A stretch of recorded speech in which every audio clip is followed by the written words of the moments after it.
and taught them how to do it properly. For example, he showed them how to control their breathing during certain parts of the song, and so on and so forth. When it came to work, he would never be sloppy. Just when everyone got busy with their own parts, an unexpected call came in. Curious, Xiaoqian took a call from an unknown person. Hello? Who is it? Then she heard a girl crying on the other end of the line. Who's this? Xiaoqian. You're Hu Feifei. Hu Feifei? Everyone was stunned. They were very familiar with this name. She was a gorgeous girl who was also their old classmate. But Hu Feifei was a very proud person and rather materialistic as well. Although she did not have any conflicts with anyone, their relationship with her could not be considered close.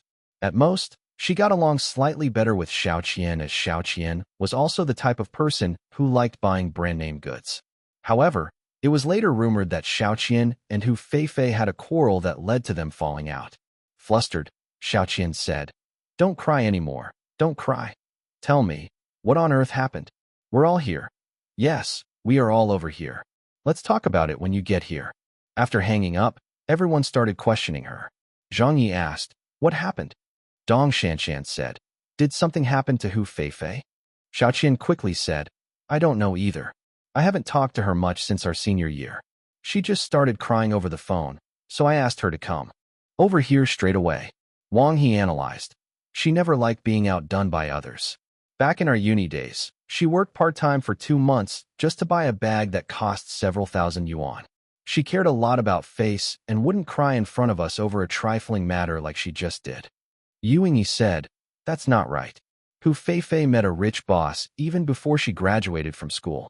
I heard that she was enjoying the good life, and there were even quite a few people who were extremely envious of her."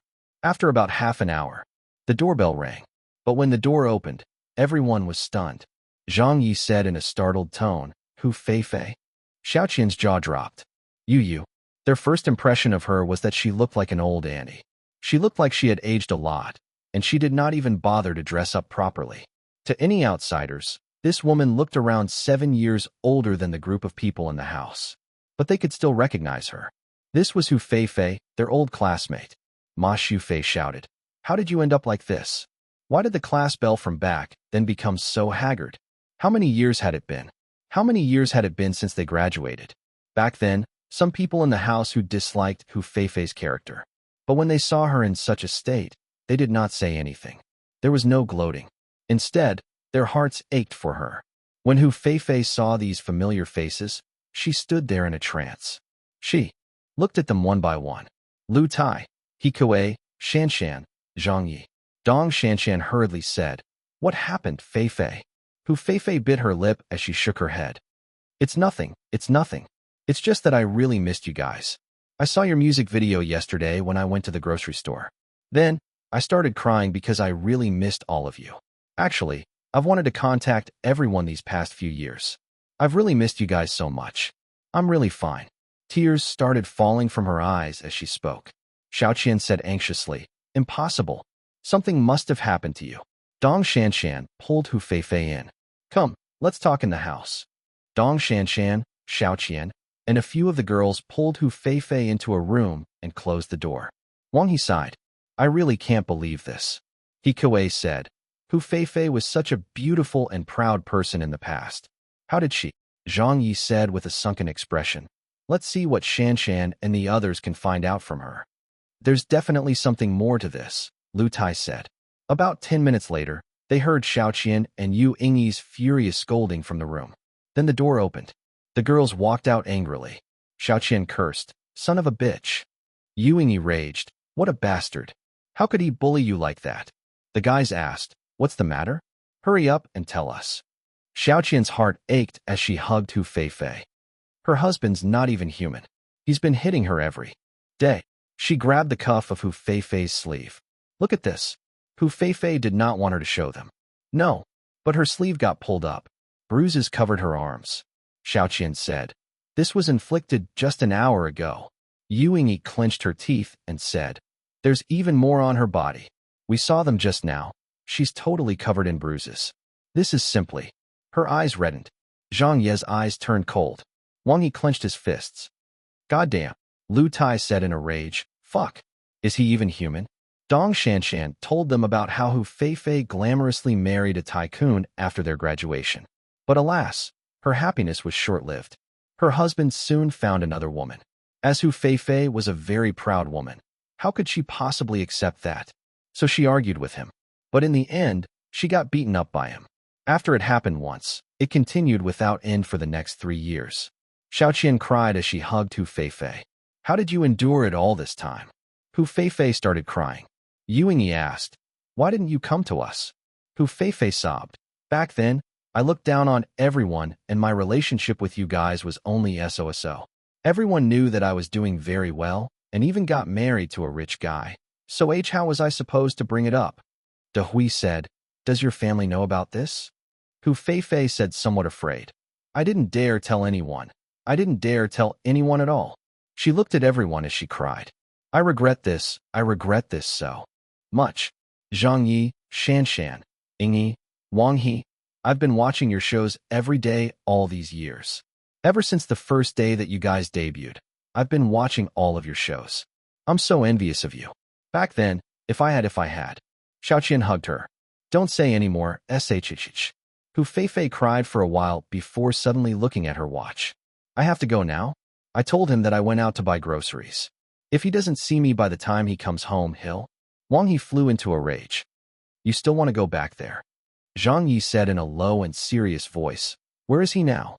Hu Feifei said, he's out drinking with his friends at the restaurant. Dong Shanshan raised her head and looked at them. Fellas, how should we handle this? Yuingyi also said, everyone, let's get to talking. Everyone kept exchanging glances. Suddenly, Zhang Ye roared. What's there to talk about? He's bullying her to such an extent. Is there still a fucking need to talk? Lu Tai shouted, fuck his ancestors. Wang He said, let's fight him. Fuck him. He's a blight on the earth. I'll fucking destroy him today. Brothers, let's go. Yeah. The angry shouts were so loud that it was deafening. Chapter 1189, Starting a Gang Fight, Second Half. Chapter 1189, Starting a Gang Fight, Second Half. Translator, Leg Editor, Leg. In the evening, night had not yet fallen though the sun had begun to set. Outside a restaurant situated in a remote but beautiful location, 5 cars sped over and stopped a short distance away. When the car doors opened, more than 20 people got out from them. Zhang Yi said in a cold voice, is it here? Hu Feifei tugged at him and said, don't go, don't go. Dong Shanshan stared at her. Do you want to continue getting beaten up by him for the rest of your life? I want a divorce. I'll try to think of a way to get it, Hu Feifei said. Wang He said, you should have divorced him long ago. Hu Feifei said, don't worry about me. Especially Zhang Ye, Shanshan, and Yingyi. You 3 are celebrities now. I'll resolve this matter by myself. If the reporters hear of this, you'll be finished. Zhang Ye sneered. It's not like I have never done something like this before. When did it all come tumbling down for me? Wang He said, right, let's just follow Zhang's lead. He's very experienced with this sort of situation. Hu Feifei said, but there's a lot of them in there. Zhang Ye asked, how many? Hu Feifei said, a lot. I don't know exactly. Dong Shanshan said firmly, don't worry, just leave it to us. Xiaoqian announced, we have to help Feifei stand up to the suffering she's been through. Hu Feifei was still trying to stop them as she was not willing to implicate everyone due to her personal problems. In the past, she was never considered to be close to them. But now that everyone was so infuriated over what had happened to her, she felt truly touched. Still, no matter what, she really did not wish to drag them down. This was especially true for Zhang Yi and Dong Shanshan. What was their status now? A university professor, a world-class mathematician, and a famous author with countless other honors. If they really got into a fight here. However, Zhang Yi looked at Hu Feifei. Hu Feifei, if you still have any pride left from back then, you should stop trying to convince us. You should be standing with us at this time in solidarity. The you that I knew was never like this. The Hu Feifei that I knew was always walking around with her nose up in the air. That's who my classmate was. Nose up in the air? Could she go back to being her previous self? Hu Feifei's eyes reddened. Suddenly, there was some movement at the entrance of the restaurant. Boss He, thank you for treating us. Had your fill? Of course. Boss He, sister-in-law, then we'll be going now? Her, what are you talking about? I'm no sister-in-law. Isn't it just a matter of time? The group was led by a middle-aged fat man who was holding hands with a very beautiful young woman. He was chatting and laughing in the group. There were about 18 of them in total. Yuingyi kept her eyes on the group. Is it that fat ass? Hu Feifei clenched her teeth as she nodded in affirmation. Xiaoqian shouted, Gentlemen, it is time to make our move. Yuingyi pointed at them and said, Don't any of you back out. If anyone here gets taken down, I'll forever look down on them. Lu, Tai said with a fierce look, Cut the crap, let's fight them. Old Wang said impatiently, It's not like I've fucking never gotten involved in a gang fight before. Old Wang then looked around and picked out a thin wooden stick from the bushes. When Zhang Ye saw that, he said, What are you doing? Old Wang exclaimed, Getting ready to fight, of course. Everyone looked at Zhang Ye, unsure about what he was driving at. But when they thought about it, they realized he was right. They were all people of status, so if they injured others badly with a stick, it would be hard to explain. Zhang Ye was right to remind them. Old Wang threw the stick away. But the next second, Zhang Ye also walked over to the bushes and searched around. He fished out 2 bricks and threw one of them to Old Wang. Have you really been in a fight before? Who can you beat up with that thin wooden stick of yours? Use this instead. Smash it into their fucking faces. Brothers, move out. Everyone was dumbfounded. Holy shit, Zhang Ye is still the most ruthless one amongst us. Well done. I'll find a brick as well. The people at the restaurant's entrance discovered their presence, as their group was too large. Hu Feifei's husband looked over in bewilderment and was startled. Then his expression darkened. His friends and his company's staff were also stunned when they saw them. Sister-in-law? Isn't that person boss he's? What's going on? Who are those people? Isn't that Dong Shanshan? Zhang Ye. I see Zhang Ye. The mistress blanched. Boss, he cursed angrily. Bitch you. But before he could finish, Zhang Ye rushed him. Motherfucker. He swung the brick and smashed it straight into the chest of Hu Feifei's husband. The massive force sent the 100 kilograms fat ass tumbling to the ground. Boss, he cried out in pain. He Kuei shouted. Good one. Wang, he yelled. Kill them. With that confrontation, a fight broke out. Zhang Ye did not care about the others as he lunged at the fat ass and kicked him. Only then did Boss He's friends who were standing beside him manage to react. They charged forward in a rage, wanting to beat Zhang Ye up. Wang He kicked one of Zhang Ye's attacker's leg. Old Wang screamed as he swung his brick around randomly. Lu Tai was the most capable at fighting. He grabbed someone who was planning to sneak up on Zhang Ye and punched the person several times. Hui got punched once and became furious. He picked up whatever was next to him and smashed it into someone regardless of the consequences. Meanwhile, Zhang Ye repeatedly kicked Boss He. I'll fuck your grandpa. You want to act mighty? Go ahead. How dare you hit our classmate? You must be fucking crazy. Boss He shouted with a bruised and swollen face. Call for help. Go and call for help. Xiaoqian cheered. Yeah, beat him up good. Dong Shanshan did not idle around either. Old Wang behind you. He Kuei, get that person beside you. With slightly more than a dozen people up against over 20 of them, the fight was very one-sided. Without much resistance, more than half of that fat ass's followers fell to the ground. Boss He's mistress yelled, Call the police. They're beating up people. That bitch has gathered reinforcements. Hu Feifei erupted. She rushed forward and slapped the mistress. Fuck you. You're the one who's the bitch. Smack, smack, smack, smack. She gave her a few more slaps. The mistress fought back by grabbing Hu Feifei's hair. As Xiaoqian was standing closest to her, she held the mistress tightly and kept her under control. Yuingyi let out a curse and rushed over to help as well. The 3 women started hitting one woman, each of them looking fiercer than the others. A short minute later, the fat ass and his followers had all been beaten to the ground. Zhang Ye grabbed him by his collar and punched him a few more times. You fucking bastard. Wang He ran over in anger and kicked Hu Feifei's husband in the stomach. Bastard. With vicious eyes, Lu Tai said. You should have checked out who her classmates were before you hit her. From now on, I'll fucking give you a beating whenever I see you on the streets.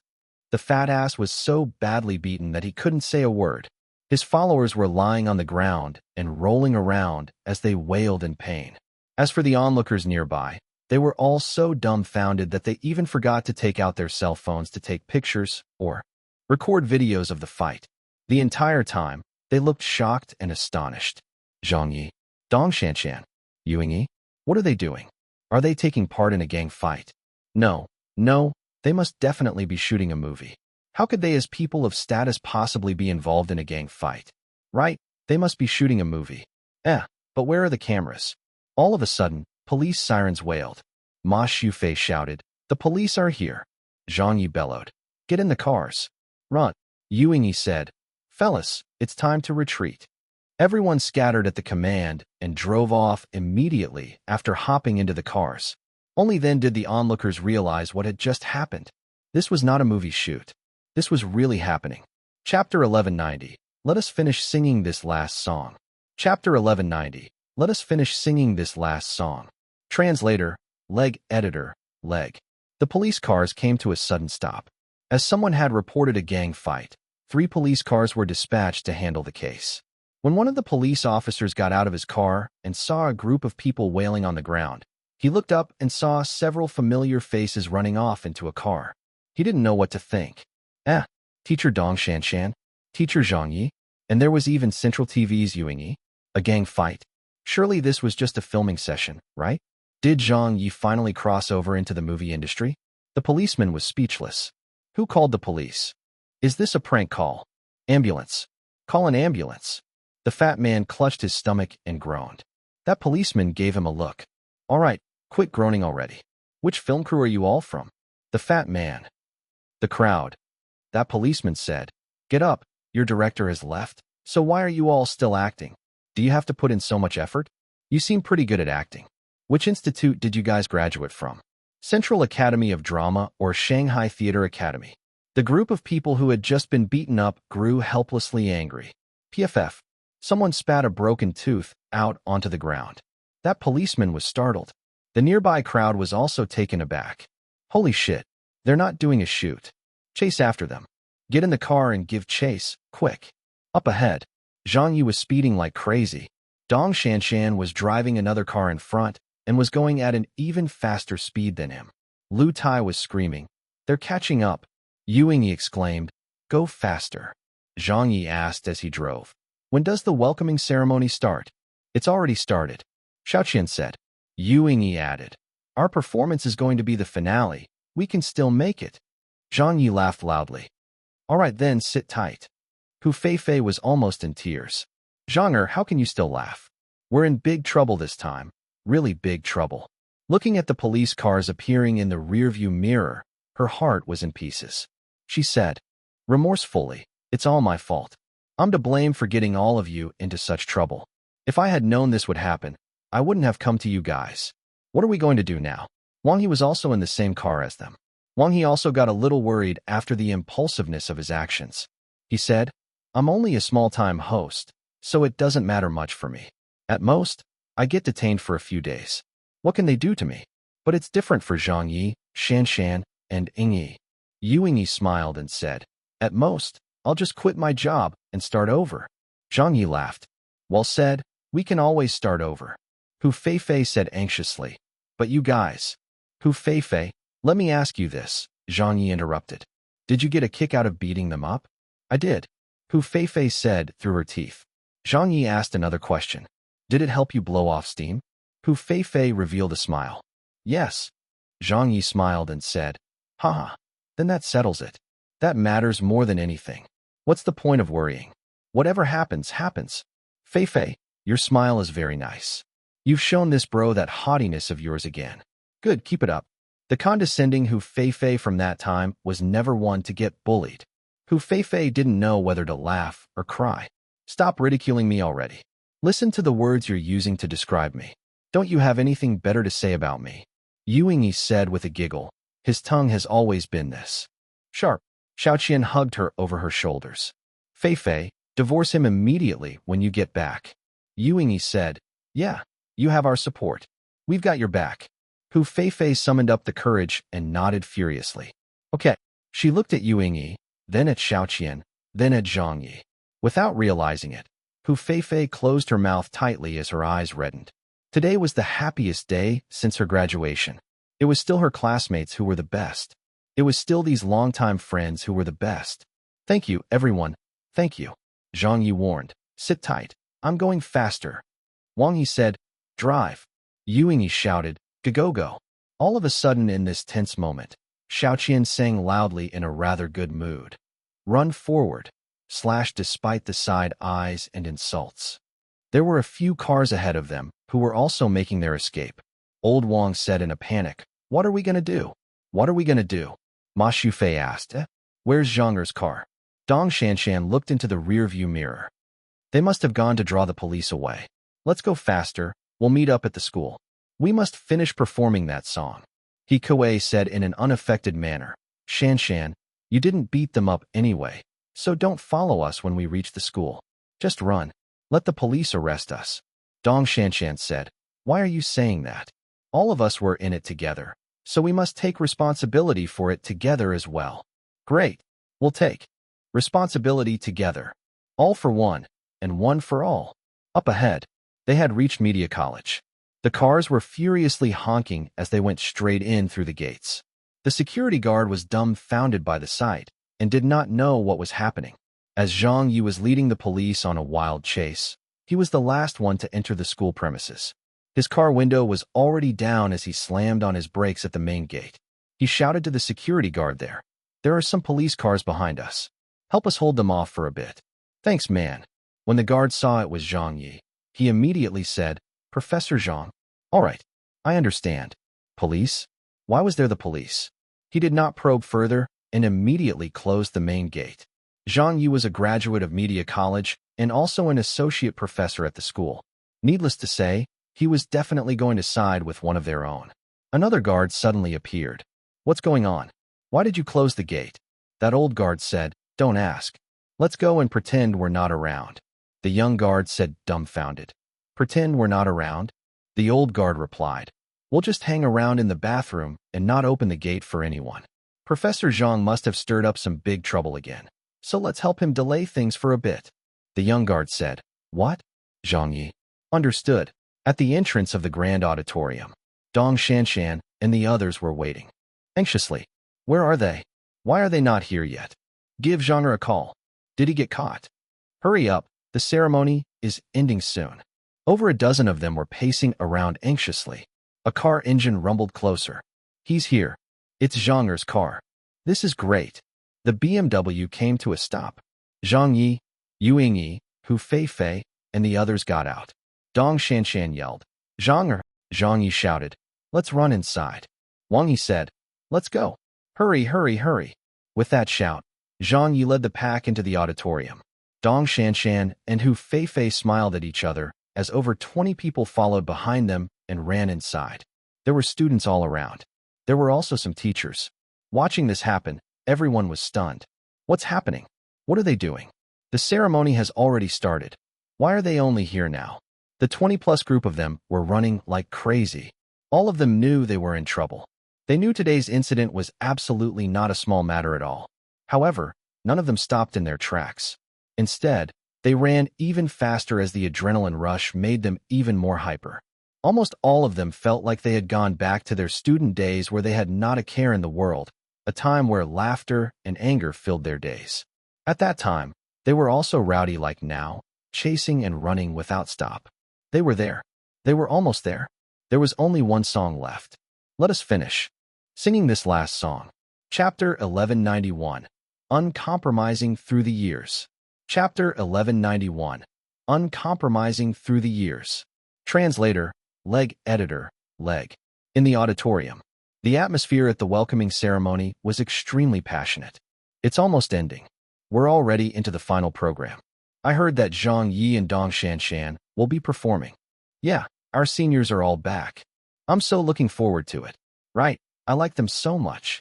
I heard that they'll be singing, and it's going to be an original too. I applied for Media College this year just because of Zhang Ye. Me too. And we're going to get to see them immediately too. The freshmen were all waiting in anticipation. Quite a few of the sophomores and juniors also came to attend today's ceremony.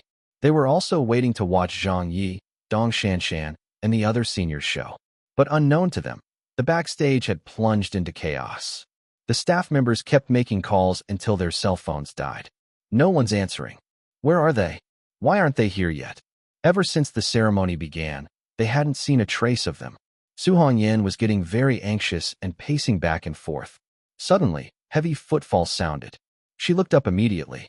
"Io, my little ancestors, where have you all been?" Wang He panted. "We're here." Zhang Ye was taken aback. "Hu Feifei's here too?" Hu Feifei felt extremely agitated. Teacher Su." Zhang Ye took her hand. "Where did you disappear to for so long? And the rest of you, why did you arrive in such a—" Old Wang huffed and puffed.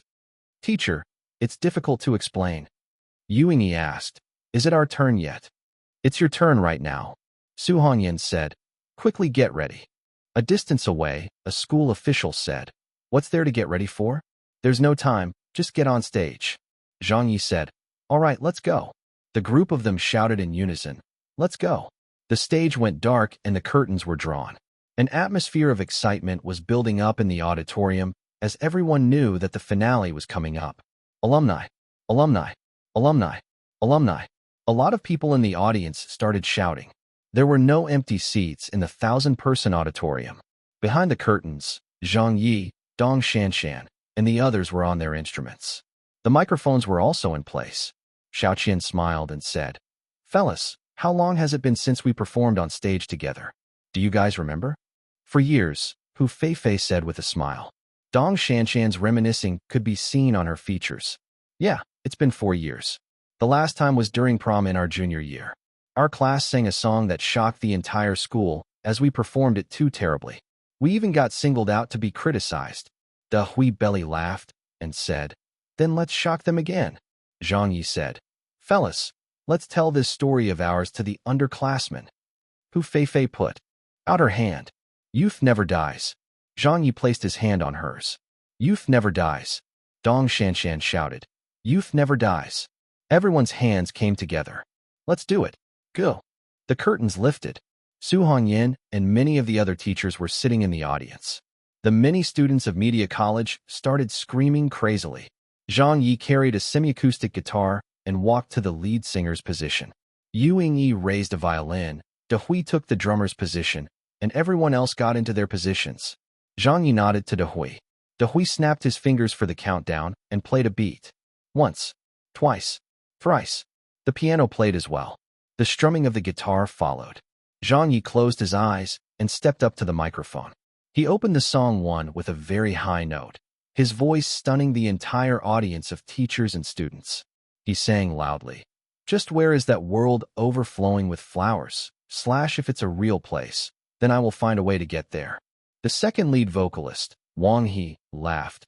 "I want a tower on the highest peak in that place, ignoring if there are steep cliffs all around." While smiling, Dong Shanshan sang, "By living fast and loving hard, death is nothing to fear. Not living for the sake of others, but to be proud of myself here." Da Hui continued drumming and stuck his head close to the microphone. "I have never chosen to give up on my dreams, even on days that are broken at the seams." Old Wang raised a hand. "Perhaps I have no talent," Ma Shufei sang, "but I have the simplicity of a dream." He Kuei had a smile on his face. "I will demonstrate it with all of my being." Hu Feifei sang emotionally. "Perhaps my mouth is clumsier than my feet." Xiaoqian embraced her. "But I'll never stop searching." Yi shouted, "I will give all of my youth without regret." All of a sudden, a roar of voices exploded. The music and rhythm soared.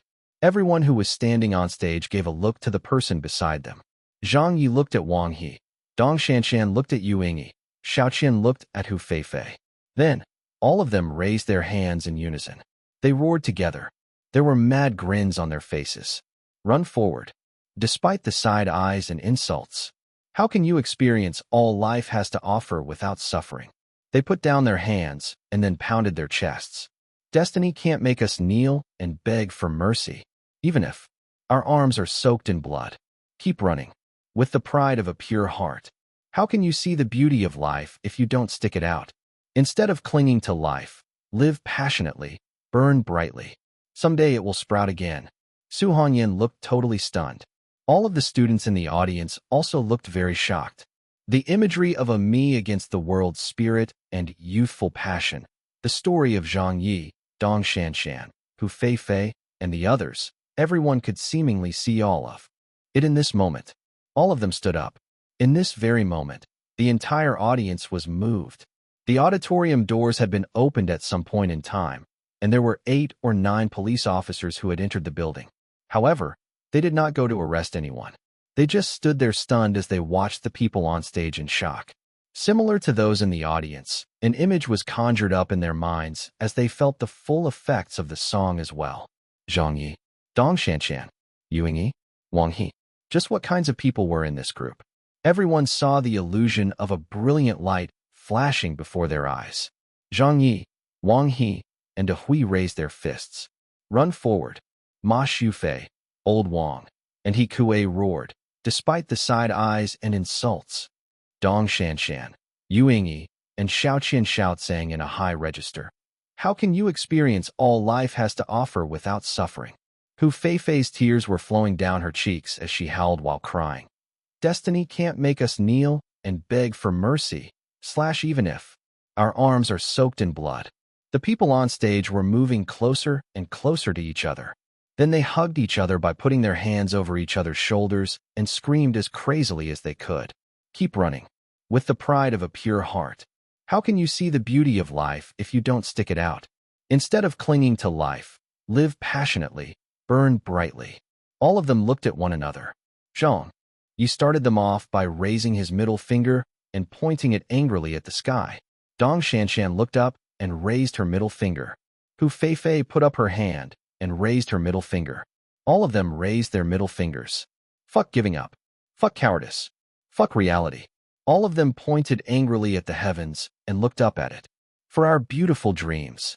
Uncompromising through the years. Su Hongyan was wiping away her tears. Many of the students could feel their blood surging. These were their alumni. These were their alumni. Wonderful. Your story is just wonderful. 1. Chasing dreams with a pure heart. https://youtube.be/g7a1pph3vt0. Chapter 1192. Zhang Ye gets arrested again. Chapter 1192. Zhang Ye gets arrested again. Translator, leg editor, leg. Cheers. Screams. Applause. Yells. The entire auditorium was turned upside down. Chasing Dreams with a Pure Heart was from Zhang Ye's previous world and Gala's most famous song. It was an extremely difficult song to sing as its high notes were almost unreachable by most singers. It was even hard for Gala One's own lead vocalist. Other than Zhang Ye, everyone else's singing was appalling. They sang from their throats, with some of them even cracking or getting hoarse. There was even someone who sang the lyrics wrong. And yet, somehow, no one listening felt that their singing was bad. Instead, they were so shocked they felt it was even more touching than listening to those who sang. With great technique. It was an indescribable feeling. Some songs were probably not meant to be sung with a good voice. They depended more on emotions and heart. A pure heart? How awesome. Destiny can't make us kneel and beg for mercy. The lyrics are really great. Uncompromising through the years. Alumna. Oh, this is the best live performance I've ever heard. Why are our alumni crying too? Hu Feifei, Xiaoqian, and a few other girls were bawling on stage. In these few years since their graduation, they had been through too much. Treated with indifference? Setbacks? Hardship? Derision? They did not know how they made it through to where they were now. They never thought that they would be able to gather here again one day and do something so crazy and also perform such an amazing song. Several teachers in the audience were sighing. A former teacher of theirs said, "These children have all grown up." But another teacher said, "They've not grown up at all." Su Hongyan smiled and said, "Yes, they're still the same as they were back then. I've never in my life advised a class of students that gave me a headache as bad as they did." A female teacher laughed and said, "It's now other people's turn to have a headache over them." The performance was over. The welcoming ceremony also came to an end. Zhang Ye and the others headed backstage. Wang He said, "That was so cool." Hui laughed heartily. "I feel like my throat has been split open." "That was fun." Old Wang shouted. "Exciting," Ma Shufei said. "We haven't let ourselves loose in so many years." Hu Feifei gave a wry smile and said, "For that bit I sang. Xiaoqian had to teach me for so long while we were in the car. But I still couldn't remember all the lyrics and even sang a line wrong, didn't I?" perhaps my hands are clumsier than my feet. That line was sung as, perhaps my mouth is clumsier than my feet. Zhang Ye said happily, it's fine. That line suited you more, so it's pretty good. Ye rejoiced. I had such a kick-ass time singing today. Zhang Ye whistled to get everyone's attention and said, we've finished singing. So let's not keep those people waiting anymore. Let's move out, fellas. Let's go. Yeah, let's go. Haha. Time to depart. Whoa, what do you mean by time to depart? That sounds so pessimistic. Then what should I call it? We're just surrendering ourselves. That sounds even worse. We should say that we're martyring ourselves instead. Man, you guys are going off on a tangent. There was no hesitation from everyone as they walked outside in laughter. A group of police officers were standing outside, not knowing what to do. A policeman asked, Brotherly, do we go inside to arrest them? The old policeman rolled his eyes. If we do that at this time, the students will definitely prevent us from leaving. Then what do we do? What if they escape? We can't. Yeah, we can't wait around anymore. While they were discussing, the police officers suddenly turned their heads in surprise when they saw Zhang Ye, Dong Shanshan, Hu Feifei, and the others walking towards them in laughter. The police officers couldn't react to this sight. What was going on? Zhang Ye said, sorry about that, officers. Ye said, we'll be going with you now. Lu Tai put out his hands. Do we need to be cuffed? Old Wang blinked and said, does this count as turning ourselves in? The police officers looked at one another. Aren't you guys going to run? Zhang Ye laughed and said, we've finished singing and done what we needed to do. So why do we need to run? Then he looked at two of the police officers and said in surprise, why do you two look a little familiar? The two of them didn't know whether to laugh or cry. Because we've arrested you before. Hu Feifei laughed. Dong Shanshan and everyone else were also giggling. When? Zhang Ye was taken aback. The police officers said, a few years ago, you beat up someone at Beijing TV. That case was handled by our police station. Even now, the little dark room has that poem you wrote while you were in there. Zhang Ye said endearingly, oh, my old friends. The police officers gave bitter smiles. Who are your old friends? Can't you give us less trouble to deal with? They really did not want to arrest Zhang Ye, not to mention Dong Shanshan and Yu Yingyi this time as well. Thinking back to when Zhang Ye was not as famous as he was now, he alone had almost single-handedly turned the police station upside down. There were so many reporters and citizens who nearly flattened their police station to the ground. Just that memory alone made them fearful, but they still had to handle the case. One of the police officers sighed. Get in the car then. Zhang Ye nodded. Let's go. The group of them rowdily followed. Driving back, the police still felt worried that this group of people would try to escape. They were on full alert to prevent that from happening. After all, Zhang Ye had once created trouble for them at their station. But by the time their police cars arrived back at the station, there were no tricks from Zhang Ye and the others. They did not even kick up a fuss or complain about anything. Instead, they were all very calm and cooperative. But unbeknownst to them, Zhang Ye had already accepted this outcome. The last time he was arrested, it was because he had been a good Samaritan. It was Beijing Television's Wang Shuixin's son who tried to hit others first that made Zhang Ye hit him in retaliation. He didn't find that to be wrong, so of course he wasn't happy about getting arrested.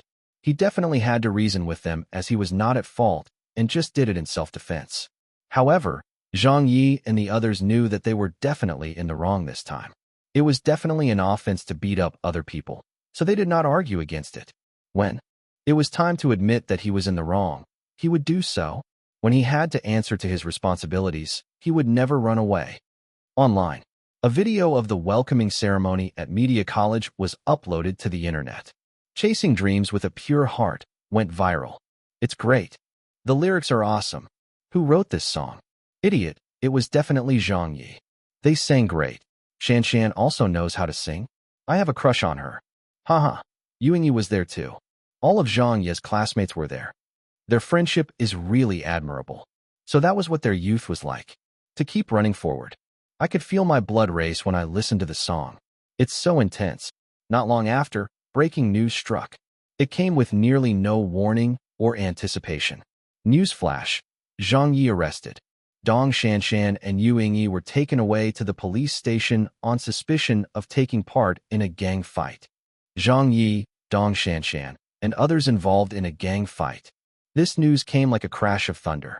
It exploded across China, and anyone who heard of it very nearly vomited blood the moment they found out. They had been arrested? A gang fight? Countless people fainted on the spot. If it were just Zhang Ye involved in the gang fight, we'd believe it. Just at the recent Olympics, he beat up those foreign referees. This fellow would always stir up some trouble every now and then, so we've gotten used to it. But what are you guys saying now? Dong Shanshan, Yuingyi? Those two were involved in a gang fight. Fuck that. Did you get it wrong? They are our goddesses, come on. On Weibo. My titanium dog eyes are blinded. Mine too. Oh my goddess Shanshan. What the fuck, what gang fight? Is this fake news? It's definitely not fake news, but what really happened? Yeah, why did it happen? Zhang Ye is used to getting into fights, but how could Dong Shanshan and Yuingyi have fought as well? Something must have happened, and it must have been a major issue. Zhang Ye, your sister. Bringing our goddesses to a gang fight? Only you would do something like that. Our goddesses have been led astray by you. 1. Gala. https://zh.wikipedia.org/wiki/gala% E4% B9% 90% E9% 98% 9F. Chapter 1193. A Pure Heart. Chapter 1193. A Pure Heart. Translator, Leg. Editor, Leg. At the police station, the bureau chief arrived in a hurry. Zhang Ye acted friendly and said while waving, "Chief, long time no see."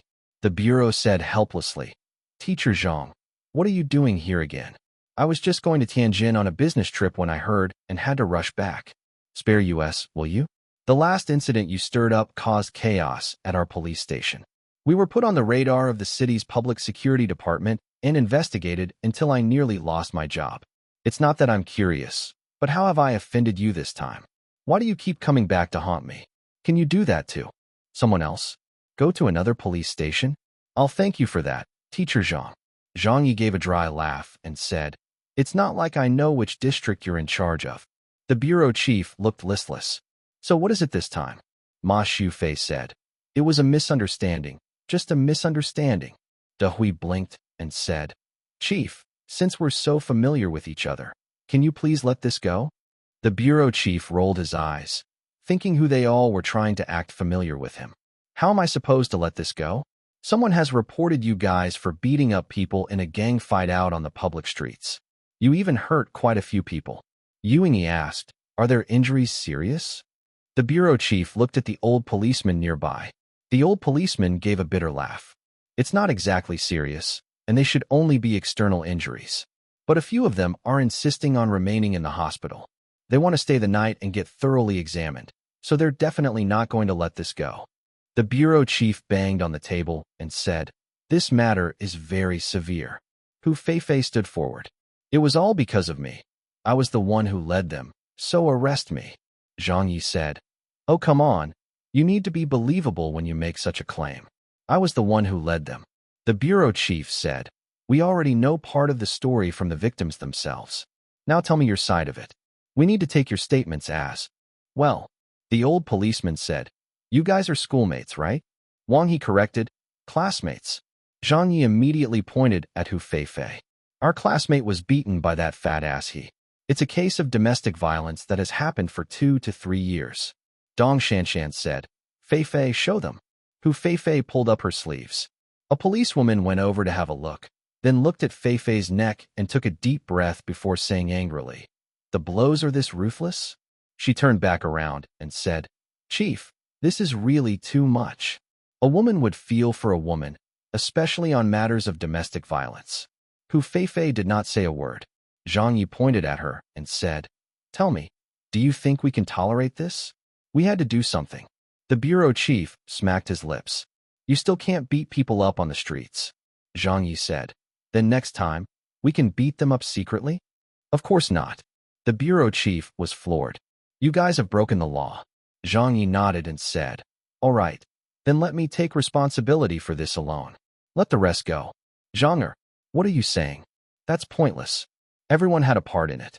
Right, we'll bear responsibility for it together. Isn't it just getting detained? We'll take it." The bureau chief looked at the group of hot-blooded youths helplessly. "You're all pretty loyal." After a pause, He continued asking them about the details of what happened in the evening. Then he gestured to a few of the police officers and asked them to leave the room before saying to Zhang Ye and the others, "We handle several such cases a day, and they're considered neither major nor minor matters. From a moral viewpoint, Little Hu is definitely the victim and the judgment should be biased against you guys. But the way that you guys chose to handle this was very inappropriate. Couldn't you have reported it to the police? Couldn't you have contacted a lawyer to sue him? Why did you have to resort to violence?" "That's right, Teacher Zhang. Aren't you a lawyer yourself?" Zhang Ye said, "I haven't gotten my license to practice yet." The bureau chief sighed.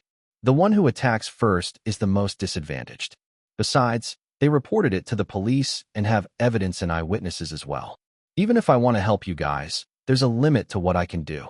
So unless the other party decides not to pursue this, the case won't be dropped.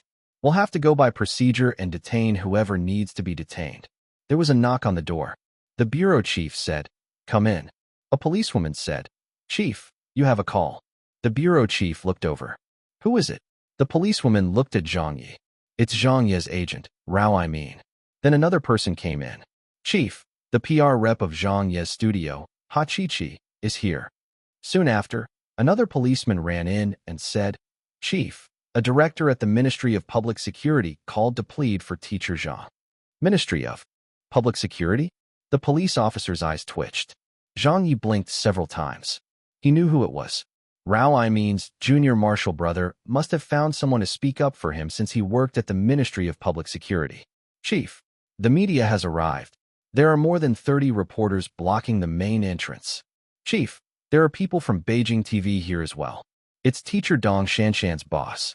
Central TV Sports Channel's deputy director is here too. They want to bail Teacher you out." They could hear an uproar happening outside, especially that loud voice of Ha Chi-Chi's. It was extremely piercing. "And what are you all arresting him for?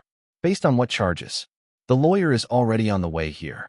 I want to see Director Zhang right now." The bureau chief wiped his sweat away and said, "Go and handle it." The door closed. Feeling a headache coming on, the bureau chief said, "People from all kinds of places are starting to arrive here.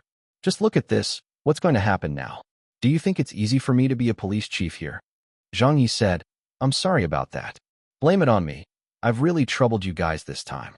The bureau chief did not expect to hear such words from Zhang Yi, so he said, "Teacher Zhang, we've crossed paths before. I know what kind of person you are and that you would not hit others for no reason. If I were in your shoes and knew that my good friend was getting abused, I would have done the same even if it meant getting detained. But the problem is that you're too well known. Everyone in China knows you, and you have so many enemies as well. Now that this matter has blown up on the internet, we cannot downplay this case even if we wanted to." Zhang Yi said, "I understand, but as for my classmates—" "How about this?" interrupted the bureau chief. "You and a few of the leaders of the group can't leave today. As for the rest, I'll give you some face and allow them to leave." Zhang Yi asked, "What about Hu Feifei?" The bureau chief thought about it. "She can go back as well." Zhang Yi immediately said, "Thank you so much." "No, that won't do. Right? We won't leave. If we are to leave, we'll leave together." Everyone shouted in agreement. But Zhang Yi said, "That's enough. Is this such a good situation that you guys want to be part of it? Feifei, Xiaoqian, Yingyi, Shanshan, all of you go back first. And the rest of you who can leave, just leave. I'll stay behind here, so don't worry." Dong Shanshan looked at him. "Are you going to be fine?" Zhang Yi laughed and said, "What do you think? It's not like this is the first time I'm here, so just lead them out. By the way, don't let Hu Feifei go back home. Let her stay with you for now." Dong Shanshan nodded. "All right, I'll think of a way to get you out of here when I get out." "Okay," Zhang Yi said. Then Dong Shanshan pulled Hu Feifei and Yu Yingyi away, saying, "Let's go. It'll be hard to get things settled if all of us stay here. Let's go outside and ask around to see how we can get them out." Wang He waved his hands. "Just hurry up and go," De Hui said with a laugh. "Us men aren't afraid of staying here." Yu Yingyi said firmly, "Wait for us." Hu Feifei said through her teeth, "I'll think of something." Zhang Yi smiled. "It's fine. At most, we get locked up for 7 or 8 days." Hu Feifei said, "I'll definitely get you guys out." Zhang Yi waved them off. "Just go." The female classmates all left. The remaining people were then sent to the little dark room. When he went inside, Zhang Ye started reminiscing. A few years ago, he had written a poem on the wall that plunged the police station into chaos. The poem was still there. The faint writing could still be seen on the wall. Wang Yi stared at the writing. "Shut are the doors for humans." De Hui continued. "Open is the entrance of a dog cage. A high-pitched sound is heard. Crawl out and freedom will be granted." Puff. "Zhang, you wrote this." Everyone was amused. He Kuei suddenly said, "Why not write another one now?" Several of the police officers who sent them into the room were scared out of their wits when they heard that. A young policeman shouted, Don't write another." A policewoman said, "Teacher Zhang, calm down. Calm down." Zhang Yi said, "Don't worry, I'm not writing anything this time." The police officers heaved sighs of relief and walked off with a lingering sense of fear. Zhang Yi sat down on the floor. "Come on, brothers. Take a seat." Wang Yi made himself at home and said, "There's nothing to do anyway, so why don't we talk?" Ma Shufei lay on the floor. "Ah, how comfortable," Zhang Yi said with a laugh. "Then old Ma can stay a few more days." "Forget that." Ma Shufei rolled his eyes and said, "If I can get out of here, I'll definitely go. Who wants to stay in a place like this?" Zhang Yi said, "So you guys now know how I felt a few years back?" He Kuei said, I wonder how many days we'll be in here. We might even get transferred over to the prison." Old Zhou whistled and said, "I suppose we're getting badly scolded all over the internet." Zhang Yi chuckled. "I bet they're all insulting me." But this time, Zhang Yi was really wrong about that. On Weibo, by now, the details of this case had been uncovered layer by layer. It was true that a lot of people were criticizing Zhang Ye. There were even people of status who were well-respected, consisting of experts and academics who were mainly Zhang Ye's past foes. There were also some people who criticized Dong Shanshan and Yu Yingyi. However, there were even more people who did not criticize them. On this matter, the people's evaluation of Zhang Ye, Dong Shanshan, and the others was instead very fair. Beating up people is wrong, but it's understandable in this case. Domestic violence should not be tolerated. It was Zhang Ye and Dong Shanshan's old classmate who got abused first.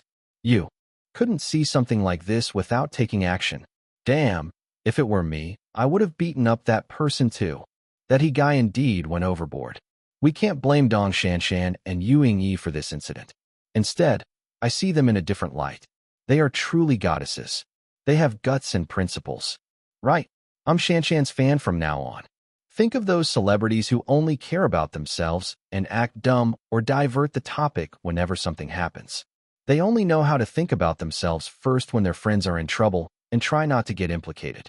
Is there any meaning in being someone like that? I prefer people like Zhang Ye and Dong Shanshan, who dare to shout and fight for their beliefs. They were willing to step in and do something based on their friendship with an old classmate. Even if they did wrong, it's understandable why they did it. Don't just come online to criticize others after you hear about a fight. Just on this issue, I have to pay respect to Zhang Ye and Dong Shanshan. For big shot Zhang Ye and well-known hosts Dong Shanshan and Yu Yingyi, they were willing to put their reputations at stake. It must have really been difficult for them. That guy deserves it. Zhang Ye should be let off with a slap on the wrist. Right, cut him some slack. What a pity. I had just finished listening to that shocking Chasing Dreams with a pure heart and didn't expect that they would really handle things like how they had sung. Thank you to all of you. You've let us witness many beautiful sights. Zhang Ye, Shanshan, Yingyi, please keep running, forever with the pride of a pure heart. Chapter 1194, released. Chapter 1194, released. Translator, Leg Editor, Leg. The next day, sometime in the morning, Ma Shufei woke up groaning. Oh, my waist, it hurts so bad. This groaning voice woke up everyone else in the room. All of them saw Ma Shufei, who was lying on the floor, get up while clutching his waist as he moved about stiffly. Wang He yawned. What time is it? Zhang Ye, who was lying on the table, also woke up. It's light out. Suddenly, the door to the little dark room opened. The bureau chief came in with a smile. All right, pack it up, you guys are free to go. Zhang Ye was taken aback. Huh. Wang He was also surprised. We can go. Ma Shufei was stunned. Aren't we getting detained? He Kuei rubbed his eyes in a daze. What? Have we been sleeping for 7 days and 7 nights? Old Wang said. Are you a pig? Sleeping for 7 straight days. The bureau chief looked relaxed. He said, "That he got you all beat up has dropped the suit. He said that you guys were just fooling around, and the hospital has also cleared them of any serious injuries and said that they'd be fine." He looked at them and said, "Don't ask me why. I don't know the reason either. In any case, you can go now. Your cell phones and personal effects have all been brought over, so come and claim whatever belongs to you." Zhang Ye laughed. "So we can really leave?" The bureau chief rolled his eyes. "What's the matter? Don't tell me you've grown fond of staying here. I have to say this, Teacher Zhang. Please don't stir up any more trouble in future. And if you decide to fight someone again, please don't do so in my jurisdiction, all right?" For all of last night, our police station was the focus of the nation's attention. It was so stressful that I even considered an early retirement. Please give us a break and stop bringing trouble to our police station. They continued talking as they made their way out. In the police station's yard, quite a few people were waiting. "Old Joe, what are you doing here, honey? You jerk. You've been locked up. How can I not come?" "He Kuwait. Ah, Dad. How old are you? Why are you still getting into fights?" "Hee, I got a little impulsive." Their family members were here to pick them up. Zhang Ye also knew quite a few of them. Auntie's son, Uncle Zhou. Several of the parents looked at him. "Little Yi, I have to lecture you. You're the most successful one of them all and should be leading by example. So how can you lead them to do something like this?" Zhang Ye quickly said, "It was my fault, my fault." But of course, Zhang Ye had the most people coming to pick him up. Ha Chi-Chi eyes turned red. "Director Zhang, you made all of us so worried." Zhang Ye smiled. "I'm sorry, I'm sorry." His parents were also here, and they lashed out at him. Zhang Ye did not talk back and just listened to them as they scolded him. Little Wang and the others also hurried over. There were 3 or 4 people who came from the studio. "Director Zhang, have a change of clothes. Are you hungry? I brought some food over for you." "Director Zhang, do you want a drink? It's still warm, quickly drink some. Did you sleep well in there?" His junior marshal sister drove here to wait for him as well. "Senior bro, I got your car from Media College and drove it here. Master Rao is outside handling the reporters." A group of people busily waited on Zhang Ye, with some of them giving him something to eat and some of them giving him something to drink. When he choked, someone would instantly pass him a napkin. His group of classmates were speechless as they watched. Wasn't this treatment far too different from theirs? He had someone who drove here to pick him up. He had someone to bring him tea. He had someone to pour it for him. When can we reach the point that we can get this treatment too? They became incredibly jealous as they watched Zhang Ye. All of a sudden, more people came in from outside. They were Hu Feifei, Dong Shanshan, Yu Yingyi, and a few other female classmates of theirs. So Zhang Ye said, "Dad, Mom, why don't you two go home first?" His mother stared at him. "I'll pick it back up with you when you get home." All right. Zhang Ye signaled to Yang Shu. "Yang Shu, send my parents home." "Okay." Yang Shu led Zhang Ye's parents away to send them back. Only then did Zhang Ye ask Hu Feifei, "So what happened?" Wang He, Ma Shufei, and the others also came over. "That's right. How did we get released so quickly? Who'd you guys go to? Did that he guy suddenly come to his senses?" Hu Feifei smiled and said, "The public's siding W. He's under too much pressure and couldn't bear it. So he decided to just let this go as he doesn't want trouble for himself." Who hasn't heard of Zhanger's reputation? Zhanger is one of the biggest names in the country, so I'm sure that he's also kind of afraid of him. Wang Yi speculated. "That's impossible," Ma Shufei said. "Yeah, how could it be that simple?" The public was on their side this time. The majority of people felt they had their reasons for doing what they did. Although some people criticized them for their wrongdoing, they did not outright express their support for Hu Feifei's husband either. Those who criticized Zhang Ye, Dong Shanshan, and the others were also scolding Hu Feifei's husband without exception. In fact, they were even more critical of him. Some people dug up his family background and company situation. Even his home address had been exposed. If they were to say that he was under pressure, he definitely was. But that still wouldn't amount to him doing a 180, would it? Hu Feifei changed the subject and said with a laugh, "Oh yes, I have. Some very good news to announce. I'm getting divorced. Please congratulate me, everyone." "Congratulations." "Yeah, congrats. That's a good thing. You should have done this a long time ago." But Zhang Yi did not let it go. He needed to clear this up. "So what really happened? Hu Feifei, tell me the truth. Do you really think we're so easily fooled?" Hu Feifei smiled and said, But that's really how it was. He couldn't bear all that pressure. Zhang Ye looked at her. Are you going to tell me or not? Xiao Qian couldn't hold it in any longer. I'll tell. Hu Feifei glared. Xiao Qian ignored her and said, Hu Feifei has already signed the divorce papers. But she won't be seeking any settlement on the condition that he must step back from taking any action on you guys and drop the suit. De Hui was startled. What? Wang He said, Hu Feifei, aren't you being silly like that? Ma Xiufei said angrily, what are you thinking? You should have asked for a settlement. He's abused you for so many years. How can you not get something from him? Why did you do that? However long we're detained, so be it. It's no big deal. Hu Feifei smiled. Well, he doesn't have much money left anyway. His company has been going downhill in recent years and is almost an empty shell now. He even sold off a car and a property recently to pay off his debts. He's in dire straits, and besides, I've also thought it through. I don't want any of his lousy money. I just want to get back to being a host and earn myself a living.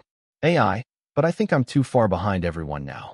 I don't even know if I can make up for the time I've lost over the past few years. She sounded a little hesitant.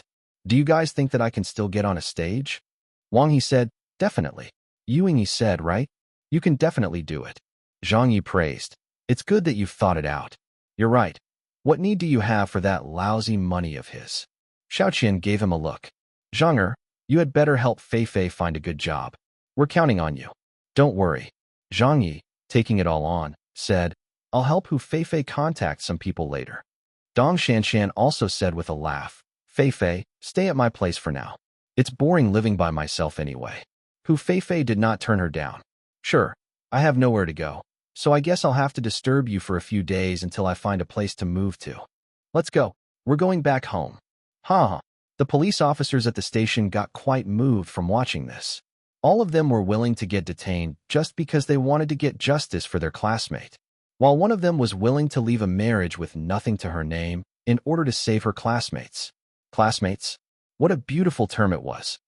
Outside, the reporters had clogged the entrance.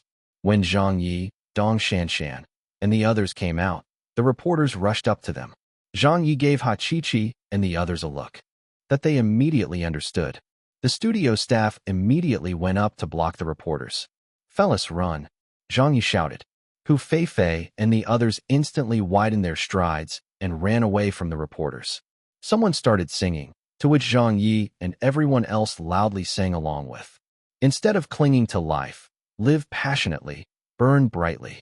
For our beautiful dreams. Uncompromising through the years. Chapter 1195. The prospective daughter-in-law comes to visit.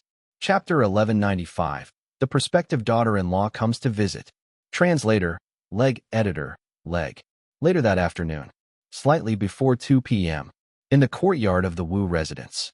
The courtyard house door was unlocked, and Zhang Ye pushed it open to get in. Auntie, Uncle, is anyone home? Li Qinxin came out from the northern house, looking rather surprised. Little Yi, when did you get released? Zhang Ye smiled and said, I was let out this morning. Auntie, I bought you some fruit. I'll just place it out here in the courtyard. He left them on the stone table. Wu Changhe also stepped out from the house. What are you doing here, kid? Li Qinxin said. Quick, let's go inside. Zhang Ye said helplessly. I came here to escape from the commotion at home. My parents will nag me if I go back. They've been nagging me the entire morning, and the studio is packed with reporters. If I go back there, wouldn't I just get bombarded with questions? So I can only make my way here to your place to lay low for a while. I've called old Wu. She said that she'll be coming over in a while too. Just as he finished speaking, Wu Ziqing arrived. Whoa, that was fast.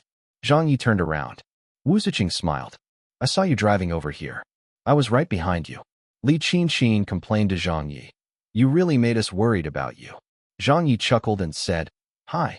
Auntie, I'm fine. Wu Ziqing made him go into the house. My mom had to go around yesterday asking so many people to find out about your circumstances. She was really hoping that someone could help get you released. You don't even know how worried she was. Zhang Ye was extremely touched. Auntie, I'm terribly sorry about making you worry. Wu Changhe said nonchalantly. If you know how to be sorry, you shouldn't have taken part in a gang fight. Li Qinxin gave her husband a small nudge. Didn't you also check with many people regarding little Ye's case? You even pushed for me to call up an old classmate who was working at a police station. Wu Changhe grunted. I did that for my daughter. Wu Ziqing laughed and said, see how well my parents treat you. Thank you, uncle. Thank you, auntie. Zhang Ye thanked them sincerely. Li Qinxin gave her daughter a sharp look. Only you weren't worried. Wu Ziqing said gently, he can handle it himself. Why would I need to worry? Li Qinxin said unhappily. What if something had happened? Wu Ziqing laughed. He knows what he's doing. What does he know? Wu Changhe said in a speechless manner. Which A-list celebrity out there goes around taking part in gang fights? I've never even heard of that happening before. Li Qinxin added. Right? Don't be so impulsive next time. Zhang Ye did not know how to answer them. Instead, it was Wu Ziqing who answered for him. Since he handled it that way, he must have his reasons for doing so. All right, let's not talk about this anymore. Then she looked at Zhang Ye. Shall I make you something to eat? Zhang Ye put his hand on his belly. Yeah, I didn't really eat lunch. All right, give me a bit then. Wu Ziqing headed to the kitchen and busied herself. Wu Changhe and Li Qinxin both rolled their eyes. Their daughter was really spoiling her boyfriend. After such a big incident, she didn't even direct a word of blame at him. Instead, she even spoke up for him. What was this? They were speaking in such harmony. If it went on like this, wouldn't there be bigger trouble in the future? And they weren't even married yet. If they really got married, wouldn't these two turn the entire Chinese entertainment industry on its head? A showbiz celebrity who loved making trouble, and a woman in a position of power who was coincidentally the authority of the entertainment industry. Who could stop them in the future? After lunch, Wu Changhe went to power on the computer to play Go. Wu Ziqing brought Zhang Ye to her bedroom in the West Wing. Old Wu didn't live here. Usually, but she would stay over sometimes when it rained after visiting her parents.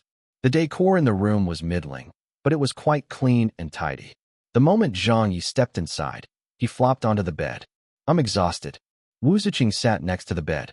You didn't sleep while you were in jail? Then get some rest while you're here. You can take off your shoes and put my slippers on. Zhang Ye blinked several times and turned sideways. He hugged her waist and placed his hands on her leg. Through her black suit pants, he could feel the softness of her leg. I've been too busy these days, commentating for the Olympics, releasing a music video single, and even getting arrested. I haven't seen you in such a long time. How is everything at work? Have you been busy? Wu Ziqing smiled and said, it's the same as usual. You know, you really should take things a little easier in the future. Don't worry my parents anymore. I understand. Zhang Ye said, haha, I'll lie low for a while and work on my character. Your parents are really quite good to me. I really hadn't expected that. Suddenly, the thud of footfalls approached. It was Li Qinxin. Ziqing. Wu Ziqing turned around. Mom, come in. Zhang Ye immediately pulled his hands back and sat up on the bed. Li Qinxin came into the bedroom and said with a smile, is little Yi tired? No, I feel awake. Zhang Ye smiled. Li Qinxin nodded and sat down as well. Ziqing, I had a discussion with your dad just now. The relationship between you and little Yi is more or less confirmed. I've been thinking of having a meal with little Ye's parents someday to discuss you two and your wedding. How should it be held? Should it be a grand one or a simple one? Which day should we hold it on? All of that needs to be discussed. When I brought this up last time, the two of you didn't seem anxious about it, so I'm here to hurry you two along. Zhang Ye grew spirited. I'm anxious. Auntie, I'm anxious. Li Qinxin was happy to hear that. I'm anxious too. Wu Ziqing smiled. I still have to pay them a visit, don't I? Li Qinxin followed with. Then when will you go over to little Ye's place? Wu Ziqing thought about it for a moment before saying, I have to check with my secretary first and see what my schedule's like, and when little Yi and I can both get a day off to go visit them. Besides, I still have to buy a gift for them when I go over. Li Qinxin smacked her lips. Why does it have to be some other day? Aren't you two free today? There's no time like the present, so why don't you do it today? You don't have to worry about bringing a gift. I'll go and do it for you this afternoon. Each of you is busier than the other. Do you think it'll be that easy for the two of you to find another free day together? Just do it today. Wu Ziqing smiled and looked at Zhang Ye. Zhang Ye immediately understood that she was asking if he agreed. So he said with much anticipation, I have no problem with that. My parents are both at home. I just need to call them to tell them. Wu Ziqing nodded. All right then. Li Qinxin said happily. Great. Ziqing, when you go over, remember to speak nicely. This is your first time paying them a visit, so you have to pay attention and be considerate of everything. Don't forget your manners, understand? Wu Ziqing said. Her, would I not know that? Li Qinxin said. Sure, you know everything. Wu Ziqing said. I'll go and get ready then. I need to change. Zhang Ye snapped his fingers. I'll go and make the call. It was a rather big affair, but it was settled just like that. Zhang Ye was getting very excited. Having a girlfriend and bringing her home to meet the parents were two very different things. So he went out to the courtyard and called home. His father answered the phone. The moment he heard Zhang Ye's voice, he said, Where'd you go? You ran away just because we lectured you a little? Hurry up and come back. Your mother is still angry with you. Zhang Ye laughed and said, Dad, I'll be back in the evening. Tell Mom to tidy up the house a little. I'll be bringing someone home. His father was taken aback. Who are you bringing over? Zhang Ye said confidently, My girlfriend. His father was stunned. You have a girlfriend? When his mother heard, she exclaimed as well. What? Zhang Ye said, I do. Didn't I tell the two of you a long time ago? His father immediately said, Okay, we'll get ready. What time will you two get here? Around 5 p.m. or so. Okay, I'll let your mom know. Chapter 1196. Good kid, beautifully done. Chapter 1196. Good kid, beautifully done. Translator, Leg Editor, Leg. At home, his parents were currently tidying up the house. Why was it so sudden? His mother muttered. His father shook his head. Who knows? He just said that he'll be bringing his girlfriend back and told us to tidy up the house a little. His mother was sweeping the floor with a broom. He didn't mention who it was? What's her job? His father said, I don't know. Is little Yi really in a relationship? It seems like it. His mother said, I've heard him mention it before, but I thought he was just humoring me. Who would have thought that he was serious about it? His father quickened his tidying. Let's hurry up then. We don't want her coming over and seeing our house in such a mess. We have to give her a good first impression. His mother worried. Old Zhang, what would you say if we don't approve of the girl who little Yi brings home? I'm really afraid that he'll bring home someone shady. I'm telling you beforehand, you had better present a united front with me and be on the same side. If it so happens that we find the girl unsuitable, we must firmly oppose their relationship. We can't let our son see a glimmer of hope in convincing us. We must deny him outright since this is marriage we're talking about. His father felt a little hesitant. Let's see who it is first. His mother said while sweeping the floor. All right, I'll go out to buy some groceries then. Buy more than usual, his father instructed. They busied themselves around the house the entire afternoon. After his mother came home from grocery shopping, she did not pluck or wash the vegetables. Instead, she put everything into the fridge and left some handmade noodles on the cutting board. His father wondered, What are you doing? Aren't you going to prepare some food ahead of time? His mother said in a petty manner, I have to hold back a little first. Why did you buy the handmade noodles? His father was puzzled. His mother whispered, In case we're not happy with the woman little Yi brings home, we'll make the noodles for them to eat and just get this meeting over and done with. It'll also be a way to express our attitudes for her. His father said in a speechless manner, You're going to serve her noodles on her first visit to our place. His mother said, Well, I have to be prepared for both situations. Whatever, just follow my lead later. His father looked at his watch. It's almost time, right? They should be here soon. His mother was finally done prepping. She went over to sit down on the sofa and turned on the television. However, she saw that her son was still being talked about on the news. Why are they still talking about this? What kind of girl do you think will suit our son the best with that temper of his? He doesn't know how to take care of people and always loves getting into trouble. Would any of the nicer girls want to settle for a guy like him? They would only get scolded every day if they choose to be with him, don't you think? His father said, Little Yi has many good points too. Good points like what?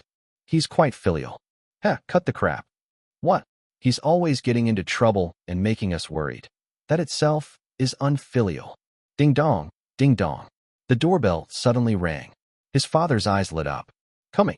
His mother hurriedly got up. Go, open the door. The two of them were starting to feel a little nervous. They didn't know what kind of girl to expect behind the door. His mother hesitated for a moment before she pulled open the door. When it was halfway open, they saw a beautiful, gorgeous face. His mother was stunned. His father was also stunned. Wu Ziqing smiled. Auntie, uncle. His mother quickly said. Io, isn't this little Wu? Why is an important chief like you so free to come over today?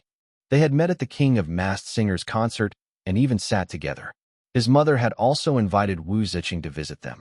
But who could have guessed that she would come over today? Wu Ziqing smiled and said, I came to visit you. His mother gave a wry smile and said, Aya, what a coincidence. My son just called to say that he would be bringing his girlfriend over today. This is really too coincidental. Why don't you come in and take a seat? His father hurriedly said, You came at the right time. Let's have dinner together. Little Wu has been a great help to our son all this time and should not be considered a stranger. Wu Ziqing smiled. Zhang Ye's speechless face was finally revealed behind the half-opened door. Dad, Mom, what are you two talking about? Hurry up and let us into the house. I'm carrying a bunch of stuff and waiting out here. His mother said in surprise, You scared me. His father said startled, Why did you come with little Wu? Wu Ziqing entered the house. Zhang Ye, who was carrying large and small boxes, dropped everything the moment he got into the house. Didn't I say that I was bringing someone home? He pointed at Wu Ziqing. I was referring to her. His mother exclaimed. His father was stunned. Don't be ridiculous. Wu Ziqing said. Auntie, Uncle, I've been in a relationship with little Yi for about a year, but we haven't told you two all this while. I'm really sorry. His parents were so shocked they couldn't get a word out.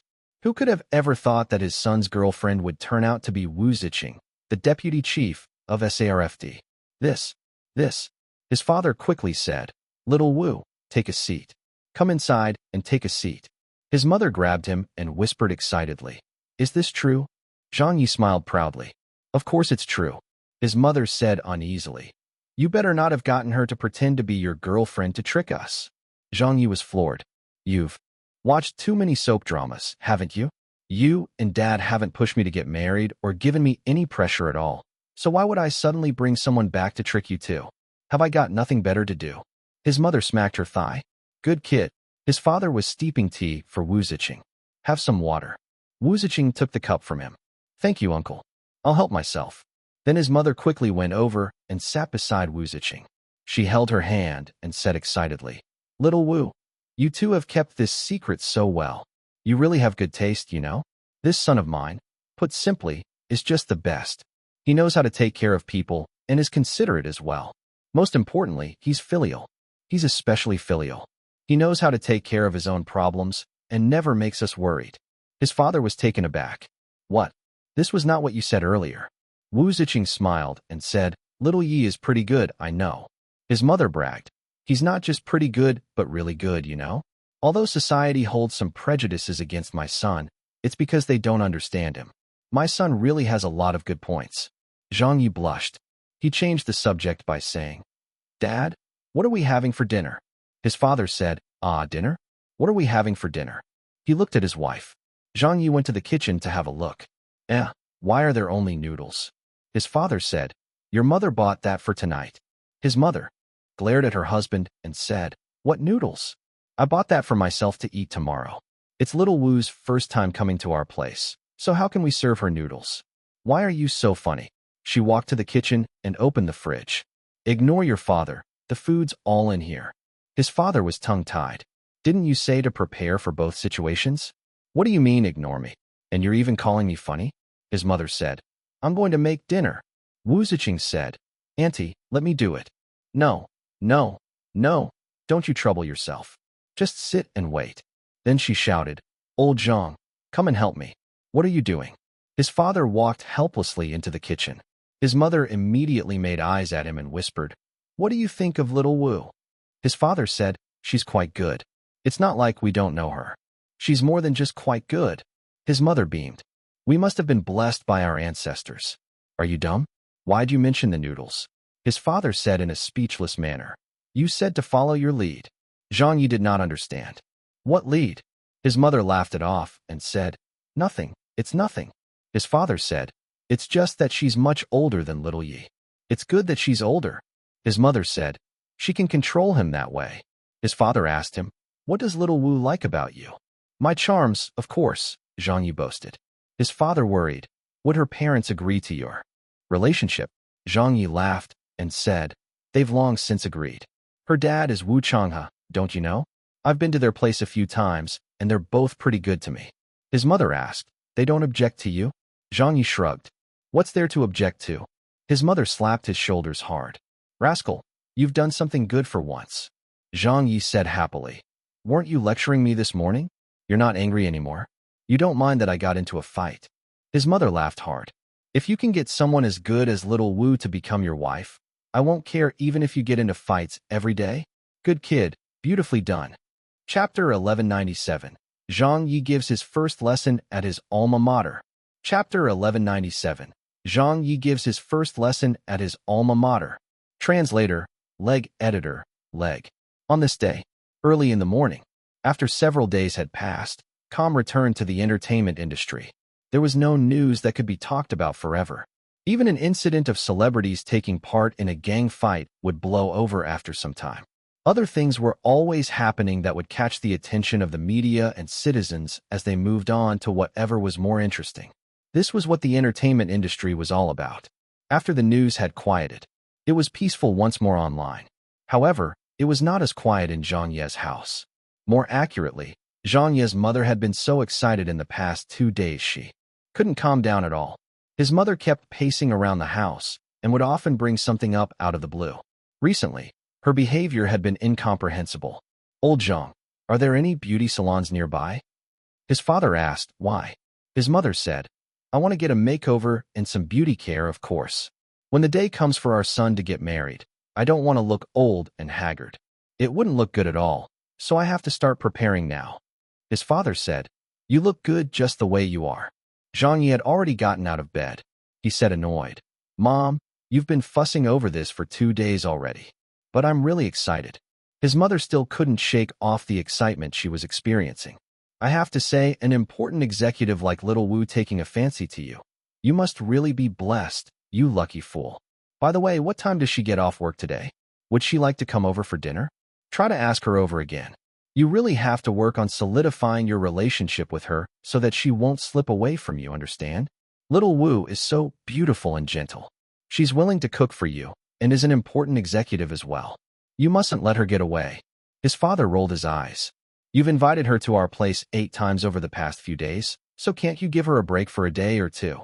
You ask her to come over for lunch and dinner every day. Do you really think she has nothing better to do? Aren't you being too enthusiastic? You might just end up causing issues if you scare little Wu away. His mother stared at him. I'm just happy to have little Wu around. What can you do about it? Ever since Zhang Ye brought old Wu home, his mother had felt really happy about everything. She was obviously overjoyed and approved of her prospective daughter-in-law. This won't do. I have to make a call. To who, Mom? To the neighbors. Didn't I tell you to keep it a secret? Then I'll give your grandma a call. Just don't say anything, all right? If you do, everyone will find out. Then just let them find out. Old Wu has a special status, and I'm from the entertainment circle, so let's wait until we're married before announcing it. So his mother continued to pace around the house. Every now and then, she would look at her phone or sit down and stomp her feet. Keeping this a secret is killing me. Zhang Ye and his father gave each other a look and laughed helplessly. His mother had no other fault other than being a loudmouth and braggart. Now that she was not allowed to speak about his relationship, she had a horrible time trying to hide it. Then, Zhang Ye's cell phone rang. Media College was calling. Su Hongyan said, Little Zhang, have you left your house yet? Zhang Ye said, I'll be leaving soon. Don't forget about today's lesson. We're all waiting for you. Don't worry, Teacher Su, I won't forget. Zhang Ye hung up and told his parents. Mom, keeping it secret. Dad, I'm off to give a lesson at school. Later that morning, Media College. There was still an hour to go, but the lecture hall was already packed to the brim. A distance away, a lot of people were still making their way over here in a hurry. Fuck, the class is full. Look at the time. What did you expect? Don't forget that Zhang Ye will be giving this lesson. And I thought that I got here early. There aren't any seats left. Just find a random spot. I'll attend this class even if I have to stand. Yeah, we can't miss out on our alum giving a lesson.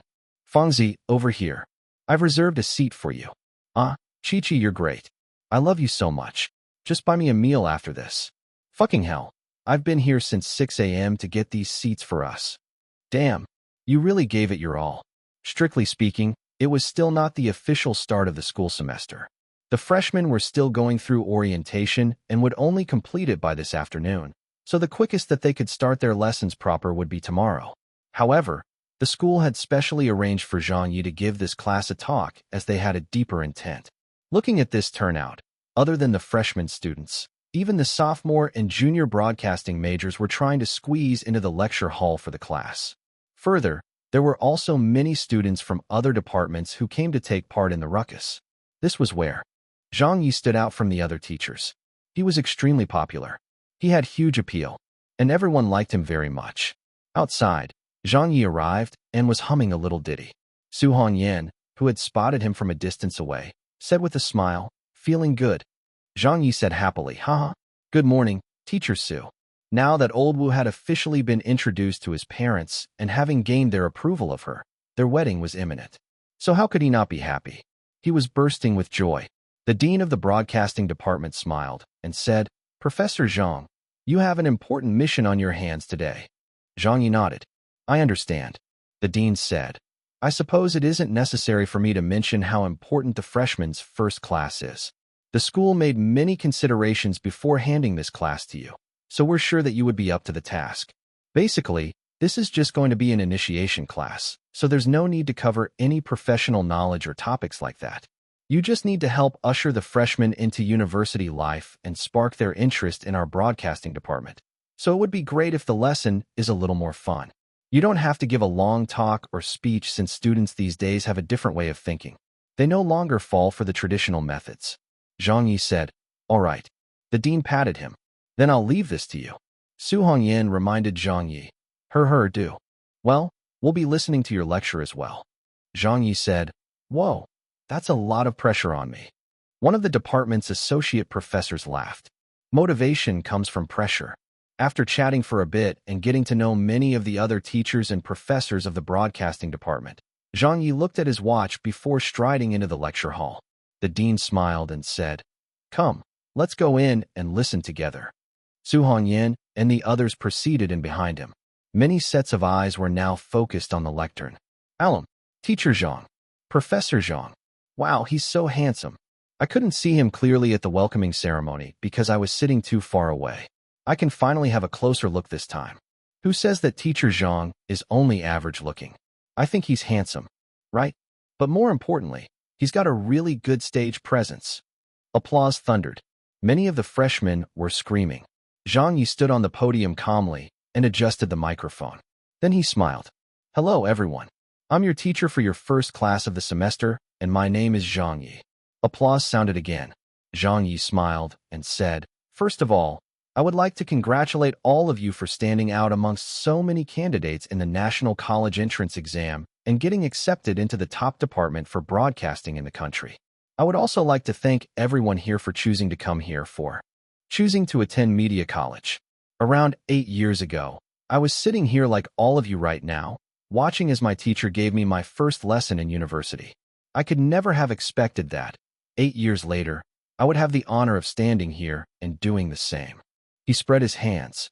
"In fact, I did not prepare any lecture material for today. I don't have any notes with me, as you can all see. For this first lesson, I just hope to have a good talk with all of you. So there's no need to address me as Teacher Zhang or Professor Zhang. Just call me Alum or Old Zhang. I'm fine with either of those." All of the freshmen laughed. "Sure, Old Zhang." "Ha." Zhang Ye looked below and said, "I would first like to ask a question. Why did you all choose to enter the broadcasting major?" Immediately, countless hands shot up. Zhang Ye pointed at a girl. "You there, tell me." The girl stood up excitedly. "Alum, I chose to study broadcasting because of you. My dream is to become an outstanding host like you in the future." Zhang Ye laughed and said, "Your answer doesn't sound like you mean it. I think that even if someone else were standing here, you would say the same thing." Everyone laughed. The girl was tickled as well. Zhang Ye picked another person. A male freshman stood up. "The reason why I chose to study broadcasting is that I like the profession. I think it's really cool." Zhang Ye asked a few more people, and all of them had similar answers. They just liked it.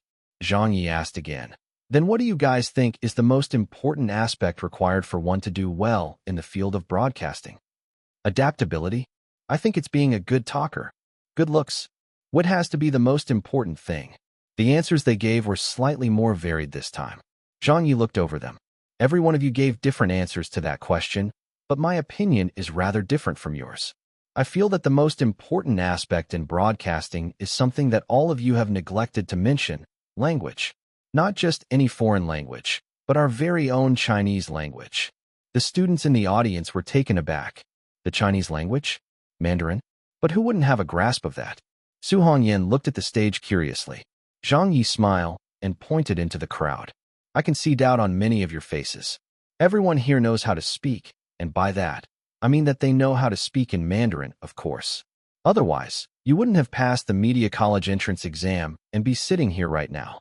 My guess is that all of you are thinking about how to improve your English and pass the CET, for one, so that you can all graduate from university. That must be the most important thing on everyone's minds, right? Quite a few people nodded. Zhang Ye said, Actually, I've never been in favor of English being taught as a core subject, and disagree even more about how we have to gain a band for accreditation to be able to graduate from university. As a broadcasting professional, this is simply a penny-wise, pound-foolish mindset. It is downright misleading. The audience burst into an uproar. Misleading? Only Zhang Ye would dare to make that claim. Su Hongyan gave a wry smile. Dean. The dean smiled and said, I knew that he wouldn't give the lesson by the books. It's fine.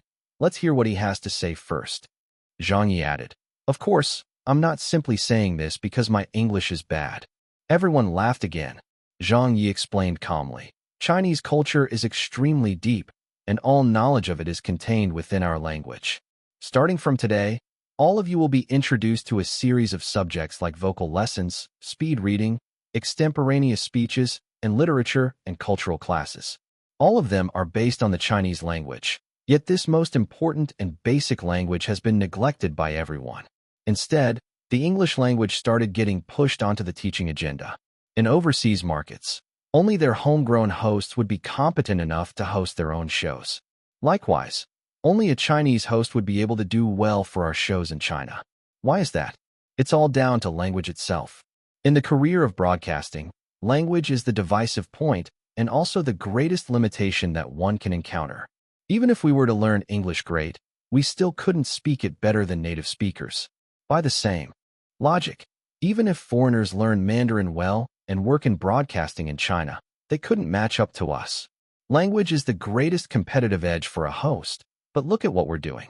Rather than valuing the Chinese language, we're placing more emphasis on the English language and minority languages, and use CET 4 and CET 6 to determine whether the students can graduate or not. What's the meaning of this? Quite a few freshmen fell into thought. Zhang Ye asked, Have you ever seen any overseas broadcasting majors who are required to reach a certain proficiency in the Chinese language? Have you ever come across any international students who aren't allowed to graduate just because they hadn't reached a certain level in Mandarin? None, right? Everyone started shaking their heads. Of course not. Why would they have to be tested in Mandarin? Zhang Ye smiled and said, If they're required to be tested on their proficiency of the Chinese language, then I'll be the first to fight for the right to be the question setter. Let me make it difficult for them. If I can write the HSK 4.2 and HSK 6 questions for them, I guarantee that no matter how proficient they are, they won't be able to graduate. Do you guys believe me? The freshman laughed to Kingdom Come. I don't believe you. What kinds of questions will you write? Yeah, tell us. HSK 4 and HSK 6? If foreigners can learn it well, it wouldn't be difficult. Yeah, I've even come across foreigners who have great Chinese. Zhang Ye said, So no one believes me? Everyone cried out, No, we don't believe it. Zhang Ye said with a smile, Then let me give you guys a few questions to listen to, and let you think about how profound and deep the Chinese language is. The freshmen were suddenly anticipating it. The broadcasting major sophomores and juniors who sneaked in also pricked up their ears. They really did not believe that Zhang Ye would be able to make up questions that would befuddle all foreigners. Zhang Ye said, The following are HSK 4 test questions. Please listen to the first one. With a straight face, Zhang Ye said, A bird shat on the windowsill. Xiaoming's teacher called to him. Xiaoming, go clean the bird poop off. Taking a pause, he then mimicked a voice of someone surprised and said, Xiaoming said. Off I go. It fell silent. The entire lecture hall fell silent. Su Hongyan, the dean, the entire group of freshmen. Zhang Ye asked in seriousness. The question is, did Xiaoming do any cleaning or just go off? Instantly, the entire audience laughed. Ha ha ha. Off I go. Fuck that, off I go. I'll go off on your off I go. I'm dying of laughter. Zhang Ye immediately followed up with, now for the second question. As the floor was very dirty, the teacher told Xiaoming. Xiaoming, scrub the floor clean. Pausing, he then widened his eyes and said, Xiaoming said, scrub that. Su Hongyan burst into laughter. The dean nearly spat out a glob of saliva. Zhang Ye said, the question is, did Xiaoming scrub the floor or not? The students were all rolling on the floor laughing. Ha ha ha. Your sister? What kinds of questions are these? These kinds of questions would never be understood by foreigners. I can't take this anymore. Scrub that. Some of them were laughing so hard that tears rolled down their cheeks. Zhang Ye calmly continued. Please listen to the third question. Xiaohong asked Xiaoming. Do we have to bring pens for today's class? Xiaoming said. Zhang Ye mimicked. Dip pins 3 depends. He looked over the audience and asked. The question is, do they need to bring pens for today's class? If they do, what kind of pen do they need to bring? Ha! Dip pens. These questions are way too tricky. The people in the audience were in stitches. Many of them were cheering and applauding. Zhang Yi surveyed the crowd and said, that was only a HSK 4 test question. Now let's listen to a HSK 6 question. This will be a listening multiple choice question. Everyone was listening with rapt attention. Zhang Yi said, Xiaofeng said for, your sister. Yo mama's Aunt Flo has yet to visit this month. This big sis is so worried. This is cheating the all-father. Ha ha ha ha. Zhang Yi asked. The question is, who in this passage would be panicking the most? Panicking? If one's Aunt Flo did not arrive, who would be panicking the most? Uft. Does that mean she's pregnant? Everyone laughed loudly again. Zhang Yi put up a finger. Hey, Xiaofeng's little sister. Uft. Ha ha. Zhang Yi said, B, Xiaofeng's mother. I'm tearing up from laughing. C, Xiaofeng's big sister. Ha ha. D, Xiaofeng's father. I'm laughing my ass off. Yes, her father must be panicking the most. E, Xiaofeng's Aunt Flo. Ha ha ha. Ha ha ha. Zhang Yi. F, Xiaofeng herself. Ha ha ha. Zhang Yi blinked and said, and the last option, Xiaofeng's boyfriend, Xiaoming. When they heard the last option, many of the freshmen and seniors instantly clutched their stomachs as they let out great big laughs. They were finally convinced. If the HSK questions were written by Zhang Yi, all the foreigners taking it would definitely die. These sorts of questions were simply too wicked. Other than the Chinese, who else could understand them? Applause erupted. Everyone was clapping with all their might. Zhang Yi smiled and said to everyone, see, isn't the Chinese language extremely profound and deep? Everyone nodded their heads furiously. Right, it's so extremely deep. I laughed myself dizzy. Why are you so funny, Teacher Zhang? Let me keep laughing, Zhang Yi said. Instead of focusing and placing importance on a language that has brought together several thousand years of Chinese history, we have switched our emphasis to something else. That in itself is already a reckless waste. A host depends on their mouth, which is just a channel to bring across a language. In the following 4 years of your university life, please make sure you put in the effort to learn Mandarin well, because it's the most important skill that you can have as a host, and a skill that dictates where you stand in the industry. Then, he looked at his watch before smiling and saying, all right, that's all for today's lesson. Class is dismissed. He turned around and stepped off the podium. All of the students immediately gave an unending standing ovation. Su Hongyan chuckled, then stood up as well to clap. The dean and the other professors of the broadcasting department did the same. How wonderful. It was truly wonderful. This initiation lecture was really one of a kind. Whether it was from a professional standpoint or the suitability and interest of the subject, all was impeccable. Although the dean felt that there were some controversial points in there, everyone had their own views on things. They could still find common ground in the lesson, but more importantly, the students' interest was piqued right from the start of the lecture until the very end. There was no point during the lecture where anyone's concentration had lapsed. This was what made the lesson even more impressive. Having Zhang Ye come and give the first lesson was indeed the correct decision. From the expressions on the students' faces, it looked like they were looking more and more forward to the official start of their classes. All of them seemed to have a very positive attitude in welcoming the start of the new semester. After the class ended, the students walked off in groups. That was so cool. Yeah, so this is what it means to attend university. Everyone says that all the classes in college are so boring and dry, but it doesn't seem like it. I think so too. That was such a wonderful lesson that I don't understand why the upperclassmen would want to skip their classes. Nearby, when some of the sophomores and juniors heard this, they couldn't help but smile wryly. Just you guys wait until school has officially started. Then you'll see the reality. In all of media college, only Zhang Ye would dare and be able to lecture this way. None of the other teachers are like this at all. 1. https://en.wikipedia.org/wiki/college_English_test. 2. https://en.wikipedia.org/wiki/hanyu_shuaping_koshi. 3. https://en.wikipedia.org/wiki/dip_pen. 4. Iliism. https://en.wikipedia.org/wiki/iliism. Chapter 1198. Officially engaged. Chapter 1198. Officially engaged. Translator, Leg Editor, Leg. On the campus, the students dispersed. Su Hongyan went to look for Zhang Ye. Zhang Ye turned around and said with a smile, "Yo, Teacher Su, are you leaving already?" Su Hongyan asked. Zhang Ye shrugged and said, "Yeah, class has ended, and I have no other business here." Su Hongyan looked into his eyes and giggled. "You're a natural at teaching. Do come back again when you're free to give the kids a lecture." Zhang Ye said in surrender, "Oh, spare me, Teacher Su. Shouldn't you know me by now? I might be good at other things, but I'm no good at giving a serious lecture.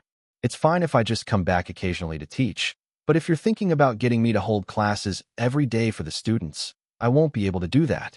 Besides, I still have a lot of work to handle on my end, so I'll be too busy for such things." Su Hongyan glanced at him. "There's some good talent in my class. How about taking them under your wing?" Zhang Ye quickly said, "Are you trying to bring harm upon them?"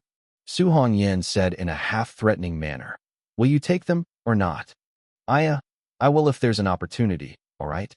Zhang Ye said helplessly. Su Hongyan smiled and said, "Okay, you said it yourself. I'll be sure remember it." Around them, some students passing by spotted them. "Ah, Professor Zhang. Alum, please give me an autograph." "Me too. Alum, I have a question to ask you about your line of work. I also have something I'd like to consult you about." More and more students were gathering around. Su Hongyan walked off with a smile on her face, leaving Zhang Ye to get surrounded by the group of students. He stood there for a long time, signing autographs for them and answering their questions. The video of Zhang Ye's lecture was uploaded onto the school's intranet. Many of the students who did not get into the lecture hall or missed the lesson hurriedly clicked on it to watch. They ended up laughing for the entirety of the video. "Ha! Zhang Ye's lesson is so interesting. It's so damn funny. Chinese is still entertaining to learn. Right? Let's study it well. Our alum is so cool." Quite a few celebrity teachers had been hired by Media College, and many famous hosts who held honorary teaching roles in the college. However, Zhang Ye was the only associate professor in the entire college whose popularity was one of the highest in the country. Zhang Ye was a singer and a poet as well, so not all of his popularity came from him being a host. But he was a true blue broadcasting graduate, and hosting was his main profession, since he had won both the Silver and Golden Microphone Awards as a host. Even if he could not be considered a spiritual leader of the hosting world, he would still be one of the top hosts around. Not many people would disagree with that. Naturally, the students were in awe of him, because the man they were facing was not just an associate professor or some celebrity. He was the tallest peak in the Chinese world of hosting. Ring, ring, ring. His cell phone rang. As there were too many people around, Zhang Ye did not hear it. It was a female student close to him who alerted him instead. "Alum, is that your phone ringing?" "Oh, it's really mine." Zhang Ye took it out and saw Wu Zuqing's name on the caller ID. He excused himself from the enthusiastic students, and quickly went away to answer the call. "Hello, old Wu. I just finished lecturing. What's the matter?" Wu Ziqing said, "I'm at home now. My mother was just asking me about meeting your parents. She's quite anxious about it. So when is a good time?" They had already talked about the two families meeting with each other, but the exact date was not set yet. "Any time is fine. Are you done with your work?" "Yes." "What about your parents?" "They're just idling at home." "Then why don't we let them meet today? You can check with them first." "No need. It shouldn't be a problem." "Where should we meet?" "We definitely cannot go out and have dinner. Everyone would recognize me wherever I went, and your status is special too." Why don't we have it at your parents' place?" "Sure. Just check with your parents if they're busy today. We can always arrange for them to meet in a few days." "What could they be busy with?" "My mom has been urging me for the past 2 days as well. Let's just go ahead with this arrangement. I'll give them a call and let you know after I've confirmed it with them." Zhang Ye made the call on his drive back home. "Mom, do you want to meet old Wu's parents today?" "What time?" "How about tonight?" "Great, that's really great. Your dad and I are free anytime." "All right then, I'll come home to pick you two up. Get ready, all right?" All right, I got it." When he reached home, his parents were changed and ready. His father had dug up a tunic suit from somewhere that resembled something from 800 years ago, but wearing it, he looked rather spirited, and it did not look outdated on him at all. His mother was checking herself out in front of the mirror. His father asked, "How did the lecture go?" Zhang Ye said happily, "So good that there was critical acclaim." His mother stood up. "All right, let's go." You want to go now?" "We arranged the meeting for dinner tonight, so we can leave later in the afternoon," Zhang Yi said. His mother grinned and said, "What do you know? We have to go out to buy some gifts first, and I have to get my hair done. This is our first time meeting them, so we mustn't be too casual about it, understand?" His father, who rarely shared the same opinion as her, agreed. "I need to do my hair too. It's been such a long time since I've dyed it. All my gray hairs are starting to reappear." Zhang Yi smiled and said, "All right then, let's go." Buying things, dyeing their hair, doing makeup. After going around all day, they finally finished at 4 in the afternoon. At old Wu's residence, in the courtyard house, Li Qinxin kept asking, "Are they here yet? Where are they?"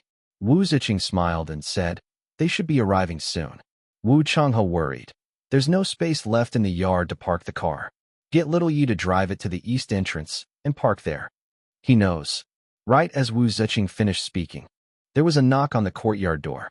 "They're here. They've arrived." Li Qinxin went outside happily to welcome them. When the door opened, Zhang Yi and his family stepped into the courtyard. Zhang Yi immediately introduced everyone. "Auntie, uncle, these are my parents." Li Qinxin said very passionately. "Brother, sister, come in quickly." Wu Changhe did not have his usual stern look and was all smiles. "Come into the house and have a seat. We're probably older than you two by just a few years, so don't mind if we just address you two as brother and sister." His father smiled and said, "Big brother, there's no need to be so courteous to us. I've always liked watching you play Go, and now I've finally gotten the chance to meet you in person." Wu Chang's eyes lit up. "Bro, you like to play Go too?" Zhang Ye's mother smiled and said, he really liked Go in his younger days and was adamant that little Yi sign up for extracurricular Go classes during elementary school. "Then let's play 2 games later," Wu Changhe said happily. His father quickly waved it off. "I can't, I'm terrible at Go." Li Qinxin laughed and said, "Changhe will play anyone he can find. Our neighbors used to like visiting our home, but no one comes around these days." Zhang Yi volunteered himself. "It's all right, I'll play uncle." Wu Changhe rolled his eyes and said, "I'm not playing you." Zhang Yi laughed. Next to Zhang Ye's parents, Wu Ziqing chuckled and said, "My dad can't beat little Yi. That's why he's not willing to play him." Everyone laughed. In the house, after tea was served, everyone sat down and chatted up a storm. "Little Wu is such a nice child. Little Yi is very nice too. I like him very much. It looks like the two of them have been dating for quite some time. Yeah. We only found out about it recently as well. Say, why did they have to keep it from us? We wouldn't understand what the children these days are thinking." Their meeting was arranged with the approval of both sides in regards to the relationship between Zhang Yi and Wu Ziqing. So there were no unnecessary issues brought up during the meeting. His parents liked Wu Ziqing, while Li Qinqin and Wu Changhe had also acknowledged Zhang Ye as their future son-in-law. As for buying a house, the betrothal gifts, none of them mattered since neither family lacked money, so there were no obstacles in their talks. With this common understanding, it was naturally going to be much easier to handle. It was time for dinner. Wu Ziqing and Zhang Ye were in charge of cooking today. Of course, the latter's contribution was as good as negligible. Other than messing around in the kitchen, this fellow was basically no help to old Wu. He even secretly took a few bites of the dishes before serving them. At the dining table, Zhang Ye's mother said, "Big bro, big sis, our children's relationship has progressed this far, and we didn't know about it. Regarding their engagement, we wonder if you two have any traditions or practices that you might be particular about." Li Qinqin immediately waved her hand and said, "Oh, we're not fussy about that." His father said, "That won't do. We'll do it according to your traditions. We can't ignore them." Wu Changhe laughed and said, "We aren't particular about it. When I got married to Ziqing's mom, we didn't even have any betrothal gifts. It was just a meal between two families, and the wedding was considered complete." Li Qinqin asked, "Do you have any traditions that need to be observed?" His father immediately said, "We're not fussy either. We always meant to do it according to your traditions." Li Qinqin smiled. "We only intended to have our two families meet for a simple meal to confirm the engagement. That's how we did it back then too." Zhang Ye exclaimed, "Then does it mean that we're engaged as of today?" Li Qinqin looked at her husband. "I think it counts." Wu Changhe nodded and said, "It does." His mother exclaimed, "But we haven't prepared anything. The sweets, alcohol, betrothal gifts." Li Qinqin smiled and said, "Those are just a formality, so let's not be too particular about them. We'll talk about the formalities again when it's time to hold their wedding." His mother said excitedly, "Alrighty then, let's make today the day of our children's engagement." Wu Changhe said, "We're one big family now." Li Qinqin asked, "As for their wedding, do you intend to make it a grand one or a simple one?" "It has to be a grand wedding," his mother said. His father nodded. "Right, we'll hold a grand wedding for them." Li Qinqin was thinking the same. "Then we'll leave it to you. If there's anything you need our help with, feel free to let us know. We can help out too." His mother was smiling from ear to ear. "Don't worry, we'll handle everything. I'll check the almanac for an auspicious day when I get home. Then we'll set a wedding date for them." Li Qinqin said, "All right." Wu Changhe raised his glass and said, "Brother, a toast." "Cheers." His father clinked glasses with Wu Changhe. Wu Ziqing stood up with a smile. "Uncle, Auntie, I can't hold my liquor well, so I'll use this cup of tea in place of wine to toast you too."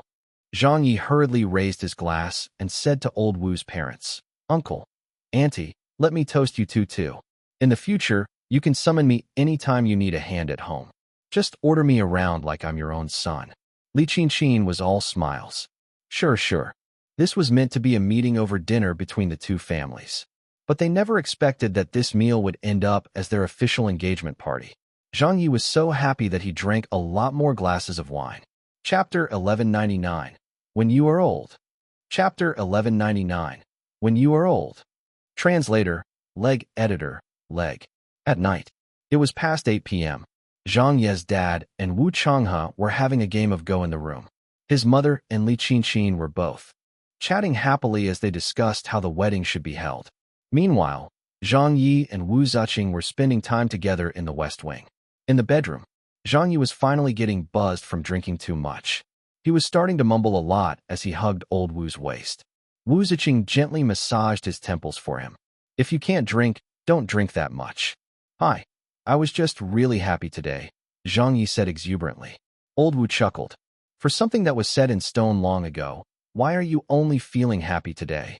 Zhang Ye laughed. "Haha, that's different. How can we compare setting it in stone with actually being engaged? Today, everything has been officially decided, so I'm finally feeling relieved." Wu Ziqing smiled. "Were you afraid that I would run off with someone else?" Zhang Ye was amused. "That's not it. I doubt you'd find anyone as good as me anyway." Wu Ziqing squeezed his temples. That's true. There was no joking around. There was no teasing either. Just a simple and assuring "that's true." Zhang Ye smiled and said, "If there's anything I am afraid of, there's just one thing." Wu Ziqing asked, "Tell me." Zhang Ye smacked his lips and said, I'm afraid that all of this is just a dream. And when I open my eyes tomorrow, I'll wake up from it just like that. The meaning behind these words would not be understood by anyone but Zhang Ye. To open one's eyes and see the world totally changed, to come to a place where one was a total stranger. He couldn't finish talking about it even if he had 3 days and 3 nights to do so. His experience so far was nothing short of mythical. Even if he were to tell it to anyone, no one would believe him. Sometimes, Zhang Yi really was scared he would wake up one day to find Old Wu no longer around, and that everything else would disappear as well. Old Wu replied, "There are times I feel afraid too." Zhang Yi looked at her and asked, "What are you afraid of?" Wu Ziqing smiled and said, "I'm afraid that I'll wake up one day and see that you're still young while I have become old." Zhang Yi rolled his eyes. "You're so good at taking care of yourself. So how could that happen? Come on, even if it was about getting old, I would be the one to age first. You're only a few years older than me, so I'd definitely age much faster." Old Wu suddenly said, "If one day I were to really grow old, would you?" Footfalls interrupted her as they approached, and the door opened. Li Qinxin, Wu Changhe, and his parents had all come over. Li Qinxin overheard the last part of their conversation, so she asked, "What about growing old?" Wu Ziqing said gently, "It's nothing." Wu Changhe said, "Your auntie and uncle said that they're leaving soon.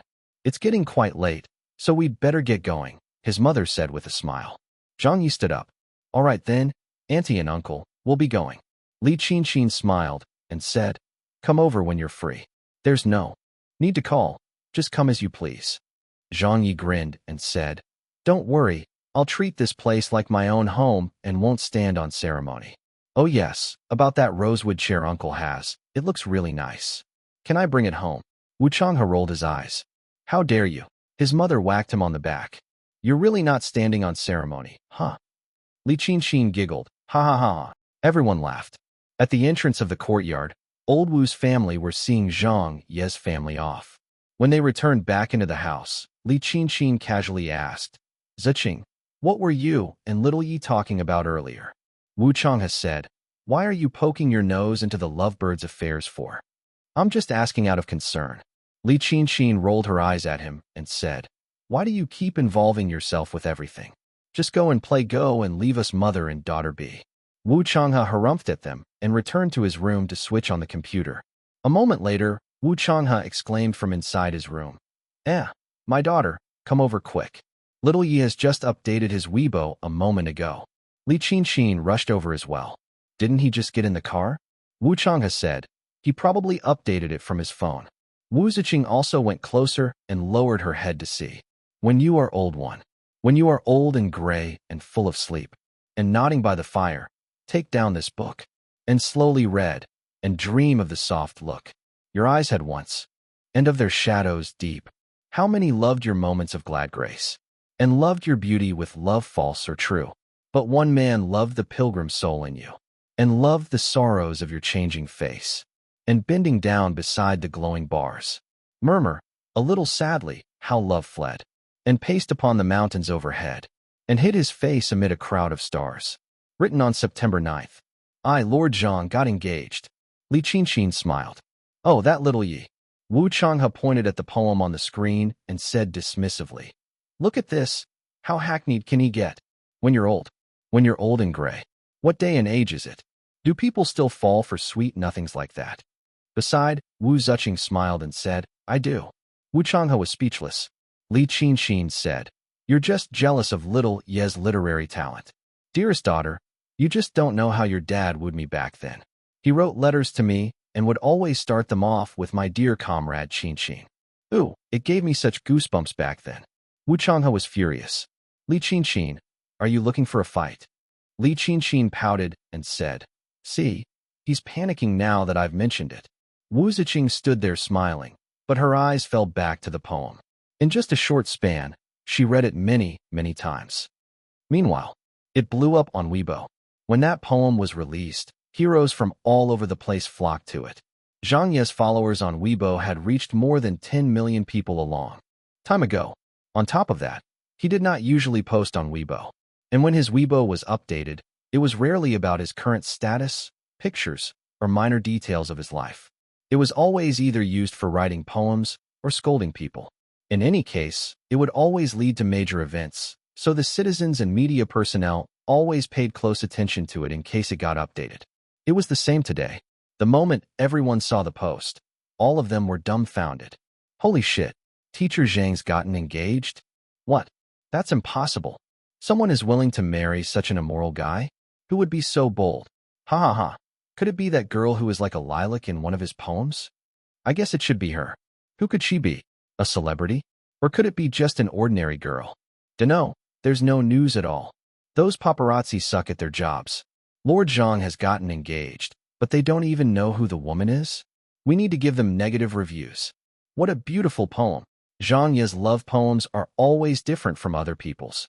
It's obvious he's been spoiled happy today. He even called himself Lord Zhang. How shameless can he get? Huh. No matter what, we ought to congratulate Zhang Ye first. Show us her picture. At Zhang Ye. Which girl are you marrying? They must have been secretly dating for a long time. Otherwise, they wouldn't have announced the engagement like this. Our media is behind the times. Zhang Ye has kept it too. Well hidden. I thought that with Teacher Zhang's temper, he would never find a partner in his lifetime.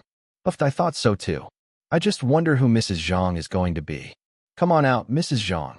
Summoning Mrs. Zhang, please show yourself immediately. The netizens were stirring up a commotion. Zhang Ye's looks had always been his disadvantage, but there were times when it turned into an advantage for him. Although his appearance was not remarkable, it was a bit above average. So he clearly could not take the journey of an idol. He could only work harder and put in more effort than the other idols to be able to make a name for himself in the entertainment industry. Every step of his had been extremely difficult. But likewise, now that he had climbed to his current position, it did not really have much of an effect on his popularity even when he announced that he was getting engaged. There was no need for him to hide or keep it a secret. He could openly make the announcement by posting it onto Weibo. Others would not dare to do so. Like Dong Shanshan, like Hu Dongfang, like Ning Lan, like Zhang Yuanqi. Some celebrities would have a clause in their contracts with their talent agencies to not get into a relationship for a certain number of years. All of this was done to prevent them from losing popularity, since some fans were pragmatic and would go to similar celebrities and become their fans if they knew their idol had gotten married. Countless cases happened in which many celebrities lost a great deal of their popularity after announcing their marriage. Of course, there were some who managed to maintain their fan bases, but no one really dared to take such a gamble. However, Zhang Ye was not afraid of this. He really was not afraid.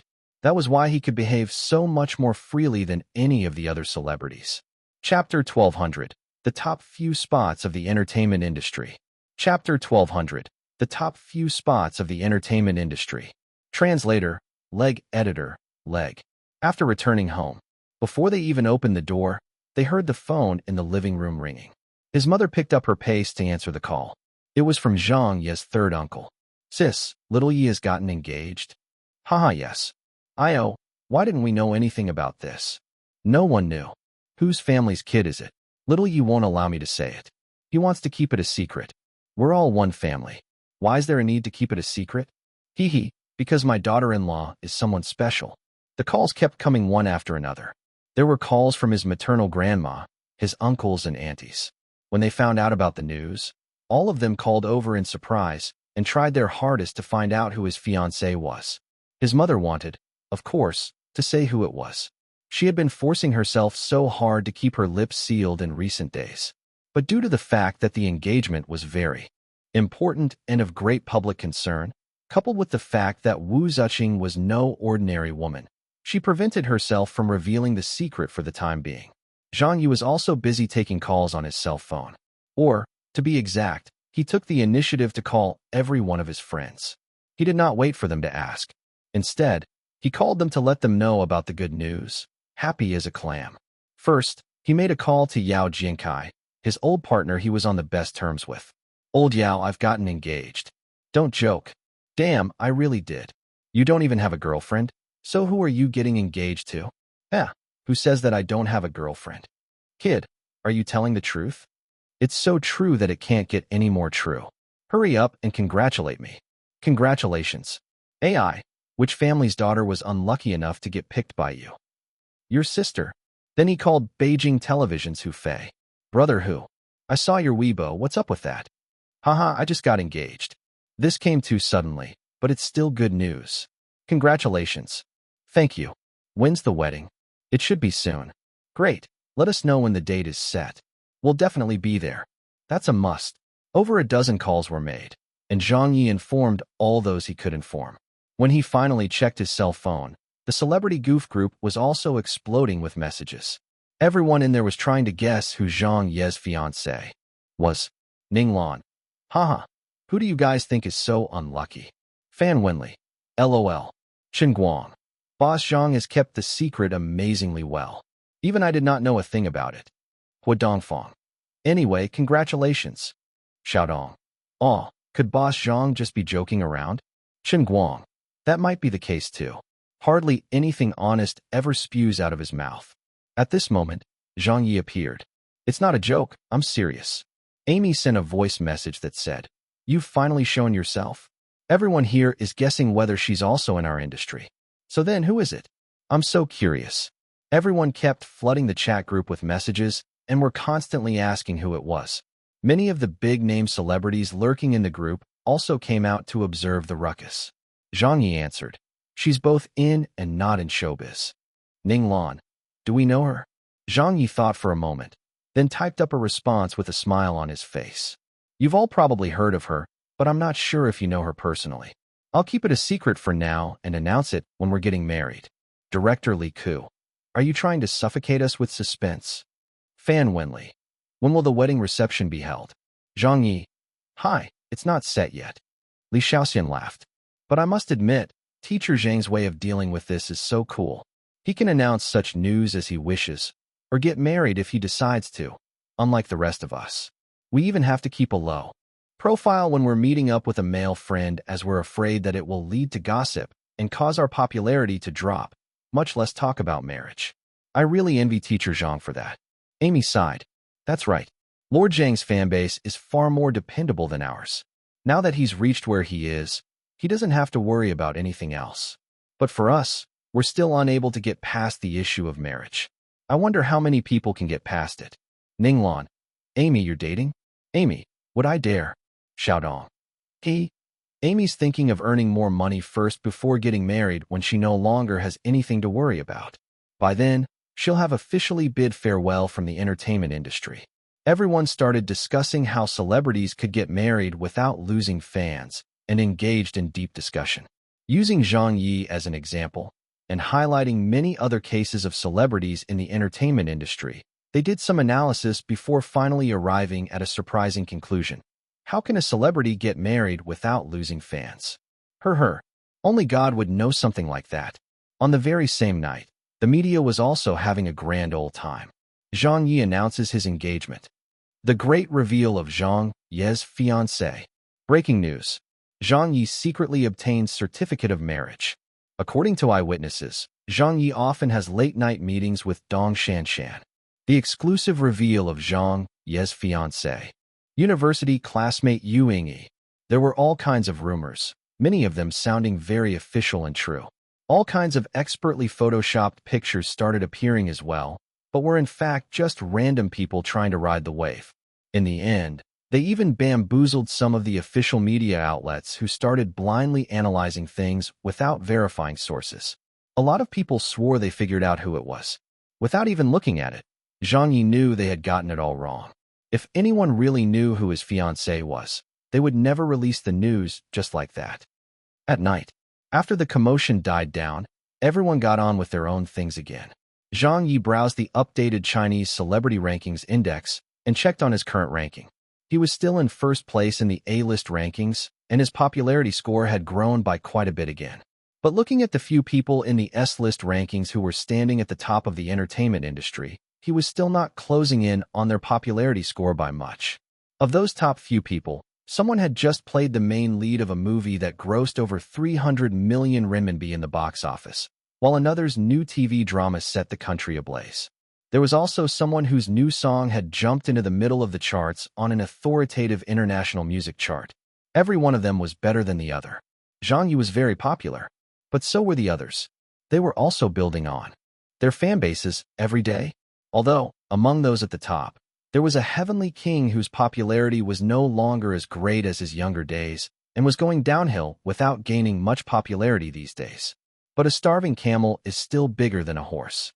With so many years of accumulated popularity, he was not someone Zhang Ye could easily surpass in a short amount of time. The S-list rankings had not been updated in so long.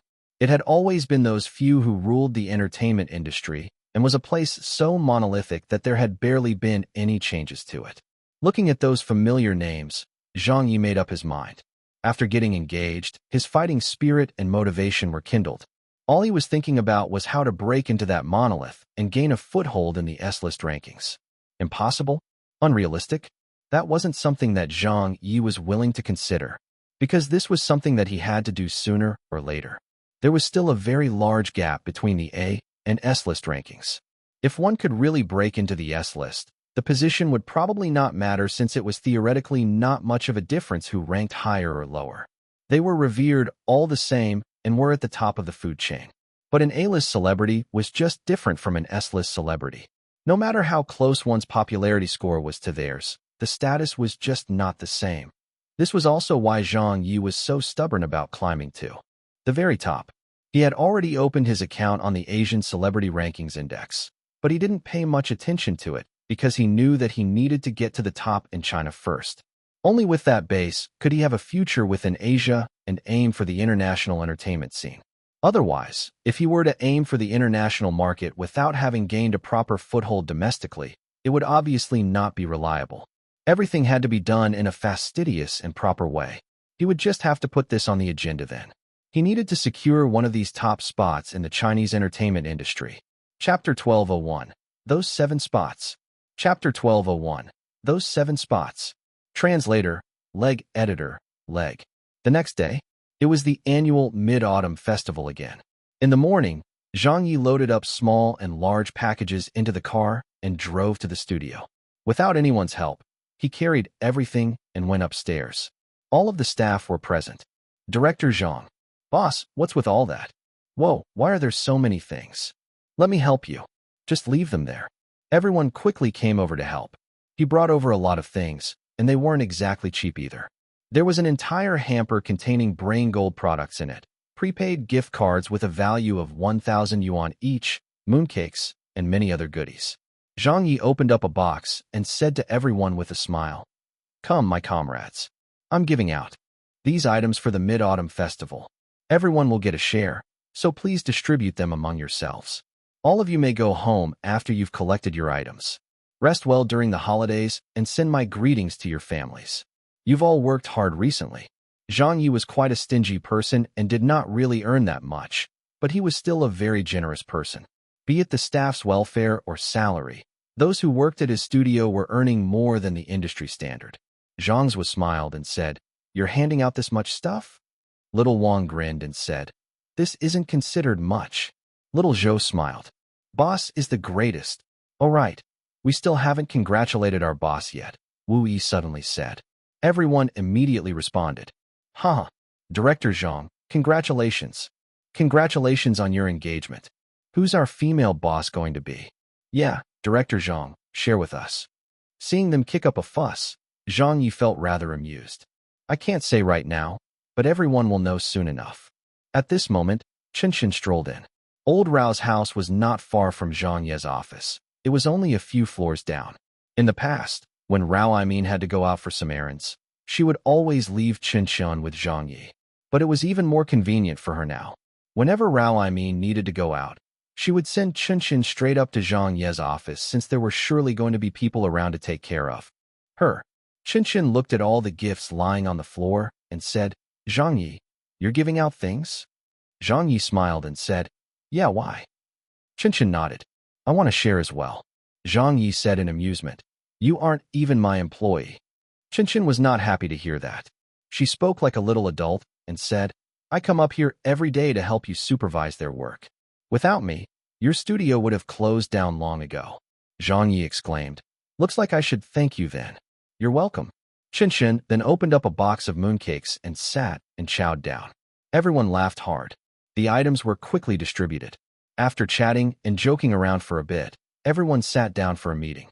Zhang Ye sat at the head of the table and said, "Everyone, please enjoy your time off during this 2-day holiday break. After the Mid-Autumn Festival, it'll be time for us to get busy again. I'll give everyone a heads up, so be ready. On top of that, I want to announce something. When we get back from the holidays, I plan to officially begin my assault for a spot in the S list." Zhang's was said, "Of course we must." Hachichi gave an easy smile. "You're already at the top of the A list, so the next target is definitely a spot in the national S list. Even without you saying, we know what to do. All of us have always been working hard in that direction. A few years from now, we'll be doing everything with that target in mind." "Right. Our target is to reach the top." Everyone expressed their stance. But Zhang Yi said, "No, you guys might have misunderstood what I meant." Hachichi was taken aback. Wu Yi asked, "Then what did you mean?" Zhang Yi said with a smile, "I'm not talking about getting there in a few years' time. I'm talking about doing it immediately, right now." Everyone exclaimed, "What's the time frame of right now?" Zhang Yi answered, "Within the next few months." Everyone vomited blood and started sweating. Within the next few months? Break into the S list? What the fuck? Are you dreaming? How is it possible to get into the S list in just a few months' time? Hachichi quickly said, "Director Zhang, you're still young and stand out more than anyone else. We're in no rush. You can slowly gain more experience and win more awards to add to your popularity score. All that cannot be done in just a month or two. If you're talking about doing so within a year or two, we might be able to fight for it and push our way up. But to get there within a few months?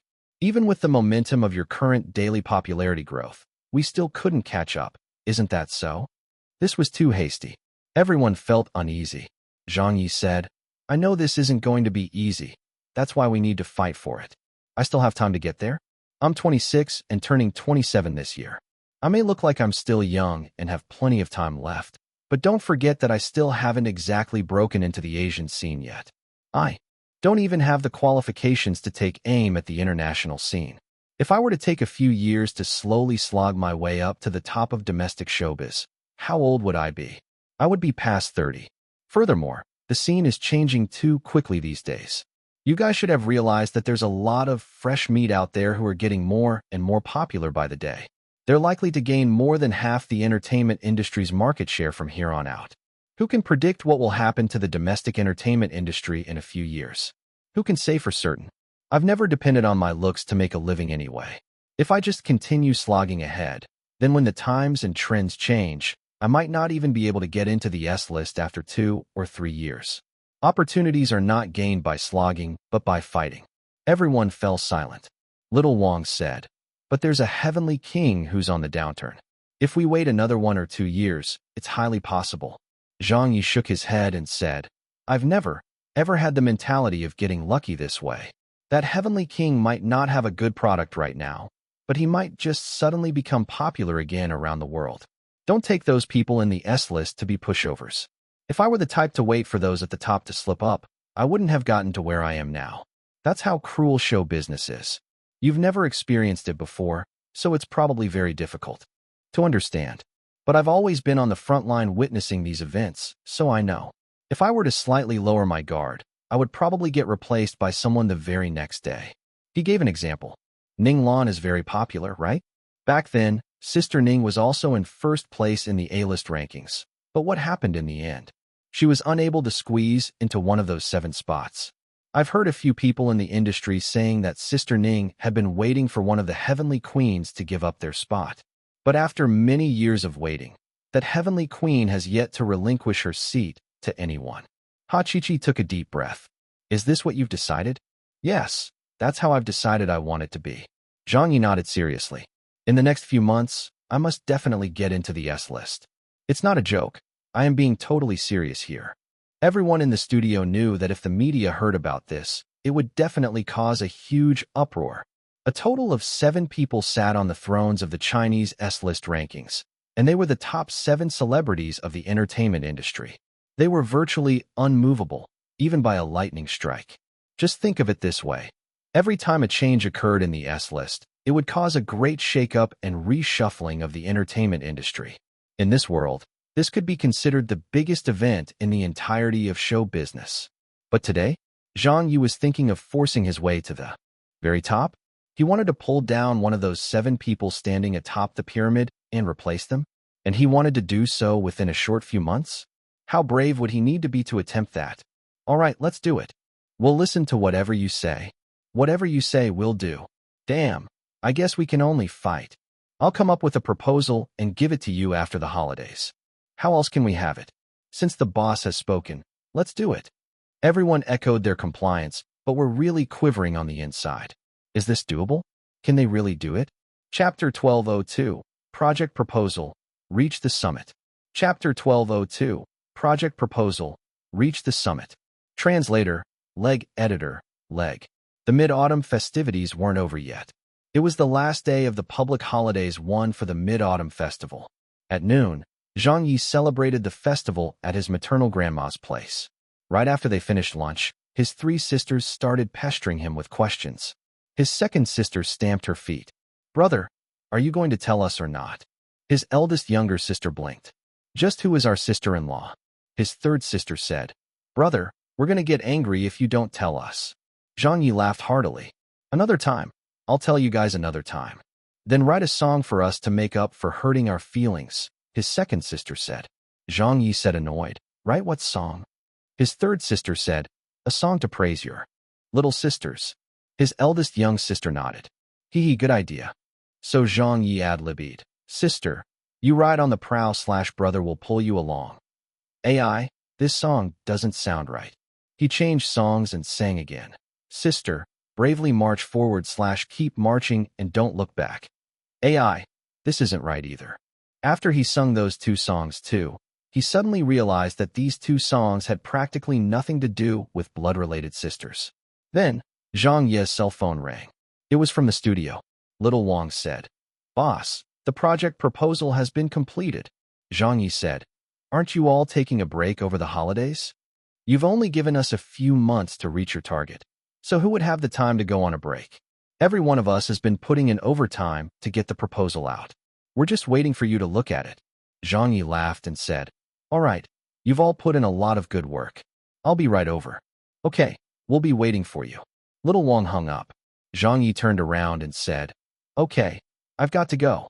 In the living room, his maternal grandma asked, Where to? You're not staying for dinner. I can't, Grandma. I still have some work waiting for me at the studio, and will probably be very busy over the next few days. You and Grandpa have to pay attention to your health, all right? If there's anything, just give me a call. I'll be off now.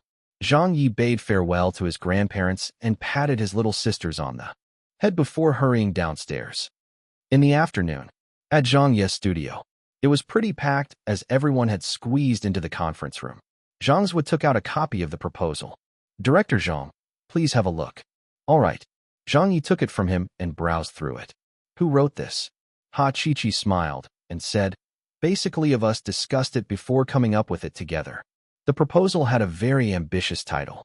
As Zhang Ye had set his sights on the very top 7 spots of the entertainment industry's pyramid, the proposal was titled, Reach the Summit. It was even emblazoned in English at the bottom.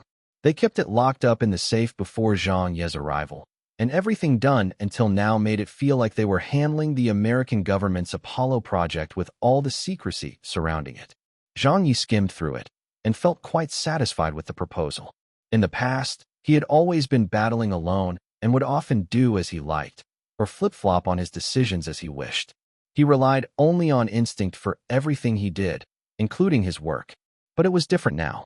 With a team, his work productivity increased since there were more people helping him handle all kinds of issues and projects. Very good. Zhang Ye nodded. Zhang Zhe said, Then shall I briefly outline the proposal guidelines? Interested, Zhang Ye said, Sure. Zhang Zhe bluntly said, Actually, we aren't very confident about completing our Reach the Summit plan because every step we highlighted is rather difficult to achieve. Rather than calling it a proposal, it might be better to say that these are milestones. But since we're trying to take one of the 7 spots, the proposal was written in a more idealistic manner. What's more, all of the steps highlighted have to be achieved to realize the plan. If anything is missed, there won't be a chance of bringing the plan to fruition. This proposal was written with us bravely aiming for the unthinkable. Zhang Ye gave a smile and said, That's how it should be done. We shouldn't be afraid to fail, but we should be afraid of not daring to dream. Zhang Ye heaved a sigh of relief at Zhang Ye's acknowledgement. He was really afraid that Zhang Ye would reject the proposal as it was too absurd in nature. He said, "For the first step of the Reach the Summit plan, we hope that you take home the most coveted domestic literary award that will be announced in the next few days, the Yanhong Literary Prize." The Yanhong Literary Prize was named after a person. It was one of the 3 most coveted awards in the literary world, and the winners were chosen once every 4 years. Zhang's was said, "As we all know, awards weigh heavily in the Celebrity Rankings Index. In the calculation of a celebrity's popularity score, awards contribute in large part. What's more, this is one of the most coveted awards in the literary world, so it means even more. The effects of receiving it would be very positive, so you must get it." Although another top prize called the Qilu Literature Prize will be awarded very soon. That award is more skewed towards longer works like full-length novels and similar works. You don't have a chance of winning that one since you don't have any full-length novels, as Ghost Blows Out the Light isn't considered traditional literature. But it's different for the Yanhong Literary Prize, which is targeted more towards poetry and prose.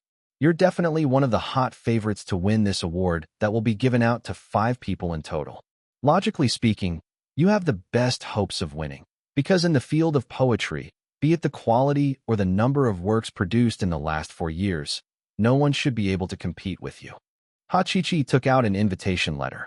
This was the fax our studio received this morning, sent over by the people from the Yanhong Literary Prize Committee. They've included you in the list of nominees, which number 30 candidates in total. We've also compiled the list for you. The final results will be based on the votes given by the judges. The most coveted literary award? He really hadn't won an award like that before. Zhang Ye said while looking through the list. "All right," Wu Yi said, "but there are a lot of variables." Zhang Zhuo agreed. "What we just talked about was based on the best possible outcome of our predictions and analysis. The greatest variable in this is your relationship with the literary world. You've never gotten along with them, nor have you been a member of the Writers' Association or any literary organizations. All this time, you've always been doing your own thing outside of the system, so I'm afraid that'll inherently affect your scores. After our final analysis, we came to the conclusion that your best chance of winning is 50-50. It's all going to be down to luck." Of those in the top 7 spots, their greatest difference with Zhang Ye was that they had a lot of distinctions. With so many distinctions, it meant they accumulated a lot of popularity. All of them had so many awards to their names that you could just pick one of them, and they would easily have multiple honors, such as being the kings or queens of the silver screen or the equivalent. All of the highest honors were basically a dime a dozen to them. The reason why those 7 people were so popular was that they had all the highest honors and awards, which added to their popularity. If Zhang Ye wanted to take one of their spots, he couldn't lose out on this aspect. He had already won the most coveted awards in hosting, mathematics, variety, and documentary shows, but he had almost no achievements in the literary field that he was most famous for. In a way, this was really quite unacceptable. He could only try to fight for it.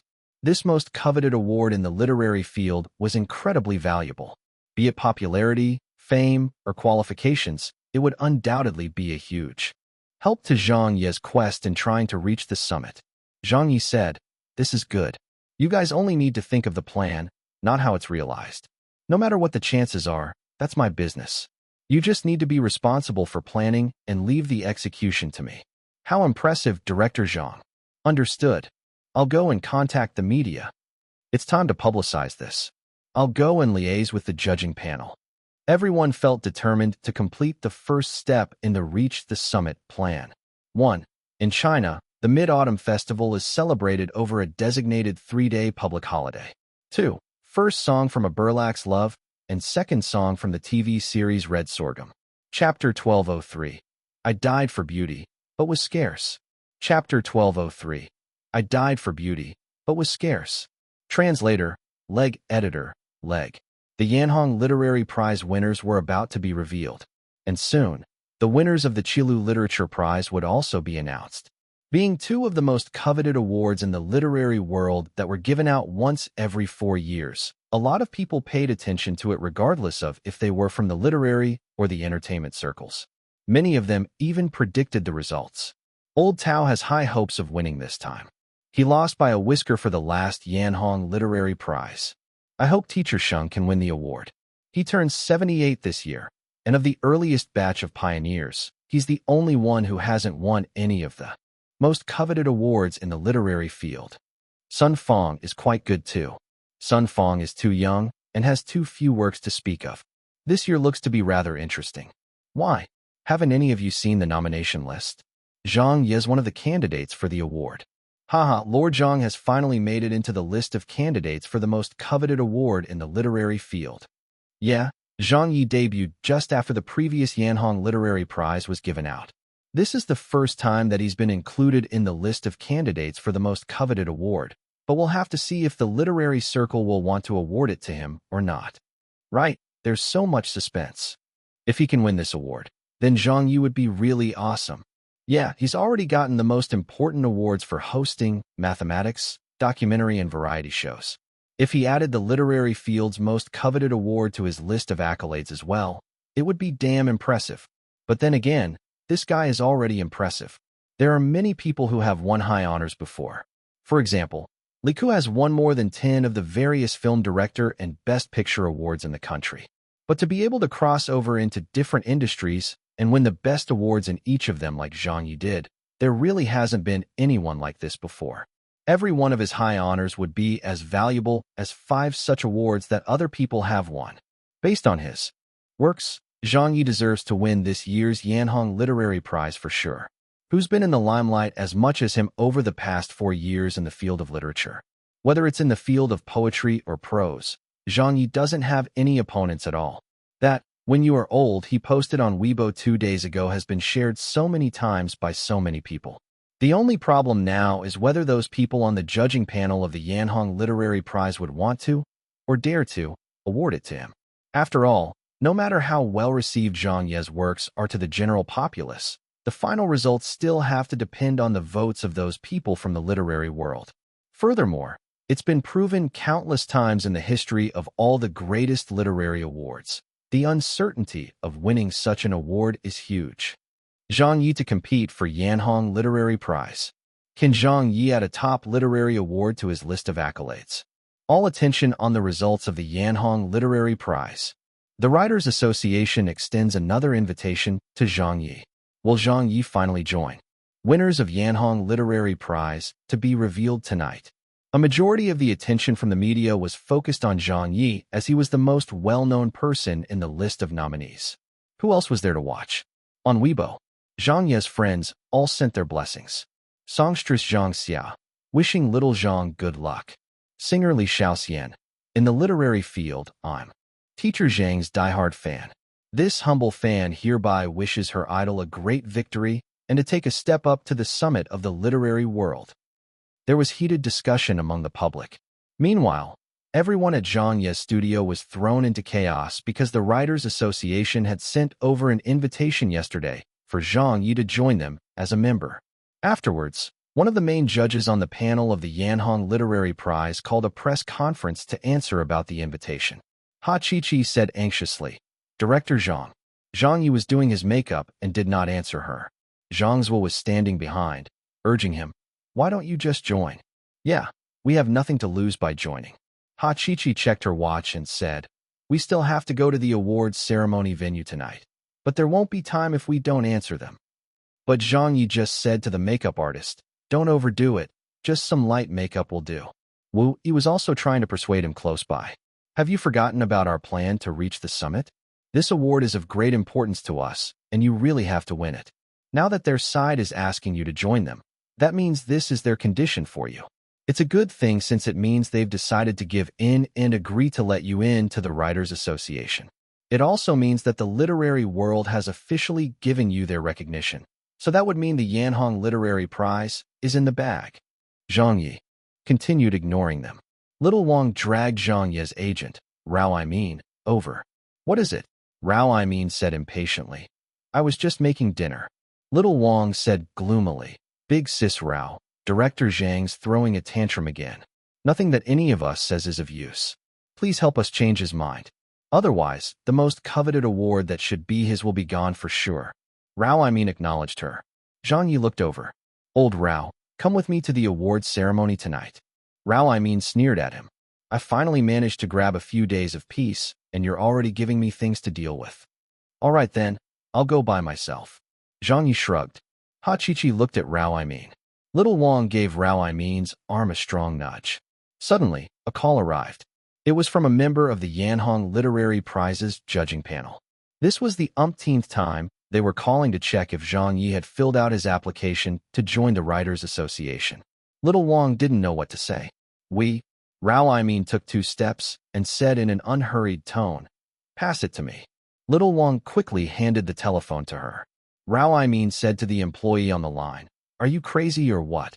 How can you be so annoying by calling so often? The judging panel should just do their job and vote. What's with all this nonsensical crap that you're giving me? Who am I? I'm Zhang Ye's agent. Whatever it is you want, speak to me." She broke that person off with a few lines. Everyone at the studio was dumbfounded listening. Sister Rao, we were hoping you'd persuade Director Zhang, but you're not helping matters like this. They finally understood why Rao, a person who was not from this field, had ended up being Zhang Ye's agent. Their tempers were far too alike.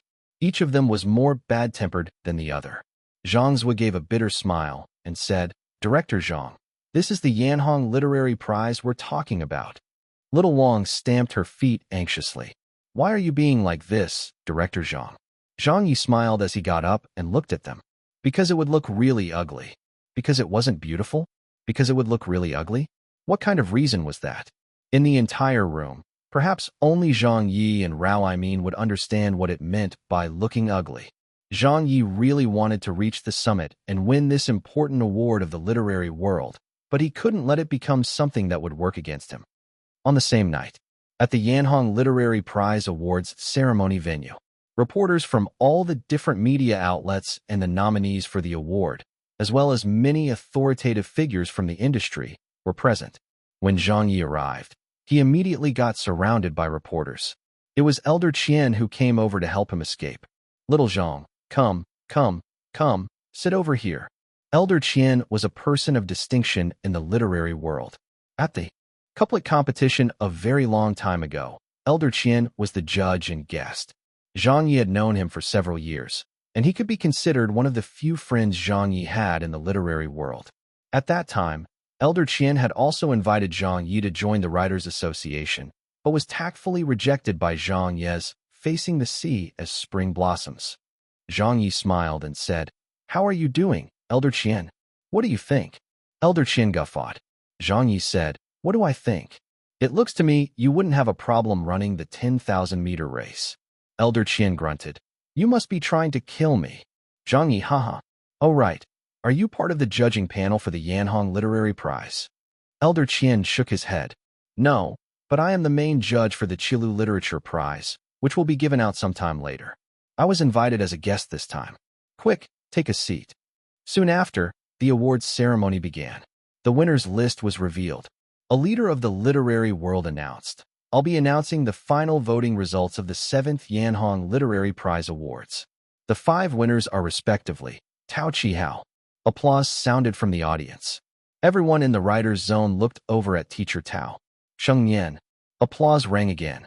Shueli's jaw dropped in excitement and looked to be in disbelief. Xiao Hui. Old Xiao smacked his thigh and laughed happily. The final winner was about to be announced. There was only one spot left. The leader deliberately paused for a moment before saying loudly, "Chin bang." The 5 award winners were revealed and made their way up on stage to collect their prizes.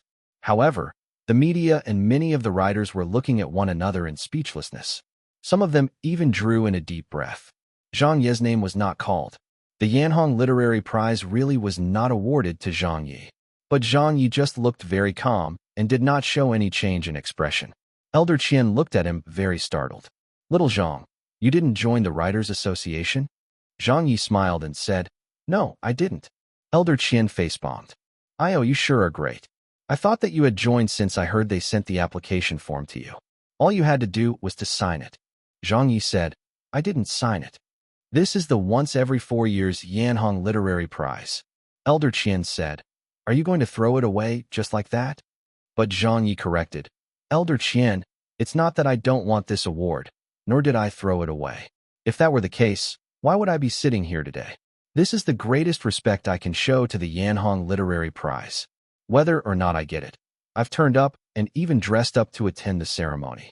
He pointed at what he was wearing, then laughed and said, I've already given it my best and done what I had to do, but the prize did not choose me. Elder Qian fell silent. The young writers around him also fell silent. Yes, Zhang Ye had done all he could. What was the role of a writer? It was creation. It was writing. It was picking up one's pen. Zhang Ye had done all that. So what else were they expecting of him? The awards ceremony came to an end. Before Zhang Ye could even leave his seat, he was mobbed by a swarm of reporters. Teacher Zhang, what do you have to say about not winning this award? I heard it was because you offended the judging panel of the Yanhong Literary Prize. So does that mean that there won't be a place for you in the future issuings of this award? That you will be excluded from here on out? Did you join the Writers Association? We received news that if you had agreed to join the Writers Association and become a member, you would definitely have been awarded a Yanhong Literary Prize today. Why didn't you agree to join the Writers Association? Teacher Zhang, will you be back to fight for the Yanhong Literary Prize in another 4 years? Zhang Ye did not accept their interview and walked off silently. Online, the news had spread as well. What? They're really not giving it to Zhang Ye. Holy shit. The Yanhong Literary Prize is getting more and more pointless. I've never even heard of 3 of the 5 winners before. The value of this year's Yanhong Literary Prize is really too low. Zhang Ye is not in the list of winners? Are you kidding me? Zhang Ye's poems are not even good enough to win the award? Oh, my God, just how high is the entry barrier of the Yanhong Literary Prize? Don't scare me like that. Is there even a need to explain? They wanted Zhang Ye to join them, but Zhang Ye totally ignored them. It's over. Even if Zhang Ye wants to have a go at the top award of the literary world, he has to wait another 4 years. Would the Yanhong Literary Prize's judging panel give it to him even if he waits another 4 years? This is not cool at all.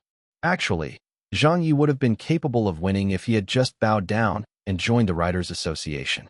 They set the conditions for him, but it was just that he chose not to follow their wishes. Look at it now, it's all over for him. Countless citizens questioned this outcome. Some experts and scholars raised their doubts to the Yanhong Literary Prize Committee.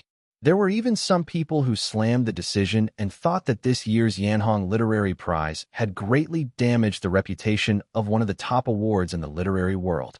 There were scoldings. There were criticisms. The Yanhong Literary Prize's judging panel was thrust to the forefront. Later, when the committee officials realized the severity of the situation, they immediately issued a response to explain why Zhang Ye was not qualified enough to win the award. They came up with reasons like how he was too young, how he had not joined any literary organizations before, how some of his works were too radical in thought, were too aggressive and harsh in nature, etc., etc.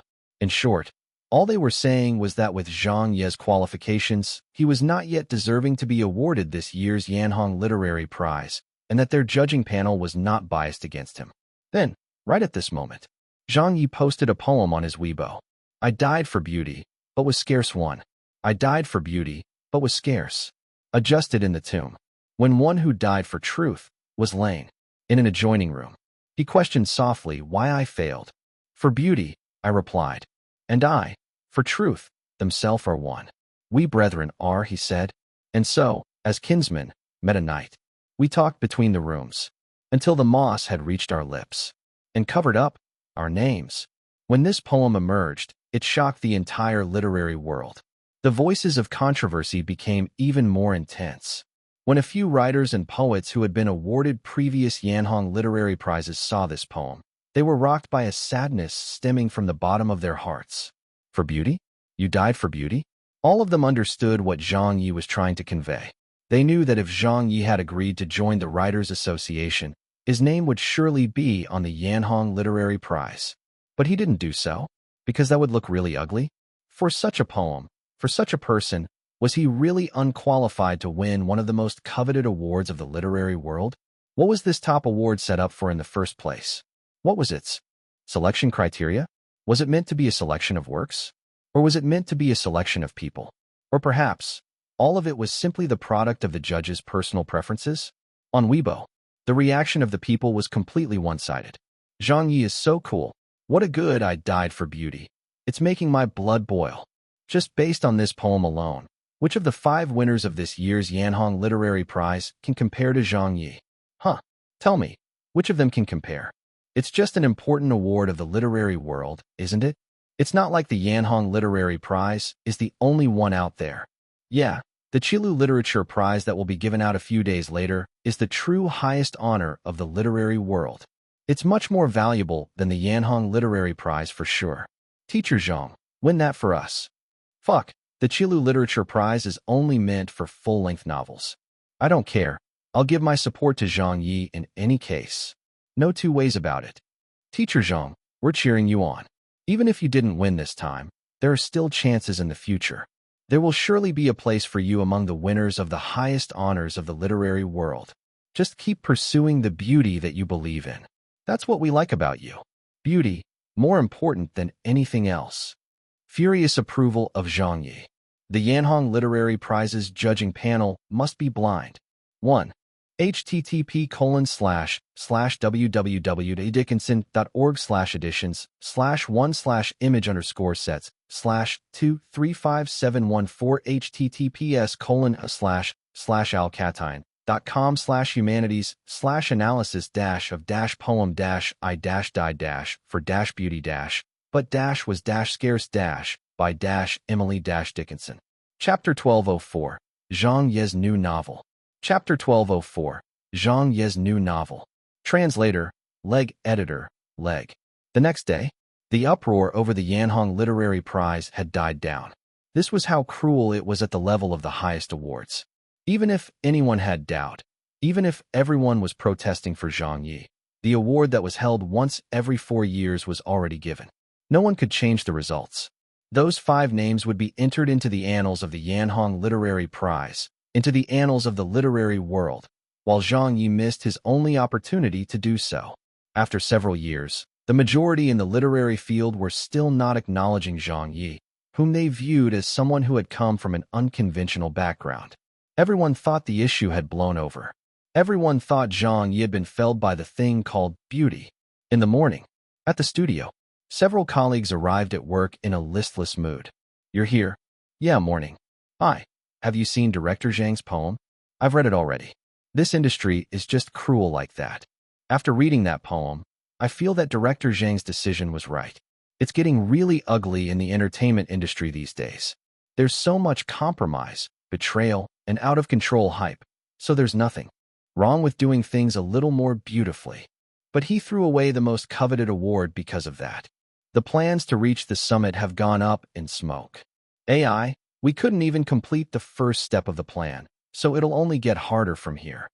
I don't think there's any hope of reaching the summit this year. Our director Zhang has offended too many people and industries. The further he climbs, the more pressure there will be on him. He's paying off his past debts. There are probably a lot of people who are waiting for Director Zhang to fall, and many of them should be applauding as well. He wants to reach the summit. If Director Zhang drops his guard even for a second, just watch. Countless people are sure to rush up to try to take a chunk out of him. Everyone was chatting among themselves. Hachichi had just bought breakfast and stepped into the office. Then, footfalls came from upstairs. Let them try. To be honest, I've never lost the many conflicts that I've had in all these years. I would really like to see who can take a chunk out of me. It was Zhang Ye. Zhang's was said, Little Wang said in surprise. Why are you here so early? What do you mean by early? Zhang Ye laughed and said, I haven't left since I got back here yesterday. Quick, did anyone buy breakfast? Hachichi unwittingly answered, I did. Zhang Ye jogged over to her and plopped down. He grabbed some soup dumplings and stuffed them into his mouth. After he ate a few of them, he even pretended to be polite and said to Hachichi, Have some too, Sister Ha. Hachichi was speechless. What do you want me to eat? You didn't even leave any for me. Wu Yi asked curiously. You didn't sleep the entire night? Zhang Yi inserted a straw into a cup and slurped on soy milk. Yeah. Seeing Zhang Yi in such a good mood, Zhang Zhe was feeling very curious. Based on Director Zhang's temper, he would have flown into a rage at a time like this. Why was he still acting so calmly? He probed. Director Zhang, Has our previous plan to reach the summit been canceled? Will the plan still be carry? Zhang Ye asked in surprise. Why would it be canceled? Zhang's was smiled bitterly. But we couldn't even achieve the first milestone. After he finished drinking the soy milk, Zhang Ye smiled and said, I've said before, you guys only need to think of the plan. As for how it will be realized, that isn't for you to worry about. That's my business. As they spoke, it gradually turned into a meeting, so everyone sat down. Hachichi said, Our first step of the plan was for you to win one of the most coveted awards in the domestic literary world so that you could polish up your credentials to help push your popularity higher. With the newly gained popularity from winning the award, the second step would be to publish another novel like Ghost Blows Out the Light. We would then try our best to make it a bestseller. You haven't written a novel in a long time, so that should help you increase your popularity within the literary field and bring it to new heights. In that way, we could have taken another big step towards the realization of our plan to reach the summit. But now that you didn't manage to win one of the most important awards in the domestic literary world, the next step would be. But Zhang Ye pointed upstairs and said, I've already started on a new novel. Zhang Zhuo exclaimed, You've already begun writing it? Yeah, what else did you guys think I was doing all night? Zhang Ye suddenly remembered something. Oh right, hurry up and contact the publishing firm. We can already get the process started. Hachichi asked, When will you finish writing it? Zhang Ye looked at the calendar and said, I'll try to finish it in 2 days. 2 days? Was he writing a short story? Okay, understood. I will go and liaise with the publishing firm. Nobody asked further. Zhang Ye did not say anything else either. After he finished eating, he ran upstairs. Everyone heard his office door shut. Until evening, no one saw Zhang Ye take a step out from his office. The next day, it was past 5 p.m. The office door opened, and Zhang Ye came downstairs sporting an unkempt look. Everyone stood. Ayo, Director Zhang, you finally came out. Quick, come and eat dinner. I've already bought something for you. You nearly scared us to death. You didn't even open the door when we knocked. But Zhang Ye laughed and said spiritedly, Little Wang, print the draft out. He had finished writing it within 2 days, but there was a heavy price to pay. Zhang Ye had barely gotten any sleep these past 2 days, as he spent close to 20 hours a day typing in front of the computer. He had always been like that, and was someone who would work himself to death. Everyone knew his character. Little Wang ran upstairs to print the draft. 20 pages, 50 pages, 100 pages. The draft was printed out page by page. Everyone in the studio was getting more and more dumbfounded as they watched.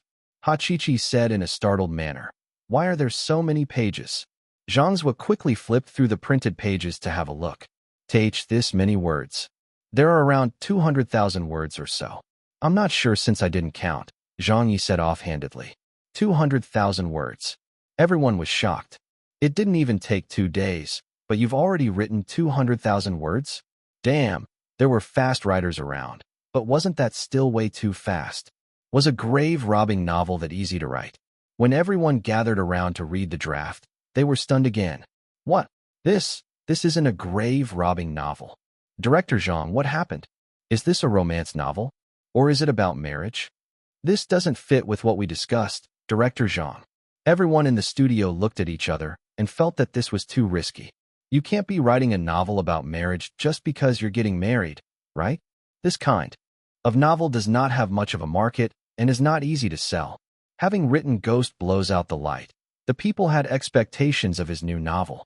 As long as they gave it a similar title such as Ghost Blows Out the Light 2, the book sales wouldn't do too badly. So they couldn't comprehend why Zhang Ye would touch on the topic of marriage for his new novel. Zhang Ye smiled and said, This is it. Contact the publishing firm and get the book out there as soon as possible. He said that with a lot of certainty, so they had to do as they were told. After gobbling up his dinner, Zhang Ye was so happy that he even had some erguo too to drink. Afterwards, he walked into the empty conference room and took out his cell phone to make a call. It was a call to Elder Qian. Do. The call went through. Elder Qian, have you had dinner yet? Oh, it's little Zhang. I just finished eating. Why? Is there something that you're looking for me for? You mentioned that you were on the judging panel for the Qilu Literature Prize? Yeah, what's the matter? How does one qualify for the Qilu Literature Prize? Why are you asking? The nomination for the Qilu Literature Prize depends on the literature in question. We go through the better literature that's published within the last 4 years, and every member of the judging panel is tasked with nominating 1 or 2 novels to the shortlist. These books will then be placed into the final selection pool and be voted on so that 5 winners will be chosen to receive the final award. Oh, then why don't you help me nominate a novel? Whose novel is it? Mine. Elder Qian laughed aloud after being taken aback for a moment. Your novels won't do. Be it that Ghost Blows Out the Light or Legend of Wukong. None of those books fulfill the requirements to get nominated, nor are they considered literature in the traditional sense of the word. The Qilu Literature Prize emphasizes more on literary merit, so I'm afraid I can't give you a pass on that. Zhang Ye said in amusement. Don't worry, it's my new novel I'm talking about. Only then did Elder Qian take him seriously again. Do you intend to compete for the Qilu Literature Prize? Yes, Zhang Ye said. Are you serious? Does it sound like I'm joking? Elder Qian did not quite understand. But why? Zhang Ye answered with a laugh. For beauty. Why did he fail? For beauty. And why did he stand again? Still for beauty. Elder Qian stayed silent for a few seconds before saying, What's the title of the novel? Zhang Ye placidly answered, Fortress Besieged 1. https://en.wikipedia.org/wiki/fortress_besieged. Chapter 1205. The Qilu Literature Prize Judging Panel. Chapter 1205. The Qilu Literature Prize Judging Panel. Translator, Leg Editor, Leg. On this day, the nominee list for one of the most coveted literary awards, the Qilu Literature Prize, was released. The list was packed with several dozen names and novels. Spring Returns, Han Dong. Love by the Lake, Lu Tianqi. River Maple, Li Duan. Fortress Besieged, Zhang Ye. And so on. This was the grandest affair in the literary field. After the warm-up that was the Yanhong Literary Prize, the Qilu Literature Prize selection attracted even more attention. The Yanhong Literary Prize, Qilu Literature Prize, and another literary award made up 3 of the most coveted awards in the literary field.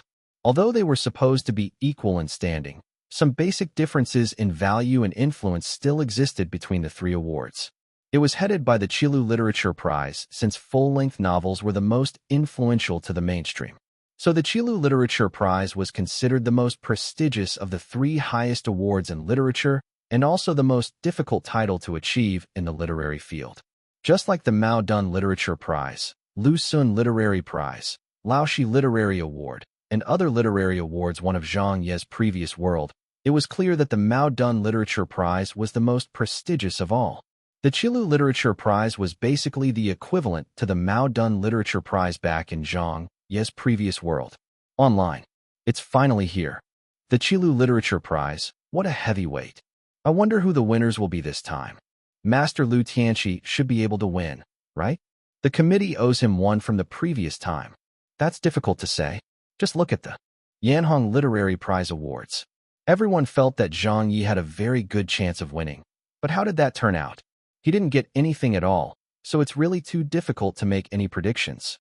Don't bring up the Yanhong Literary Prize anymore, Tui. Haha, the officials on the Yanhong Literary Prize Committee have been badly scolded the past few days. Yeah, even for someone like me who's not a fan of Zhang Ye feels that he has been wrong this time. When Zhang Ye got into fights, I criticized him. When he created trouble, I couldn't bear to look. But when he deserves the honor, I have to give it to him. We have to be reasonable here. His poetry and essays are truly deserving of the Yanhong Literary Prize. Previous poster's view is very fair. I am not Zhang Ye's fan either. I feel that the 7 heavenly kings and queens all know how to behave better than Zhang Ye, but his results and contribution to the literary world cannot be denied. Have a look at this, quickly. A look at what? Why is Zhang Ye's name on the nominee list?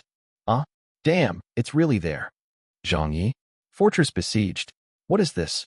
What book is this Fortress Besieged? Zhang Ye hasn't written that book. You silly people, there are so many authors out there who are named Zhang Ye. I personally know of 2 literary figures named Zhang Ye. Hi, so that's how it is. I was surprised for a moment there. He really does have a common name. Haha, that's what I thought too. Would Zhang Ye know how to write literary fiction too? I love Ghost Blows Out the Light the most. Everyone joked around some and did not take the appearance of this name too seriously after that. Even the media reporters and industry insiders did not think too much about it. Zhang Ye's previous books were all famous, and everyone had really not heard of him writing a book titled Fortress Besieged. The reporters were all busy working on their drafts, with some of chasing after interviews with several key authors, while others were writing reports to help the general public understand more about the literary awards, such as the following. The Literary Fields Awards are unlike those given out in the film and television industry. In the film and television industry, there are all sorts of different top award ceremonies held in China, in Hong Kong, and also globally. It's possible for one person to win a lot of them, like Zhang Ye or even Ning Lan, who had won the highest honors in the film and television industry more than once. It's even possible to win the same awards repeatedly. Perhaps they would take the crown of Best Actress this year, and then win it again during the next year. Even though it rarely happens, it's still a possibility. However, it's different for the highest honors of the literary field. Here, although there are no hard and fast rules outlining it, there are some practices and traditions that have gained the consensus of the Chinese literary field. For one, an author could only win one of the highest domestic honors in their entire lifetime. Take, for example, once a certain person won the Yanhong Literary Prize, the future Yanhong Literary Prize committees would never let them be nominated again. No matter how good that person's future works are or how well they do, it wouldn't matter. This is due to the fact that they've won it before. Furthermore, once either one of the three highest honors were won, they would lose their qualification to receive any of the other two highest honors. If they'd won the Yanhong Literary Prize before, they wouldn't have a chance of winning the Qilu Literature Prize. If they won the Qilu Literature Prize, there wouldn't be a need to win the other awards anyway. This was generally how it was. The public was getting rowdy, especially in the literary field. It was as though they were in the opening of the Olympics. Many of the literary figures were currently very active, appearing on all the different major television stations and enjoying the attention that this grand literary affair was shining on them. Meanwhile, the members of the Qilu Literature Prize judging panel were almost coming to blows with each other. Someone banged on the table and shouted, "I don't agree with this." Someone said with a darkened expression, "Why was Zhang Ye placed in the shortlist?" Elder Qian explained, "I was the one who nominated him." That person said, "Elder Qian, no one has read this book before, and it hasn't even been published yet. So how could you nominate it? This hasn't been done in accordance with the rules at all." Elder Meng, who had quite a good relationship with Elder Qian, banged the table and said, "Quiet down, all of you. This is a small room. You guys don't have to raise your voices for us to hear you. Let me say this, Elder Qian has not done anything wrong at all.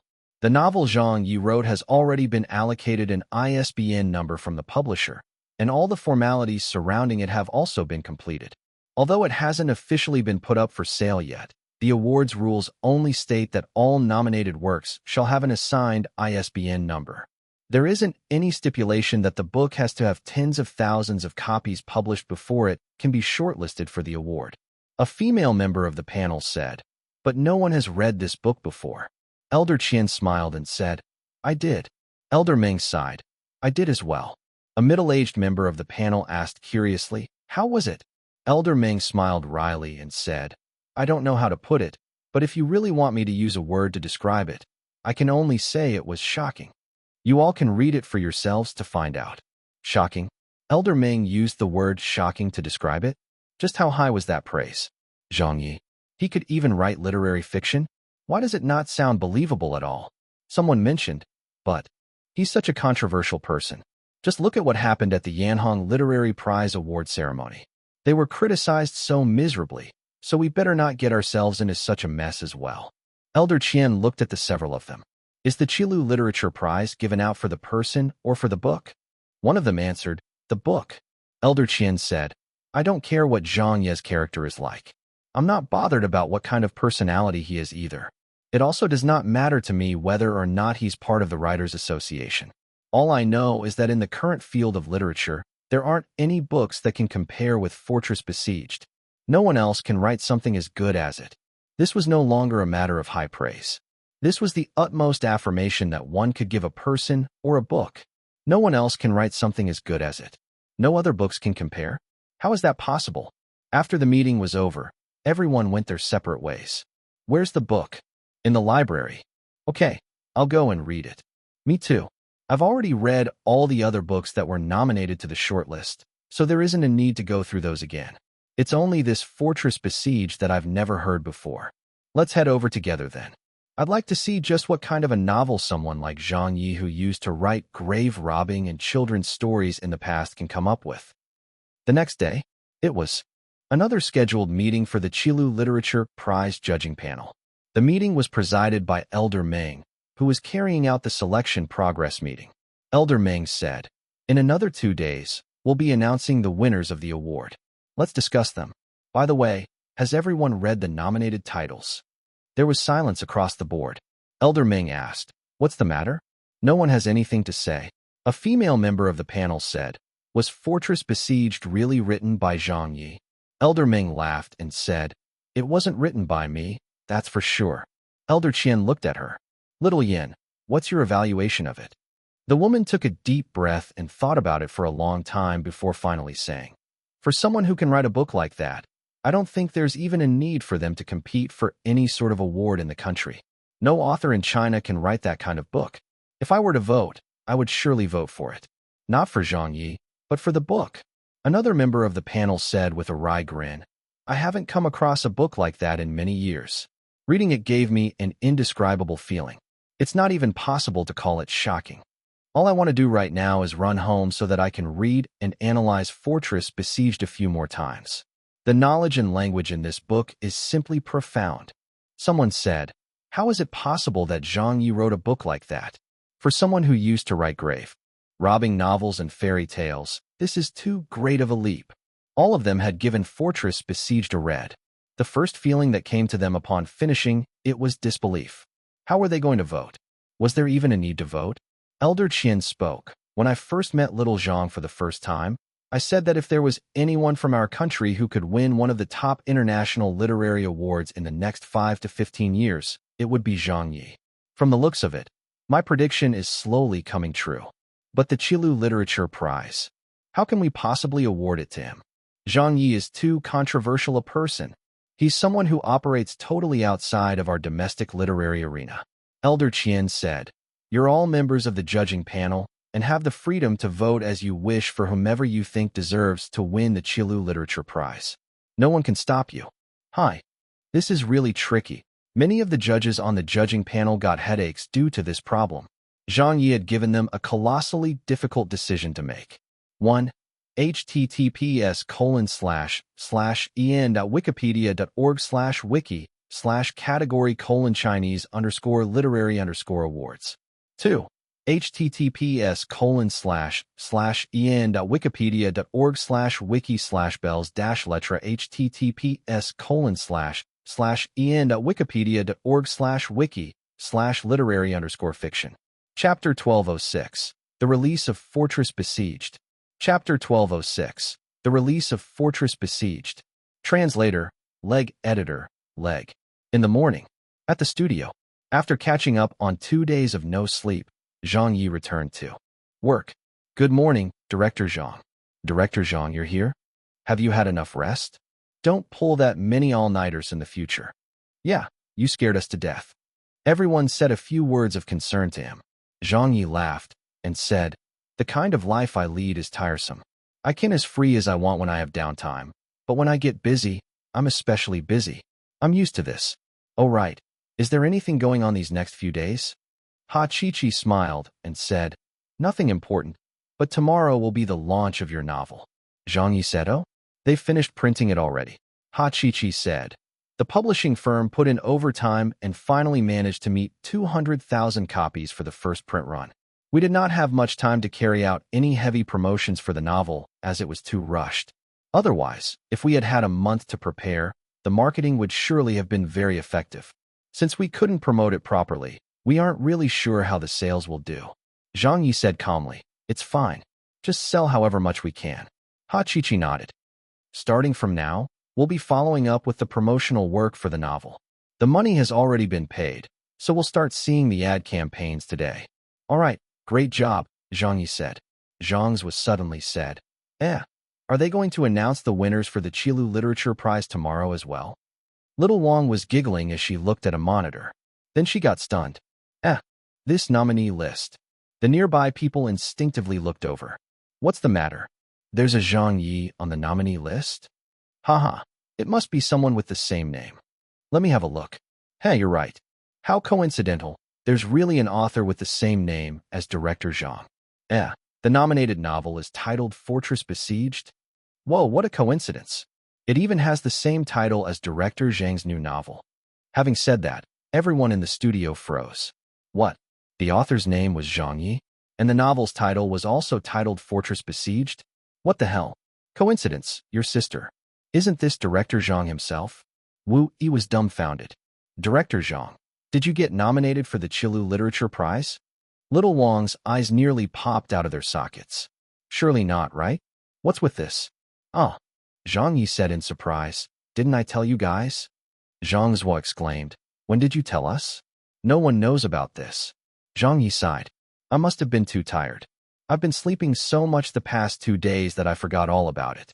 Yes, Fortress Besieged was nominated. Ha Chi-Chi said in disbelief. How could it be that your marriage-themed novel was nominated for the Qilu Literature Prize? Doesn't that award only shortlist literary fiction? Little Wang said. Yeah, what's with this? Zhang Yi said in amusement. Haven't you guys read the novel? Everyone shook their heads. They had been too busy liaising with the publishing firm, readying the promotional materials, and handling other matters. So who would have the time to flip through the novel page by page and read it carefully? Zhang Yi smiled and said, Didn't I say it before? We'll continue with the plan to reach the summit. If we can't complete the first step of our plan, then we'll combine it with the second step. It's probably a good thing that I didn't manage to win the Yanhong Literary Prize. If I did, I couldn't have been nominated for the Qilu Literature Prize. Comparing the prestige of these two awards, the Qilu Literature Prize is actually the more coveted of the domestic literary awards. With that, he spread his hands. But of course, I don't know if I can win this time either. The studio staff got very excited. They thought he had missed out on getting a high honor of the Chinese literary field. But who could have expected that Zhang Ye's new novel would actually get nominated for the famous Qilu Literature Prize as well? This was excellent, great news for them.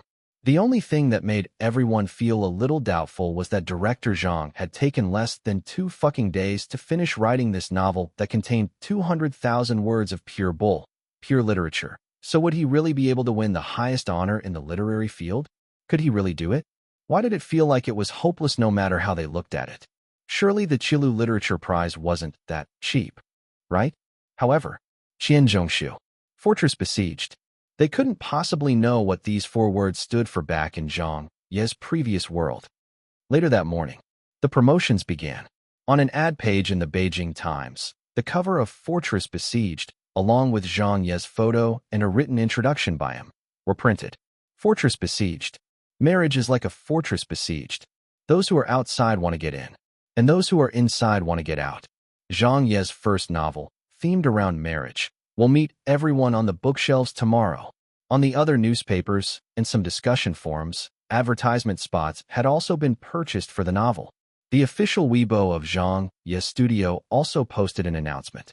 Following, Zhang Ye's personal Weibo shared the announcement post and added simply, "My new novel will go on sale tomorrow at all major bookstores.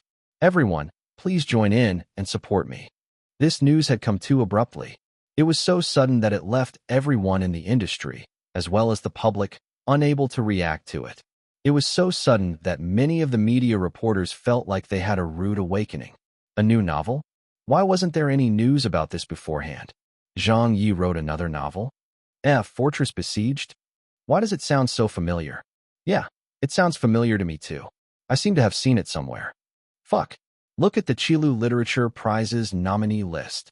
Ah yes, it's the Qilu Literature Prize. I remember it now. Zhang Ye. Fortress Besieged. Your grandpa.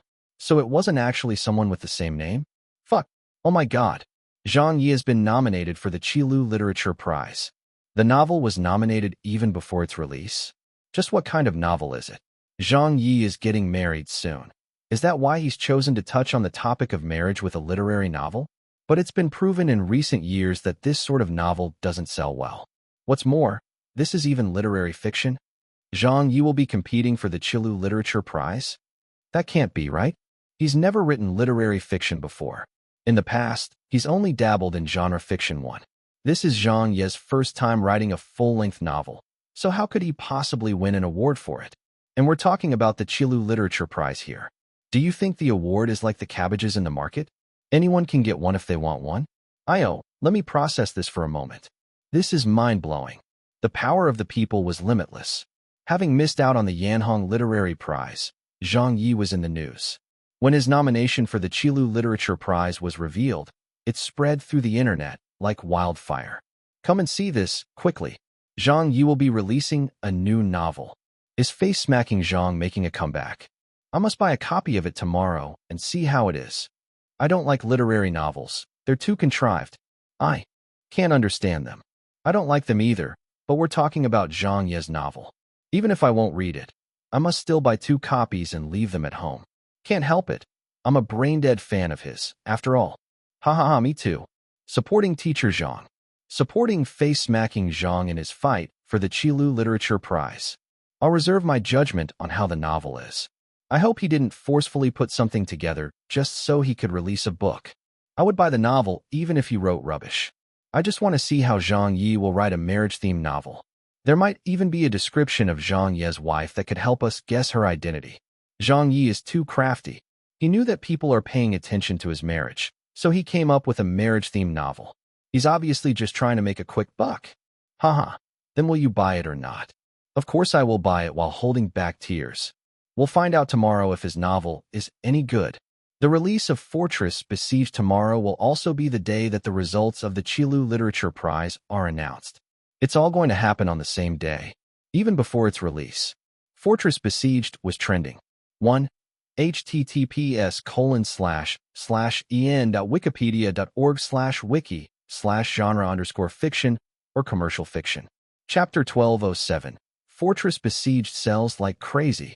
Chapter 1207. Fortress Besieged sells like crazy. Translator, Leg Editor, Leg. The next day, on the day of the book's launch, in the morning, a huge crowd had gathered at the Shidan bookstore entrance. Over 200 people joined the long line and blocked off the main entrance of the building entirely. Don't push, don't push. Please line up and don't cut in line. They're about to open. Why are they taking so long? I've been here since 6 a.m. Bro, I was here earlier than you. I heard that there were some others who came here even earlier than me. What time were they here since? There was someone who arrived at 4:30 a.m. Man, surely they couldn't have gone to such an extreme, right? Why not? Who knows if we can even get hold of a copy of the book? Everyone was chatting as they stood in line. A passerby on his way to work was baffled at the sight. That person did not know what was going on, so he stopped in his tracks and had a look. What are you guys lining up for? Did Hardshell Technologies release a new cell phone? Why didn't I hear about it? In any case, this isn't where the exclusive retail store is. It's over there. Why are you guys lining up at the entrance of the bookstore? Someone in the line said, "We're lining up to buy a book." That person said in surprise, "What book are you buying?" A female student said, "Zhang Ye's Fortress Besieged." The passerby said in a startled voice, "What?" Face-smacking Zhang has released a new novel. The girl nodded and said, "That's right. There are some rumors that this marriage-themed novel will contain some critical information about the identity of Zhang Ye's fiancé. Damn, it's that interesting?" That passerby had a look of excitement in his eyes as he immediately ran to the back of the line and joined it silently. It was finally the start of business hours. When the main doors were unlocked and the passageway into the bookstore was opened up, the staff were stunned by what they saw. They could only watch as shadows came rushing toward them. Some of the female staff were scared stiff and had their jaws drop. They did not know at all what was happening. The crowd rushed straight into the bookstore. "Where is it?" "Over there. I can see the bookshelves. I want a copy of Fortress Besieged. Give me 10 copies.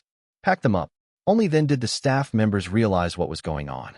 When they finally came back to their senses, the shelves where Fortress Besieged was placed were already emptied out. Only a bare promo board was left standing. Why are they all gone? My God, I was here since 6 a.m. There must still be some stock left in the warehouse. An executive of the bookstore was also alerted. He came downstairs dumbfounded by the happenings and quickly said, "Calm down, everyone, calm down. I've already gotten someone to transfer more stock from our warehouse." The books will be here immediately.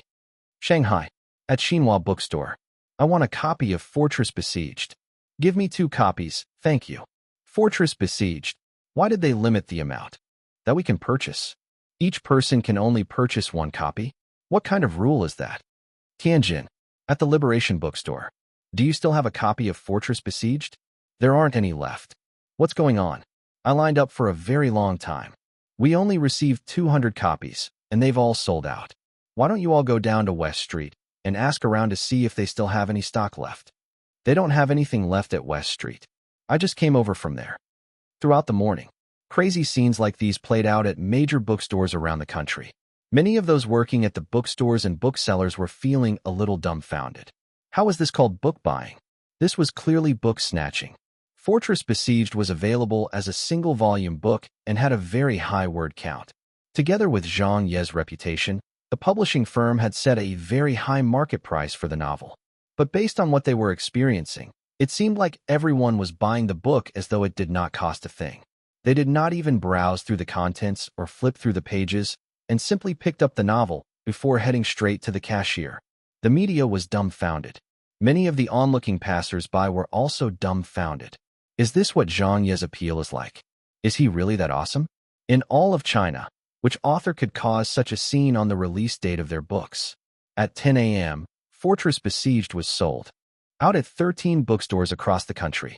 At 10:30 a.m., Fortress Besieged was sold out at 35 bookstores across the country. At 11 a.m., Fortress Besieged was sold out at 57 bookstores across the country. The stock of Fortress Besieged was decreasing.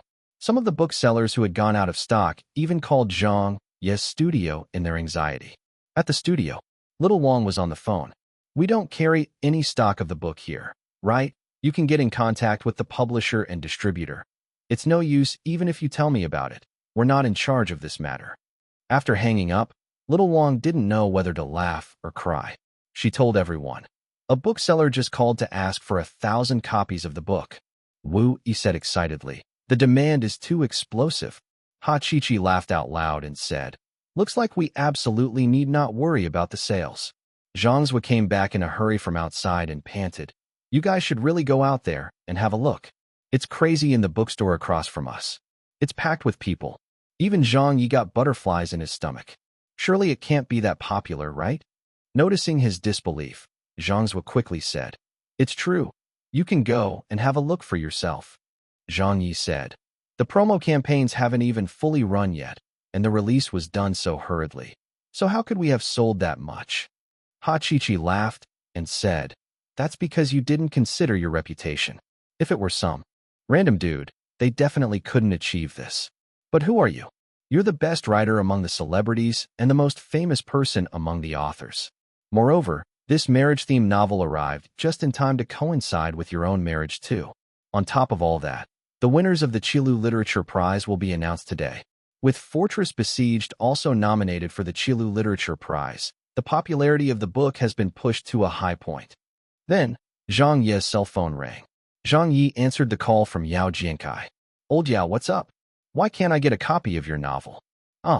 My daughter intended to get it, but it was already sold out at all 3 of the bookstores she went to.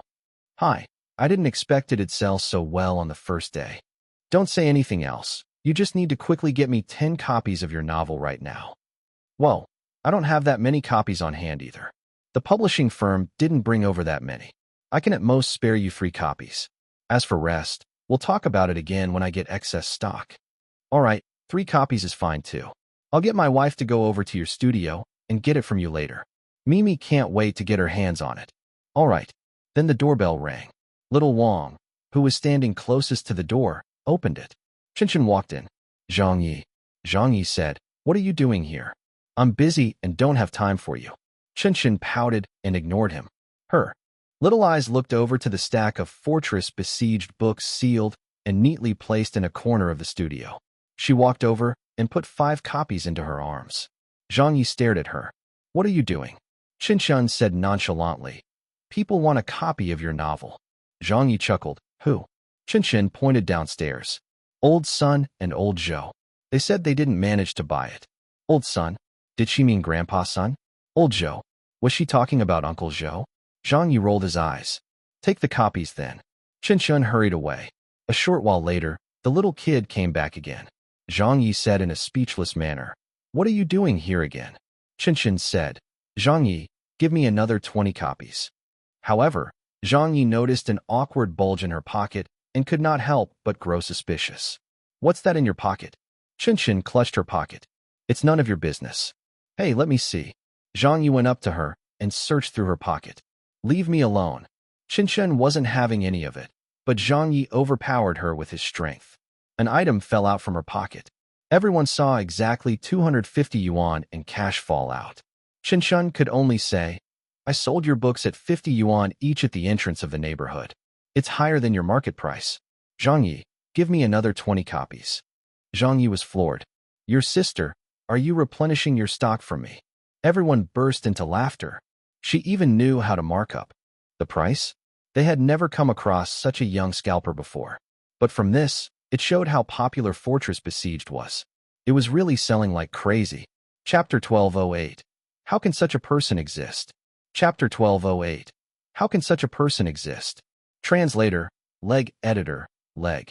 Later that afternoon, at Eastern Publishing Firm, the phone lines were constantly ringing, but the staff were no longer trying to answer every call.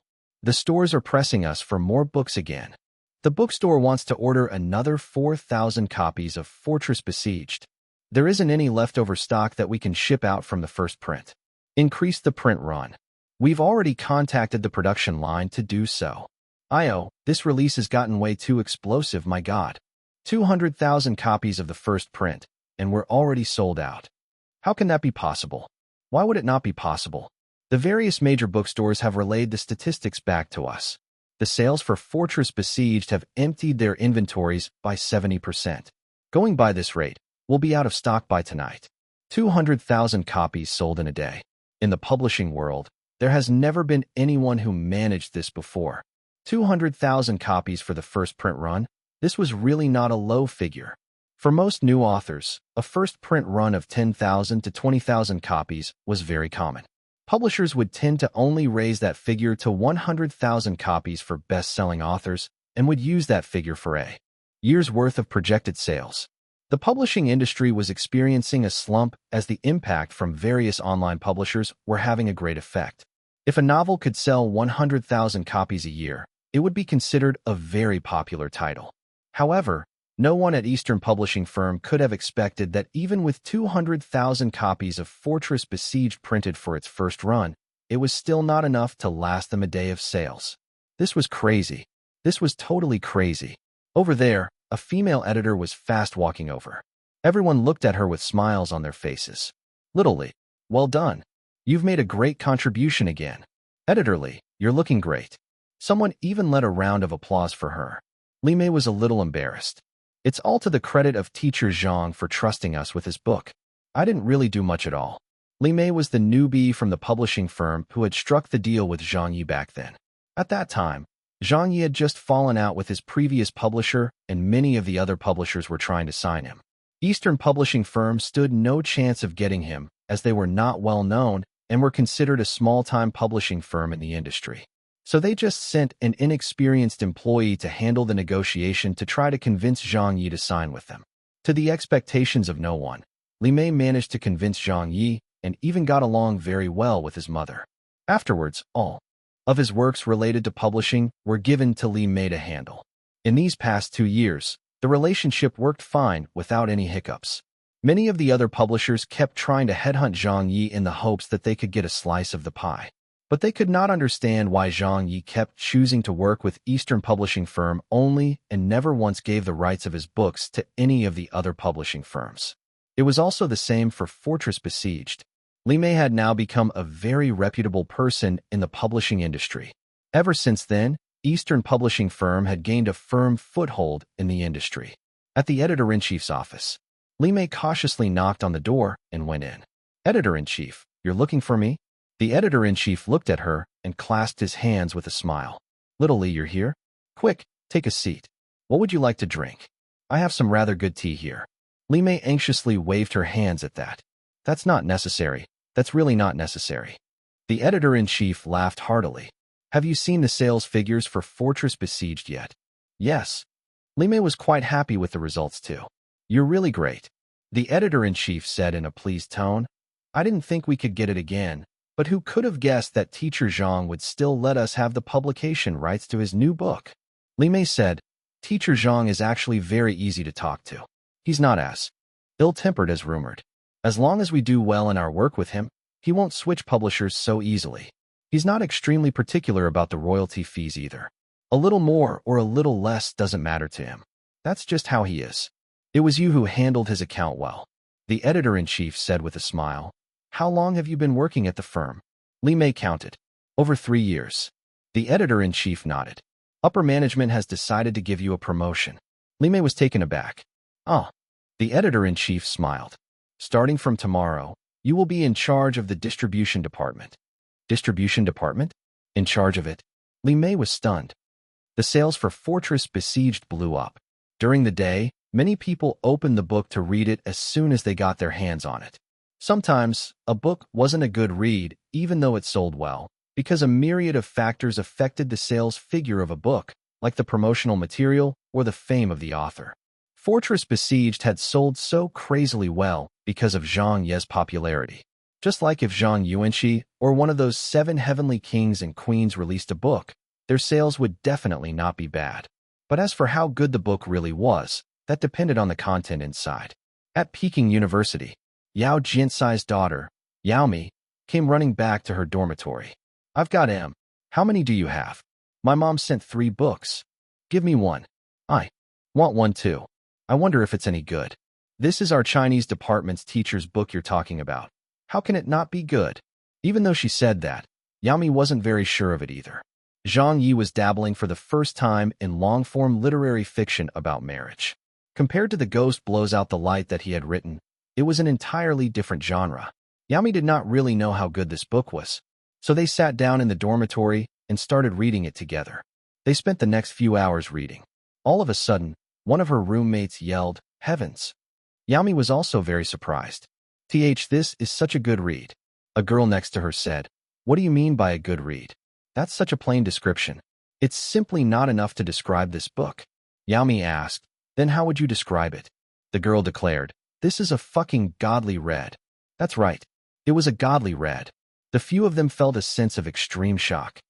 At Zhang Xia's house, Grandma Zhang was sitting back in her chair and reading a book. Her nearby son called for her to take her medicines several times, but she did not hear him. Mom. It's time to take your medicine. Oh, all right. What are you reading? You look lost in it. It's called Fortress Besieged. Zhang Ye's new book? Is it good? Zhang Xia hesitated for a moment before giving the most appropriate evaluation she could think of. It's not a matter of it being good or bad. It's a shocking read. Her son said, Then I'll read it too. But Zhang Xia laughed and said, You're such a restless person and have been so ignorant about things since childhood, so I doubt you'll be able to understand the intricacies and cultured language contained in this book. Such a book can only be written by someone with great wisdom. Little Zhang is really surprising. If he ever decides to venture into the literary circle, he would probably shock a great deal of foreigners. I believe that they don't yet know about this great talent that has emerged in China. After taking her medicine, Zhang Xia continued reading Fortress Besieged. She sat there reading for the entire day. At a certain author's studio, the author, Chen Xian, also received a copy of the book. Someone from his studio brought it back for him, but he threw it aside without reading it. Teacher Chen, about tonight's Qilu Literature Prize. Just leave it to fate. It's out of our control. You have a very good chance of winning.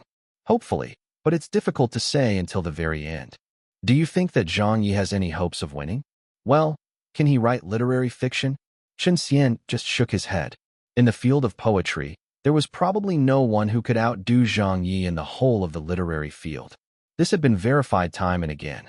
But when it came to novel writing, especially long-form literary fiction, no one would be afraid of Zhang Ye. That was because no one had ever seen him write anything like this before, so they did not take him seriously. It was only due to the controversy surrounding the Yanhong Literary Prize that the Qilu Literature Prize Committee had nominated him. It was simply a nomination, so of course they wouldn't award the prize to him. But when he received a call, Chen Xian felt a sense of unease come over him. It was his old friend on the line. Old you. Chen Xian, did you get a copy of Fortress Besieged yet? I have one. What's the matter? Have you read it yet? Why would I want to read it? There was a 2-second pause on the other end. I suggest that you give it a read. Chen Xian was startled. All right. After hanging up, he immediately found the book and flipped to the first page. An hour later, Chen Xian's expression had completely changed. After he closed the book, he took a deep breath and tasted a bitterness in his throat, like he had taken some Chinese traditional medicine. Could he write literary fiction? Thinking of this question he posed earlier, he already knew the answer. That's right. He really could write it. Chen Xian had been stunned. Even if he was one of those from the literary circle who denounced Zhang Ye several years ago, even if he was extremely biased against Zhang Ye, he was still very shocked by this book. How can such a book exist? How can such a person exist? Chapter 1209, Ascending to the Altar. Chapter 1209, Ascending to the Altar.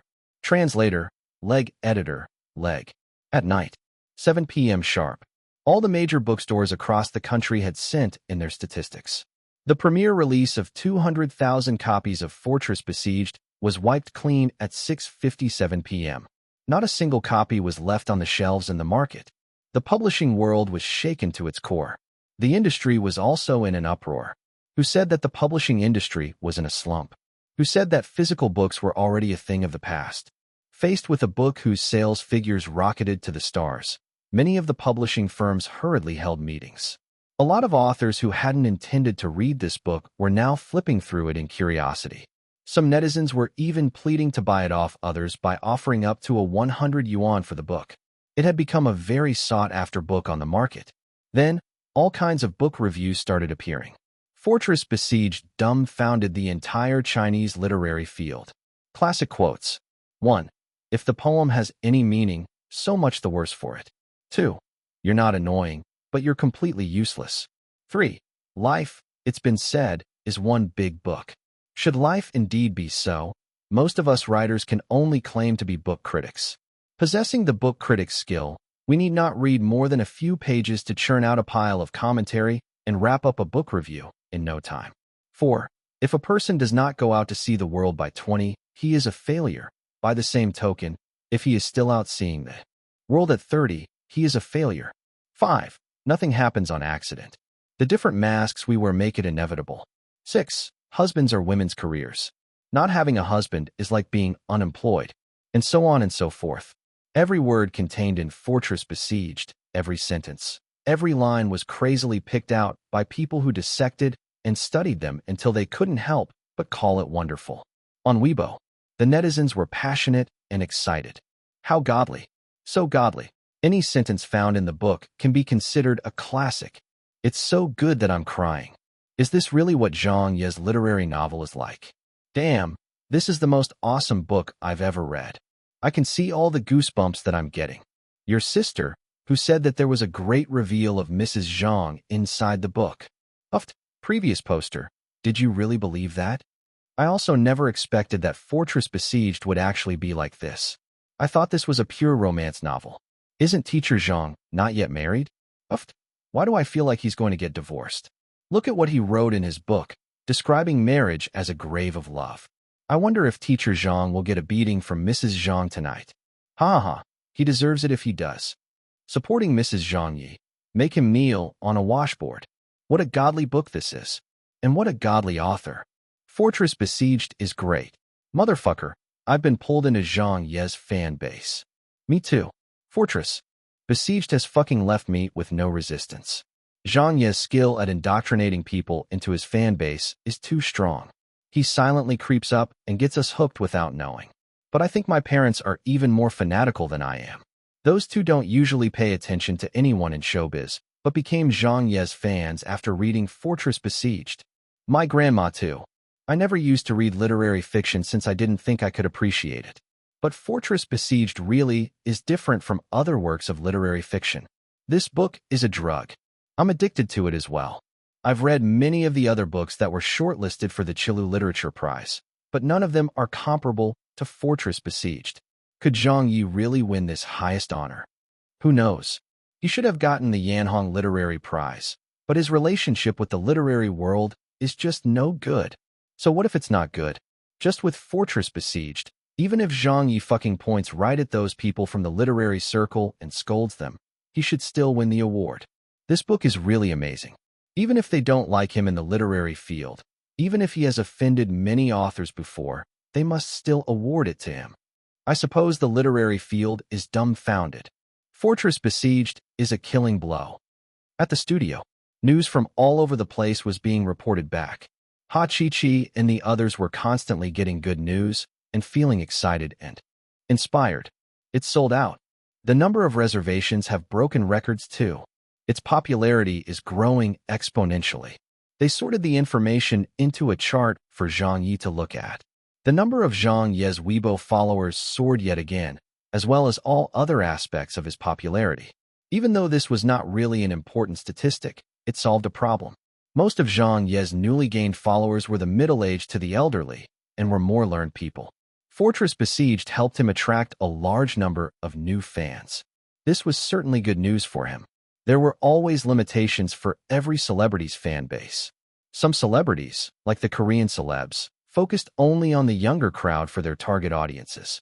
Meanwhile, others like Dong Shanshan targeted male otakus, with a large number of them making up their fan bases. Zhang Ye's fan base spanned a relatively larger demographic.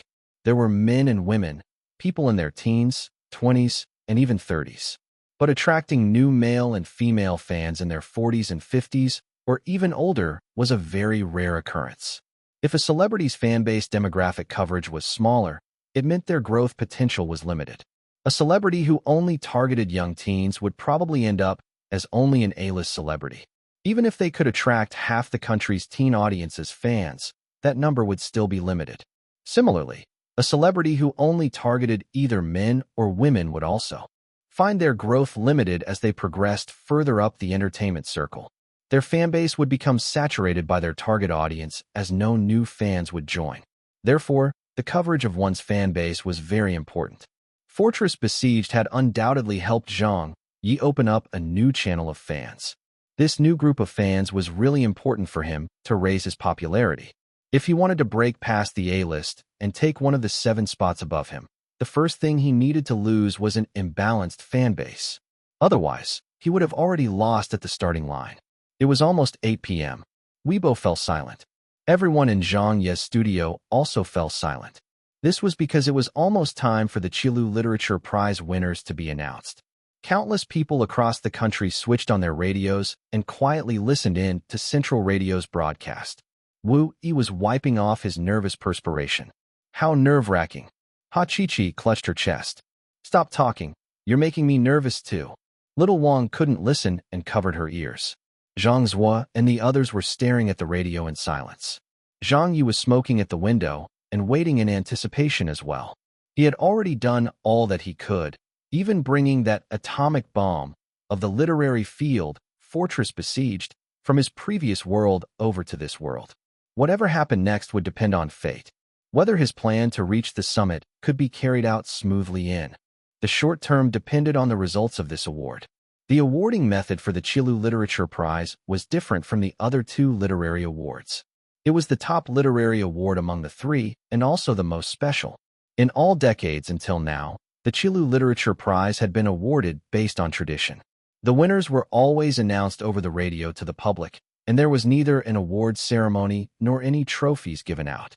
However, the voice announcing the results was always intriguing to all of those from the literary arena and was the most sacred moment for the literary field. The broadcast started. The people were heatedly discussing it. Zhang Ye's parents had long since tuned in to the radio station on their cell phones. Zhang Xia made her son take out a very old radio that he spent a long time fixing before getting to work again. In the dormitories at Peking University, there were no sounds of games or music. Instead, from many rooms came the sounds of a century-old radio station. Bzzzt, bzzzt. Static sounded for a moment. Then the voice of the radio announcer came on without any unnecessary chatter. Dear listeners, good evening. We will be announcing the 5 winners of the Qilu Literature Prize that is held once every 4 years. They will be revealed in ascending order of votes received. Zhang Ye extinguished his cigarette and came over. Ha Chi-Chi almost stopped breathing. Little Wang clasped her hands and prayed, "Let Director Zhang be on the list, please." The radio announcer said, "Love by the Lake by Lu Tianqi." Wu Yi exclaimed. Ha Chi-Chi shushed him. "Quiet." The judging panel had voted for the 5 winners, and the results were ranked in ascending order. The 5th-place winner would be announced first, so there was no need to get too anxious. The radio announcer said, "Spring returns by Han Dong." At Han Dong's home, his relatives all cheered. "Second uncle, it's you. It's you. You got it. You've won." Han Dong also felt very excited. The radio announcer, "2 Summer Days by Zhang Ye." At Zhang Ye's home, her husband was howling. As a female author, winning the Qilu Literature Prize was the greatest affirmation she could get. When Zhang Ye realized she had won, she got so excited she had to take several aspirins to prevent a heart attack. Her hands were trembling. The 3rd winner had been announced. There were only 2 left. The radio announcer said, "Gentle Eyes by Zhang Weigua." At Zhang Weigua's home, his children and grandchildren reacted explosively around him. When Zhang Weigua heard his name, he started crying. He finally won it. In the 30 years of hard work he put in, he had finally received this highest honor in exchange. Although he wasn't in first place, it was still enough to make him cry. He never thought that he would win first place and felt that it was a miracle that he could even win the Qilu Literature Prize. There was only 1 spot left. The winner with the most votes for this year's Qilu Literature Prize was going to be announced. Little Wang was perspiring from the suspense. Ha Chi-Chi was feeling extremely nervous. Why wasn't it announced yet? Why hadn't Director Zhang's name been mentioned yet? Zhang Ye took a deep breath and closed his eyes. Wu Yi stamped his feet impatiently. "Quick! Announce it already." The entire literary world was waiting for that last name to be announced.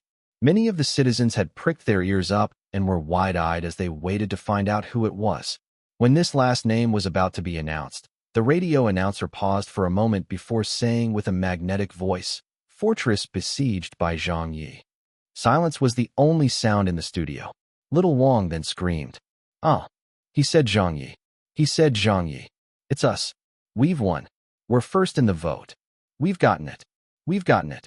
Screams. Shouts. The studio erupted. Little Wang and a few of the female staff all threw their hands up as they cheered. One of them even got so emotional she cried. Everyone was hugging one another, screaming and shouting. This really had not been easy. They had won this award with great difficulty. 2 days. Zhang Ye had used just 2 days to dabble in the field of literary fiction to gain the highest honor in the literary field this year by winning the most votes. This could only be described as a miracle and as a dream. Such a result could only be achieved by Zhang Ye. Today, Zhang Ye had risen to the top of the Chinese literary world. Zhang Ye and Fortress Besieged had ascended to the altar. Chapter 12:10. Director Zhang's creative process is particularly arduous. Chapter 12:10. Director Zhang's creative process is particularly arduous. Translator, Leg Editor, Leg. Presently, congratulatory calls were coming in one after another. Zhang Ye had taken the top honors in the Qilu Literature Prize. Further, the Qilu Literature Prize was the highest honor in the field of literature. He had won this award in the most perfect way. It was a best of the best performance and the highest of the highest prizes he had won. It was flawless, and there was nothing else in the Chinese literary world that was a greater honor. Elder Qian called, "Congratulations, little Zhang." Zhang Yi laughed and said, "Elder Qian, how can you do this? If you already knew that my name was on the winner's list, why didn't you tell me earlier? I was cooped up for the entire day at my studio with my colleagues anxiously worrying for me. Everyone thought that I wouldn't have a chance of winning. In any case, how did I end up getting first place for this year's Qilu Literature Prize? Who voted for me?" Elder Qian said, "I don't know, actually. The voting process is anonymous. We place our votes into sealed boxes which are then handed to a professional to take care of. Once the voting is done, it's out of our judging panel's hands. I, too, found out that you took first place when I heard the announcement over the radio. Thank you. Don't thank me. It was the book that was good. Let me treat you to a meal someday. Haha. All right, I'll be waiting for it." Following, a call from his mother arrived. She sounded very excited. "Son, you're amazing." "Thanks, Mom. Your dad also sends his congratulations." "All right, I'll continue to work hard." Li Mei from Eastern publishing firm called as well. Brother Zhang, I'm calling to congratulate you on behalf of the publishing firm. The boss has asked me to convey his congratulations to you. And for me personally, I just want to say that you're really awesome. Thank you. For the second edition's print run, we can add winner of the Qilu Literature Prize to the cover. With this highest honor given to it, Fortress Besieged will fly even faster off the shelves. Sure, I'll leave it to you all to plan. We've already started on it. Shall I send you the cover after we're done with the design? There's no need. I trust you guys. Thank you, Brother Zhang. He received over a dozen calls. Yao Jinkai, Zhang Xia, Dong Shanshan, Yu Yingyi, and many other close friends sent their congratulations. The news was also reporting about it. Qilu Literature Prize winners list announced. Zhang Ye goes against all odds to take top honors. Zhang Ye reaches summit by winning highest honor in literary field. Yanhong Literary Prize suffers terrible face smacking. The judging panel of the Yanhong Literary Prize expresses no comment. Fortress Besieged, a masterpiece on the topic of marriage. Zhang Ye slaps the faces of the Yanhong Literary Prize Committee. You want to ignore me today? Tomorrow you'll never measure up to my expectations.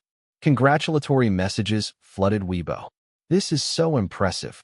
He really won it. And he even got first place. Zhang Ye has ascended onto the altar. He has taken yet another top honor. Zhang Ye's popularity is going to soar like crazy.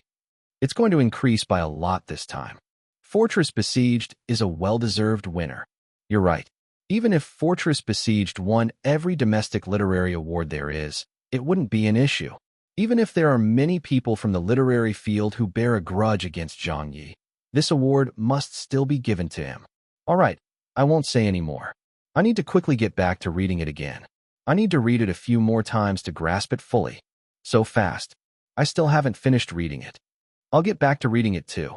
Congratulations to Lord Zhang. Lord Zhang did not disappoint us. The faces of Yanhong Literary Prize Committee have probably turned green from anger. Ha ha ha, those fools. When I think about that explanation the Yanhong Literary Prize Committee gave, I can't help but laugh.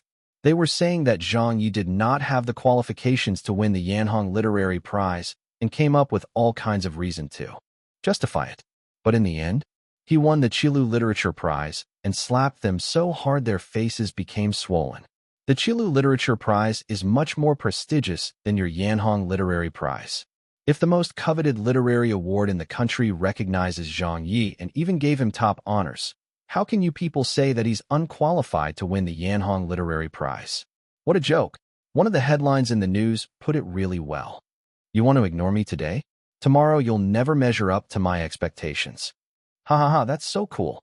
I need to give a like to the Qilu Literature Prize Committee. They must have resisted a great deal of pressure to award the prize to Zhang Ye. This should also be an official acknowledgement of Zhang Ye by the literary circle, right? Who cares if they acknowledge him or not? All I care about is whether I can get my hands on a copy of Fortress Besieged tomorrow. Me too. I've been listening to you people praising it to the high heavens, yet I haven't even laid eyes on it. This is killing me. Damn it. I should just go queue up at midnight. Does anyone still have the first edition of Fortress Besieged? I'll buy it for a high price. My advice to everyone is to not buy it in a hurry. See whether you like it first, as literary fiction is not something that everyone can appreciate. You might not be able to understand it. Fuck, this is the highest voted book that won the Qilu Literature Prize. Even if I don't understand it, I still must read it. The majority of people can't even buy this book anymore. The people were heatedly discussing this. News about it was appearing everywhere. Industry insiders were also starting to react to this news. Some industry peers were lauding Fortress Besieged and marveling at it. A lot of plot and word analysis of Fortress Besieged also appeared. Of course, there was no lack of criticism either. Some authors who had always despised Zhang Ye joined forces to nitpick and find fault with the novel. This included 2 old judges on the Yanhong Literary Prize Committee. However, no one took these people's words seriously. A lot of people did not even care about them. The Qilu Literature Prize had acknowledged Zhang Ye, so it was meaningless for this group of people to say anything. Why did they give him the award? There was no why. The fact was that they had given it to him. On that same night, the Qilu Literature Prize money arrived. It was just 50,000 renminbi, no more, no less. The 5 Qilu Literature Prize winners were showered with attention without exception by the media reporters. Of them, Zhang Ye was the most heavily showered upon. The reporters were clogging the entrance of the studio. "Teacher Zhang, are you around? We're reporters from the Morning Post. We're reporters from Beijing television. Please accept our interview." The door was not open, but they could still be heard from inside the studio. Ha Chi smiled and said, "Director Zhang, shall I go handle them?" "Yes, I'll go and lie low." Zhang Ye was still on the line making calls. He spoke on the phone as he walked upstairs with a smile. "Teacher Su, thank you for your concern. Yes, the reporters are here." The door opened, and little Wang ushered the reporters inside. Ha Chi smiled. "Hi, everyone. Director Zhang still has some work to handle. I'm Zhang Ye Studio's external communications manager, so you can all ask me questions if you have any." The reporters immediately pushed their cameras and microphones to the front. The Beijing Times reporter said, "Congratulations to Teacher Zhang for winning the highest domestic honor in literature." Ha Chi nodded. "Thank you." A different reporter quickly asked, "Regarding the sales figures of Fortress Besieged, what kind of expectations did you all have?" Ha Chi shook her head and said, "We really didn't have any expectations. We don't do estimates for such things, wanting to concentrate on completing whatever needs to be done, that's all." Director Zhang's own words for this book were to sell however much we can. This is actually Director Zhang's first foray into writing this type of novel. It was an attempt at switching from genre fiction to literary fiction. So, to have gained the acknowledgement of the Qilu Literature Prize Committee, that was something we hadn't expected at all. A female reporter raised an audio recorder and asked, "We would like to know what the creative process for a literary novel is like. How long did it take for Teacher Zhang to conceptualize it? How many years did he take to produce it? Did he ever reach a bottleneck where he couldn't continue writing? The creative process? How many years?" Ha Chi said, "The process was very arduous." The female reporter asked curiously, "How arduous?" Ha Chi cleared her throat and said, "It was particularly arduous." Another television station's reporter followed up with, "So, just how particularly arduous?" Ha Chi said calmly with a straight face, "The process is not something that outsiders would understand, but just know that it was particularly arduous." The corner of little Wang's mouth twitched. Wu Yi pretended to drink water and nearly even choked. The studio staff were all madly laughing on the inside. "Particularly arduous? Particularly my ass. Arduous my ass. How was it arduous at all? When was there ever a bottleneck that made him unable to continue writing?" Director Zhang just locked himself in his office and casually finished writing it in less than 2 days. He didn't even check for typos and sent it straight over to the publishing firm. If this was called arduous, what would it be like when it was not arduous? Chapter 12:11. Another increase in popularity. Chapter 12:11. Another increase in popularity. Translator, Leg Editor, Leg. In the morning, after Zhang Ye woke up, he drove over to Old Wu's parents' place to bring them the good news. When he passed by a bookstore at the road outside their alley, it was just opening for the day. Immediately, more than 30 youths who were lining up outside rushed in like they were going to attempt to rob the store. "Fortress Besieged. I want a copy. Do you have any left?" "What? Why not? I was here since yesterday." "Boss, why didn't you guys bring in more stock? I'm so tired of this. Why is it so hard for me to be able to read a book I want? My dad ordered me to buy a copy home." "Hi, how am I going to find a copy for him?" "Well, whatever. I guess I'll go elsewhere and ask around. The stock should stabilize by tomorrow. Right now, a lot of people are surely looking to buy Fortress Besieged for their book collection since it's just won an important award. But that'll slowly die down in several more days. Hopefully. Then I guess I'll wait another day or two." Some of the bookstores were out of stock. Some others were sold out the moment they opened for business. On this morning, such events were unfolding throughout the country. Zhang Ye walked toward the alley happy. Hearing all the praise and discussion by everyone about Fortress Besieged, he was feeling really happy for him. For comrade Qian Zhongshu won. At the courtyard house, Zhang Ye pushed open the door and entered. "Auntie, uncle." Li Qinqin had just come out to the courtyard to fetch some water. When she heard Zhang Ye's voice, she broke into a smile. "Little Yi, you're here? Go into the house quick. We're all waiting for you for breakfast. It's already been made." Zhang Ye went up to offer his help. "Auntie, let me do it." Li Qinxin said, No, no, leave it to me. You're a famous author now. What famous author? Zhang Ye laughed and said, No matter what awards I receive, I'll always be your son. Li Qinxin smiled. I love hearing that. Wu Ziqing also came out of the house. She smiled and said, You're here? Zhang Ye waved and said, Hey, old Wu. Wu Ziqing said, Quickly come in. My dad is getting steamed up over you. In the Beijing dialect, to be steamed up means to be angry. Zhang Ye was startled. What's wrong with uncle? In the house, Wu Changhe grumbled with a copy of Fortress Besieged next to his hand. What do you think is wrong? My daughter hasn't even gotten married to you yet, and you're already expressing despair about marriage. He was wearing his reading glasses and holding up the book, flipping through the pages. Many of the pages were bookmarked and the contents highlighted, then underlined with red or blue ink. Clearly, he had done a lot of reading and research. Look at this paragraph here, then this paragraph over here. You rascal, how did you come up with so many flirtatious and scheming plots? You're not sincere at all. You are totally not sincere at all. Zhang Ye nearly fainted. Uncle, it's just a novel. None of it is real. Li Qinxin chuckled and said, Little Yi, don't worry about your uncle. He just has nothing better to do than nitpick. He didn't even put your book down once the entire night. Wu Changhe harumphed. The book is good, but the author is really dishonest. Zhang Yi didn't know whether to laugh or cry. Old Xian Zhongshu, someone is scolding you. Wu Ziqing said calmly, he's writing satire. You're a person from the Go world, so don't go around involving yourself with the literary world. You don't understand them anyway. Zhang Yi also explained, Uncle, don't you worry. I'm full of hope when it comes to marriage and really don't have those kinds of thoughts at all. It's not like I went digging for some emperor's grave even though I wrote a grave-robbing novel, right? It's only a novel. No matter how real it sounds, it's still made up. He finally got past it with this explanation. Everyone sat down to have breakfast together. After the meal, Zhang Yi quickly helped out with the chores like washing the dishes and wiping down the table in an attempt to impress his elders. Finally, he even used his future father-in-law's account to play a few games of Go on his behalf and thrashed several of the 9 Dan experts from China Qiyuan. Only then did his future father-in-law start to look happier. Hi, do you think life is easy for this bro? Over the next few days, Zhang Ye treated his friends and colleagues to meals every day. In total, he attended around 7 gatherings. Although they said it was to celebrate him, it was actually just a chance for them to get together and catch up over food and drinks. The sales of Fortress Besieged continued to hold up very well. Every batch of books from each print run that Eastern publishing firm ran sold out the moment they left the presses.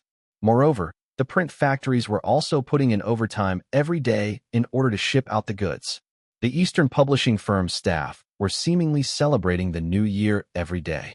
Everyone was walking on air and even felt like they would float into the sky if the windows got opened. Boss, we still don't have enough to meet demand.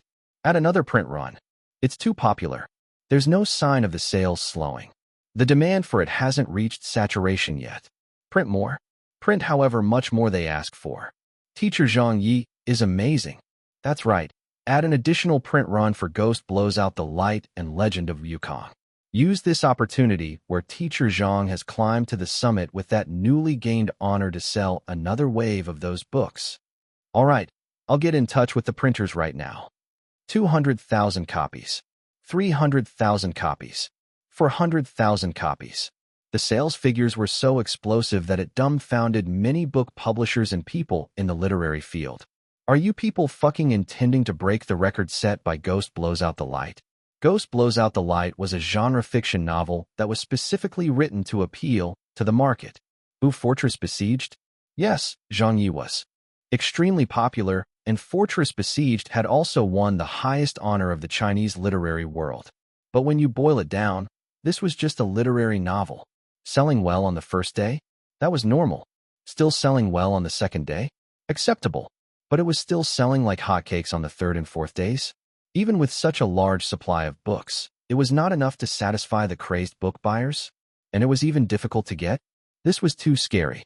There was no comparison between genre fiction and literary fiction when it came to artistic merit. Similarly, a literary novel could never compare in terms of sales to genre fiction. However, Fortress Besieged seemed to be the exception. Be it its literary standards, the praise heaped upon it, the award it won, or even its sales figures, all of it was top-notch. It had broken many of the known stereotypes in the industry, and many of the analyses and experiences of experts were no longer applicable to Zhang Ye. Quite a lot of literary figures were getting jealous. Why?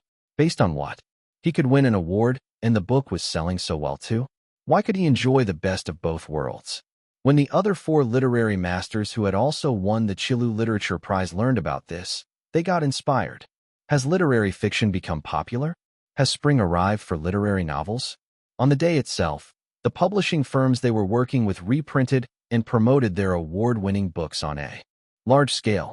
This was standard industry practice as they wanted to bank on the momentum from winning the award to sell another wave of books. The publishing firms needed to make a living, and so did the authors. Who would ever think they had earned enough money? Seeing how insanely Fortress Besieged was selling, they wanted to get a slice of the pie too.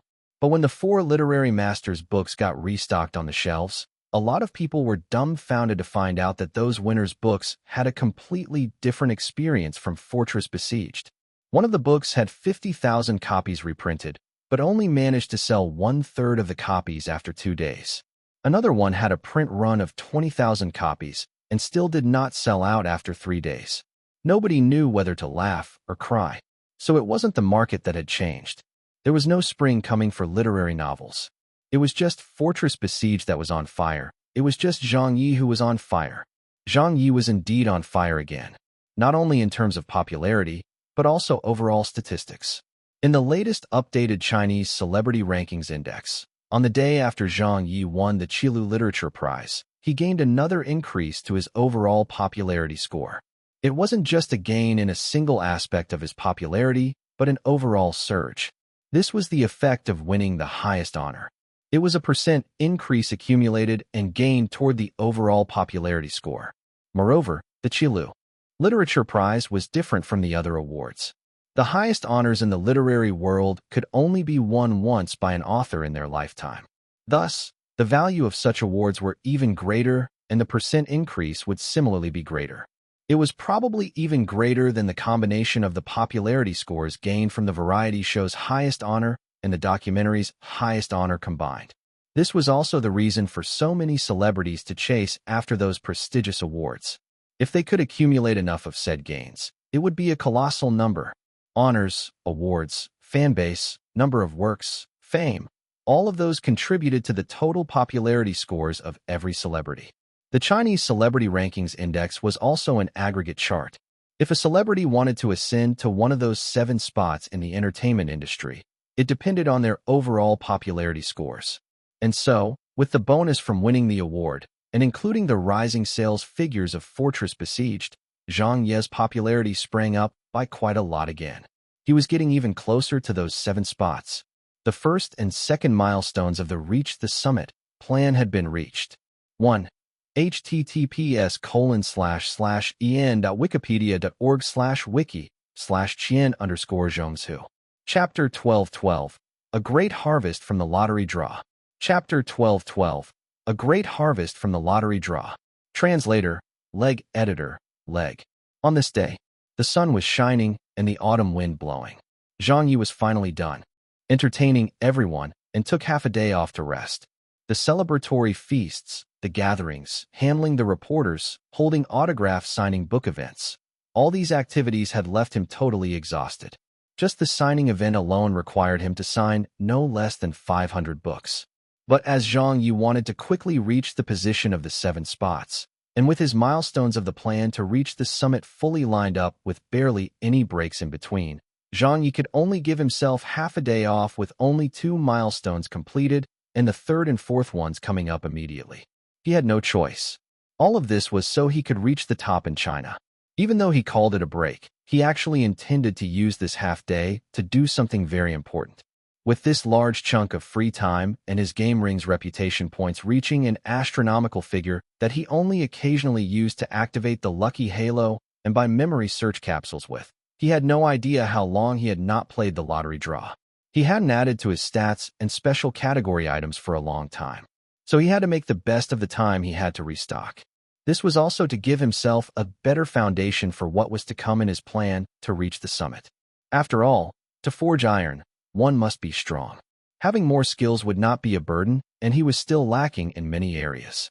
Who would ever dislike being good at many things? His parents had been out since early morning, but he didn't know where they had gone. In order to get luckier, Zhang Ye showered and washed himself from head to toe.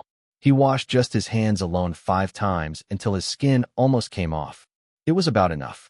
He took the opportunity to call Wu Zuqing as well. It connected after only 2 rings. Old Wu, what are you doing?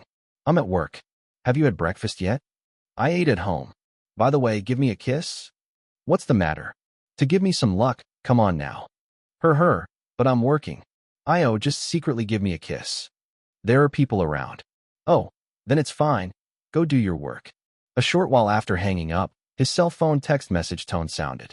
Zhang Ye took a look and saw that Wu Zuqing had sent him a photo. It did not show her entire face, and even her nose could not be seen in the picture. All the photo showed was 2 red lips puckered in an elegant and graceful manner. It was so tempting. Zhang Ye's fantasies were stirred. DD. Old Wu texted, "Is that fine?" Zhang Ye typed, "Haha, that's good enough. Why do you need luck?" Zhang Ye replied, "I have important business." Zhang Ye threw the phone onto the sofa and rubbed his hands together, then took a deep breath before opening up the game ring's interface to look at his total reputation points. It was ridiculously high. The long string of numbers dazzled Zhang Ye, and he didn't hesitate as he activated the lucky halo, upgraded. He was going to leave it activated all the time without caring about the idle time in between his lottery draws. This bro could afford it. Forget it. It was probably better to be more prudent. Which lottery draw should he go for first? All right, lottery draw 2 then. He opened up lottery draw 2, and a virtual slot machine appeared out of thin air. Zhang Ye did not even think before placing 5 additional stakes costing a total of 50 million reputation points. Zhang Ye had known lottery draw 2's additional stakes function for a long time, but he'd never used it much as he was reluctant to do so. He preferred to save the reputation points since he did not use to have much. Lottery draw 2 cost 10 million reputation points each time he played it, and the rate of getting an empty treasure chest, medium, was very high as well. If he was unlucky, he would have ended up with nothing at all. But now that he had so many reputation points accumulated, he was much more emboldened. Further, there was also the lucky halo, upgraded, to bring up his chances. Without even batting an eyelid, 50 million reputation points were spent just like that. The lottery draw began. The slot machine started moving. 1 spin, 3 spins, 5 spins. Zhang Ye closed an eyes and did not watch. Finally, the prizes were dispensed. He heard some jingling sounds as 5 golden medium treasure chests fell out. Zhang Ye nervously and expectantly opened up the 5 treasure chests. They were items from the consumption category. All 5 were the same items.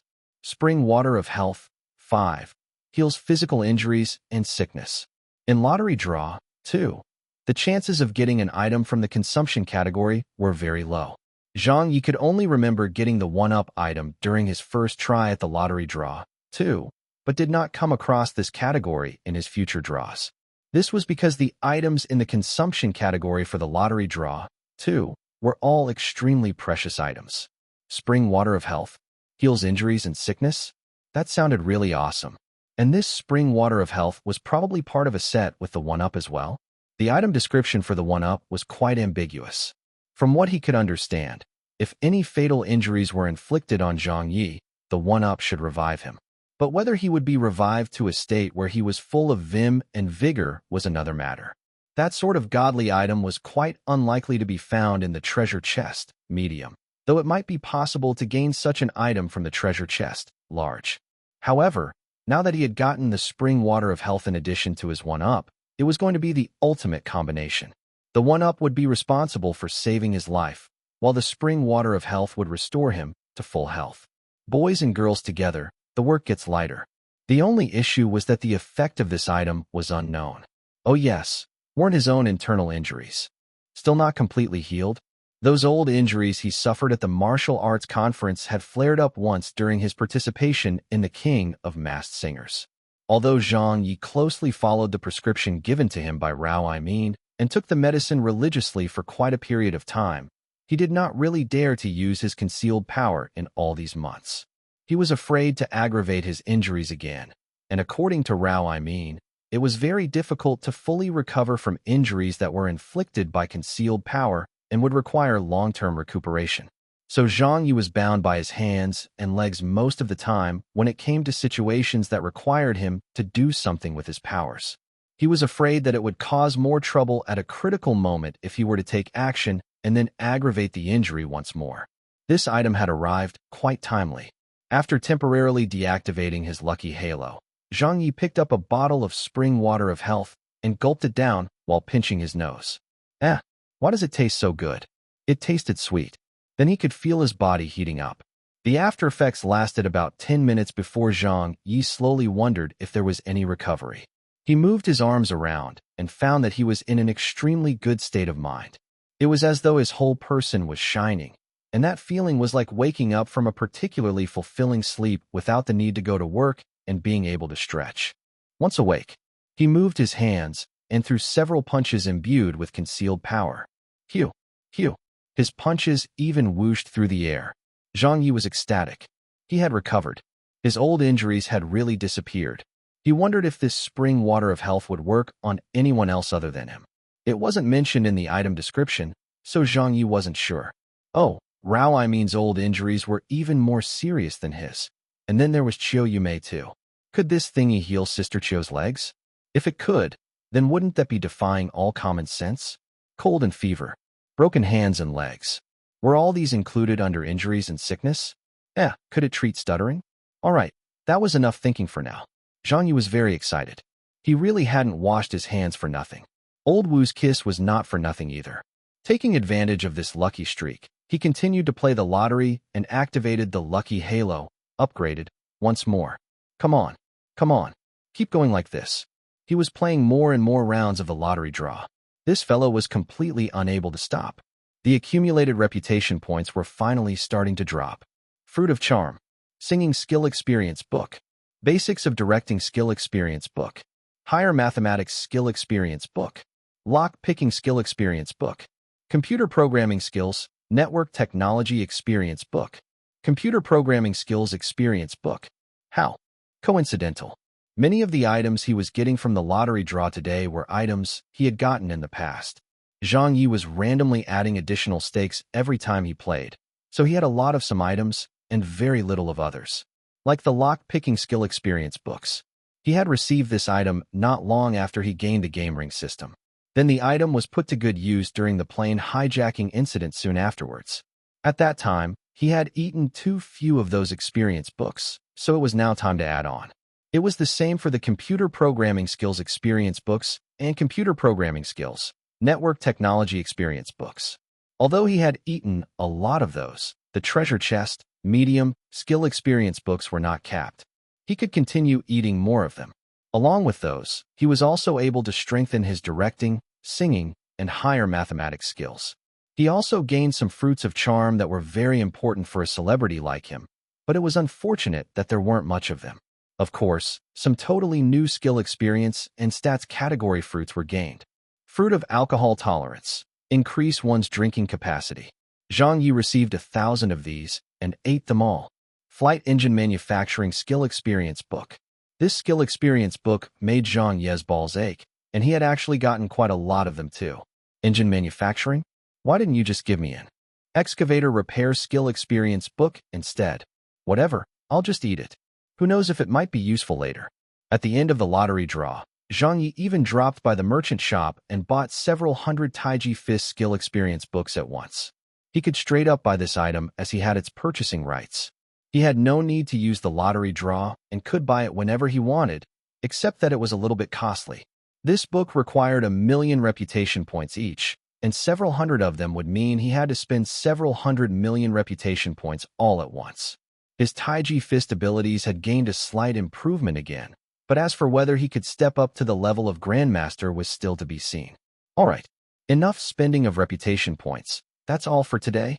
Zhang Ye did a simple inventory check of his stats and skills category items and felt quite satisfied with it as he raised almost every aspect of them again. He could do everything with even more confidence now. There was also quite a lot of items left in his inventory. Difficulty adjustment die, X1. X-ray vision eye drops, X1. Pause game, X1. 1-up, X1. Spring water of health, X4. Chapter 12-13, Semi-Grandmaster. Chapter 12-13, Semi-Grandmaster.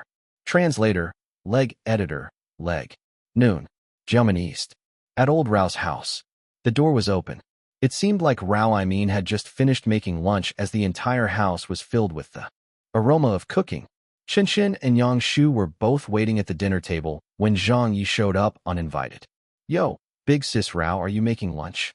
Zhang Ye's eyes lit up. Rao looked at him. Have you eaten yet? Zhang Ye took a step into the house. Not yet. What good timing. Rao next words were, Qinshin, shut the door. Qinshan actually listened to her and was really going to close the door. Zhang Ye squeezed in through the doorway. Hey, what's the meaning of this? His junior martial sister was still the one who cared the most about him. Yang Shu gave up her seat and brought over another stool for herself.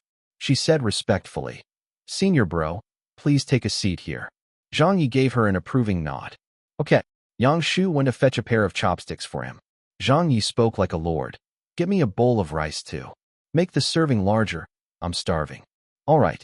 Yang Shu busily attended to his requests. Qinshin could not look on and said in her childish voice, Old Yang, don't spoil him. Rao was shaking her head nonstop. Only Zhang Ye and Yang Shu remained from the Taiji branch of martial arts in this world. Their predecessors were no longer around, and no successors lay ahead. In the whole wide world, only the two of them remained. Zhang Ye was Yang Shu's senior martial brother. As the senior martial brother, he was like a father figure to her. Moreover, Zhang Ye was like a semi-master to Yang Shu. The line of the Taiji branch of martial arts was broken and not something Rao could take over to teach. Other than Zhang Ye, no one could teach her.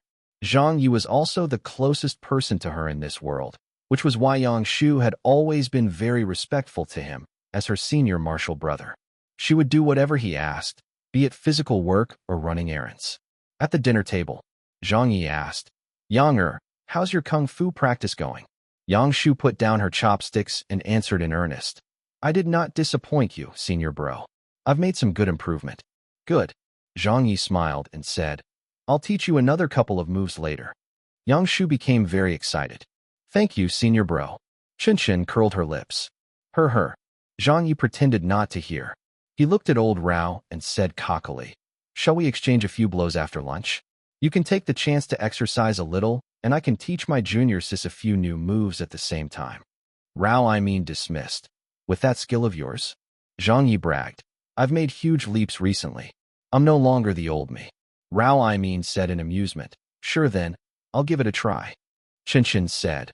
My aunt hasn't fully recovered from her injuries yet. Rao cut her off and said, It's fine. I can win against him even with my injuries. How dare he challenge me? After lunch, Zhang Ye sneakily went to pour a glass of water. With no one watching, he furtively opened up his game ring and retrieved a bottle of spring water of health from the inventory.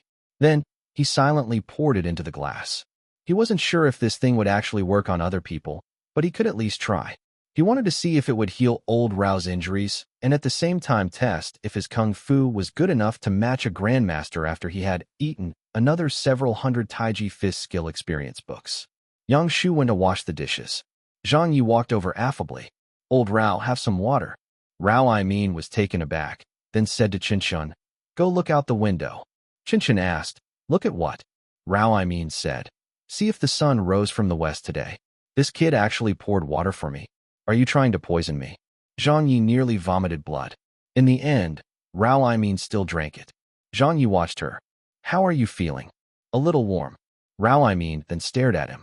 Hey, rascal, did you really try to poison me? Zhang Ye rolled his eyes. Why would I poison you?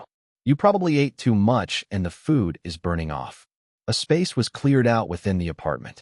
Qinshin hid away at the top of the stairs, lying on the staircase observing the fight downstairs. Meanwhile, Yang Shu stood in a corner, watching without blinking. Rao said uncaringly, Let's begin. You first. Zhang Ye got into a stance. Rao asked, Should I hold back? Zhang Ye said, Doesn't matter. All right, the most exciting moment was about to arrive. Chen even placed a bet with Yang Shu. Old Yang, who are you betting on to win? Yang Shu said firmly, my senior bro. It's definitely going to be my aunt, Chen said.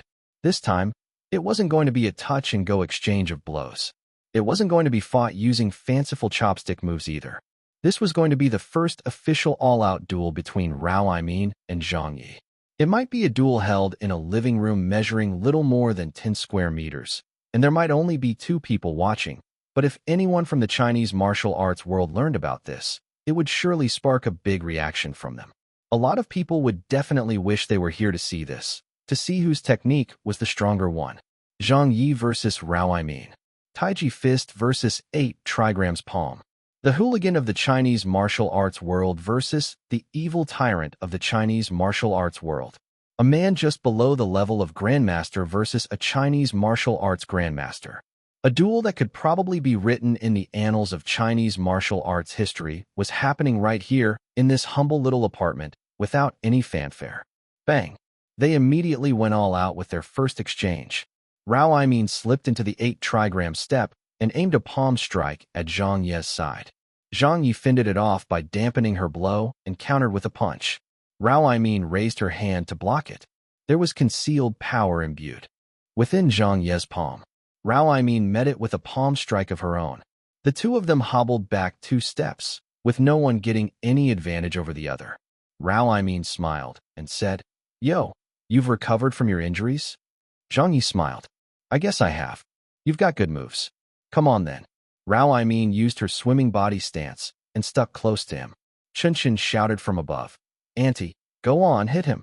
Hit him. Meanwhile, Yang Shu silently watched with wide eyes. She was memorizing every move Zhang Ye executed. She knew that her senior martial brother was already starting to teach her. There was another exchange of blows. Bang! Smash! Both sides were going back and forth. A closer look would reveal that Zhang Ye's advantage lay in his strength, reaction, and stamina. Together with his young age, he had all the advantages a man should have. But for Rao Aimin, her advantage was in her technique, experience, and control of rhythm. The most critical thing was that her concealed power was clearly much more ingrained than Zhang Ye's. So as the duel went on, Zhang Ye's strength was slowly getting sapped, while Rao Aimin gradually gained the upper hand. A duel involving Chinese martial arts was a very quick engagement of moves. Rarely would you see those huge battles involving hundreds of blows like in the movies or on television.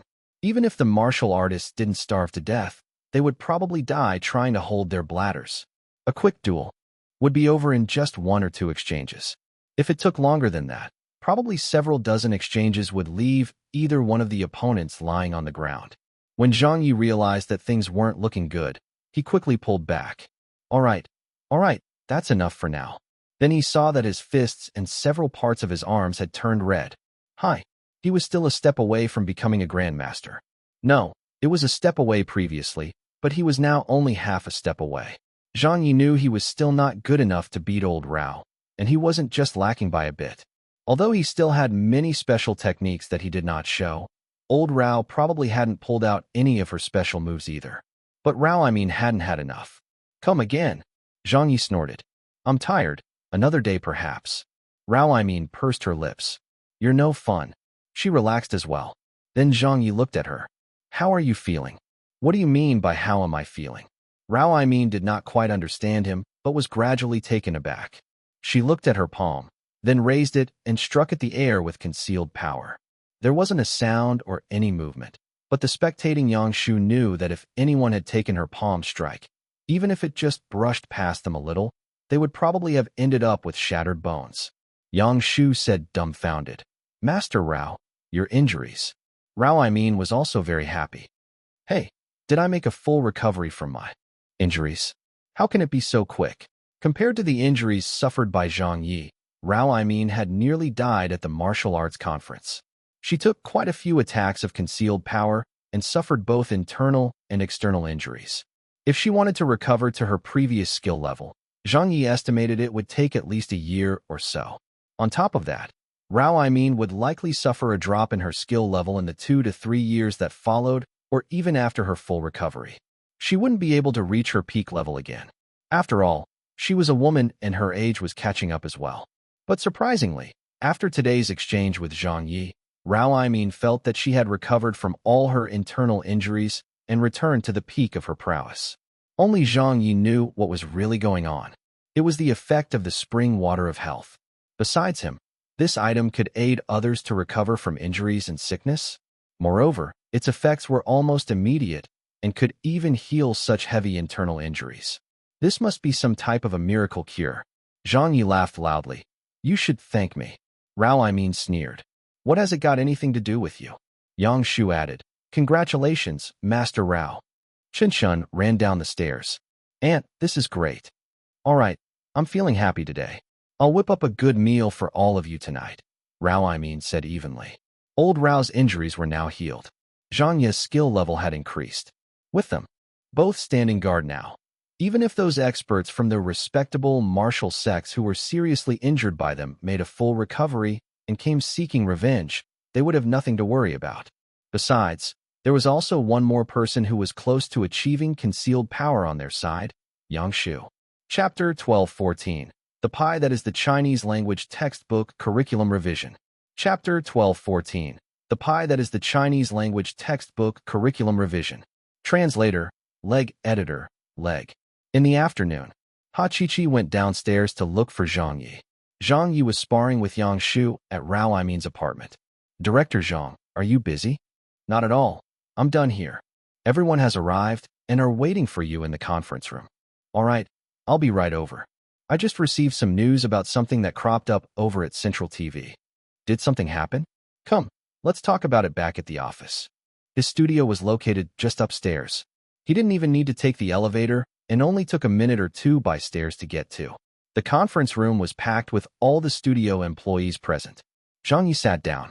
Let's get the meeting started. Everyone began reporting about the progress of their work over the past few days. The sales volume of Fortress Besieged, the reputation gained from winning the highest honor, and a summary of the increase in popularity during this period, etc. Work was going well, and the results were very delightful too. All of them had handed in an impeccable answer sheet, and the main contributor definitely had to be Zhang Ye. As expected, when the studio staff were all feeling hopeless about things, Zhang Ye managed to pull it off. He saved the entire world with a novel he had written and put back on track the plan they had for him to reach the summit. They were within sight of those 7 spots at the top. What laid ahead of them now was only the latter half of the plan. Zhang's was said, "We've already started preparing for the 3rd milestone." Ha Chi gave a wry smile and said, "Although we say that we're preparing for it, there isn't much that we can actually do." Wu Yi said, "Yeah, whether we can hit the 3rd milestone target or not, we can only leave it in fate's hands. There isn't much hope, but there's still a minute chance, I suppose." Zhang's analyzed. The biggest issue is that Director Zhang's relationship with many of those in the education field is just average. The people from Peking University and Media College are definitely going to be supportive of Director Zhang, even though we can ignore and discount the effect that Media College has on this matter. This isn't something that they have much influence in, but Peking University still has a very large say. Then the remaining people could only be considered opponents of this milestone target that we have. Anyone who came out of Tsinghua University definitely won't put in a recommendation for Director Zhang's works. Many of the radiologists in the education field are still scolding Director Zhang every day. Then, there are also some others. There are just too many of them. Everyone's head's hurt. Zhang Yi asked, "It's going to happen soon?" Zhang's was said somberly. "Yes, they'll be making a decision very soon." Zhang Yi asked again, "Which day exactly?" "I tried to find out but couldn't get any information," Zhang's was said. Zhang Yi acknowledged. "All right, I'll go check with my friends then." Ha Chi said, "When we set this as our 3rd milestone, we did have some hesitations as well. Honestly, even if we can't achieve it, it's fine. It's too difficult to achieve in the first place." Zhang Yi laughed and said, "Let's just give it a try." Little Wang said loudly, "Yes, that's right. We definitely have to give it a try and see how it turns out. This is a great chance to go down in history, and it's also a huge, sustainable source of popularity." All of them were discussing the new curriculum changes to the national textbooks and teaching materials. That was the 3rd milestone in the plan to reach the summit. The 9-year compulsory curriculum revision of the textbooks and teaching materials was going to be implemented soon. The new content for the textbooks used in elementary, middle, and high schools involved changes in many aspects and also coincided with the educational reforms introduced over the past 2 years. The importance of such an exercise, its importance, and its politicality were all interconnected. The relationship between them was intricate and complex. In fact, rumors of revisions to the textbooks had been floating around since last year. Curriculum revisions were cyclical in nature, and they had reached the key point in time again. The curriculum revision was no secret, and everyone was prepared for it. However, no one expected it to be dragged out for so long until today, when some insider news finally got leaked. The public still did not know, but many of the industry insiders had heard the news. Zhang Ye's studio was naturally concerned about it, as they were hoping for a chance to get written into the textbooks. It could even be said that the first and second milestones were completed in order to increase their chances of reaching the third milestone. By releasing a best-selling novel and winning a prestigious award, it wouldn't matter if others did not acknowledge Zhang Ye. With such achievements, Zhang Ye would become one of the leading figures in the literary field. The studio staff were all hoping that Zhang Ye would be able to get onto a page of the newly revised Chinese language textbooks. During this time, his glowing achievements stood out. Even if it was going to be on the most corner spot of a page, even if only one of his works were chosen, that was enough for them. Was this an important matter? Yes, it really was a very important matter. Thinking back to Beijing Television's Wang Shuixin, whom Zhang Ye had fought with over the death of Father Wei, he had a poem called Everything that was listed in the appendix of a Chinese language textbook. It wasn't even the main article, but Wang Shuixin behaved like he was some big shot. Those who could get their works into the official textbooks were either going to be the great ancients or a contemporary literary master. The benefits were enormous. A storm was probably brewing within the literary field, but this only affected the Chinese language textbooks. Mathematics? Whoever could write a question that made it into the math textbook, that would just be it. There wouldn't be any attention given to the identity of the question writer, nor did anyone care. At most, the teacher who wrote that question could brag about it and tell their family and friends that it was they who wrote it. Physics, chemistry, English, history, geography. It was the same for those subjects. The Chinese language textbooks were the only difference. Any essays or poems that appeared in the Chinese language textbooks would be credited to the original authors. The students would even be required to recite some of them by heart. And what did that mean?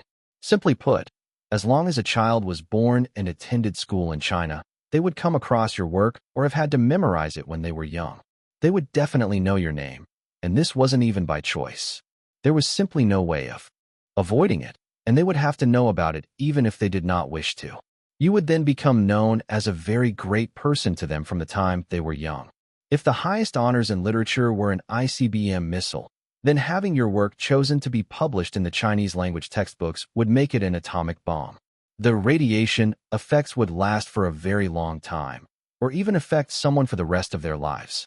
As a literary figure, how important was this? As someone from the entertainment industry, how important was this? However, the other people from the entertainment industry had no chance of fighting for this opportunity. The only exception was Zhang Ye, as only he had the qualifications to fight it out with those big names in the literary field, to fight for that slim chance of having his work picked for the Chinese language textbook. Textbooks for all 6 grades of elementary school? Textbooks for all 6 grades of middle and high school? Yes, perhaps there was even a chance of getting one's works featured in the textbooks of both the first and second semesters of school. It might sound like it was a lot or that there were many chances of getting one's work featured in the textbooks, but in reality, this was not so. The curriculum revision did not seek to change everything and would keep the majority of past teaching materials intact. For many of the ancients, their already included works would definitely not be touched. So, the revision rate was not large at all. Excluding the predecessors' works that made it in, and excluding those sections where poems and essays were irrelevant, whatever was left of the pie was tiny. 10 bytes, 8 bytes. That was probably all there was. And those in the literary field who were fighting to get a bite, there were tens of thousands. Chapter 12:15, A Great Opportunity. Chapter 12:15, A Great Opportunity. Translator, Leg Editor, leg. The direction of the third milestone in the Reach the Summit plan was set. Everyone's plan was just to wait, to ask around for information, to depend on luck. But that was not what Zhang Ye was thinking. He had his own ideas and knew that he had to contend for an opportunity like this. Getting included in the Chinese language textbooks was a great opportunity. Only an idiot would not want this. Of course, Zhang Ye wasn't doing this for himself. He really wasn't. He was doing this for the great scholars from his previous world. If the essence of those scholars' wisdom from his previous world could not even make it into the Chinese language textbooks over here, then damn, what would that mean? Wouldn't it be too goddamn insulting? Wasn't it as good as getting pushed around? Could he tolerate that? Of course he couldn't. Even if he could tolerate it, would old Li Bai tolerate that? Would old Du Fu tolerate that? And so, Zhang Ye hoped that he could seize a spot in the textbooks however small it was. After the meeting, Zhang Ye went to call his Peking University colleague, Su Na. Teacher Su was from the university's Chinese department and had maintained a good relationship with him. Her father was also someone in the literary field. Teacher Su. Yo, Teacher Zhang. What have you been up to recently? Teaching, what else? By the way, can I ask you something? The textbook curriculum revision will be implemented soon. Have you heard about it? Yes, I've heard. The literary field is stirring up because of it. So who wouldn't know? Why are you asking? Do you intend to contend for it too? That's right, Teacher Zhang. You're qualified to get selected. Please don't say that. How am I qualified? I'm still lacking by too much. I was just asking. Anyway, what are the requirements to get selected for the textbook curriculum revision? Didn't you say that you were still lacking by too much? Yeah, but a person cannot have no goals. Otherwise, what difference would that be from being a salted fish? You can say whatever you like. In any case, I don't know much. I've heard some things from my parents, but I'm not exactly sure what the selection criteria is. That's something that the Education Department textbook revision workgroups are handling. All I know is that they should probably be finishing the revision soon and should have prepared everything that needs to be prepared. I think it should be happening tomorrow morning. They'll be holding a meeting to discuss the specifics to tie up the changes. As for when they'll announce the changes and start the actual printing of the new textbooks, I'm not sure. For the mathematics and physics revisions, they might delay it until a later time because there's a bigger debate over them. They probably wouldn't be able to get it settled in the short term. That's what I heard from the math department. So yeah, that's about it. Tomorrow morning? I think so. Don't just think so, are you sure? I'm sure. All right, I got it. Thanks. You sure are well informed. That's because you don't even come by Peking University anymore. If you came here to teach every day, what news in the education field would you not know? The call ended. Zhang Ye went to find Ha Qiqi and Zhang Zhua. I found out that the curriculum revision for the Chinese language textbooks will be tied up by tomorrow morning. Zhang's was said in anticipation. I hope for good news then. Zhang Ye suddenly remembered something and looked at Ha Qiqi. By the way, Sister Ha, you told me earlier at Old Rao's house that something happened at Central TV. What was it about? Ha Qiqi hesitated for a while before saying, It's insider news. I learned of it from a former co-worker at Central TV. It hasn't been announced yet, but it's been confirmed. Zhang Ye asked, So what's the matter? Ha Qiqi said, Central TV Department 1 will be filming a second season of The Voice. Little Wang's ears were sharp and caught what they were saying. What? How'd they get the copyright? Back when they signed the contract, the copyrights were all given to director Zhang. Ha Qiqi shook her head. It was just a figure of speech. In fact, they're going to film a new show and have already started prepping for it. The name of the show will be Sing China, but to put it plainly, they just changed the name from The Voice to Sing. In reality, it's just the second season of The Voice. The Voice was incredibly popular with the audience last year, and since Central TV Department 1 does not have any good reality shows lined up for this year, they're resorting to using The Voice again to carry the banner. They'll probably be putting together a new program team and invite a new panel of guest coaches, although I heard that there won't be many changes to the stage. The show's format will also remain the same. Little Wang exclaimed. That's considered infringement too. Wu Yi said angrily. They're only changing how the show looks. Sue them. But Zhang's was said. If they just change the segment where the guest coaches turn around in their chairs and make them stand up to turn around instead, or use some similar methods to block their views, it would really be very difficult to sue them. They can just claim that it's a new show with a new design. What can we do about that? We couldn't win even if we went to court. A year had already passed since The Voice was broadcast. Counting the days, Central TV. Department 1 could no longer continue sitting on it. Earlier, a lot of netizens were discussing whether there would be a second season of The Voice after Zhang Ye ended his contract with Central TV. Who would do it? And how were they going to do it? It seemed like there was an answer now. Central TV Department 1 would still carry on filming it. They would just ditch Zhang Ye, Ha Chi-Chi, Zhang Zhua, and the rest of the old program team. Then take the show and film it by themselves. How devious. But this was expected. Zhang Ye was not at all surprised. Let's put this issue aside for now. What else could he do? Such things had happened even in Zhang Ye's previous world. Although they were no longer authorized to make the show due to not having the copyrights, there had always been striking similarities won in history and was difficult to enforce. Forget it, just ignore them for now. The plan to reach the summit was still the most crucial of all. Later that afternoon, the news started to spread. The curriculum revision for the elementary, middle, and high school textbooks was finally revealed. In fact, it was the Ministry of Education that held a press conference to announce this important news. For a lot of those in the industry, this wasn't really news. But to the majority of the public, this was the first time they were hearing about it. A lot of information was made available through this press conference, like how there would be an increase in difficulty for the high school math textbooks, and how the patriotic education in the elementary school textbooks would be enhanced, or the increase in vocabulary words used in the English language textbooks. But of course, it was still the revision of the Chinese language textbooks that attracted the most attention. Every time there was a curriculum revision, the elementary and middle school Chinese language textbooks would get the most attention. Math is already so difficult, but they still want to make it harder? No, please, no. Math is the only subject I'm bad at. They shouldn't put so much stress on children. The Chinese language textbooks will be getting a major revision as well. Whose essays do you guys think will get into the textbooks? Hard to say, right? Any master in the literary field stands a chance of getting in. Isn't the prose by Master Lu super famous? There's been a heated discussion for the last 2 days, so it should probably get selected, right? Who knows? The winners of the last 2 Yanhong literary prizes should stand a chance, right? Does that mean that Zhang Ye has a chance as well? Yeah, he probably has a chance as well. I like Zhang Ye as the answer. Debasement is the password of the base. I really love this poem, but maybe it'll be too dark for the younger people? It probably won't get chosen. Ode to Young China has a higher likelihood of getting selected, right? Ode to Young China. How did I forget? That's right. I just remembered it too. It was even featured on People's Daily.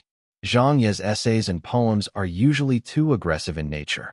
If he really stands a chance of contending for one of the spots in the Chinese language textbook revision, Ode to Young China is probably the most hopeful one. Teacher Zhang will be cheering you on. Damn, if face-smacking Zhang really gets selected for the textbooks, he'll be so awesome. Won't that fellow be soaring to the skies then? He's already an author, poet, host, singer, mathematician, calligrapher, crosstalk comedian, skit actor, variety show director, documentary director, go master, and so on and so forth. So would he still need to soar to the skies? That fellow is already fucking standing shoulder to shoulder with the sun. Ha ha ha. This is such a great opportunity. So let's see if Teacher Zhang can grab hold of it. 1. https://en.wikipedia.org/wiki/historic_recurrence #striking *similarity. Chapter 1216. All of the Tsinghua University representatives meet with trouble. Chapter 1216. All of the Tsinghua University representatives meet with trouble. Translator, Leg Editor, Leg. Friday. In the morning, the alarm sounded, and Zhang Ye climbed up from bed rubbing his eyes. He headed to the bathroom to wash up while calling out to the living room. Mom, what's for breakfast? I'm not going to work this morning. His mother asked, did you take time off to rest? Zhang Ye squeezed some toothpaste onto his toothbrush. Yeah, there are only leftovers from yesterday, so make do with that, his mother said. Zhang Ye said absent-mindedly, sure, anything's fine. After breakfast, Zhang Ye kept checking his watch. His father wondered, what are you doing? Zhang Ye smiled. It's nothing. I'm just whiling away the time. His mother suddenly thought of something. Did you see the news? They're reporting about the national curriculum revision for the elementary, middle, and high school textbooks. Do you have any chance with the Chinese language textbooks? Can any of your works get published? Zhang Ye spread up his hands. How would I know? His father was also very concerned. He said, "Go ask around." I can't. Zhang Ye shook his head. I could ask around about the voting process for the most coveted domestic literary awards. But for something like the curriculum revision process, I can't find out anything about it. That information is privy only to those in the Ministry of Education and a select few in the education community. It's no place for me to speak. His father sighed. I don't suppose there's much of a chance anyway. His parents also knew that the curriculum revision was a huge event. Even if it were the most reputable and respected person in the literary circle, their names would not be easily made known to the public. The importance and sensitivity of such matters clearly went far beyond the selection process of the Yanhong Literary Prize or the Qilu Literature Prize. Any person, name, or essay that was shortlisted would cause a great discussion and have far-reaching effects in the education field, or even within society itself. It was almost 7:40 a.m. Seeing this, Zhang Ye went back to his room and closed the door behind him. His staff at the studio were all waiting for this slice of pie to drop from the sky, but only Zhang Ye was prepared to fight for it. Networking? That was not his style. This fellow had always preferred to be self-reliant. There were two choices: the lucky halo or the difficulty adjustment die. After thinking about it, he felt that the latter was too precious an item. He only had one die left in his inventory. Moreover, the die was mighty powerful. Whether it be lowering or raising the difficulty level, it was overpowered. The effective duration of the item was also not fixed, so using it would be as good as wielding an atomic bomb. It couldn't be used unnecessarily. So the remaining option was clear and simple. Although the lucky halo, upgraded, could not be compared to the difficulty adjustment die in terms of its might, it was far more stable and dependable. It should be more than enough to handle this sort of situation. But of course, whether this plan would work was not guaranteed. He could only do his best and give it a try. He activated the lucky halo, upgraded. The reputation points were getting consumed without stop. Minus 100,000. Minus 100,000. Hey! Halo appeared over his head. The bright pulsating glow rippled outward wave after wave. Meanwhile, the experts were busy chattering and analyzing things. The netizens were also voicing their opinions. The media outlets also set aside their headlines while waiting for the outcome of the curriculum revision. Throughout society, everyone placed great hopes and expectations on this textbook curriculum revision. From a survey, everyone was happy to see the positive education reforms and changes that were going to be introduced. But as for the degree and depth of change the revisions would bring, no one other than those in the review commission set up by the Ministry of Education knew. At an office somewhere in the Ministry of Education, on the third level, inside the conference room of the Chinese language textbook revision work group. Old Chi, you're here? Dr. Chun, good morning. So it's going to be decided today, huh? It's already been dragged on for so long, so of course it has to be decided soon. In the past few meetings, they've nearly come to blows every single time. So how can we come to a decision? Hi, hasn't it always been this way? Every time there's a textbook revision, it's always our Chinese language team that is the most lively. We're always locked in a fierce struggle over the decisions. Didn't you also take part in the previous curriculum revision 8 years ago? Let's see if the group leader will make the decision this time. If there's still no outcome, we'll have to turn to voting to decide it. Yeah, just look at the math group and the physics group. There's no resistance at all, and their meetings are always carried out so harmoniously. Then look at our group over here. The only thing we're short of now is someone flipping the table. Scholars tend to scorn each other, and there are a lot of involved relationships. The main issue is the disagreements between the Peking University representatives and the Tsinghua University representatives. The Fudan University representatives are also not helping by muddying things further. The meeting had not started yet, but people were gradually arriving. The Chinese language textbook revision work group was mostly made up of doctorates and professors in the circle of Chinese departments within the various well-known universities, as well as relevant educators in the industry. There were also representatives from the Ministry of Education, with the work group headed by a director from there. He was a very good person and a meticulous worker. Several people from Peking University arrived.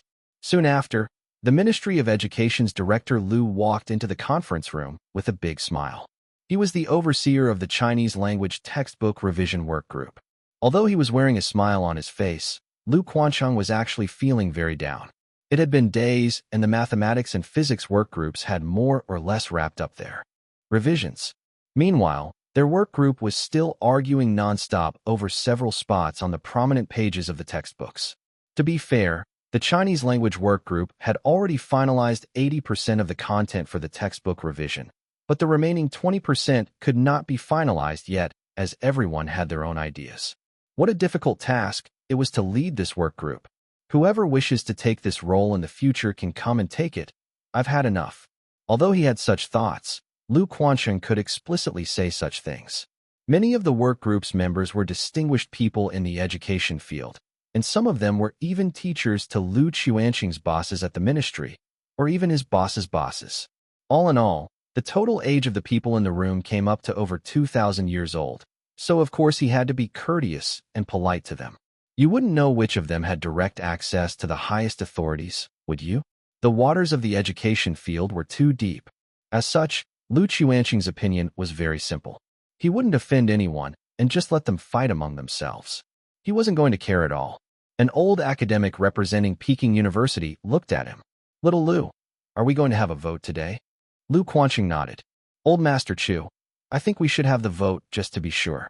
There are only that dozen or so spots left to decide on, so we have to get it done by today no matter what." Old Master Chu used to be a dean of the Chinese department at Peking University. He even became the vice president of the university later on, but that was more than 40 years ago. After his retirement, Old Master Chu was still involved in a lot of the decision-making processes regarding educational reforms and policies. So just by addressing the work group leader as Little Lu, that was enough for a director like Lu Quancheng to listen to him obediently. Old Master Chu smacked his lips. "Why do we still have to vote? Since this is a reform, we have to be heavy-handed with the decisions. The world belongs to the young now. We have to acceptance and care for the younger generation of academics. We should allow their essays to be published and made known to everyone through the textbooks and not keep guarding those people who already have one foot in the coffin. Is there any meaning in doing so? Then what's the point of having a reform? By the way, I think Zhang Ye is pretty good, don't you?" An old man from Renmin University said. "I disagree. That Zhang Ye kid is too impulsive. Ode to Young China must not make it into the textbooks, not even an excerpt. And who are you to say no? It's not only me, many of the others disagree as well." "Who are the ones who disagree? Just wait for old Hu and the others to get here." There. Even before the meeting had commenced, they were arguing again. Lu Quancheng could only sigh in his mind. Old Hu and the others. That referred to the representatives from Tsinghua University. The reason why the curriculum revision had not wrapped up yet in the last few meetings was due to the representatives of Peking and Tsinghua University arguing every time they were about to decide on something, especially when they touched on that fiercely contested spot in the 7th grade, middle school, textbook where an essay was to be featured. The arguments became even more intense. 3 essays were shortlisted for it: Ji Hong's Yangtze River, Li Yuqing's Above the Storm, and Zhang Ye's Ode to Young China. These 3 authors were respectively related to Tsinghua, Renmin, and Peking University. So the old comrades who represented these schools were all fervently arguing over which should be chosen. Later, the representatives from Fudan University joined the mix and started voicing their support for Peking University by agreeing that Zhang Ye's essay should be chosen. Seeing that, the representatives from Renmin University changed their tune and expressed their support for Tsinghua University's Ji Hong's Yangtze River. The mess that followed was simply too chaotic. Both sides stood by their views and were almost equal in numbers as well. As such, this was where it was most disputed, since there was a possibility of either Yangtze River or Ode to Young China getting chosen. Lu Quancheng mediated. "Teachers, when everyone has arrived, we'll decide by voting. We'll start off with the 1st grade elementary school textbook and vote on the disputed works one by one." It was 7:55 a.m. In another 5 minutes, they would officially kick off the meeting. For now, they waited. The few representatives from Renmin University looked at their watches and waited for the representatives from Tsinghua University to arrive. The reason why the representatives from Renmin University were supporting the Tsinghua University representatives was not that they had a good relationship with them. What happened back on the show lecture room, as well as Zhang Ye's lecture on Dream of the Red Chamber, had simply offended too many people at Renmin University. So when it was proposed that Zhang Ye's essay be used in the 7th grade textbook, and when the Fudan University representatives started supporting the Peking University's representatives' call to include his essay, they knew that they couldn't allow it to happen. As such, they turned to supporting Tsinghua University's represented essay. Why weren't they here yet? Look at the time. 2 minutes had passed, but there were no signs of the Tsinghua University representatives. Everyone started looking at one another. At this moment, a phone rang. Hello. Old Hu, where are you? I'm still at home. The meeting will be starting soon. I suddenly got the runs, so I won't be able to make it in time. I gotta hang up. I have to get back to the toilet. Do. The call ended. Following that, another call came in for Lu Quanqing. Hello, Elder. Chong. Little Lu, has the meeting started yet? Not yet. Where are you? Old Qing and I got stuck in traffic not long after we set out. We're on a viaduct and there's an accident ahead of us. We can't move at all. None of the cars can. Then came yet another call. Professor Su, haven't you gotten off your plane? Didn't you catch the 5 a.m. flight from Shanghai? I was just calling to notify you. There was a passenger causing trouble on the flight, and the plane was late, so we were forced to land at Jinan Airport 1. We won't be able to resume flying anytime soon. Forced to land at Jinan Airport. No one had thought much of it when it was just the first call. But after 5 or 6 calls, everyone felt like they had seen a ghost. A stomachache? Traffic? The flight was forced to land. The train was stopped due to a landslide. All of the old comrades from Tsinghua University were not going to make it for the meeting. Damn it. How can it be so coincidental? Do you people from Tsinghua University have to be so down on your luck? Everyone has met with some kind of trouble. Lu Quanqing was stunned for a very long time. The representatives from Renmin University nearly vomited blood. An old professor from Peking University said, "It's time, isn't it?" Lu Quanqing didn't know whether to laugh or cry. He said, "Then let's get the meeting started so that we can vote." Chapter 12:17. Zhang Ye's works get selected for the National Chinese Language Textbooks. Chapter 12:17. Zhang Ye's works get selected for the National Chinese Language Textbooks. Translator, Leg Editor, Leg. At 9 in the morning. Back at home, Zhang Ye deactivated the lucky halo. When he saw the consumed reputation points, he felt pinched and squeezed. He did not know about the progress of the meeting, nor how the discussion went. All he did was activate the lucky halo, upgraded, at close to 8 a.m., and keep it on for close to an hour. The reputation point consumption rate of the lucky halo was extremely heavy, with 100,000 reputation points needed for every second it was activated. Even with the large amount of reputation points Zhang Ye had accumulated by now, it was difficult to bear. He was lucky that he had only used up a portion of his total reputation points during the lottery draw the other day and still had some left for today's purpose. Just how did it go? Only God would know. Whatever. However it turns out, so be it.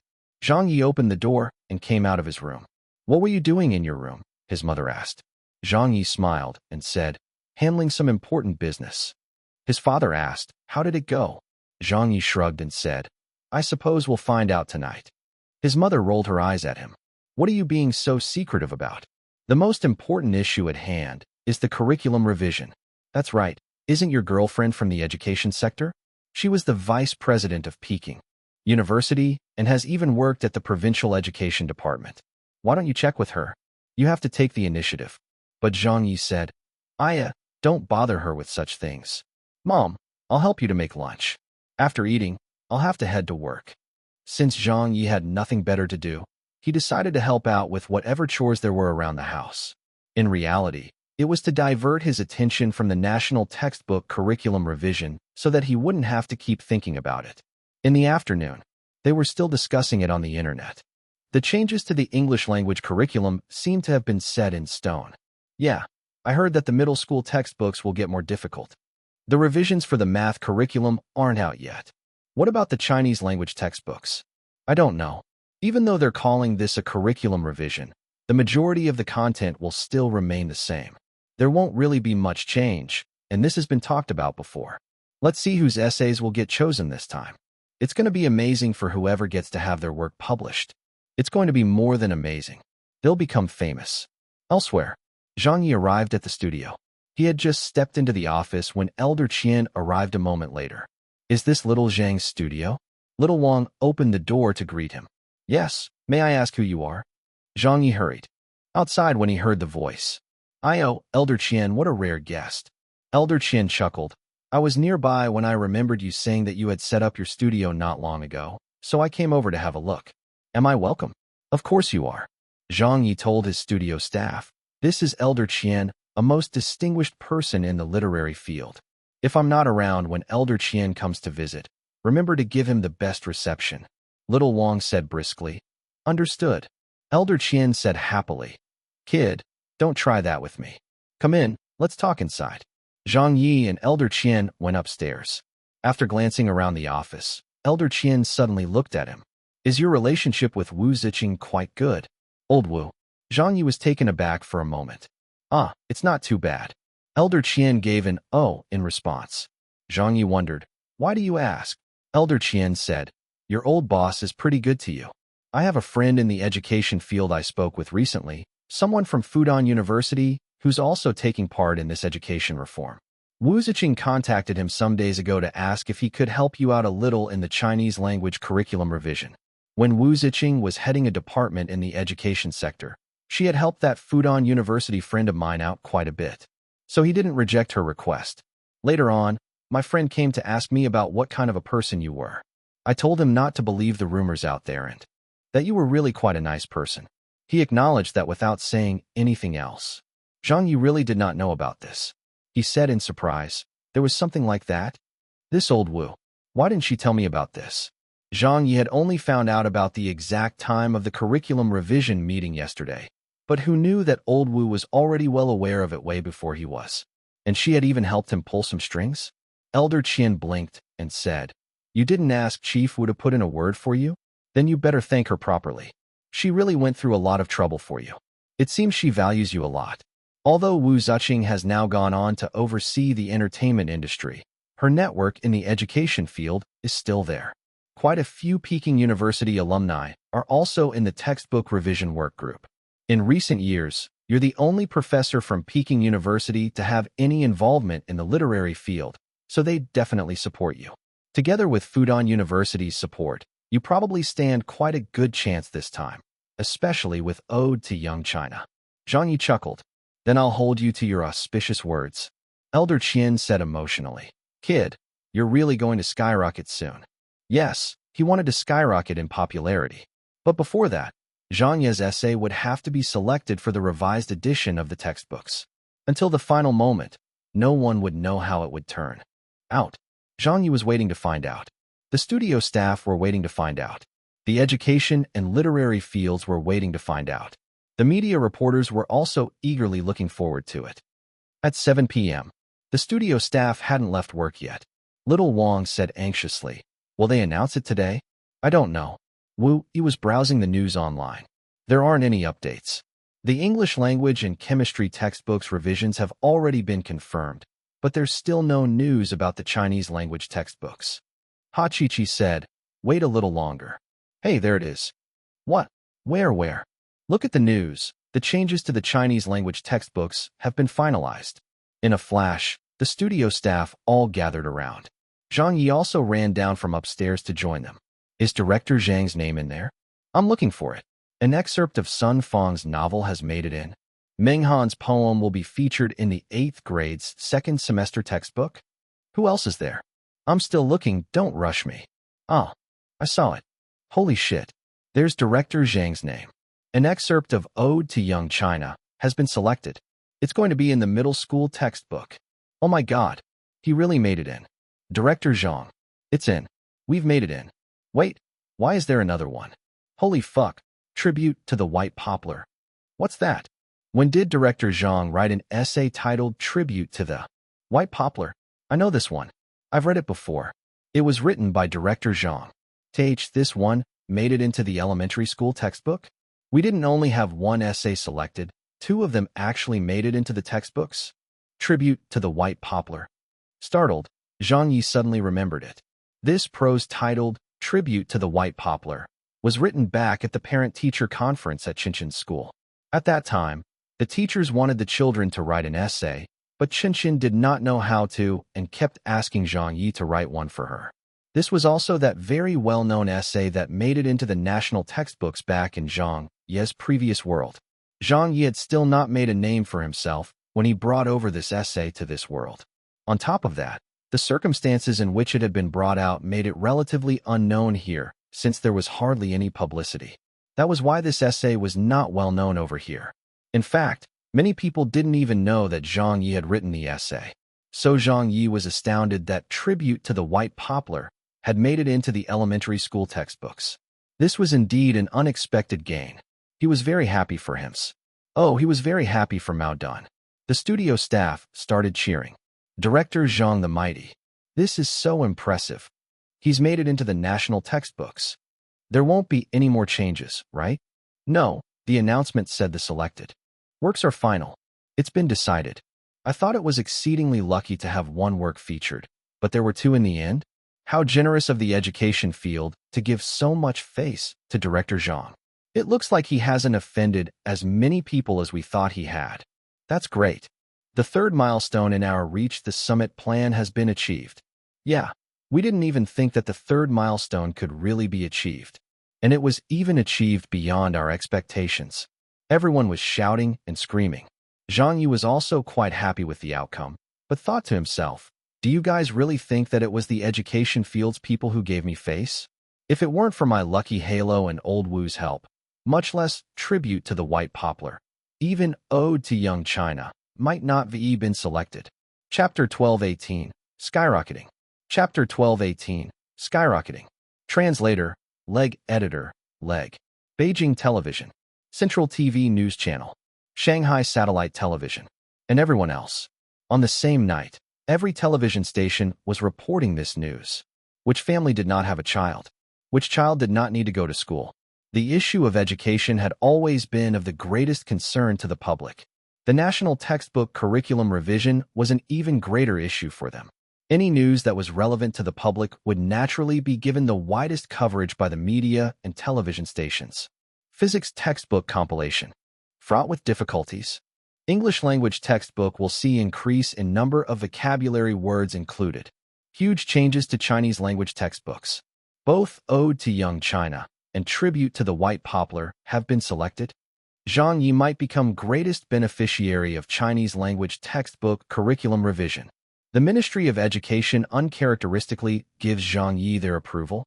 Expert analysis. Having works selected to be included in the national textbooks will have a major impact on Zhang Ye's popularity and status. There was a heated discussion on Weibo. He was really chosen, and it's even to his essays as entries. Has teacher Zhang been on steroids recently, or something? Yeah, selling that many copies of Fortress Besieged and taking the top honors at the most prestigious domestic literary awards. And now, he even has his works selected for the national Chinese language textbooks. In the future, Zhang Ye's best-selling books won't be Ghost Blows Out the Light or Fortress Besieged. Huh? Then what will it be? It's going to be the elementary and middle school textbooks, of course. Zhang Ye has boarded a rocket ship and can't be stopped. All the latest headlines have been about him. What is he trying to achieve here? Putting in so much effort? He couldn't have set his sights on one of those 7 spots in the S list, could he? That can't be. Teacher Zhang's still far from reaching the S list. He shouldn't be able to get there without at least another few years of hard work, right? That's hard to say. Just look, how much has Zhang Ye's popularity grown over the past few days? There might not even be a need to wait a few years to see that happening. Those at the top should really start being wary of him. That's quite unlikely. Yeah, you're exaggerating. I don't think it will happen anytime soon either. After all, those 7 spots are too difficult to reach, and we've never seen a change in the rankings after so many years. But then again, looking at the current entertainment industry, if there's anyone who can replace one of those 7 heavenly kings and queens, it should only be Zhang Ye. Just look at his domestic celebrity ranking.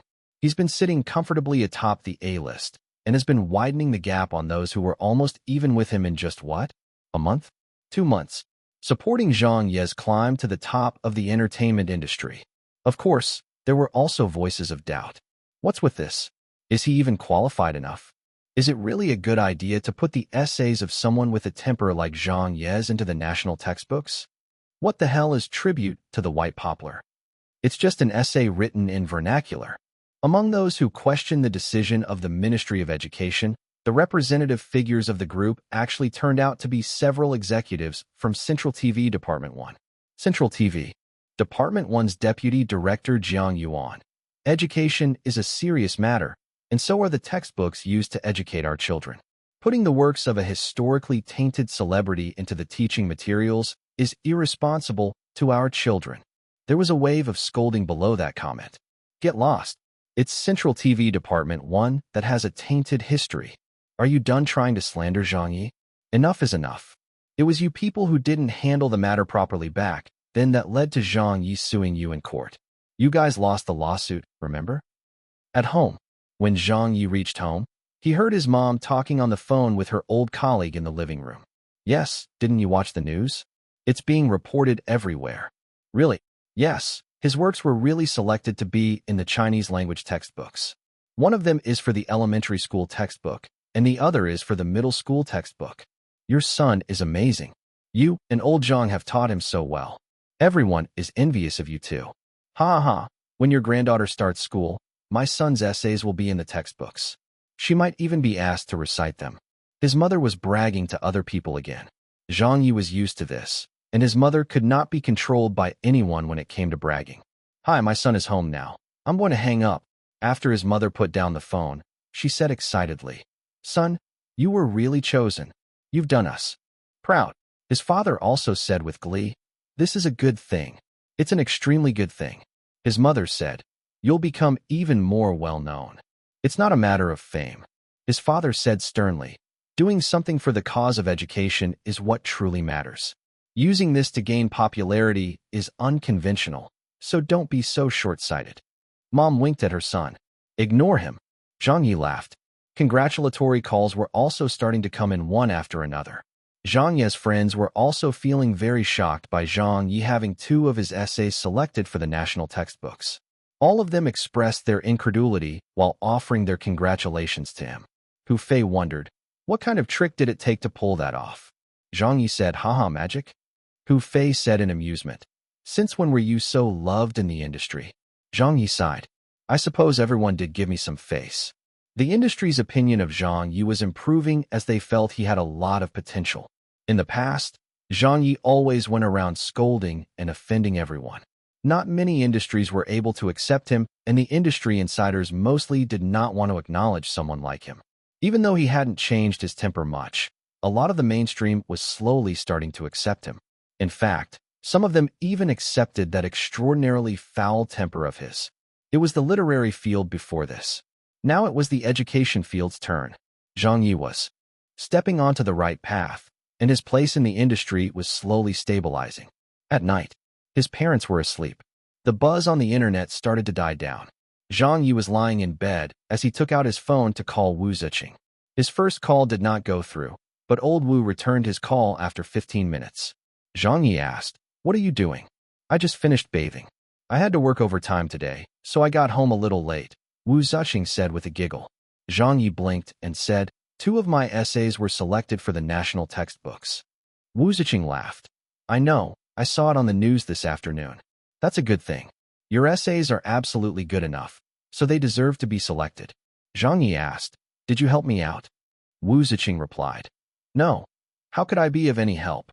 I'm heading the SARFD, so I don't really know about all the happenings in the education sector anymore. Zhang Ye was amused. You really didn't do anything? You must have been chosen based on the quality of your essays, Wu Ziqing said. Nonsense. Elder Qian told me about it. You obviously asked your friend from Fudan University to help me out. Zhang Ye knew what she had done. He understood that old Wu knew that he wasn't someone who wanted to depend on others for help. Every time old Wu asked if he needed her help on anything, he would always say no, I'll handle this on my own. After knowing each other for many years and being in a relationship for a long time, Wu Ziqing understood his temper quite well. This was why old Wu had quietly handled this matter and even pretended not to know anything about it. Perhaps this was the greatest tenderness of all. Even one's own wife would probably not go this far for her husband. And if you think about it, Zhang Ye found out about this by chance. If he didn't know Elder Qian personally, if Elder Qian didn't receive a call from his friend and find out, then Zhang Ye would probably have never found out about what old Wu had done for him. And for similar things like this, how many times had it happened in the past? How much more had old Wu done for him without him ever knowing? Zhang Ye felt warm and fuzzy inside. He and old Wu were both the type that wasn't good at expressing their feelings. It was very difficult for them to say the words, "I love you." Zhang Ye didn't know how to be romantic and wasn't good at getting into the good graces of a woman. Meanwhile, old Wu wasn't the clingy type, nor did she know how to be all lovey-dovey. The way they expressed their affection for each other was very different from most other couples. But Zhang Ye felt that it was great this way. Yes, it really was great. Chapter 12:19. Zhang Ye's new show is coming. First half. Chapter 12:19. Zhang Ye's new show is coming. First half. Translator, Leg Editor, Leg. The next day, Zhang Ye's studio was still in a celebratory mood. The public also took some time to appreciate Zhang Ye's soaring popularity. But it was at this time that something unexpected happened. These were troubled times. Gossip flies when a person gets popular. These two sayings were the most apt descriptions of the entertainment industry. There were a lot of unrest and activities constantly going on. No one could predict what would happen next. Central TV Department 1 announced without warning in the afternoon that they were going to begin production on the second season of The Voice. In fact, they were already midway through production, so it wouldn't be long before they met the audience again. In the announcement, it was even revealed that they would stick to the old ways and continue making the show in the same style as the first season of The Voice. There would be an all-new panel of guest coaches joining the show and an all-new production team of professionals to help recreate this classic reality show. They would bring the audience a most fresh and awesome audio-sensory experience.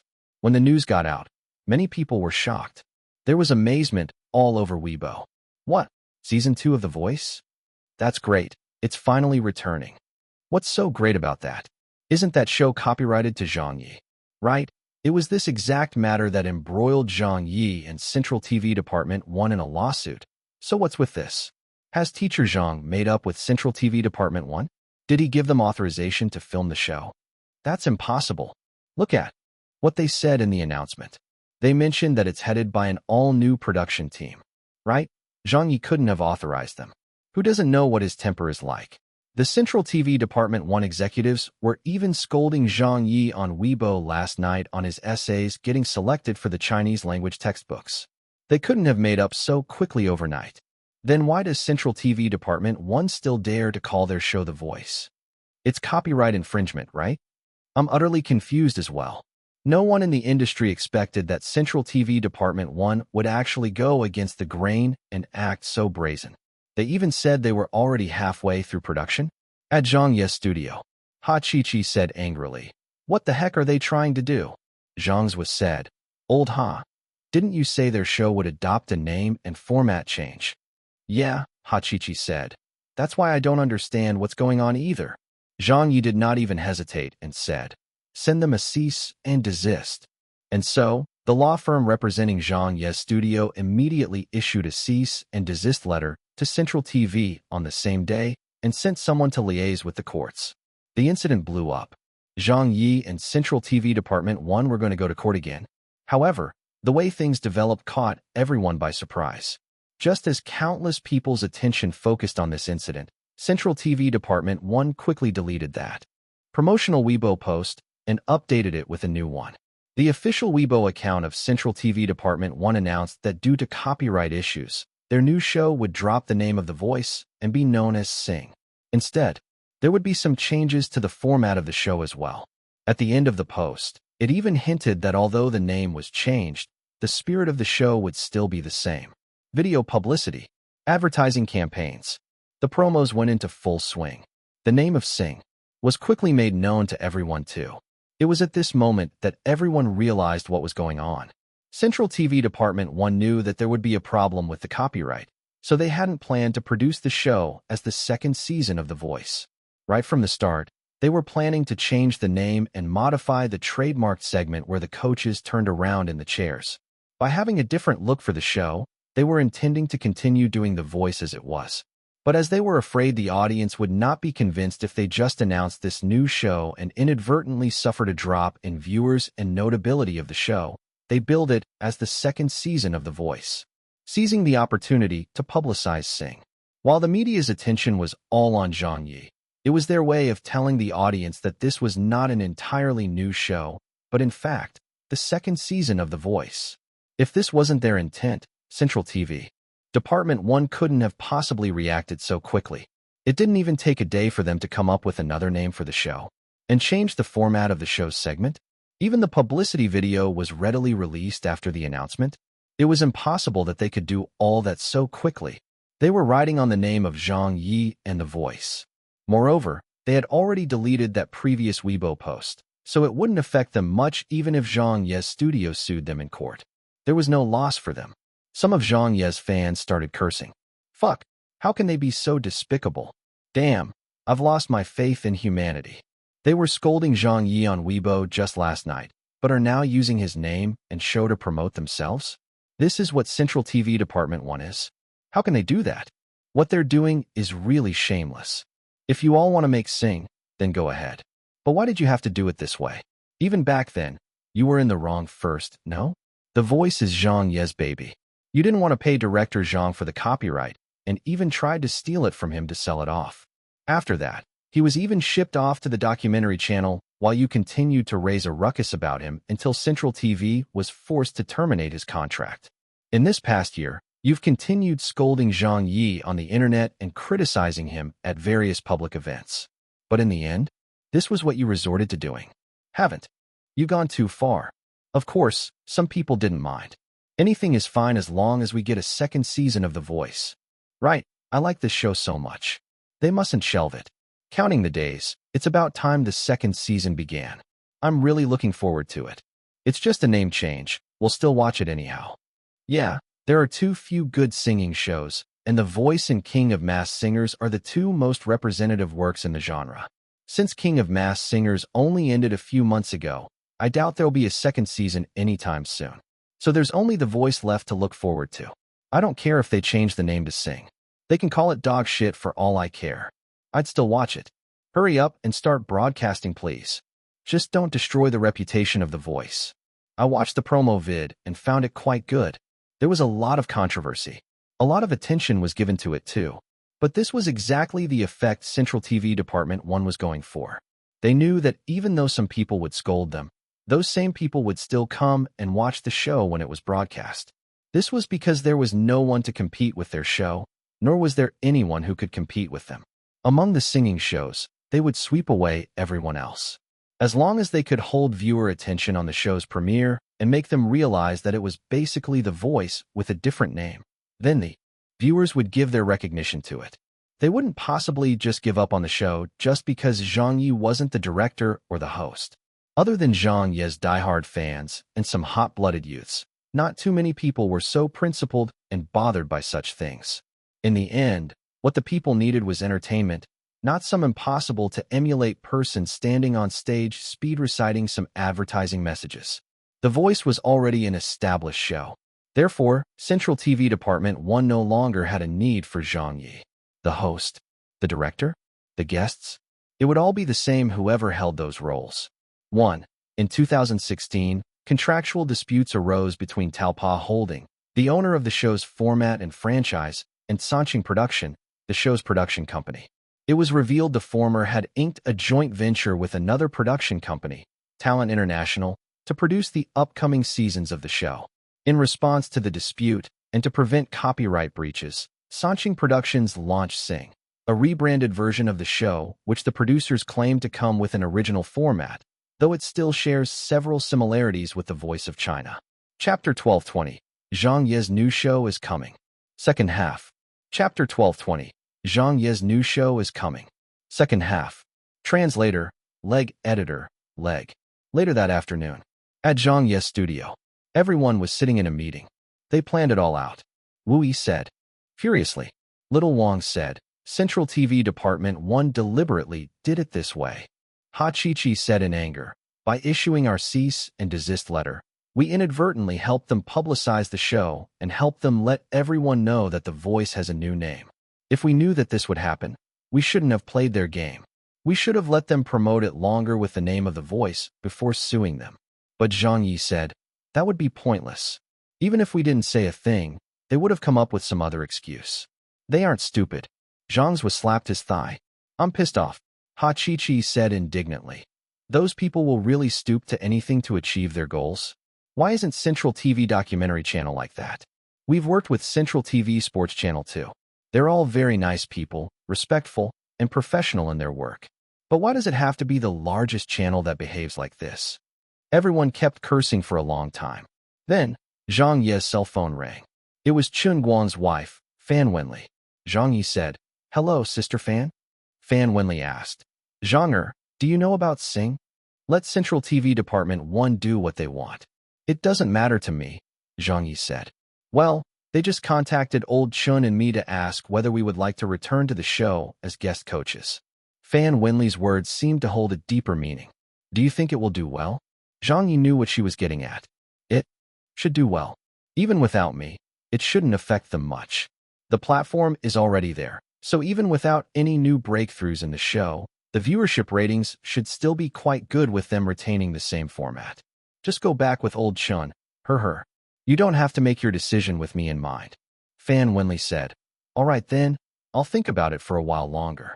Zhang Ye said graciously. Sister Fan, there's no need to think too much about it. If the appearance fee is good enough, just go ahead. You can earn the money and gain publicity on TV at the same time. Only a fool would not accept. Fan Wenli laughed and said, all right, I know what to do then. Zhang Ye understood that old Fan had called him to give him a heads up. The other party must have given her an offer she couldn't refuse, and she probably still had some feelings for The Voice. However, due to the rocky relationship between Zhang Ye and Central TV Department 1, she was slightly hesitant and probably felt bad about accepting the offer. But Zhang Ye did not think of it this way. Old Fan did not work for him, after all. She was just a friend and co-worker. So if she had the chance to gain more fame and money, who was Zhang Ye to stop her? How could he? He couldn't be so particular about such things. But to his surprise, Chun Guang called shortly afterwards. The moment the call connected, old Chun said, Zhang, did Wenli call you earlier? Zhang Ye laughed and said, what's the matter? Chun Guang said, I'm telling you, however much that copycat version of The Voice offers me, I won't be joining them. What nonsense is that? Without you heading The Voice, I won't acknowledge them. But Wenli might be tempted to join, so I argued with her earlier. That woman is too short-sighted. She makes me so angry. Zhang Ye said, whoa, come on. Did you two have to argue over this? It's not even a big deal. Chun Guang said, I can't control what she does.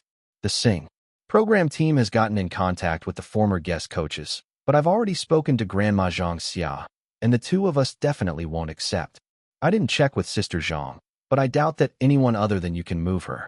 She probably won't accept the offer either. Only Wenli is keen on returning to the show. I'll speak to her again. Don't. I'm terribly sorry. That's enough. The call ended. The studio staff were looking at him. Ha Chi-Chi asked, are both Teacher Chun and Teacher Fan going to join the production of Sing? Little Wang said anxiously. Then the show will be even more popular. With the old guest coaches holding the fort, Sing will be able to shed the copycat tag more easily. Zhang Ye waved it off. It's not like that. Sister Fan will probably join, but old Chun isn't. Zhang's was said, that's not so bad then. What about Sister Zhang? Could Sister Zhang also? Zhang Ye said, they can't get her to join. Zhang's heaved a sigh of relief. Fortunately for us. Zhang Ye turned serious and said, let's not talk about this anymore. We should discuss our fourth milestone in the Reach the Summit plan. The staff each had a copy of the document and information in their hands. Zhang's spoke. The first 3 milestones have been successfully completed. It wasn't easy, but they've helped to build a very strong foundation for the latter part of our plan. For the 4th milestone, we need to create a reality show. We're thinking that since you have a foundation and made your name in this area, a lot of viewers will accept any new show that you come up with. At the very least, it would be propped up by the celebrity effect for a while. Besides, even though the popularity we receive from the domain of TV shows is quite large, there's still a lot to be gained and could be expanded upon. Hachichi nodded and said, right. We've analyzed that the popularity you gained in many of the industries that you dabbled in has reached saturation. For example, in the field of Go, it would be pointless for you to beat any additional top players. All of the popularity that you could gain from there has already been earned. And in the field of literature, the previous 3 milestones you reached by winning the highest honor in the domestic literary field and breaking book sale records have also helped to peak your popularity. There isn't much you can improve on in those areas. There's only the domain of TV shows. That we still have a lot of room to work in. There are tons of viewers in this area, and the market is huge. Since everyone is receptive to your works, why don't we aim to bring up your popularity in this field to its highest? By making another show that can outdo The Voice, A Bite of China, and King of Masked Singers. Zhang Ye said, what are your suggestions? Hachichi and Zhang Ye gave each other a look. One of them said, we were originally going to suggest that you produce a singing show since that's what you are most familiar with. But things have changed. With Central TV Department 1 bringing out The Voice, a signature show, and us being from the old program team, we know full well how popular and loved this show is. So with this condition, it'd be difficult if we were to do a singing show as well. Zhang Ye laughed and said, why is that? Zhang Ye said, we can't fight fire with fire. If it were anyone else's show, that might be fine. We could probably still take them head on and fight it out. Who's afraid of whom? But The Voice was the most successful show we created, and it's going to have a second season. There'll be too many diehards around. If we really take them head on, it can only be a lose-lose scenario, and no one will be happy in the end. Moreover, our show's popularity would likely fall behind since The Voice has already accumulated a year's worth. Stripped to the waist, our new show is sure to suffer. Our objective isn't to compete with Central TV. Department 1. We're looking to reach the summit of the entertainment industry. If both we and Department 1 suffer, the ones who'll lose more will be us. Hachichi suggested, why don't we make a reality show instead? Wui nodded and said, a reality show is a pretty good idea. Yeah, there hasn't been much competition for reality shows recently. Everyone was chipping in with their suggestions. Zhang Ye looked at them and said, who says that if we film a singing show, we'll definitely end up suffering along with Central TV Department 1? Ah, what do you mean? Everyone was stunned. Zhang Ye said, the suggestion for a reality show isn't bad either. Thinking, he suddenly looked up and smiled. I have an idea about a reality show combined with a singing show. Are you guys interested in hearing about it? A singing show? A reality show? Could these two be combined? Everyone was stunned again. What show? Zhang Ye narrowed his eyes and said, I would like to call it I Am a Singer. Chapter 1221, Signing the New Show. Chapter 1221, Signing the New Show. Translator, Leg Editor, Leg.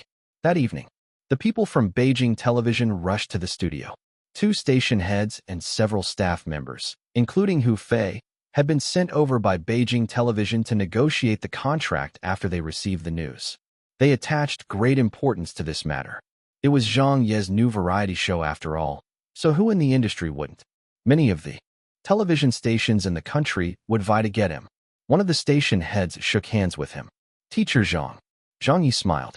Station head Wang. Zhang what kind of show are we talking about? Hu Fei asked anxiously. Zhang Ye smiled and said, don't be so anxious, brother Hu.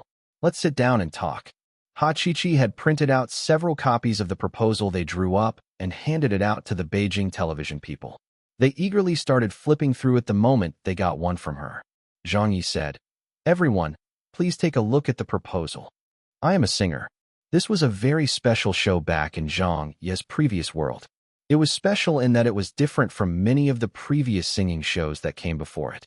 For example, The Voice and King of Masked Singers were both used singing elements to sell the show. There was very little interaction between the contestants to display, the most being their intro clips or conversations with their mentors. But I Am a Singer was different. The show had elements of a reality show and did not require the contestants be masked. All of the contestants were famous singers the viewers would recognize, and the truest side of these singers could be seen on the show. There would be scenes of the singers planning and practicing their songs, the slapstick draws to decide the appearance order, the celebrities going on about their private lives, singers making mistakes in their hosting roles, and comic relief provided by host managers who attempted to sign their favored singers, among other things. There were many more variety elements, and the competition was more intense. No one in this world had ever attempted a show of this type before. Actually, the analysis by Zhang Ye's team was quite right. They knew that it wouldn't be the wisest choice to film a singing show at this time. Central TV department once Sing was bearing down menacingly on the industry, and anyone who knew they were coming would back away. No one wanted to encounter Sing at this time, and even many of the better reality shows would probably choose to avoid it. They were all afraid their attention would get taken away by the appearance of the show, much less those other similar singing shows around. This wasn't a good choice. Or rather, this was the worst decision to make. Zhang Ye also understood what kind of show would be the most suitable and safest to make at this time, but it was just not in him to do so. If he wanted to be safe, he wouldn't have taken Central TV Department 1 to court. If he was wise, he wouldn't have tangled with the SARFT in front of a potential face-slapping. Everything else was secondary. Aren't you people looking to challenge me? Aren't you people trying to show me who is better? Fine. Then I'll go all out and take you all on. When the people from Beijing television finished reading the proposal, they were astounded. Hu Fei was the closest with Zhang Ye, having worked together on many occasions. Lecture room and King of Masked Singers were both handled by the two of them. As such, he spoke first. Zhang, how confident are you of this show? What I mean is, are you sure that this show can outperform The Voice? Zhang Ye shook his head. I'm not sure. Deputy Station Head Wang blinked. Even you're not confident. But Zhang Ye just laughed and said, what I mean is, if it were against my original version of The Voice, it would be quite difficult to put a finger on whose viewership ratings would be higher. It might not be able to outperform the ratings for The Voice, but if it were against that copycat show called Sing, which is headed by an entirely different program team, director, host, and guests. The people from Beijing television looked at him. How will it do? Zhang Ye thought for a moment before replying calmly. I'd beat them by 10 blocks. Hu Fei laughed. You sound really confident. Zhang Ye said, I guess so. Deputy Station Head Wang was chuckled a little as well. Then the Beijing television people had a short discussion among themselves. Finally, Deputy Station Head Wang nodded and said, Teacher Zhang, we'll take your show. We'll do it like before, so let us know the production budget you require. We'll start with a base of 100 million renminbi with no upper limits, and you may allocate the staff as you wish in your role as the executive director, while Old Hu takes the executive producer role. You'll head the entire show's production with Old Hu as your assistant. Hu Fei smiled and said, when I asked you to be the executive director for King of Masked Singers, you said no. This time, you better not reject me, all right? I'll be your assistant, her. Zhang Ye blinked. It's settled just like that?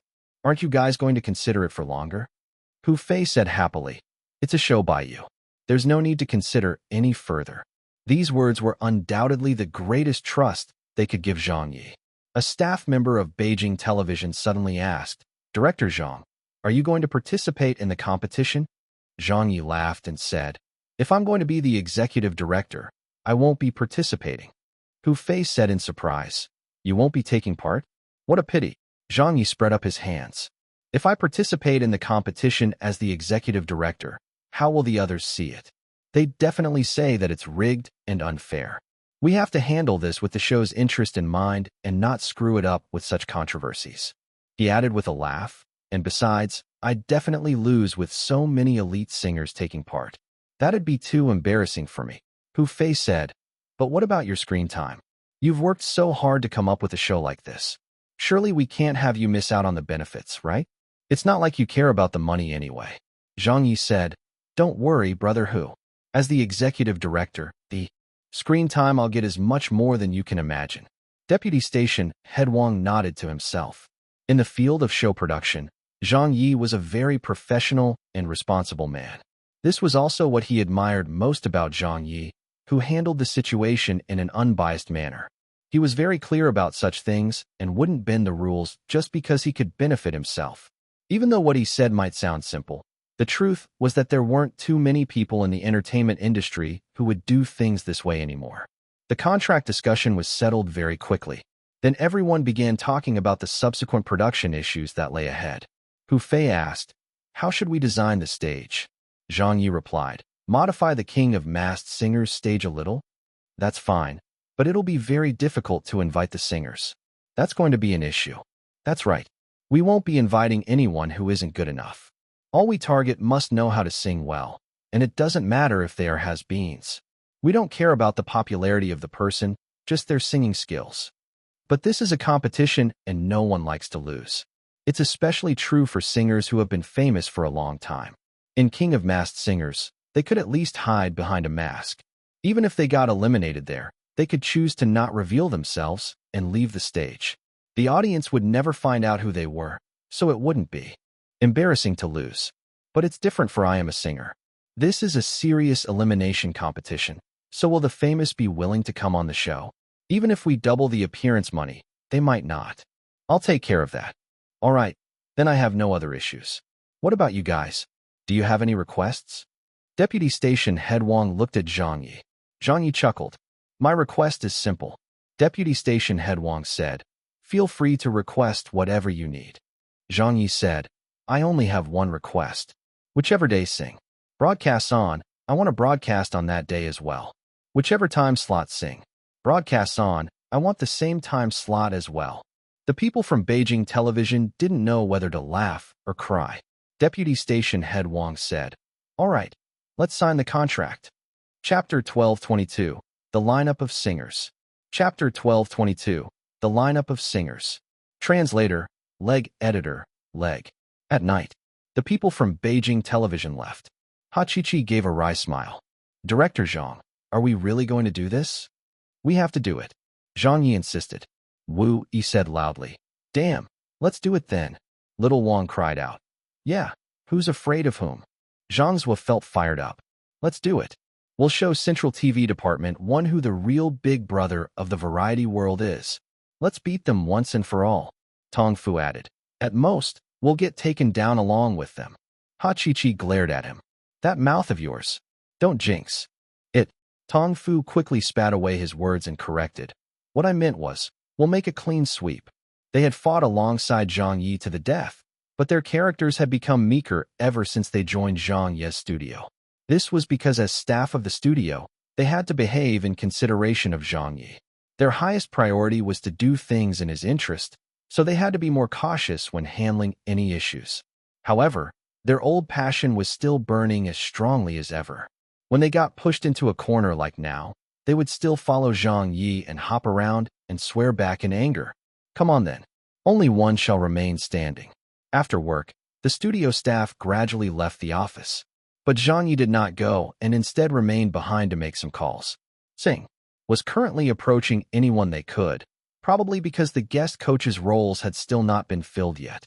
There were a lot of singers in the music industry, but only a small group of them were truly great singers, so there weren't really that many to choose from. If they could sign someone away, Zhang Ye would have one less person to choose from. The showdown between these two shows was not just a battle of the television station's capabilities, it was also a battle of funding and resources. He had to handle this pronto. His first call went to Chen Guang. The call connected. "Zhang old Chen, did I wake you?" "No, I was just arguing with my wife." "Oh, come on, stop pretending already. How would a submissive husband like you dare to argue with her? Even if you had the courage of 10 brave men, you still wouldn't do so. Old Fan is just going to join Sing, that's all. Do you really take me to be so petty? Shouldn't you know me by now? So drop the act. If you really feel bad, how about giving your support to my new show? I just need you to say yes." "Huh? A new show?" "Yup. Why didn't I know about it? It was finalized today. It's going to be called I Am a Singer." "What? A singing show? What do you think?" "Whoa, this is quite a big deal. I'll have to give it some thought first." "What do you still have to think about? This is a golden opportunity others don't even have a chance to take. Would I ever shortchange you? I've saved you a spot on a good show, so stop worrying and come." "Hi. But I've never taken part in a competitive TV show before, so aren't you putting me in a difficult position? Are you coming or not? The competition on such shows is too much pressure." "All right then, hand the phone to Old Fan. I'll speak to her regarding her joining Sing." "No, don't. I'll go all right." "That settles it then. Hi. I'm paying for my wife's mistakes. He had convinced one, and it was even one of the biggest names in the music industry. Someone who was more famous than Fan Wenli, and a music legend whose singing prowess was top-notch. Chen Guang's name was representative of an era, and more. Importantly, it was not a bygone era. This was his time, and having the support of someone like him was definitely a huge boost to I Am a Singer. Thinking about it, the issue of old fan joining Sing no longer mattered. Securing old Chen in exchange was definitely a much better deal. Zhang Ye was on cloud nine. Then he made a call to another big name. It was to Xiao Dong, the leader of the famous Asian girl group, Spring Garden. Sister Dong, it's me, Zhang Ye. What are you doing? Why is it so noisy over there? I'm preparing for our concert that'll be starting in several days. The nationwide tour? Then will you be free from the end of October until November? What? My new show will be starting soon. So how about showing me some support? It's going to be a singing competition with all the big names joining. Please come on the show if you're confident in yourself. But I'm not confident in myself. Zhang Ye had no response. Can you summarize the show? Zhang Ye gave her a simple explanation, then said, Li Xiaoxian has been on King of Masked Singers and proved that she's not only capable of singing idol pop, but has great singing skills. As a result of the show, she's gotten really popular all over China. As the leader of Spring Garden, how can you lose to her? Teacher Zhang, are you trying to goad me? Xiaoxian might have gotten very popular, but didn't she still lose to you all the same? I won't be taking part this time. You won't be taking part. Yeah, it's because I know that you're very skilled at singing. Who in the industry doesn't know that? So what do you think? Are you interested in joining my new show? I'm sincerely inviting you. Just tell me the price. It's not a matter of money. I'm just not confident in myself. Who else will be joining? That's confidential for now. But I can reveal this to you. None of them are your equal. Their popularity and singing aren't as good as yours. If you join, you'll definitely dominate the stage. Really? Yep. Then I'll join. I'll join your show. Great. Is Amy close by? I'd like to invite her as well. After hanging up, another two people were just about in place. Xiaodong indicated that she would be joining, while Amy was seriously contemplating it. Zhang Ye could lie through his teeth without blushing or his heart pounding. He had to trick whoever he could into joining the show. After that, he called Grandma Zhang Xia. She was someone nobody would have expected him to approach. The moment the call connected, he started introducing the show to her. Zhang Xia was very surprised on the other end of the line. You're asking me to join? That's right. Are you sure? I'm very sure. But I sing bel canto.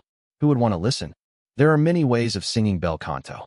What's more, it's not like you only know how to sing bel canto and folk songs, right? I don't believe that you don't know how to sing pop songs. Sometimes, one needs to adapt and blend in a little for the audience to be convinced. The development of bel canto singing has reached a bottleneck, so I believe it's time for you to step up to a new challenge. The stage belongs to the younger generation. Would I even be suitable? No one is more suitable than you. But I'm so old and don't have the strength for such things anymore. You're only required to sing one song per week, so it really won't tire you much. Then let me consider it for a bit. Grandma Zhang, my dearest grandma, do you still need to consider it when we have this good a relationship? Just rest assured and boldly step up. This is definitely going to be the right choice. Would I possibly do you any harm? That's hard to say. Zhang Ye was speechless. All right. I'll tentatively give you my you. Great. Thank you for your support, Grandma Zhang. By the way, are there any other good singers you could recommend to me? It doesn't matter if they're no longer active. You're the veteran here and have a lot more contacts and friends around. Why don't you recommend me a few people so that I can go and pay them a visit? Oh, and the appearance fees will definitely be the highest in the industry. Let me see who there is. He secured another one. Zhang Ye was starting to feel the pressure on him lightening. He had secured more than half of the lineup of singers. His social network was mediocre at best, and he didn't have that many friends. But of those he had, they all had great relationships with him. Those who understood Zhang Ye's temper knew what kind of person he was, which was why they gave him a lot of respect most of the time. This was why Zhang Ye could invite some of the celebrities most television stations could not. Chapter 1223, Central TV Department 1 turns green with anger. Chapter 1223, Central TV Department 1 turns green with anger. Translator, Leg Editor, Leg. On this day, at Central TV Department 1, the Sing Program team started work early in the morning. Zhang Yuan, the deputy director of Department 1, had come to check on their work. This was the 10th time he had dropped by to Sing's production office in recent days. For any of the other shows, the higher-ups would usually just check how everything was going at the start of production before approving the show's executive director and staff to handle the rest of the work. It wasn't feasible for the executives to come over every day to check on how everything was progressing. But Sing was obviously different. Central TV Department 1 had a great deal of expectations for the show. The executives were also paying a large amount of attention to it with a can't-lose attitude and determination.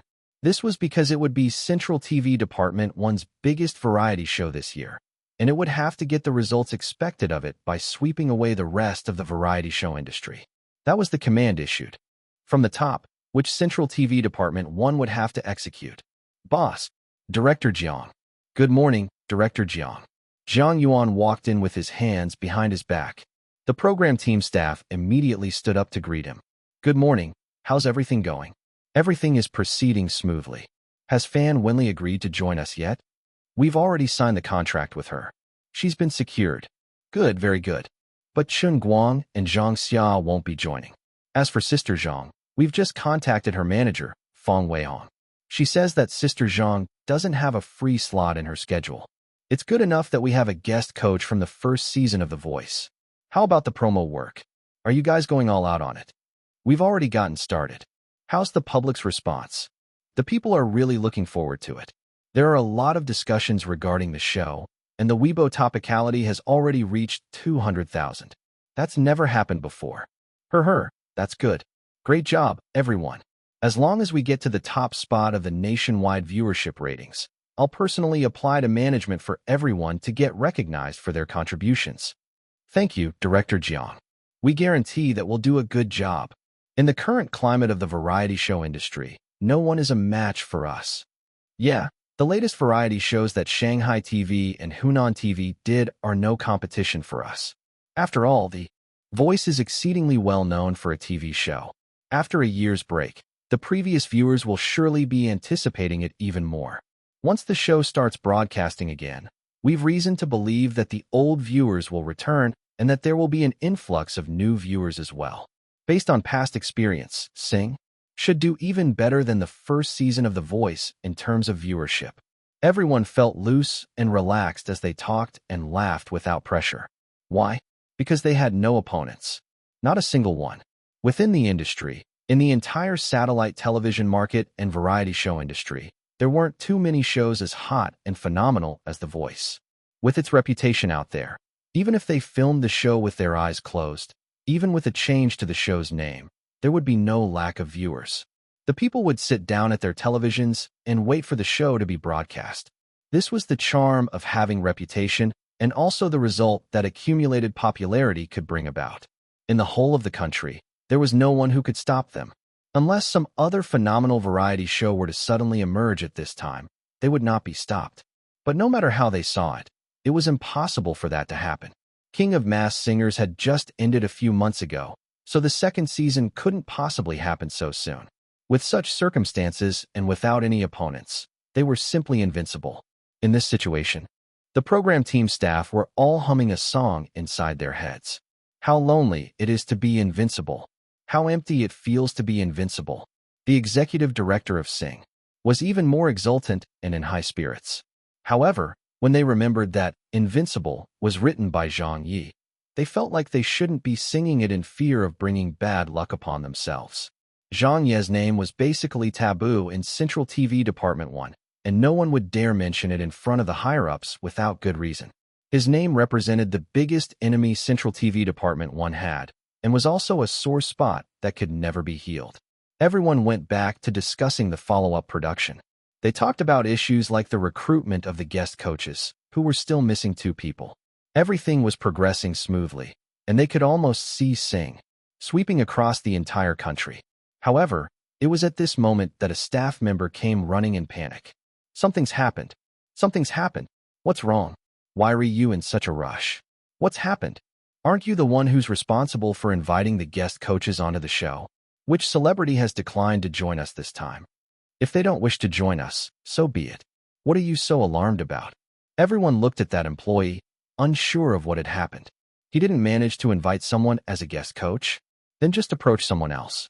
There were so many others in the music industry anyway. With their reputation and offering price, there shouldn't be too many people who would reject them. So is there any need to worry about having no big names for their guest coaches? But for some reason, that employee was looking really flustered. Just as the program team members were looking at him impatiently and wondering what was going on, he brought them an earth-shattering piece of news.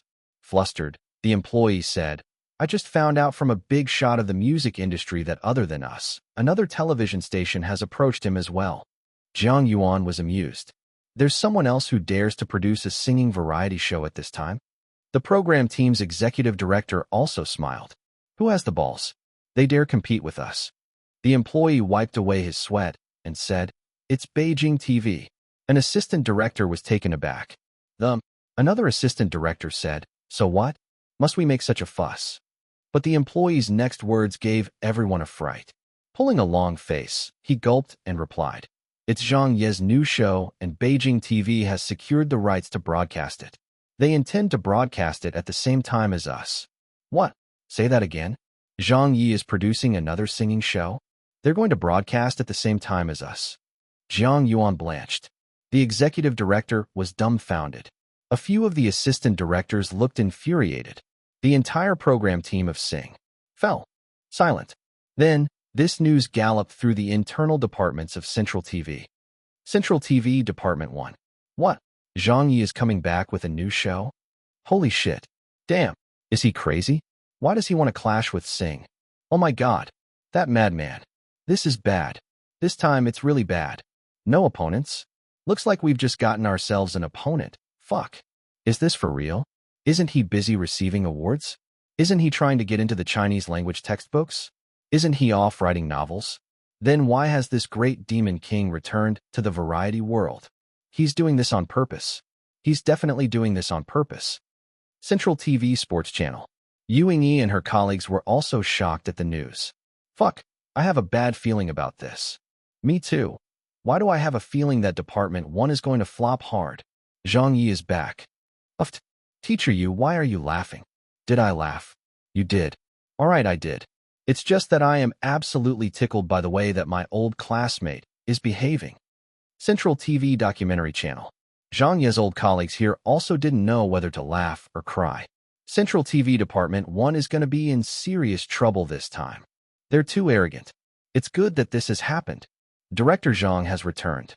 Let's see how they'll deal with this. I bumped into an assistant director of the program team from Central TV Department 1 yesterday. You should have seen that condescending look on his face, thinking that they're unbeatable. I can't help but laugh at it now. "Me too, huh?" "Good one, Director Zhang. Beautifully played." The faces of those people from Central TV Department 1 have probably all turned green. What else? Bumping into Zhang Ye, who wouldn't turn green. Chapter 1224, The Battle Begins. Chapter 1224, The Battle Begins. Translator, Leg Editor, Leg. Meanwhile, Beijing Television. The program team for I Am a Singer was officially up and running. Zhang Ye stood in the newly set-up office with his arms wide open as he gave each of his old colleagues a hug. Xiao Lu gave him a bear hug and exclaimed, "Teacher Zhang, I've missed you so much." Zhang Ye laughed and said, "It's only been 2 months, hasn't it? But it still feels like ages ago." Da Fei also went up to hug him. Hoga laughed heartily. "We can work with Teacher Zhang again." His twin brother, Ho Di, laughed and said, "I really like working together with Teacher Zhang. There's nothing else that I can say except that I feel really happy and great." Zhang Ye said hello to all of them one by one. "How was the previous show you guys made? I heard that it wasn't too well received." Hu Fei stared at him. "Kid, must you bring up that touchy subject?" Zhang Ye laughed. Haha. Han Shi was on the list of the program team staff as well. During King of Masked Singers, she was the clown's liaison with the program team, or more appropriately, his manager. She was also a diehard fan of Zhang Ye's, so she was very excited to see him again. "Director Zhang, please don't bring that up. The show did abysmally, and we suffered a great loss because of it." In the end, the final viewership ratings did not even cross 0.4%. We had to end broadcasting after only a month when the show was canceled by the station. These days, it wasn't easy producing a reality show either. Zhang Ye reassured everyone. Don't worry, I'm back. So let's all work together and pull off another big one. Dong Shanshan arrived from outside at this moment. Now that you're here, we don't have anything more to worry about. But what's this about me hearing that your new show doesn't require a host? What's that all about? Zhang Yi smiled and said, that's how the show is set up. We'll have the singers take turns hosting the show. I didn't actually say that there wouldn't be a hosting position, Shanshan. You came at just the right time. I was going to look for you about something. Of course I'd have a good role lined up for you. Do you think that you can help lead the team of singers managers for the show? Dong Shanshan gave him a look. Of course. Did you even have to ask? Everyone laughed. Dong Shanshan was the most popular host at Beijing television.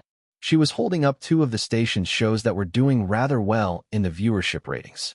Based on her current status, it was actually quite a mismatch of qualifications to use her as one of the singers' managers in the show. But since she was Zhang Ye's old classmate, and based on their friendship, she agreed to it without a second thought. Zhang Ye also desperately needed someone as popular as Dong Shanshan to help him firm up the show. Other than her, no one could do it. After a while, most of the program team staff arrived. They sat together and delegated the roles according to the program proposal. Then Zhang Ye started briefing them. This show, it has the ability to advance Beijing TV within the industry. For example, there will be a regular cast of 7 managers assigned to the singers during the show's run. This time, it won't be done like how we did it on King of Masked Singers, using the program team staff to liaise and wait on the singers' requests. I will need a dedicated team of real hosts to handle the job. Brother Hu, could you please take care of that for me and see which hosts are available and interested in taking the roles? Shanshan will be their team leader, which is definitely the best position there is. As for the remaining spots, I'll need to trouble you to give me some recommendations. I want the slightly more popular variety hosts that we have right now, but at the same time, they shouldn't be overly popular. I just need them to be someone the viewers are familiar with. Hu Fei smiled and said, I'll take care of that. The show's segment where the host managers played a part was a very important one. Although it might look like a sideshow, they would actually get a lot of screen time. It would help increase their popularity quite a bit, and should be a good role to take.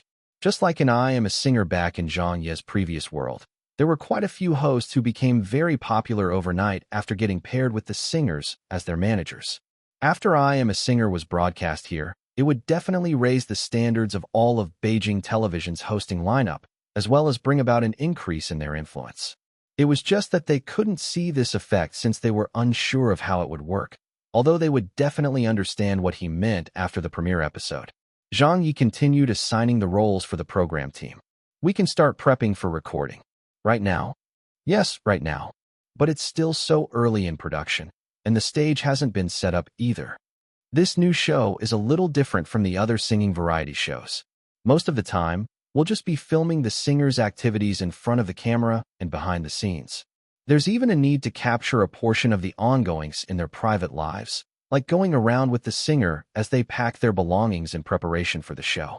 This is why we need to get everything planned out and ready beforehand, as there are a lot of reality show elements. A reality show? Would that work? Director Zhang, wouldn't that make it overly complicated? Yeah, wouldn't that easily scatter the audience's attention? Isn't this supposed to be a singing show? You guys will understand when the filming's done. All right, understood. Just assign us accordingly. Can it really work? If Director Zhang says so, then it definitely will.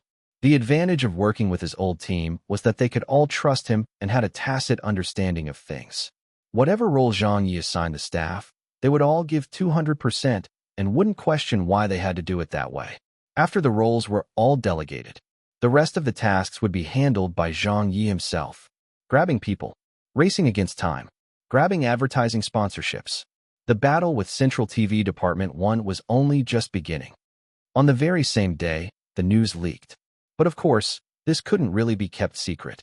The media outlets and newspapers were all blown away by this news. Zhang Ye returns. Zhang Ye's new show, I Am a Singer? A showdown between giants in the singing variety show genre. Archenemy of Sing approaches. Sing, likely to face enormous challenge. I Am a Singer. A mantis trying to stop a carriage. 1. Central TV Department 1 and Beijing TV battle for the title of Variety Big Brother. The battle between Central TV Department 1 and Zhang Ye restarts. Experts predict Sing to score a resounding victory. On Weibo, the netizens were also screaming in excitement. Damn, this is beautiful. Zhang Ye has returned again. Heavens, this is so exciting. The more chaotic it is, the merrier I am. Ha ha ha ha. This is going to be really interesting. It will be an epic battle for sure. It's going to be the ultimate slaughter. I am a singer versus Sing. Who does everyone think will win? I think Sing has the upper hand since they already have a reputation. They have a viewer base of over 100 million people. Even with a name change, the TV station behind it remains the same. They'll still be doing the same thing. So a lot of people should be able to accept it, right? With this dominance, Zhang Ye's new show that appeared from nowhere should be at a disadvantage no matter how I look at it. That might not be true. Sing is still not exactly the second season of The Voice. They've changed the program team, director, host, and I think even the guest coaches are not the same. Whether everyone can accept it is still not guaranteed. We still can't be sure of whether the viewers are convinced by the reputation of The Voice or the reputation of Zhang Ye. I, for one, am convinced by Zhang Ye alone. The Voice was created by him and is a very strong representation of him. So I'll only look at who makes the show, not what the show is. In my opinion, The Voice will only be The Voice if Zhang Ye is in charge. Any other versions are imitations. Why didn't Zhang Ye just go ahead and record the second season of The Voice? He holds the copyright to it, after all. There should be a limitation clause in the contract that Zhang Ye signed with Central TV Department 1. Although The Voice's copyright and naming rights are with him, as long as he isn't working with Central TV Department 1 to create the show, he isn't allowed to authorize it to any other TV network. This should have been written into the contract. That's why Central TV Department 1 has chosen not to use the name of The Voice, and that applies to Zhang Ye too. So what is I Am a Singer gonna be like? I don't know. Let's just wait and see. They have begun fighting. Let's see which is better. Yeah, it's time for a showdown. The rising wind portends the coming storm. I can already see a bloody clash happening. 1. Overstating one's abilities and trying to do what is beyond one's power. https://blogs.transparent.com/Chinese/idioms-vol-5. Chapter 1225. The Fight for Advertisers. Chapter 1225. The Fight for Advertisers. Translator, Leg Editor, Leg. The next day, in the morning, at a restaurant serving stews. It was relatively quiet at this time, as everyone was at work. The restaurant had just opened for the day, and no customers had entered yet. Then a young man wearing sunglasses walked in from outside. The restaurant owner had sharp eyes and recognized him. Ah, Zhang Ye. Several of his employees' eyes lit up. Zhang Ye. Zhang Ye laughed and said, "Are you open yet, boss?" Yes, we're open." The boss was ecstatic. "We warmly welcome you, Teacher Zhang. Why do you have so much free time today? Talk of you making a new show is all over the news." Zhang Ye chuckled and said, "Yeah, I came here to meet someone for business." The boss said, "Why is a person of your status coming to our small restaurant? You've really graced us with your presence. Please, come in and have a seat." Zhang Ye found a place to sit down. "I've eaten here before and found your stews quite authentic. But I wasn't famous at that time, so you didn't recognize back then." The boss started trembling in excitement, as though he was shot with adrenaline. "Zhang Ye has eaten here before. He even likes the taste of our food. If this got out, wouldn't their restaurant become super popular?" Soon after, the CEO of Brain Gold, Wu Mo, also arrived. "Yo, brother Zhang, you're already here? Have you ordered yet?" "Not yet. I was waiting for you, wasn't I? I want a large bowl with extra tripe, please." "Sure, I'll have the small one without any vinegar, but please add extra garlic sauce." The boss personally went into the kitchen as he said, "All right, please look forward to it." He was pretty attentive to the situation too. After he whispered something to his employees, they went over and shut the doors. He closed the entire restaurant for Zhang Ye. The stews were served. The two of them talked as they ate. Zhang Ye chewed on a pork lung.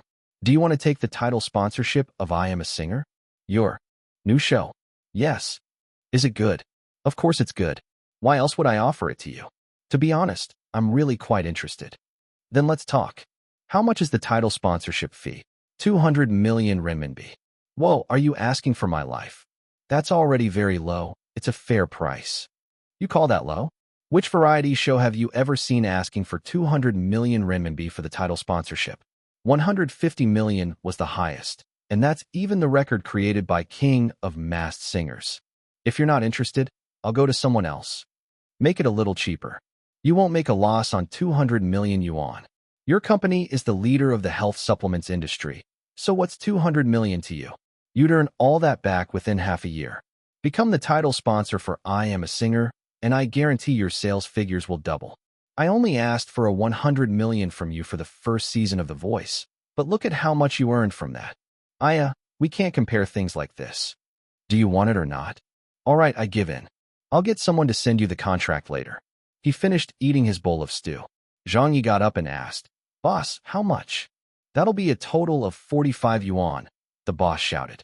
Zhang Ye took out his wallet and placed the money onto the table before turning to leave. Wu Mo was speechless. You're leaving just like that? Zhang Ye waved with his back facing him. I'm really busy. There's still a pile of things waiting for me to do. Wu Mo rolled his eyes and said annoyed, Great. A deal worth 200 million renminbi, and all I get in return is a 25 yuan bowl of stew. And you're even leaving first? Real great. He lowered his head and continued eating by himself. Zhang Ye no longer needed to be as polite with him. Brain Gold had become the leading health product in the market by leaps and bounds and was the top brand in the industry. It was earning more and more money now, and Zhang Ye could partly be credited with that. Whether it was him endorsing Wu Mo's company product in the commercial at the beginning or Brain Gold becoming the title sponsor of The Voice later on, all of it brought great benefits to the Brain Gold company. It turned a small company on the brink of bankruptcy around and launched it into the leading health product brand in the entire country. This was also the reason for the good relationship between Wu Mo and Zhang Ye. Of course, the key reason was that Wu Mo was Wu Ziqing's nephew. When Zhang Ye and Wu Ziqing got married, Wu Mo would have to address him as his uncle-in-law based on their statuses. As such, Zhang Ye was not as polite with him as before. It was just that Wu Mo did not know about all of this as of yet. Elsewhere, Central TV Department 1. The Sing program team staff had all been on guard since yesterday. Everyone was kept extremely busy in their panic, not because they were easily flustered, but because their opponent was too formidable. When faced with this person called Zhang Ye, none of the program team members dared to neglect their duties. We've tied up the advertisement sponsorship deal with Dongha. Good. Well done. Lele Mineral Water's advertisement sponsorship has been confirmed too. Has the title sponsorship been settled yet? We're waiting for their decision. The other party is still haggling over the fees. If they don't want it, find someone else. There's no one else. Those who can offer more than a 100 million in title sponsorship fees number no more than 20 corporations. I heard that I Am a Singer is also fighting for advertisers. How can a new program team like theirs possibly compete with us? But many of the advertisers have already been snatched away by them, like the one we locked up earlier. They've also been pried away by I Am a Singer. How shameless. How can they behave like this? Isn't that against the industry's rules? Suddenly, an assistant director from the program team walked in and announced in excitement. We've got it. The title sponsorship has been finalized. 160 million renminbi. Ah, this is great. 160 million? What an astronomical figure. That has broken the record. We'll crush I Am a Singer this time. Ha ha ha. This title sponsorship fee is even higher than what King of Masked Singers got. It's a totally unprecedented amount in the industry. Release the news straight away. Yes, boss. The news got out. The industry was shocked. The public was amazed. Sing's title sponsorship was sold for 160 million renminbi. The title sponsorship fee might look like it had nothing to do with the quality of a show or had no relation to the viewership ratings it would get. But in actual fact, it was a very important symbol and an indicator of things, as those with the ability to sponsor such an amount were very smart people. The title sponsorship fee would also reflect how optimistic the sponsors were about a show.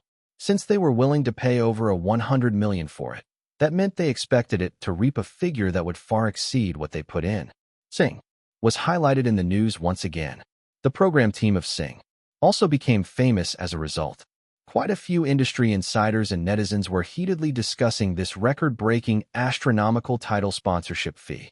But just as Central TV Department 1 was preparing to celebrate their first victory, Beijing Television's official Weibo released even more shocking news. I Am a Singer's title sponsorship had been sold to Brain Gold. The title sponsorship fee, 200 million renminbi. The industry insiders were flabbergasted. The citizens were also stunned. Holy fuck, has the Brain Gold company gone mad? 200 million yuan? Does their fucking money grow on trees? Yeah, it's like this sum doesn't mean a thing to them. Wasn't Brain Gold the title sponsor for the first season of The Voice? What's the meaning of this? They won't be continuing their relationship with Sing? They're giving their support to Beijing TV. Can they really recoup an investment of 200 million yuan? Who the hell knows? That sum is insane. The record's been broken again.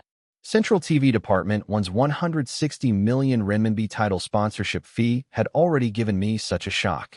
Then, in the blink of an eye, this news about the 200 million renminbi title sponsorship fee was released. Oh my god, do they not need to leave some money for rainy days? Central TV Department 1 has been slapped in the face hard.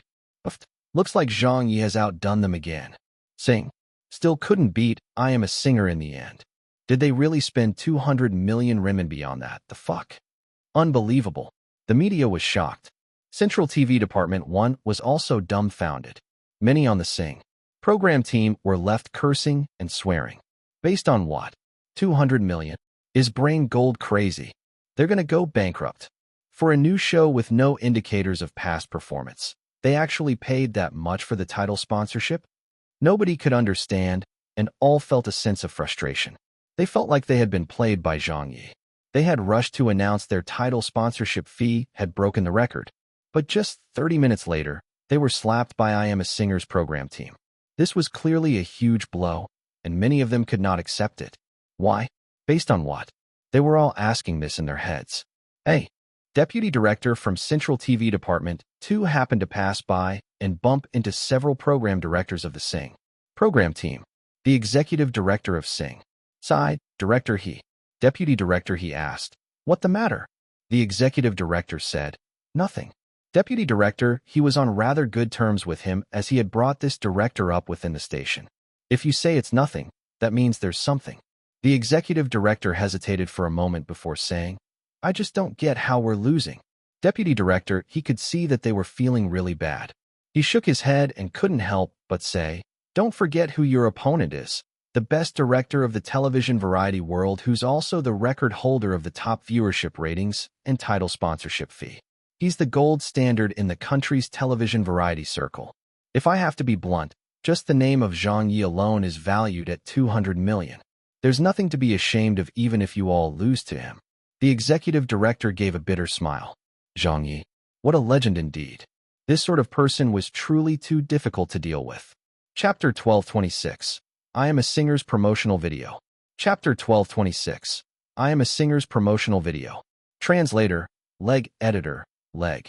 The fight for advertisers came to an end. In the following days, the battle for publicity officially began. Many industry insiders and onlookers were watching this unfold with their hearts in their mouths. Wow, take a look at People's Daily. Damn, I Am a Singer has taken out an entire page in People's Daily. How lavish was that? How much did that cost? I wonder how many days they'll advertise in the party's newspaper one. Hey, everyone, quickly take a look at Beijing Daily, Shanghai Daily, and Huadong Morning Post. The ad pages have all been bought out by Sing. What the fuck? Tianhe Discussion Forum's ad spot on the main page is running an ad for I Am a Singer. TT Messenger's pop-ups are all filled with Sing ads. These two program teams must have gone fucking insane. I've never come across such hardcore promotions before. How wealthy. They're way too fucking wealthy. I take my hat off to them. They're taking the fight all across the country. This has got to be the biggest publicity battle in the history of variety shows, right? How much hatred do they have for each other? It seems like they're really trying to do each other in. Let them fight it out. Sing has already lost the fight for advertisers, so let's see who will win in the battle for publicity. In the various major forums, in the various major newspapers, on the various major chat apps. Without an exception, All of them had become battlefields between the two shows. The publicity battle was so widespread that even those in the music and film industries were alarmed. As they were preparing to promote their new albums, concerts, and films, they discovered they couldn't get any good spots for publicity in the media. Almost all of the critical advertising spots had been bought up by Sing. And I Am a Singer. All along, the film industry had been acknowledged as the heaviest spending industry in the entertainment circle. Be it their actors' salaries, promotional budgets, or production investments, they were the highest among the related industries. But who could have thought that the film industry would be shocked and outdone by two variety shows? Just how many advertisement spots had they bought? How much money had they spent on buying all those spots? 10 million? 20 million? Just these sums spent would have been enough for the film industry to produce a budget-idle film. Could they really be that well off? And this was just the beginning? Could it be that the variety show's production fees would go over 200 million renminbi? What was 200 million good for? It was enough for them to hire the best director in the country and the best A-listers to make a film for the Chinese New Year holidays. Thinking about that, the film industry's people were unable to keep calm. This was too much. This was too frightening. Actually, even Beijing television couldn't keep calm. At I Am a Singer's program team office, Hu Fei said nervously, "Zhang Ye, we've already spent over 100 million. Okay, it'll be fine." Zhang Ye replied calmly, "Let's keep buying ad spots." Ho Gu exclaimed, "We're still buying more? Don't we have enough?" Zhang Ye shook his head. "We're still far from enough. Since Central TV Department 1 wants to fight us in this publicity battle, we must not let them to oppress us. We'll battle them. Isn't it just a matter of who can dump more money? Don't worry about it, everyone. The money we spend now will come back multiple times over. If we're going to do this, we must up our stakes." Da Fei didn't know whether to laugh or cry. But the stakes are getting too high. It was indeed a little too much. But all of it would be worthwhile. I Am a Singer's greatest weakness was that it did not have any accumulated popularity to fall back on. In Zhang Ye's previous world, during the first 3 seasons of I Am a Singer, the reputation of the show declined season after season. But because it had accumulated its popularity and became very well known to a lot of people, the viewership ratings got better and better with every season. The total online views of the show even managed to double. But Zhang Ye did not have the luxury of time over here. That was why they had to carry out such intense promotions for the show. He was going to spend as much as required just to up the promotions. He wanted to give I Am a Singer the most explosive viewership ratings right from the start of the first season and make it an instant hit. All that he had done were child's play compared to this.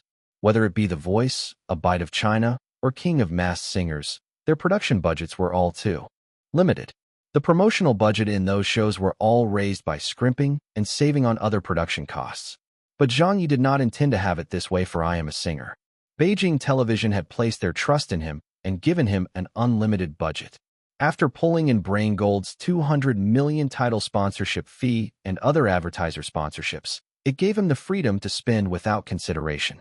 Further, there was still the online video hosting site's exclusive broadcast rights fee that was yet to be sold.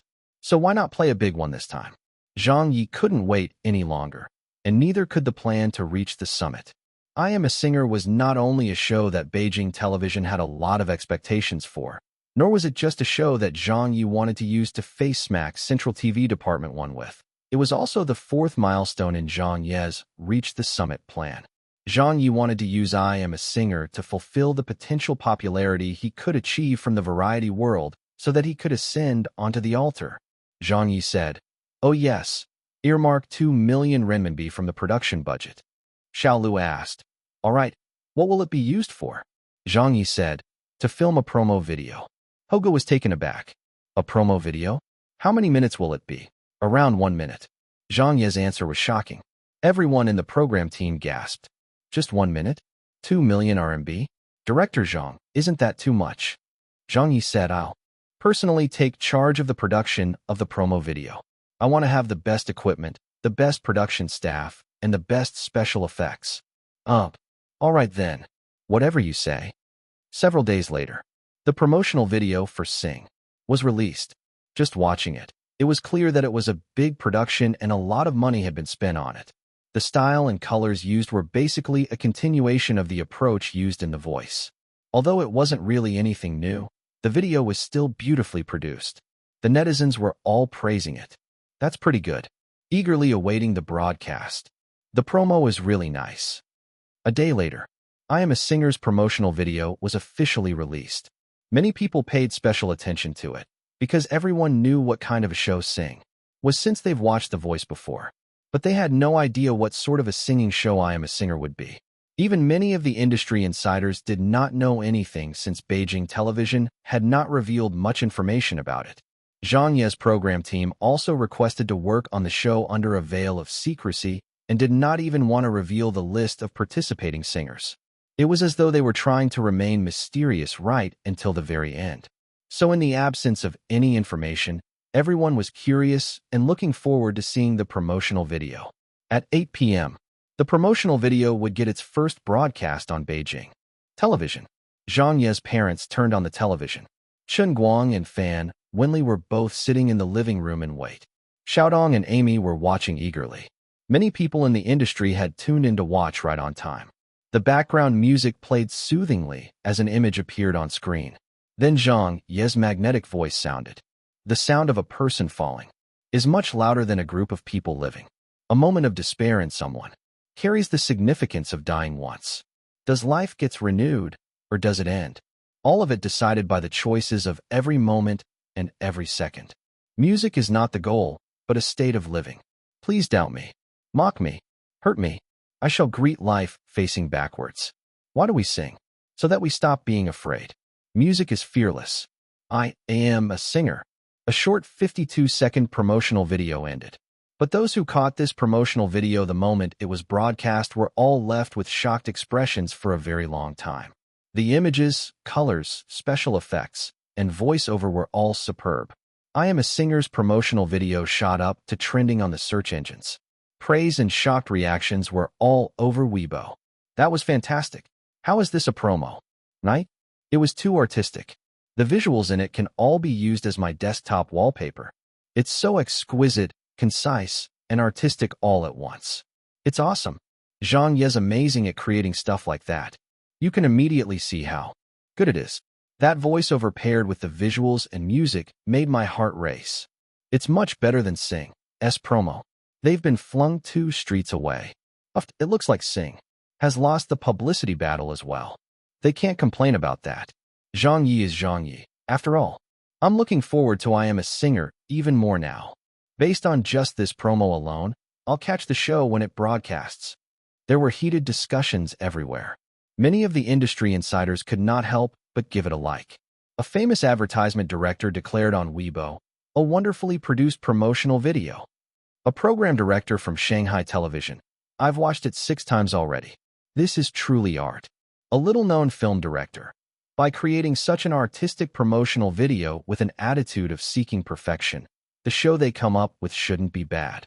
The promotional video was on fire. No one expected how hot it was getting.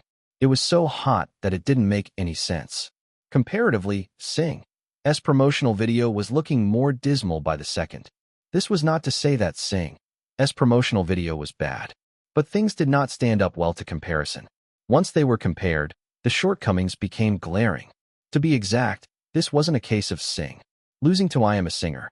It was just that the gulf between the director of the Sing promotional video and Zhang Ye was too wide, as well as the difference in the production budgets. How much was spent on the former's promotional video? Tens of thousands? Hundreds of thousands? And what about the latter? A full 2 million RMB was put into it in order to create it. At Beijing television, inside I Am a Singer's program team office, Xiaolu laughed loudly. We've won. We've won again. Hoge said, this video is so wonderful. Dafei said, 2 million? Totally worth it. We're trending at number 3 in the searches. Han Qi said, pleasantly surprised. Hu Fei gave Zhang Yi an acknowledging nod. Zhang Yi smiled back. This promotional video too had been carefully chosen by him and came from the 4th season of I Am a Singer back in his previous world. Zhang Yi kept the video's artistic direction mostly intact, but added in his own ideas and special effects for the images and music. This was to give the viewers a greater sense of visual impact with a more powerful feel. Every frame and detail was repeatedly hammered out. Otherwise, it couldn't possibly have cost 2 million yuan to produce. Everything was now ready. There was only the official recording left to film. The highest title sponsorship fee in the industry, the highest production budget in the industry, the highest promotional budget in the industry. There were too many of the highest in the industry, contained within this show called I Am a Singer. Zhang Ye had given his full effort, so he wouldn't have any regrets later. He vowed to make I Am a Singer a classic. Landmark variety show. 1. The paper is an official newspaper of the Chinese Communist Party. 2. https://youtube.be/ghvxmybcw9u. Chapter 1227. We have never lost before. Chapter 1227. We have never lost before. Translator, Leg. Editor, Leg. The venue was being prepared. The promotions were ramped up. The troll armies were flinging insults at each other. Day by day, it was getting closer and closer to the broadcast of the two shows. On the day that Central TV Department 1 suddenly announced their broadcast time for Sing, Beijing Television swiftly followed with an announcement for I Am a Singer's broadcast time. The same day? At the same time. Not a second earlier or later. When this news was released, everyone in the industry was shocked. Meanwhile, the netizens were feeling pumped up and delighted by the news. Lately, these two shows were the most anticipated variety shows with no others coming close. In the history of the variety world, there hadn't been any shows that carried out such widespread publicity campaigns like It Didn't Cost a Thing. Everyone knew that it would be the best choice for these two most anticipated shows to broadcast at different times so they could avoid directly competing with each other. But Zhang Ye did not do that, as he chose to broadcast at the exact same time and on the same day as Sing. It was just like what had happened with A Bite of China. This was Zhang Ye, and he had always done things in this way. He would either choose not to fight at all or go all out if he did. The countdown began. The desperate struggle between the two shows was finally starting. Who would lose? And who would win? No one could predict it. Noon that same day. At home, Zhang Ye's parents were busy preparing lunch. When the doorbell rang, his mother tossed off her apron and wiped her hands clean. Then she hurriedly went to open the door with a smile on her face. Coming. Wu Ziqing was standing outside. Auntie. His mother smiled and said, "Ai, little Wu, come in quickly. Little Wu, you're here?" His father also came out of the kitchen with a smile. Wu Ziqing smiled. "Uncle, you're busy?" His father said, "Lunch is almost ready. Go and call little Yi over." Wu Ziqing asked, "Where is he?" "He's lying in his room. He's been tired out by work the past few days," his mother said happily. "Okay, I'll go and get him." Wu Ziqing went to his bedroom and pushed open the door. "Little Yi." Zhang Ye was lying on the bed and mumbled, "You're here?" Wu Ziqing smiled. "Is the show going to be broadcast soon?" Zhang Ye said, "I was actually planning it for a little later, but had to match Sing, pushing forward their broadcast date. I had to put in some overtime at work as a result. The good thing is that just about everything is ready. We'll begin officially recording I Am a Singer's first episode tomorrow. Hi. I haven't really had much sleep the past few days. The executives at the station are the ones who chased me home so I could rest well today. How could I rest? I can't even sit still for long." Old Wu said, "All right, let's have lunch first." They started eating. The whole family was seated at the dining table eating lunch. But Zhang Ye was preoccupied with his thoughts. He didn't even take 2 bites before putting down his chopsticks. His mother stared at him. "Eat." Zhang Ye whined, "I have no appetite." Wu Ziqing could sense what he was thinking about. "Are you feeling nervous?" "Not exactly." Zhang Ye sighed. "But I'm under a lot of pressure." His father said, "You? Under pressure?" Zhang Ye rolled his eyes. "Of course. Do you know how many people I'm supporting?" Zhang Ye was the type of person who was very mentally strong. In normal circumstances, he would hardly feel any stress and was more carefree. But now that he had reached this position where his popularity was getting higher and higher, the people who depended on him for their livelihoods were also increasing. No matter how strong he was, he couldn't possibly feel no pressure. What if he lost this battle? What if he didn't manage to do well? How would he answer to Beijing Television? How could he recoup the 200 million in title sponsorship fees that Wu Mo had pumped in? What about his staff at the studio? The higher he climbed, the more he couldn't afford to lose. He was no longer a general without an army. It was just that he rarely displayed any of such worries and stress in front of others. Zhang Ye had been in such situations in the past. Back then, It was always Wu Zuqing who pointed him the way forward. So he looked at her. Old Wu, you oversee the entertainment circle and have come across many shows. You have read the content approval report for I Am a Singer, right? I'll tell you about the specifics of the show segments again. Let me know what you think of it after and whether it can win against that copycat version of The Voice. Listen, the show will have 7 designated singers. Before he could finish, Wu Zuqing cut him off. I don't want to listen to that. Zhang Ye was taken aback. Why not? Because I don't have to listen to it. Wu Zuqing smiled and grabbed some food for him. She said, Who are you? You're Zhang Ye, the best program director in the industry. The shows you produce will definitely be #1 in the country. This is something that you don't even have to have a doubt about. No one can beat you.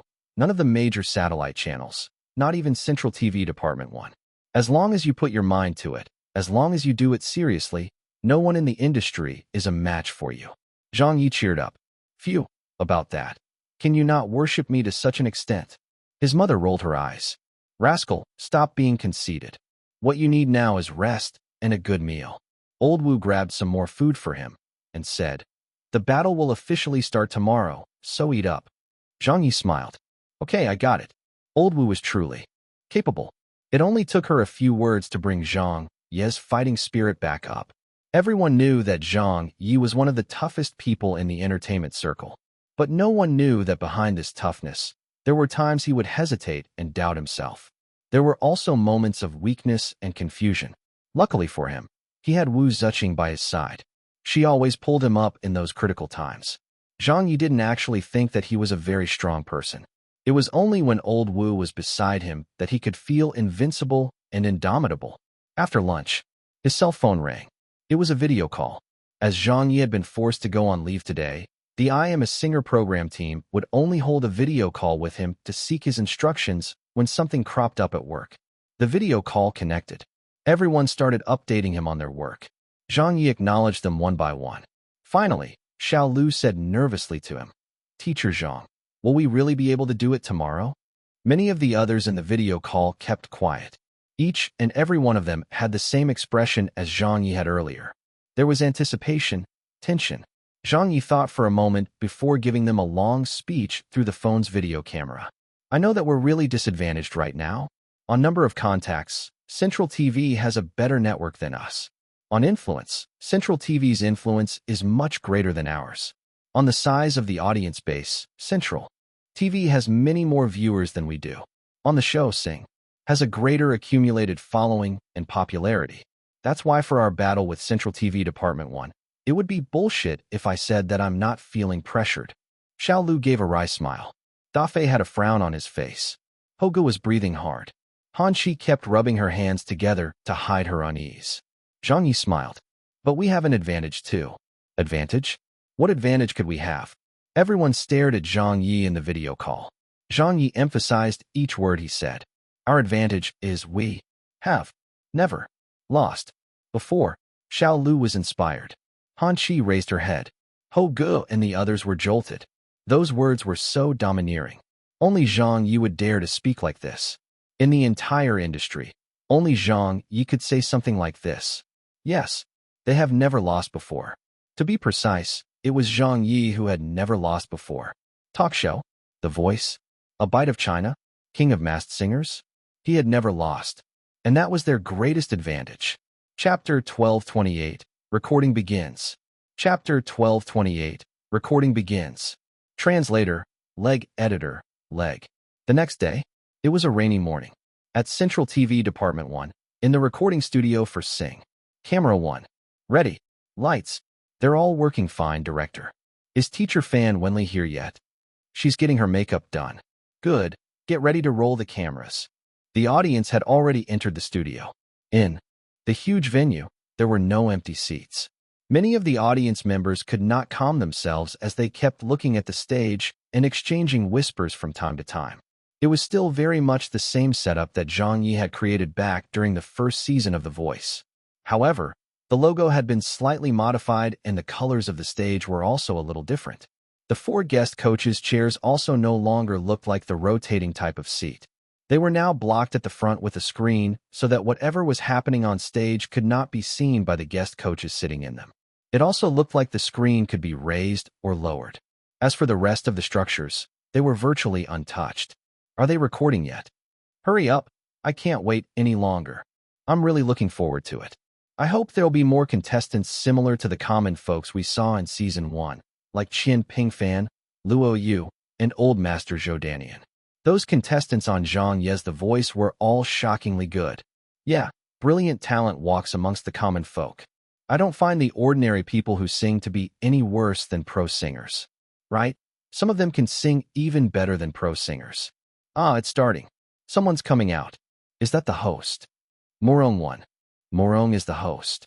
She's that really popular Spring Festival Gala host for Central TV. But speaking fast isn't really her style, is it? I don't think she can. Speak at Zhang Ye's speed. Hi, what a pity. Sing. Can replicate everything except for the hosting role. They really couldn't find anyone to stand in for Zhang Ye. That fellow is simply too unique in the field of hosting. This is probably what I find most regrettable about Sing. After all, that image of him reading those advertising messages of a few hundred words in a single breath left a very deep impression on everyone. I don't think that most people can accept it now that that has changed. Yes, that's true. Hi. I find it weird that the guest coaches will no longer be turning around in their chairs too. Sing isn't the same as The Voice after all. The cameras started and the recording officially began.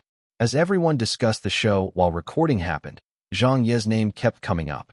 It wasn't that they insisted on bringing him up, but that his name was just unavoidable whenever The Voice was mentioned. It was like an eternal monument. Meanwhile, at Beijing television, recording for I Am a Singer also began. In fact, their filming for the show had started 10 days earlier. As the show consisted of reality TV elements, they had to follow the singers around with cameras, as well as document the behind-the-scenes activities at the television station and the program team's planning. For example, it was depicted in the program team's meeting how they invited the singers to the show and how the competition's rules were drawn up. Then there was also the assignment of tasks to Dong Shanshan and the others during a meeting between the 7 host managers. All of it was completed earlier and would be edited into the final broadcast cut to inform the audience about the rules so they would be fully familiar with how the show worked and understand the course of the competition. And today was the official live studio recording of the show. The staff members were standing by in their positions between 4 and 5 a.m. Those who had worked with Zhang Ye before knew very well that he was usually very nice to others and an easygoing person who rolled with the punches. But when it came to work, Director Zhang was extremely demanding and paid very close attention to the details of a show. This was why no one dared to be careless with their roles. The walkie-talkie beside Zhang Ye crackled. Director Zhang, singer number 1 has arrived. Okay, follow them and document the arrival in video. Ensure that everyone sticks to the route. Director Zhang, singer number 3 is almost at the station. Get singer number 3's car go around again and wait for 10 minutes. Understood. We won't let the singers bump into each other. How's the prep work going at the studio? Everything is A-okay here. Check again that the equipment is all set to go. Roger. In half an hour's time, let the audience into the studio. Copy that, Director Zhang. The singers gradually arrived, albeit separately, in order to keep things confidential. This wasn't just a formality that they were preaching, as the singers were really clueless about who the other participants were. Whether it was the contract talks, the rehearsals before the competition, or arriving at the station, all of it was carried out in isolation of the others. It was only when the singers got on stage that the other singers would know who they were through a television in their waiting rooms. This was done to increase the entertainment of the show. Backstage, this area had been redesigned into a very welcoming 2-story activity zone. On the second floor were 7 rooms, with the logo of I Am a Singer and a room number pasted on the door. There was no indication of the singer's information, and only Zhang Ye knew which singer was going to be behind each door. Room number 1 was Xiaodong, the group leader of Spring Garden. Zhang Ye pushed the door open and stepped in. Hey, Sister Dong. Xiaodong was just looking around the room when he came in. Director Zhang, there are cameras everywhere in here? That's right. Zhang Ye smiled and said, Are you feeling okay? Xiaodong forced a smile. I'm a little nervous. Zhang Ye said, But you're an Asian star. What big occasions have you not seen before? Xiaodong said, I've never been in a competition with so many peers before. Tell me, who else joined? Hurry up and reveal a little to me. I walked around earlier, but why didn't I see anyone in the other rooms? Zhang Ye chuckled and said, you're the first to arrive and also the first who will find out who the other singers are. I Am a Singer will be using the competing singers as show hosts as per what we have discussed beforehand. So unless you get eliminated, you'll keep hosting until the finals begin, okay? But of course, with your ability and popularity, even if anyone gets eliminated, it won't be you. The other singers aren't as good at singing as you and less popular as well, so you can perform without any worries. Just let yourself go. He had said this before to Xiaodong. Otherwise, she couldn't have possibly agreed to join the show so easily. Letting Xiaodong host the show was something Zhang Ye had given some thought. Whether it was her image, popularity, or eloquence, Xiaodong was the most suitable candidate for this role. Xiaodong felt a little more at ease. That's good then. I'm just afraid of losing. That'd be really embarrassing. Zhang Ye handed her the hosting cue cards. Here's the information about the singers. The host lines are also in there. Look through it and don't go outside the room anymore. The other singers will be arriving very soon. Don't worry. Xiaodong giggled as she took the cards from him. After she did that, Zhang Ye turned around and closed the door. Then he quickly walked away. But before he was even gone for 5 seconds, Xiaodong let out an angry roar from inside room number 1. Zhang Ye, get back in here. What's with this list of singers? In the activity zone, a few cameramen looked at Zhang Ye. Xiao Lu blinked in confusion, not understanding what had happened to Xiaodong. She even gave Zhang Ye a look to indicate to him to get back in there to find out what was going on. But no one expected Zhang Ye to not even turn around. When he heard that angry roar, this fellow even picked up his pace and walked away like he did not hear a thing. In room number 1, Xiaodong was so shocked, she nearly fainted. Seeing all of those names on the list of singers. Chen Guang, Amy, Zhang Xia, Shui Kaiki, He Huan, Zhao Wuliu. Xiaodong felt like she had just died. What were all of these famous singers in the music scene doing here? Chapter 1229. How did I fall for your nonsense? Chapter 1229.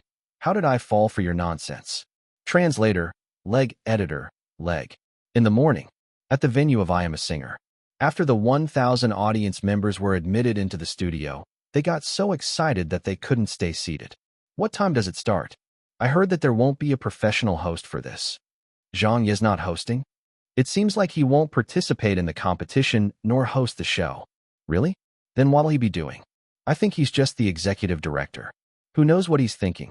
This is his show, so he'll figure out a way to appear on screen. Just wait and see.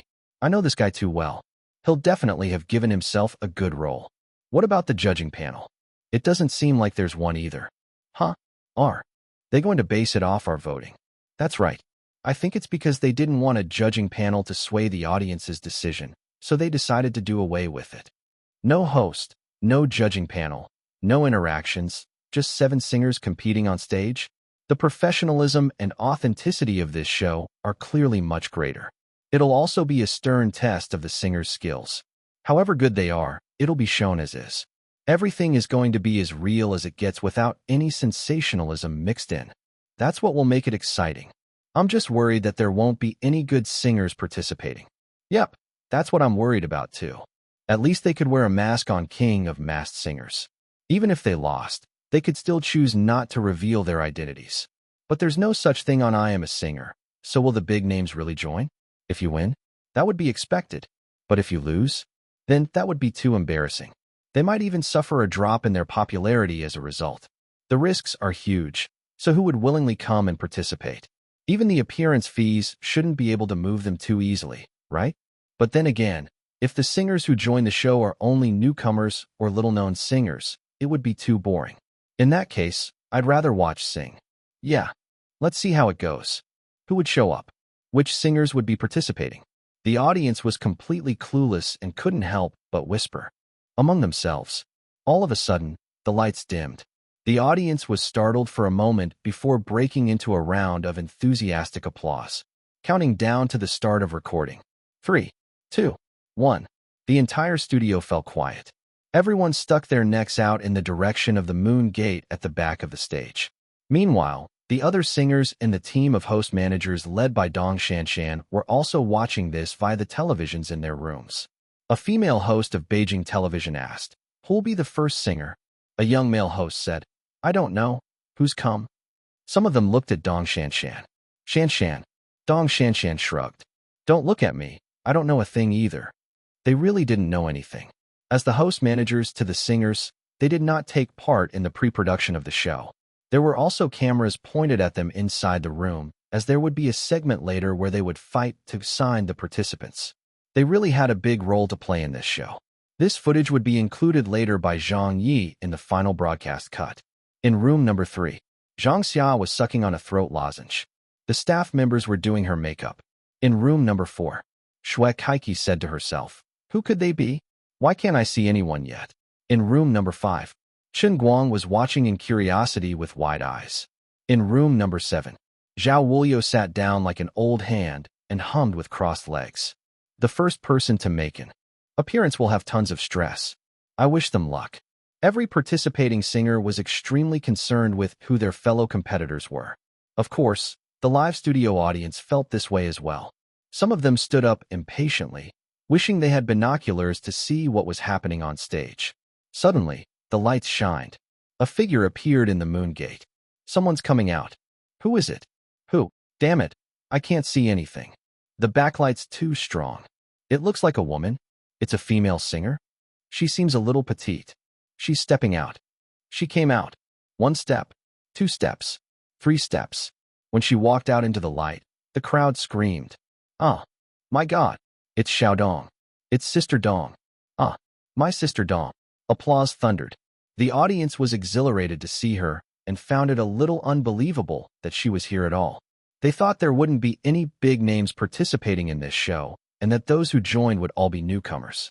But who could have expected that the first singer to make an appearance on stage would turn out to be an Asian star? She was the leader of the Asian idol girl group, Spring Garden's Xiaodong.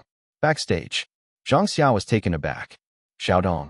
Amy already knew that Xiaodong was participating, but she didn't know that she would be appearing first. Chen Guang was eagerly rubbing his hands. This is going to be interesting.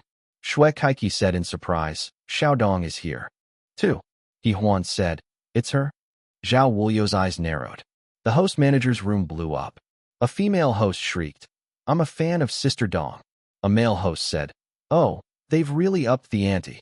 Xiaodong has actually joined the show. How can that be? Another female host said in disbelief. She's so successful. Why would she come and join this competition? I want to become Xiaodong's manager. Get lost. Sister Dong is mine. Ha ha ha. Let's see who ends up being able to sign her. The rules mention that if the singer gets eliminated, their managers will get eliminated along with them. Xiaodong is for sure a safe choice. Anyone else might get eliminated, but she'll surely be able to stay on. The host managers were starting to get their own ideas. On stage, Xiaodong bowed slightly to the audience before turning to the music director, Bai Yuanfei, and giving him a nod to signal that she was ready. Then she took a deep breath. The music played. The more attentive audience members were surprised. They realized the audio setup of I Am a Singer seemed even better than the King of Masked Singers setup. What was going on? Did they upgrade the equipment again? Unbeknownst to them, Zhang Ye had to withstand a lot of pressure as he negotiated with the upper management of Beijing Television for a very long time before they finally approved of his extremely high-budget equipment for the show. The audio setup and other related equipment used on King of Masked Singers were the highest-end equipment available to the industry at the time. But Zhang Ye had sought to get all of them upgraded again. Even when compared to other countries' music shows, the equipment used here was definitely the very best there was. In this area, Zhang Ye had spared no expense. The extra funds in the production budget they had compared to Sing were all spent on this. It was obvious from this just how persistent and determined Zhang Ye was in his work. He would either not do it, or do it to the very best by producing the most professional show in the industry. It was a familiar melody. This song. It was Woman Flower. The audience was very surprised to hear it. A lot of people had never heard Xiaodong perform solo before, much less cover a song. All eyes in the studio fell on her. Then, Xiaodong closed her eyes, perhaps to steady her nerves or something. Thereafter, she kept her eyes closed for the entire time. The melody played on. Xiaodong raised her microphone. I have a flower. It grows within my heart. A bud waiting to bloom for the longest time. Every moment, waiting for a sincere person to come to me in my sleep. Just a few lines were enough to enchant everyone in the studio. Chen Guang praised. That was great. He Huan sighed. You'd know that she's a great singer the moment she opens her mouth. Shui Kaiki was getting even more nervous now. She sang with such heart. But the greatest reactions came from the live audience. The impression they had of Spring Garden was that they were an idol group. They felt that their success was only due to their pretty faces and the youthful songs they sang as a group. Singing skills? Talent? Nobody had ever paid that much attention to them until several months ago when one of their members, Li Xiaoxian, had donned the mask of Sunset Glow to take part in King of Masked Singers and shocked everyone with her singing. It was then that the audience first realized that the group wasn't only about looks. Even when performing alone, they could still sing great. Xiaodong's singing today had proven that once again. A lot of people were mesmerized as they listened. They had never seen Xiaodong perform like this before. With her singing skill, perhaps even Li Xiaoxian would sound average next to her. It was no wonder that Xiaodong was the leader of their group. Woman flower, swaying in the red dust. Woman flower, wavering softly in the wind. Only hoping for a pair of gentle hands to soothe the solitude in my heart. Woman flower. That's right. This song reminded them of something they did not wish to remember. Everyone always had a misconception whenever they saw how youthful Xiaodong looked. Xiaodong hadn't changed much all this time, and Spring Garden was still that youthful and energetic Spring Garden they had always known. But the fact was that Xiaodong had debuted many years ago. This woman who had been skipping and dancing around on stage for the past 10 years had been through a lot. She was no longer that young. In terms of seniority, Xiaodong might even have entered the industry earlier than Fan Wenli and Chen Guang. The music ended. The audience stood up and clapped. Sighs, laments, reminiscence, enjoyment. All kinds of emotions were stirred. Xiaodong, Xiaodong, Xiaodong. Countless people were shouting her name. Xiaodong finally opened her eyes and bowed once more to the audience. Phew, thank you. The applause went on for a very long time. Chen Guang was clapping from backstage as well. Zhang Xia and Zhao Wulio couldn't help but applaud her too. But to everyone's surprise, Xiaodong did not leave the stage after her song. She looked into the audience and said, "Hello, everyone. I am a singer, and my name is Xiaodong." Applause rang out again. There was even whistling. Then Xiaodong flicked her hand and made a stack of cards appear out of nowhere. When she saw the confused looks on many of the audience members' faces, she smiled and said, "At the same time, I'm also the part-time host for the first season of I Am a Singer. For here on out in the competition, I'll be taking over as the host. Please treat me kindly." Wow, Xiaodong will be hosting? Ha ha ha. That's really new. Beautifully played. I've had enough of watching Zhang Ye host. The audience responded enthusiastically. He Huan said, "So that's how it is." Chen Guang laughed. Ha. Xiaodong's first cue card was already clenched in her hand.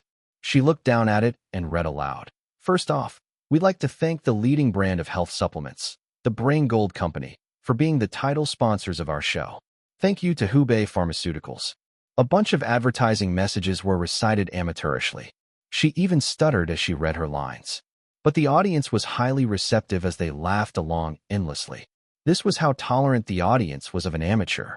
If it were Zhang Ye standing on stage, if he even breathed while reciting the advertising messages, the audience would have scolded him for sure, let alone stuttering. This was because Zhang Ye was a professional host, while Xiaodong wasn't. She was only standing in for the role as a guest, so no one really thought much of her mistakes. In fact, they found this to be really fun. "Phew, I've finally completed that task," Xiaodong said. The audience laughed. Ha ha ha ha. Xiaodong smiled and said, "You guys don't know how nervous I just was. I debuted so many years ago and have been singing for so long, but I've never felt the way I felt today. Because this isn't your usual show, nor is it a concert, and it's definitely not a karaoke box. This is the battleground we'll fight our peers.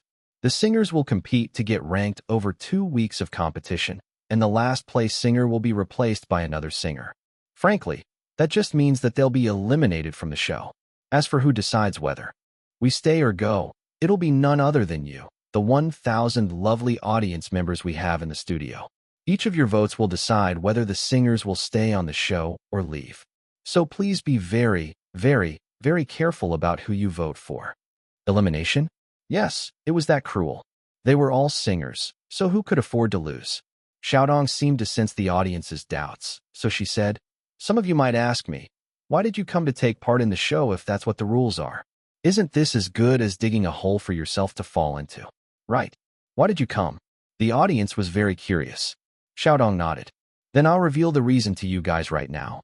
I agreed to come on the show because Zhang Ye called me one day." She imitated Zhang Ye's voice.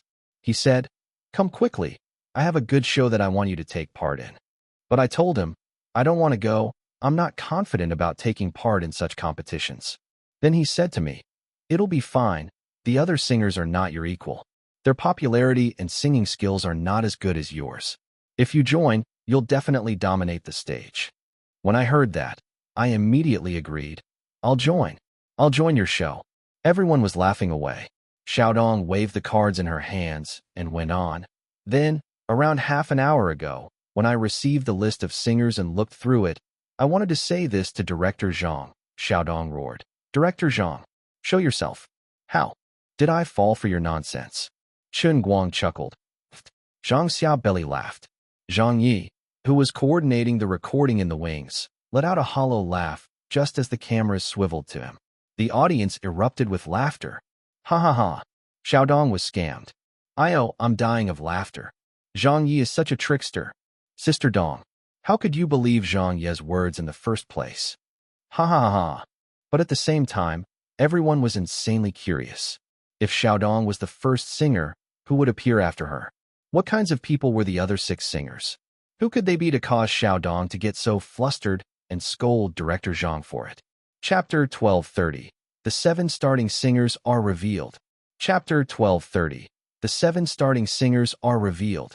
Translator, Leg Editor, Leg. Who else was there? The audience would find out very soon. When the second singer came out through the moon gate, the entire studio audience stared with eyes wide. They were so surprised that their jaws nearly dropped to the floor. "Oh my God! Holy shit! Who did I just see? Zhao Wuliu. It's Zhao Wuliu. He's such a godly singer. It's really him. What a surprise. This gave me such a shock." The music played, and Zhao Wuliu started singing. The moment he opened his mouth, many of the audience members felt like they had been transported back 20 years.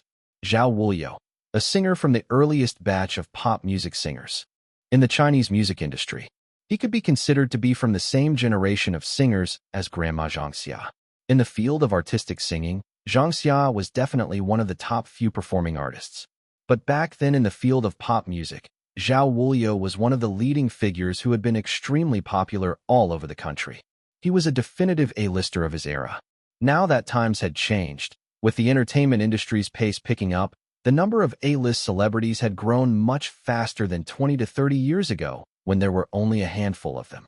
At that time, Zhao Wuliu was at the forefront of the A-listers, and anyone who was slightly older would definitely know of him. He was one of the earliest pop music idols in China. But at some point in time, Zhao Wuliu stopped appearing on everyone's televisions. There were also no updates about him for a very long time. After all, he was already in his 40s or 50s, and the times had changed. There were rumors that he had bid farewell to the music scene, and some media outlets even claimed that he had taken seriously ill. It blew up backstage as well. Zhang Xia said in surprise, "Whoa, it's an old friend." He Huan exclaimed, "This is a truly godly singer." Chen Guang stared wide-eyed. Senior Zhao. Shui Kaiki was also quite shocked. Teacher Zhao is making a comeback? Amy yelled. Can the program team be any more resourceful? They could even get Senior Zhao to step out from retirement. What's there still left to compete for? I grew up listening to Senior Zhao's songs. The host manager's room exploded again. I'll choose Teacher Zhao. Step aside, Teacher Zhao is mine. I'm telling you, don't any of you try to steal him from me. Little Yin, didn't you just say that you wanted to be Sister Dong's manager? I've changed my mind, all right. Let's not fight over this. Whoever can convince the singers to choose them will get them. Let's listen to the performance first. He's singing so well. He still sounds exactly the same as years ago. In the wings, the third singer was preparing to come out. The audience's expectations were raised to the highest point. Even Zhao Wuliu has joined. Who else will there be? The next person is coming out. I can't see who it is. Who is it? Looks to be around 1.7 meters tall. A man. That silhouette looks really familiar. Finally, That person walked out through the moon gate. The audience let out another incredulous exclamation. Old Chun Guang, the big brother of the music industry. What the heck? What's with this level of awesomeness? Even Chun Guang has come. What kind of lineup are we going to see? I'm already dazed. Did they have to go this far? Zhang Xia shook her head and gave a wry smile. I did guess that little Chun would come to support Zhang Ye's show. Little Chun is going to be difficult to handle. I've heard him sing live for so many years, and he hasn't once made a mistake. When we're talking about singing skills and experience, as well as being able to perform well in a live setting, there aren't too many singers who can stand up to little Chun. Shui Kaiki put her head in her hands. This is over. It's another godly singer. Chun Guang started singing. The moment he opened his mouth, he sang a high note that made everyone's hair stand on end. Chun Guang was not a relic of the past nor a retired singer. He was one of the hottest singers and a supporting pillar of the music industry. To say that he was the music industry's big brother might be a little controversial since everyone's evaluation and standards were different. But if it was said that Chun Guang was one of the top 3 male singers in the music industry, no one would raise any objections. Be it his popularity, singing skills, experience, or qualifications, Chun Guang would definitely be hailed as one of the most outstanding singers. Even his wife, Fan Wenli, was not comparable to him. Then came the fourth singer's turn to take the stage. Amy. Wow, it's my Amy. 2 members from Spring Garden joined the show. Amy and Xiaodong must have both been scammed by Zhang Ye to join his show. Looking at this lineup, I think Amy is done for. Will she get eliminated? Get lost? Amy's singing is very good. Listen, it's really quite good. I've never seen Amy perform solo before. Her singing is really nice. Amy's performance style was more of the bubbly type. Her voice was less recognizable than Xiaodong's, and her singing was also lacking when compared to Li Xiaoxian's, but she was very good at bringing up the atmosphere. She especially knew how to use the music to interact with the audience by choosing a song that was more exciting. In just a short time, she was able to excite the audience. There was even a rap portion in the song. She performed so well that Xiaodong and Li Xiaoxian probably couldn't outdo her. Her rapping was definitely her most powerful weapon of all. The 5th singer came out. He Huan. It's old he. It's the prince of love songs. The best love song singer-songwriter in the country. Didn't he just release an album last month? I heard it sold like crazy. The love songs he writes are all quite nice. And his singing is great too. In the genre of love songs, He Huan will sweep away all competition. Even Chun Guang is no match for him, right? Yeah, because old Chun hardly ever sings love songs. What are all these godly people doing here? Who else has come? My heart can't take this anymore. The 6th singer made her appearance. Shui Kaiki. Am I seeing this correctly? It's her. The princess of love songs, Shui Kaiki. Princess Shui was so popular at one point. She was at the same level as Fan Wenli. After she got married and gave birth, she left the industry. I'm not really familiar with her. You don't even. No Shui Kaiki. 5 years ago, she could release an album and it would get at least 30 million plays on the internet. It's just that her popularity has dropped since she hasn't been releasing any new songs. Both the prince and princess of love songs are here. How exciting. Listen, does it sound like her voice isn't in the right condition? She's probably just nervous. I think it's pretty good. It sounds pure to me. Time was the song that shot her to fame. I won't get sick of it no matter how many times I listen to it. Only one was left. Who could the 7th singer for the final performance be? The answer was soon revealed. Zhang Xia came out from behind the moon gate with a smile on her face. Everyone knew who she was. As a constant presence on the annual Spring Festival Gala on Central TV, she had also been appearing on television variety shows recently because of Zhang Ye. Based on her relationship with him, it shouldn't have been surprising for her to come on to I Am a Singer. But to the contrary, the audience was even more surprised to see her than the other singers when she appeared in front of them. Grandma Zhang was taking part in the competition. How could she possibly face off against the others? She wasn't even a pop singer. Rather, she was a songstress who sang bel canto. She was someone who took the artistic route at a higher level of performing arts. She had also won so many art awards that it would fill an entire wall cabinet. Be it her songs or her singing, she was a singer who could easily perform at the Great Hall of the People 1 or any other world-class theater. If the competition was assessed through artistry, then there wouldn't be a need to compete. The other 6 singers on this stage couldn't beat Zhang Ye, even with their combined strength. But since the judging criteria was going to be based on mainstream pop music, surely Zhang Ye couldn't match up to them, right? But very quickly, they learned they were wrong to think that way. The moment Zhang Ye raised her microphone, everyone was astonished and astounded. These days, seasons fly by. Flowers bloom aplenty. Winds wander, clouds float by. Nature shut behind the door, to be plucked uneasily. I slowly realize. Bloomed already, but no one coming is completely expected. It was Zhang Ye's Wild Rose. This version that Zhang Ye sang was not bel canto. Instead, she sang in mezzo-soprano too. And from the way that it was sung, it was definitely a technique used for pop singing. It sounded so good that it shocked everyone. Backstage, the singers who had finished performing were all gathered inside a waiting room. Amy's jaw dropped. Zhao Wulio was a little startled. Chen Guang sighed in admiration. Shui Kaiki was gasping for air. He Huan was even funnier as he bowed in respect of Zhang Xia's performance. The audience was also very surprised. This was the most shocking performance that many of them had heard.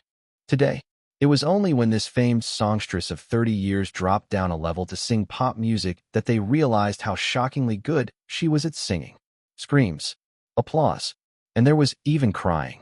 Compared to Zhang Ye's version of Wild Rose, Zhang Xia's version was less angry. She sang more reserved, with a greater subtleness and more sadness. At this point, all 7 singers had finished performing. It's time to vote. Who are you going to vote for? It's too hard to choose. Yeah, all of them sang really well. Fuck, I'm utterly convinced today. I have no way to describe the shock that I'm feeling. These are what you call pro singers. What do you mean pro singers?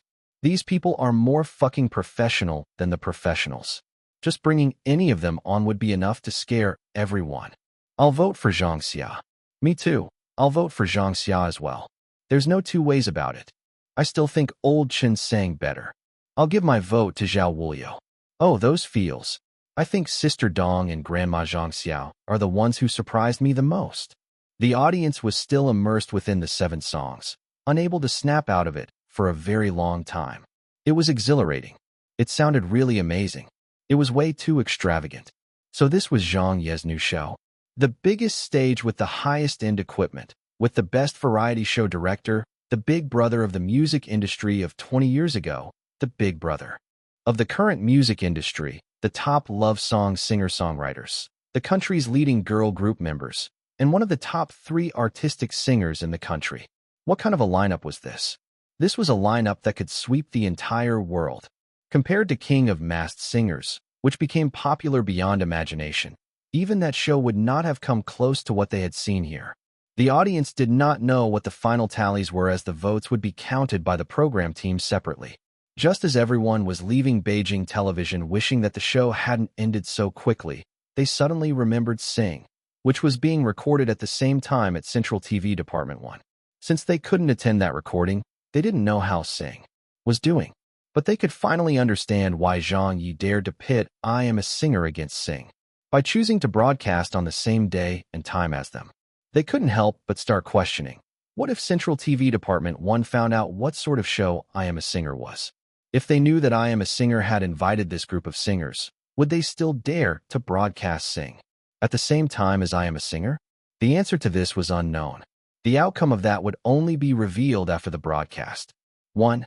https://en.wikipedia.org/wiki/great_hall_of_the_people. 2. https://www.youtube.com/watch?v=v78dz51jky. Chapter 1231. Where'd that rapid-fire host go? Chapter 1231. Where'd that rapid-fire host go? Translator, leg editor, leg. The audience left. The votes were being counted. The singers went back into their respective rooms. And at this moment, the host battle to sign the singers began. When executive producer Hu Fei announced the start of this segment, the host yelled and rushed out of the room like sprinters. He squeezed past him. She pushed her. She tripped him over. Everyone was trying to run out except for Dong Shanshan. She just walked behind them with a smile on her face. Who pushed me? Stand aside. Grandma Zhang is mine. Damn, someone even tripped me? Hey, you guys are too devious. Behave, people. Watch how you're acting, my comrades. We're recording a show here. These several hosts were not the big names of Beijing television who hosted the Spring Festival Gala on their satellite channel. Instead, they were the younger bunch of hosts who were lesser known to most viewers. This was specifically requested by Zhang Ye, as Dong Shanshan alone was enough to hold the group together. The others would then focus on entertaining with their antics and could behave without any restraints. That was why the younger and less popular hosts were more suited for these roles. This segment might look like it didn't add any value to the show and was carried out without proper planning. But it was in fact carefully planned out by Zhang Ye with the dozen-odd host managers won over many meetings before the actual recording took place. He knew exactly how this segment would proceed, which was what his role was all about. The importance of the executive director could easily be seen here. This was also why Hu Fei and Beijing Television had desperately wanted Zhang Ye to be the executive director back when they were filming King of Masked Singers. When it came to ability, experience, results, and attitude, there wasn't any other variety show director in the industry who could match Zhang Ye's professionalism. The host managers were playfully laughing and fighting as they rushed into the singers' waiting rooms that were not labeled. When a male host who ran the fastest pushed open one of the doors, he let out a surprised squeal and quickly entered, wanting to close the door. But two female hosts rushed up to the door behind him and quickly pulled at the door to stop him from closing it. One of the female hosts asked, "Who's inside?" The male host shouted, "There's no one in here. Who are you trying to fool? Open the door," the other female host said with a laugh. Behind them, the other hosts also rushed over to help pull open the door. "Ah, Grandma Zhang.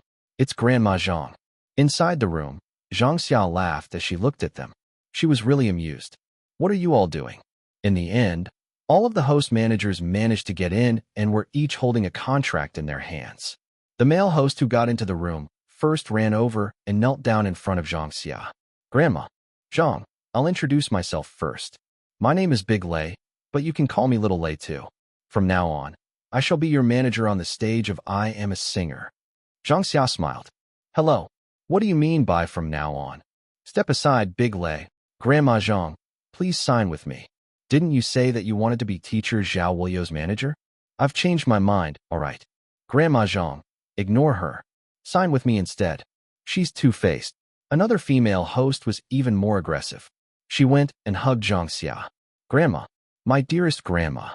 Zhang Xia reacted in surprise. "Wow, you're even recognizing me as kin." Zhang Xia was the most wanted singer right now. After she sang Wild Rose, Zhang Xia turned into the host manager's favorite singer to sign, as it would mean they wouldn't have any worries of getting eliminated. At this moment, Dong Shanshan came into the room. "Sister Shan, don't you steal her away from us." "Shanshan, it's too crowded in here. Don't come in." Zhang Xia smiled and said, "You want to sign me as well?" Dong Shanshan smiled and said, "Yes, Grandma Zhang." Zhang Xia was spoiled for choice. She said, "This is going to be difficult. Who should I sign with? I can only choose one of you. Sign with me." "Me, me, my dearest grandma." Everyone rushed forward and started selling themselves. In the end, Dong Shanshan only needed to say a few words to defeat everyone else. She tucked her hair behind her ear and said, "Grandma Zhang, they've all introduced themselves, so it's my turn. My name is Dong Shanshan, and I'm a college classmate of our I Am a Singer's executive director Zhang Ye. Back at school, we sat in front of and behind each other. He copied my assignments and stole my eraser too. So you should understand that I'm the one who has the best relationship with the program team leader among these people. In the future, if you have any requests or needs, you can notify me directly. Everything will be okay, and I'll get it done for you." Zhang Xia pointed at her the moment she heard that. "It's you then, Shanshan. Let's sign the contract." Dong Shanshan gave a triumphant smile. The other host managers nearly fainted. "You can do that? Sister Shan, that was so shameless. What the hell? I have to give you that introduction." Since Zhang Xia signed with Dong Shanshan, they had to switch their targets. The group dispersed amid the hubbub to go fight for their second-choice singer. Half an hour later, The 7 singers and their host managers were taken to a small recording studio by the program team staff. There were 14 chairs and some recording equipment in there. The singers got seated. The host managers were up to their usual antics again. Dong Shanshan laughed and said, "Has everyone been paired with their favorite singers?"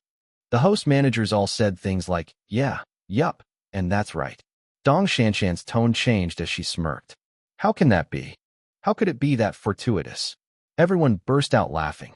Chun Guang, Xiaodong, and the others were also tickled. "I suppose this is where they're going to announce the results, right?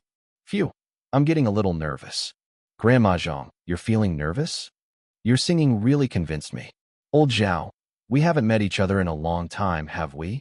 "That's right, big sis Zhang. Nice to meet you. Teacher Zhao Wulio. I'm a fan. You're Amy, right? It's our first time meeting today." Yup. I was still a little kid when you were famous. And I listen to Spring Garden songs very often.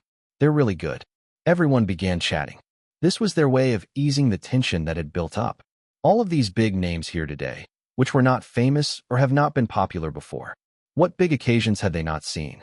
Yet for some reason, even an old hand like Zhao Wulio and national bel canto songstress Zhang Xia got sweaty palms. It was because this wasn't a performance. To them, this wasn't simply a variety show either. It was a competition with winners and losers, a place they could be eliminated from. The results of their performances today were very important. If they didn't do well in this qualifier, then they might just get eliminated in the knockout round too. No one hoped it would happen to them, so they were anxious and nervous and held expectations for the results that they would get. All of a sudden, they heard footsteps. Zhang Ye's figure finally appeared in front of them. He was dressed in formal attire and walked in at a very slow pace. He had a very serious look on his face as he said, "Hello, everyone. I am the executive director, Zhang Ye." The atmosphere had an imposing air to it. "Director Zhang, are the results out yet? Please announce them." "Phew, I'm sweating." "Me too." The host managers were chattering. Zhang Ye stood still and said calmly, "First off, thank you to the staff from the Beijing Notary Public Office for supervising the entire counting of votes. The results of the count have been inputted into this 8-inch tablet that I'm holding that's running on the latest multi-core technology." Pausing, he picked up a bottle beside him as the camera zoomed in on him. "Before I announce the results, let me take a sip of this honey-sweet fruit juice to soothe my throat." After he sampled it, he said, That was delicious. Actually, I'm more nervous than any of you. That's why I still have to drink this Brain Gold, the leading health supplement brand in the country, to improve my state of mind." A crew member next to him handed him an item. Zhang Yi opened the packaging and said in surprise, "Oh, there's even a gold bar in here? So it's true that there's a chance of winning a gold bar from this new gift box packaging of Brain Gold products." Everyone burst out laughing. Xiaodong said, "Director Zhang is such a professional." Zhang Xia said, "Was that an ad?" A female host manager said, "That definitely wasn't an ad." Another host manager said, "That's right, there was no hint of any advertising." "Yeah, totally no hints." Another male host manager laughed as he glanced over. "No hints. Your sister. That was too fucking laden with advertising messages." A lot of viewers had become very sensitive and negative towards product placement in shows, but that was still dependent on who was doing it. Zhang Ye's methods had always been different from others. This fellow could come up with all kinds of creative ways to bring in an advertisement and even use it to make everyone laugh. This was also the reason why, even though I Am a Singer's advertisement sponsorship fees were very expensive, many companies were willing to work with them. Zhang Ye's professionalism was well known in the industry. As long as he had the chance to do it, Zhang Ye would flash an advertisement on screen. This was unlike the other television stations and other media where they were always covering up their advertising motives for fear that the viewers would realize it. Zhang Ye said, "Next up is the announcement of the rankings. But before that, I'd like to ask everyone what you all think about this competition." Zhao Wulio smiled and said, "Everyone here are experts." Zhang Xia said, "The audio setup is pretty good." Xiaodong said, "I just feel that there's too much pressure." Huan gave a wry smile. "If I'd known earlier who the other 6 were, I don't think I would have agreed to join." Amy said, "Teacher I should be the one saying that, all right." Zhang Yi smiled. "First of all, let me thank all of you for coming on behalf of the program team. All of you have been famous singers for a long time. So by being willing to take a step down to join I Am a Singer's knockout competition, I know how difficult of a choice that was to make. But you still came anyway, which is why I want to thank all of you. Of course, since this is a competition, then there must be a ranking. Honestly, he glanced at the tablet in his hand and continued. When I saw this ranking, I was a little surprised.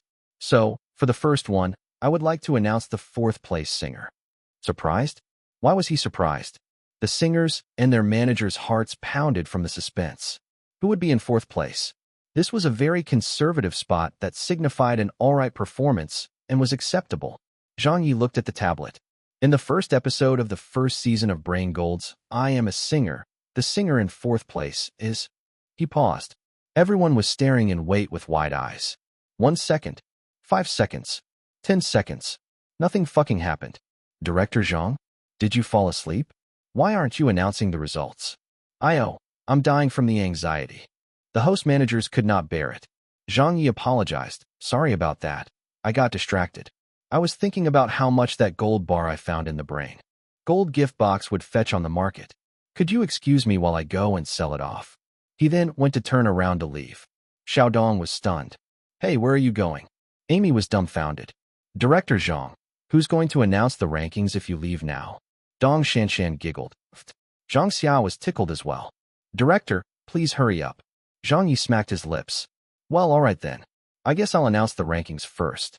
The singer in fourth place is... After another long pause, he said, Xiaodong.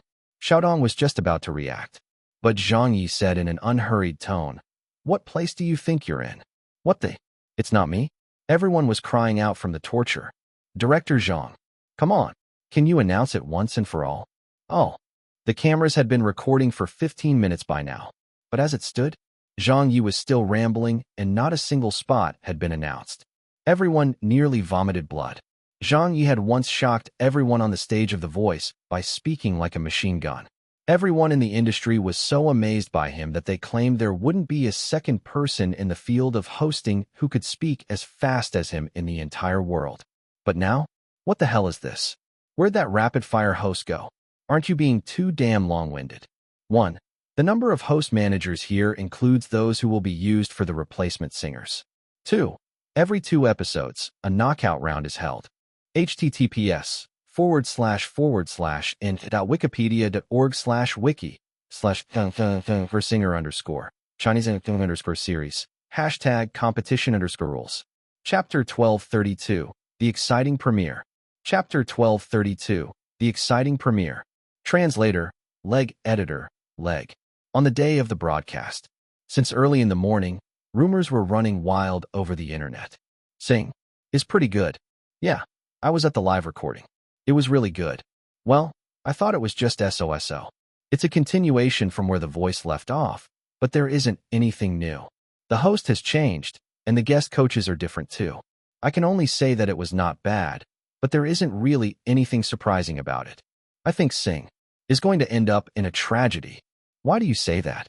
Because I Am a Singer has invited a bunch of people that none of you can imagine. I was there on the day of the recording. Everyone was totally shocked. Who was there? Yeah, tell us quickly. I'll just reveal one. Zhao Wulio. That's impossible. Haha, keep bullshitting. You went overboard with your bullshitting, didn't you? Zhao Wulio is such a godly person in the music industry. How could he have possibly joined a variety show? Damn, Zhao Wulio was really there. There was also Chen Guang, and He Huan too. Chen Guang? The big brother of the music industry going on a program to face off against other singers? You're really too imaginative. With old Chen's status and ability, he's more suitable as a coach. He would never strip away all pretense and go into battle. You must also be dreaming to claim that He Huan was there. He's the prince of love songs, someone who can write and sing. He's so popular in the music industry. Do you think he's gone mad? To go onto the show and battle his peers? Does he even need to do that? Those who join the show are going to be either has-beens or newcomers. That's why you should be careful if you want to brag. Don't say things that others will find unbelievable if you really want to brag. They're just making things up. I went to the recording and Hu Dongfang was there on the show. Has sect leader who crossed industries. Old Hu's singing is not bad, so there's a good chance that he could have joined the show. Li Shaoxian was also there. Surely not, right? Didn't she just participate on King of Masked Singers? She was really there, and she sang very well. Wow, that might really be true. After all, Li Shaoxian has worked with Beijing TV before. Zhang Xia was part of the lineup. Get lost. Why would Grandma Zhang face off against a bunch of pop singers? Are you an idiot, or do you think I'm an idiot? Fuck, you're the idiot. I'm so annoyed by these people who weren't even there at the recording trying to mislead people here. Dollar and amp. Percent dollar hashtag percent, hashtag at. There was no official confirmation from Beijing television either. Zhang Ye and the program team staff also stayed silent. Sometimes, maintaining a veil of secrecy would invite a greater fanfare. However, the 1,000 audience members who attended the live recording couldn't be stopped from revealing this information. Someone would definitely expose something about the show. But Zhang Ye and the program team didn't bother stopping them, although they stopped short of confirming anything themselves and just let everyone say what they wanted to say. As a result, the waters became even murkier. The names of Zhang Xia, Zhao Wuliu, Chen Guang, He Huan, Xiaodong, and the others were all mentioned. Simultaneously, many other names were brought up, like Hu Dongfang, Li Shaoxian, Sun Han, Liao Yiqi, Sun Xiaohua, etc. Those who revealed these names even said they had attended the live recording and were seated in the first row, claiming that they had seen those artists singing on stage with their very own eyes. So things got more chaotic as the industry insiders became utterly confused by the claims made by those Weibo accounts that had jumped on the bandwagon or were just trolling for fun. Who was there? Just who had gone onto the show? On the set at a film location, Hu Dongfang's cell phone rang. Old Hua, good on you. What? Stop pretending. Remember to do your best. The viewership ratings on Zhang Ye's show won't do too badly for sure. What are you talking about, old Lu? Didn't you participate in I Am a Singer? What? But I didn't. I'm filming a movie. Central TV Department 1. Sing. S program team. A summary of the news going around on Weibo had been reported back to them. Sect leader Hua has joined their show. That's okay. Hu Dongfang's singing skill is only average. At most, he would be considered an outsider crossing industries to guest star on the show. Although he's very popular, he isn't a professional singer. Zhang Ye has also sunk to a low.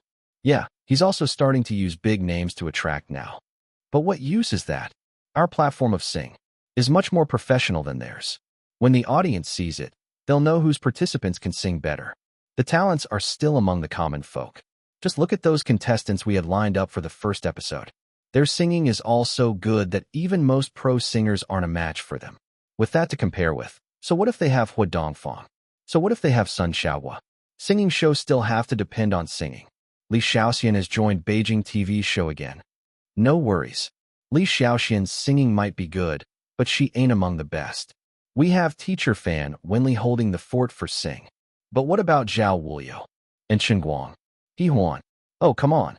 Those are definitely just rumors. Yup, I Am a Singer would never be able to invite them. And there's even talk of Zhang Xia participating too. Those who believe that must have brains of mush, Anyone with a brain knows that that's made up. Just hearing that list mentioned by those people which consist of Zhang Xia, Chen Guang, He Huan, Zhao Wuliu, Shui Kaiki, and Xiaodong, you would immediately know that it's fake. The people on that list would constitute half of the music industry's big names. If they're really on the show, then which show wouldn't be swept aside? Would the others still need to continue broadcasting? That's why it's impossible, right? On that night, it was the countdown to the broadcast. Zhang Ye was at the studio with the television on. The staff had all gathered together here, and his parents had come as well. They made a lot of dumplings in the afternoon and insisted on making something for Zhang Ye's staff to show their appreciation, so they followed Zhang Ye to the office in the evening. There were 2 steaming pots in the open kitchen as the dumplings cooked inside the bubbling water. Come, let's eat. Zhang Ye's mother brought out a plate of steaming hot dumplings. His father added, eat up. We've prepared pork and leek dumplings, as well as 3 delicacies once. Ha Chi-Chi went over to take the plate from her. Thank you, Auntie and Uncle. Little Wang said, Auntie, let me do it. Zhang's was said, this is so delicious. Wu Yi said, this makes me think of the dumplings that my mother used to make for me. Tong Fu exaggerated, This is so good that I'm gonna cry. Zhang Ye's mother said, then have more. We still have enough to fill several more pots. Zhang Ye ate as he said, hey, it's starting soon. Change the channel to Central TV Department 1. Okay. Little Long picked up the remote control right away. But his mother stared at him. What are you watching Central TV Department 1 for? Watch Beijing TV instead. Zhang Ye didn't know whether to laugh or cry. I have to study my competition to know how they're doing. I oversaw the recording of I Am a Singer and edited it as well. I've already watched the first episode more than 7 times, but I haven't seen it yet. His mother rolled her eyes. In fact, the studio staff had not watched it either.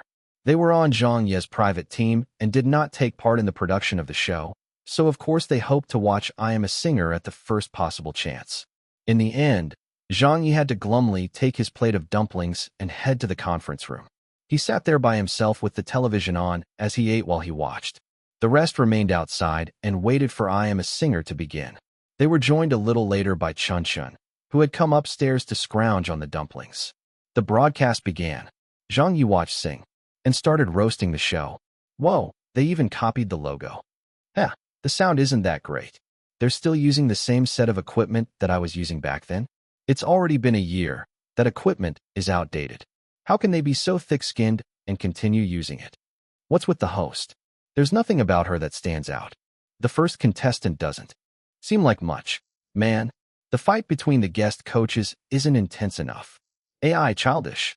The director is simply too childish. Behind the closed doors of the conference room, he talked to himself about everything. Zhang Ye tore Sing to pieces.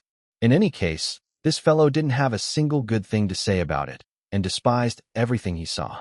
But in all fairness, this show wasn't even badly done. It was still pretty good.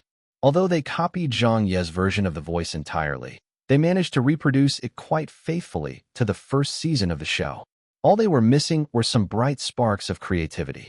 At this time, his parents' exclamations came from outside. Xiaodong. It's Xiaodong. Not long after. Heavens. Zhao Wuliu. He really went. Central TV Department 1. Sing.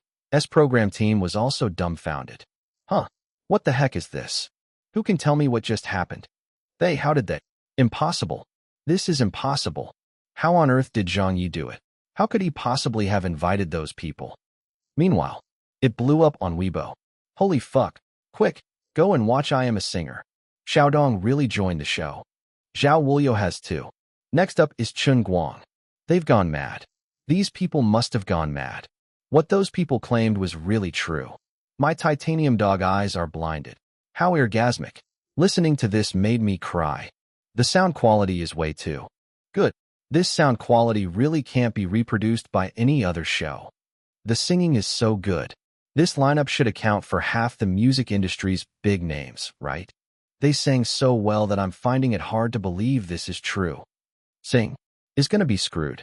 Compared to I Am a Singer, don't the contestants on Sing all seem like children coming out to play? Zhang Xia is the final singer. Fuck. She sang Wild Rose to such a godlike level. An artist. This is what you fucking call an artist. In the face of Grandma Zhang, even Zhang Ye's version of Wild Rose can't compare. I have a feeling that I Am a Singer is going to blow up. The idea behind I Am a Singer and its format are simply too good. The pressure is now on Sing. That might not necessarily be true. Sing has an existing audience base, so it's hard to say how its viewership ratings will do. Based on the quality of the show, I Am a Singer has defied the heavens. Just by getting those 7 people onto the same stage, which of their competitors would not be swept away? They're about to announce the rankings. Damn, what is Zhang Ye doing? This cheat. Zhang Ye, fuck your grandpa. I wish I could snuff him out by sitting on him. Why is he still not announcing the results? My God. The total time needed for the 7 singers to perform only took 20-something minutes. But your announcement of the results have used up another 20 minutes of the time. And only 2 singer spots have been announced so far. Zhang Ye, you're dead meat. This is so funny. What fastest talking host in the history of TV? He should be called the most long-winded executive director in the fucking history of TV instead. Zhang Ye, do you believe I won't smash your home's windows? This suspense is killing me. Who on earth is in first place? Zhang Ye, you've pissed off the entire audience. The audience was shouting in anger and hating this. But even amid all the scolding, no one changed the channel. In fact, they were all watching with anticipation and excitement as they waited for Zhang Ye to finish his teasing.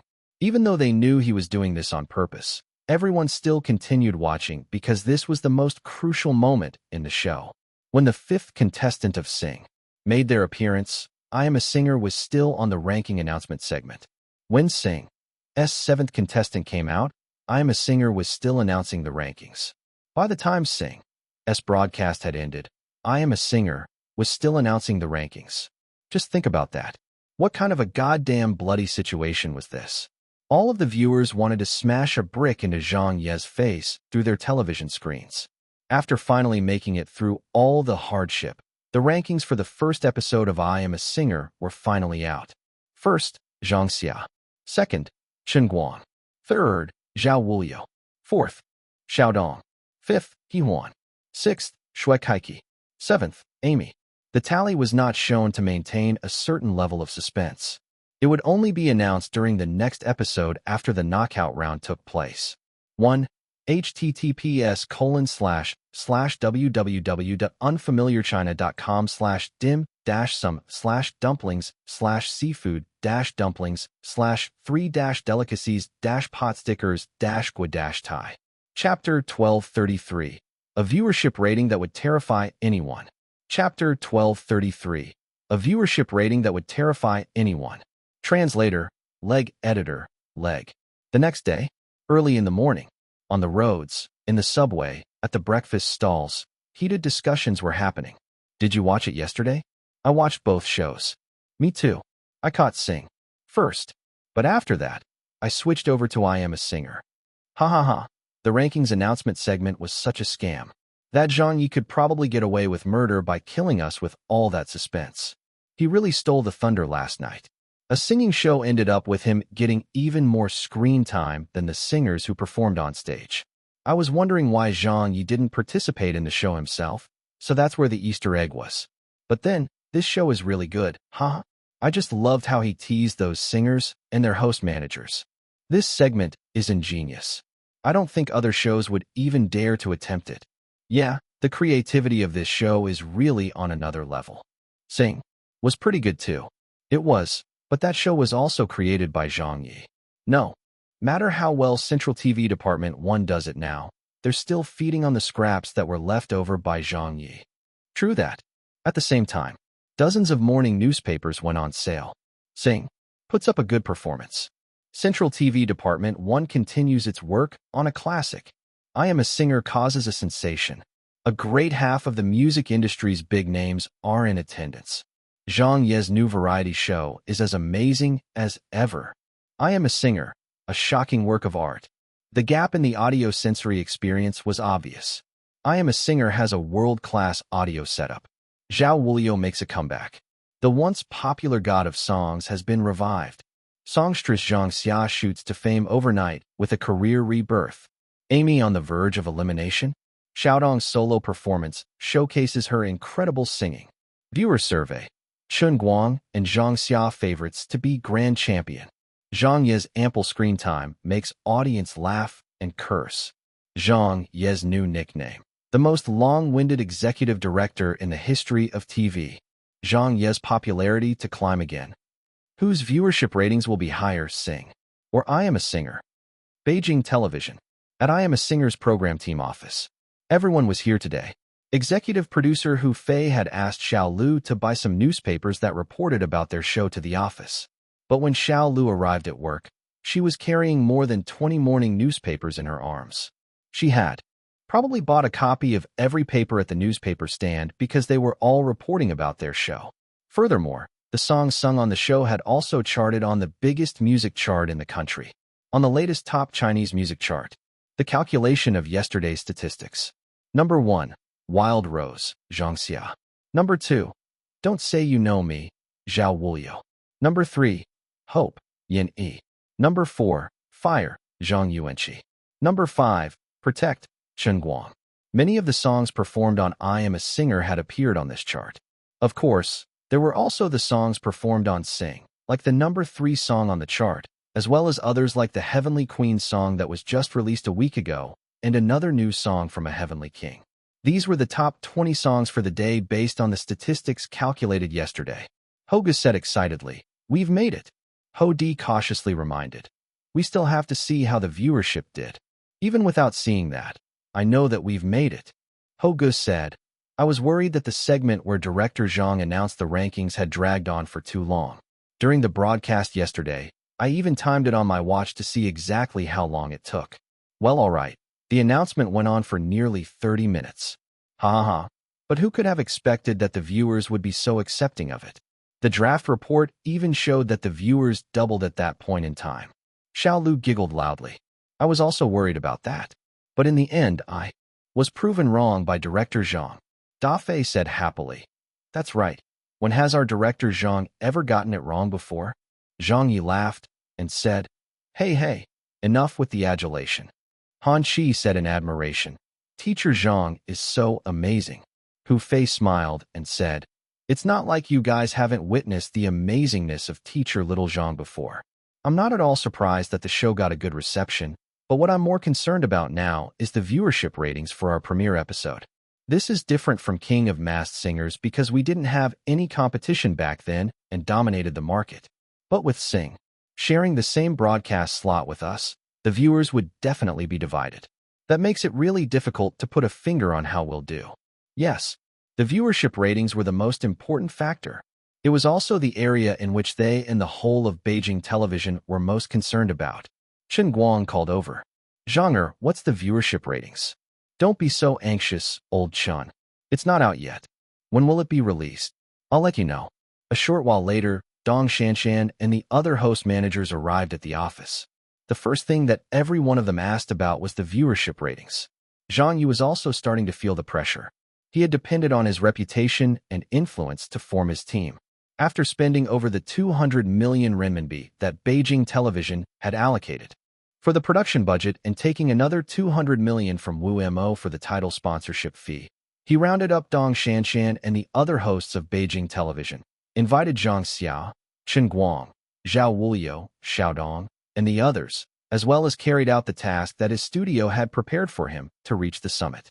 If he messed up on the viewership ratings, he wouldn't be able to answer to anyone. Central TV Department 1. Sing's program team staff had also arrived at work very early. Both anxiety and anticipation were written on everyone's faces as they waited for the viewership ratings to be released. "Is it out yet? Hurry up already. May the heavens bless us. We don't ask to break 2% for the premiere, but please, just let us do better than I Am a Singer. Right? It's good enough if we can do better than them. It will definitely be higher than their viewership ratings. A show that only spends half its time showing singing performances and the other half showing some long-winded ranking announcement. Its viewership ratings couldn't possibly be high at all. We'll definitely win this time. Zhang Ye's legend of the viewership ratings will be broken soon."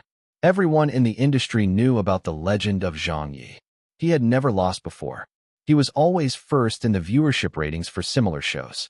He was always first in the viewership ratings for the same broadcast slot. He was always the first in the viewership ratings of the entire country. Even for the documentary he filmed, it had swept aside all of the other television shows in the country.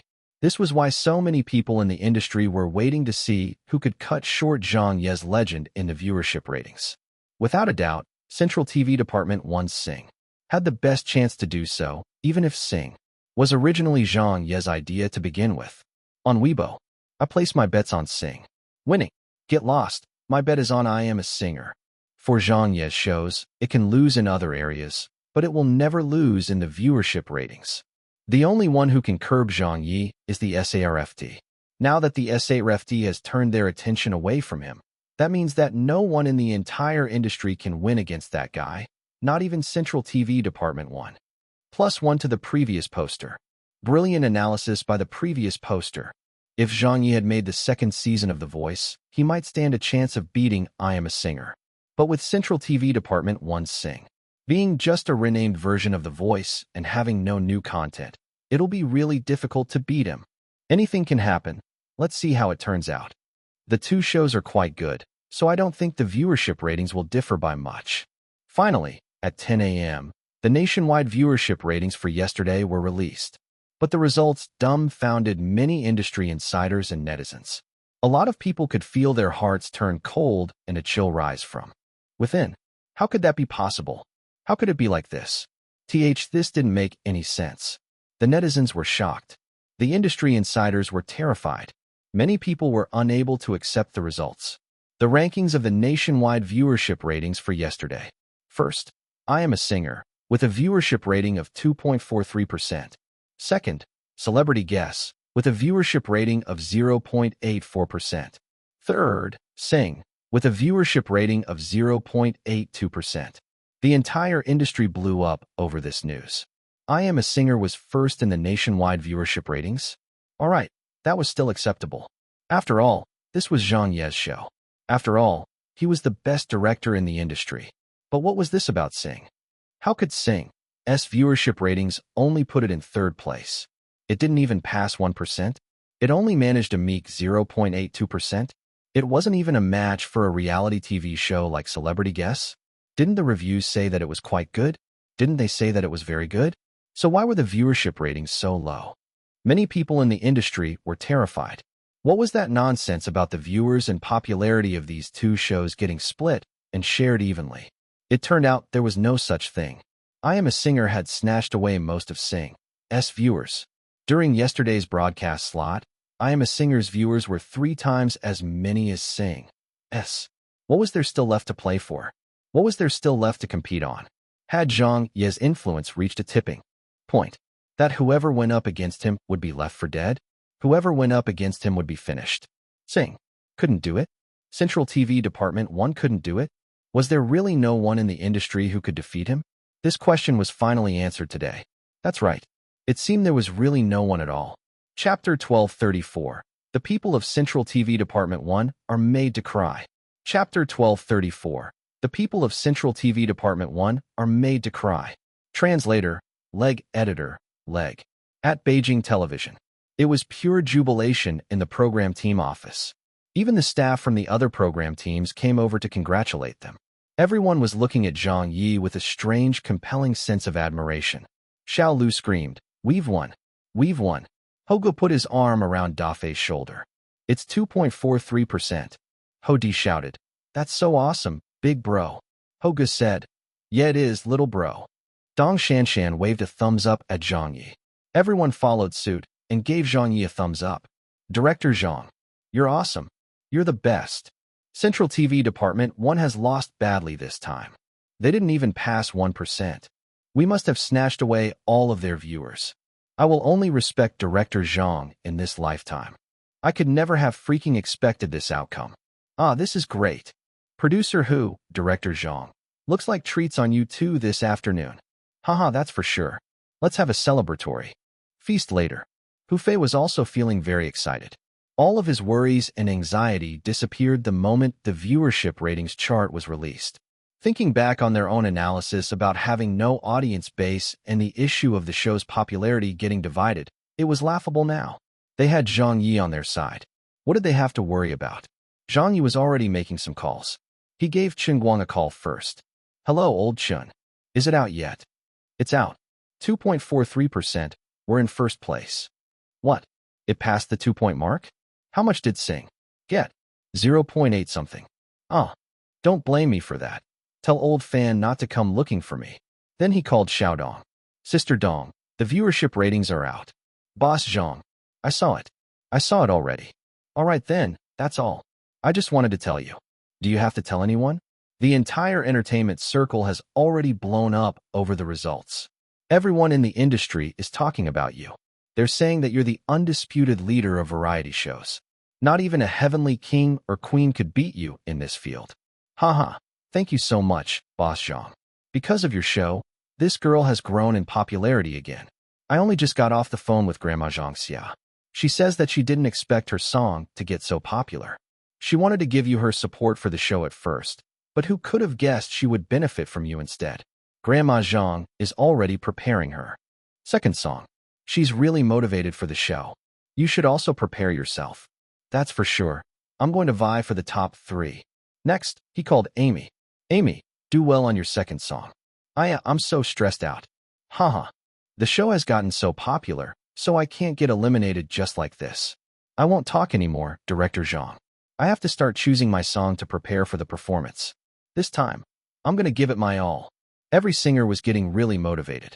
In a basic sense, weren't they participating on this show just because of popularity? With the viewership ratings doing so well, everyone would get very excited. Zhang Ye's studio also found out about this news instantly. Zhang Ye called Hachichi. Everything's proceeding according to plan. Let everyone know so that they don't have to worry. Hachichi laughed and said, I knew that there wouldn't be any problems. For the Reach the Summit plan to succeed, it was necessary for this step to proceed smoothly. From the viewership ratings of the premiere episode, as long as Zhang Ye didn't make a mistake in the production of the show from here on out, the viewership ratings would only get higher and wouldn't suffer a drop.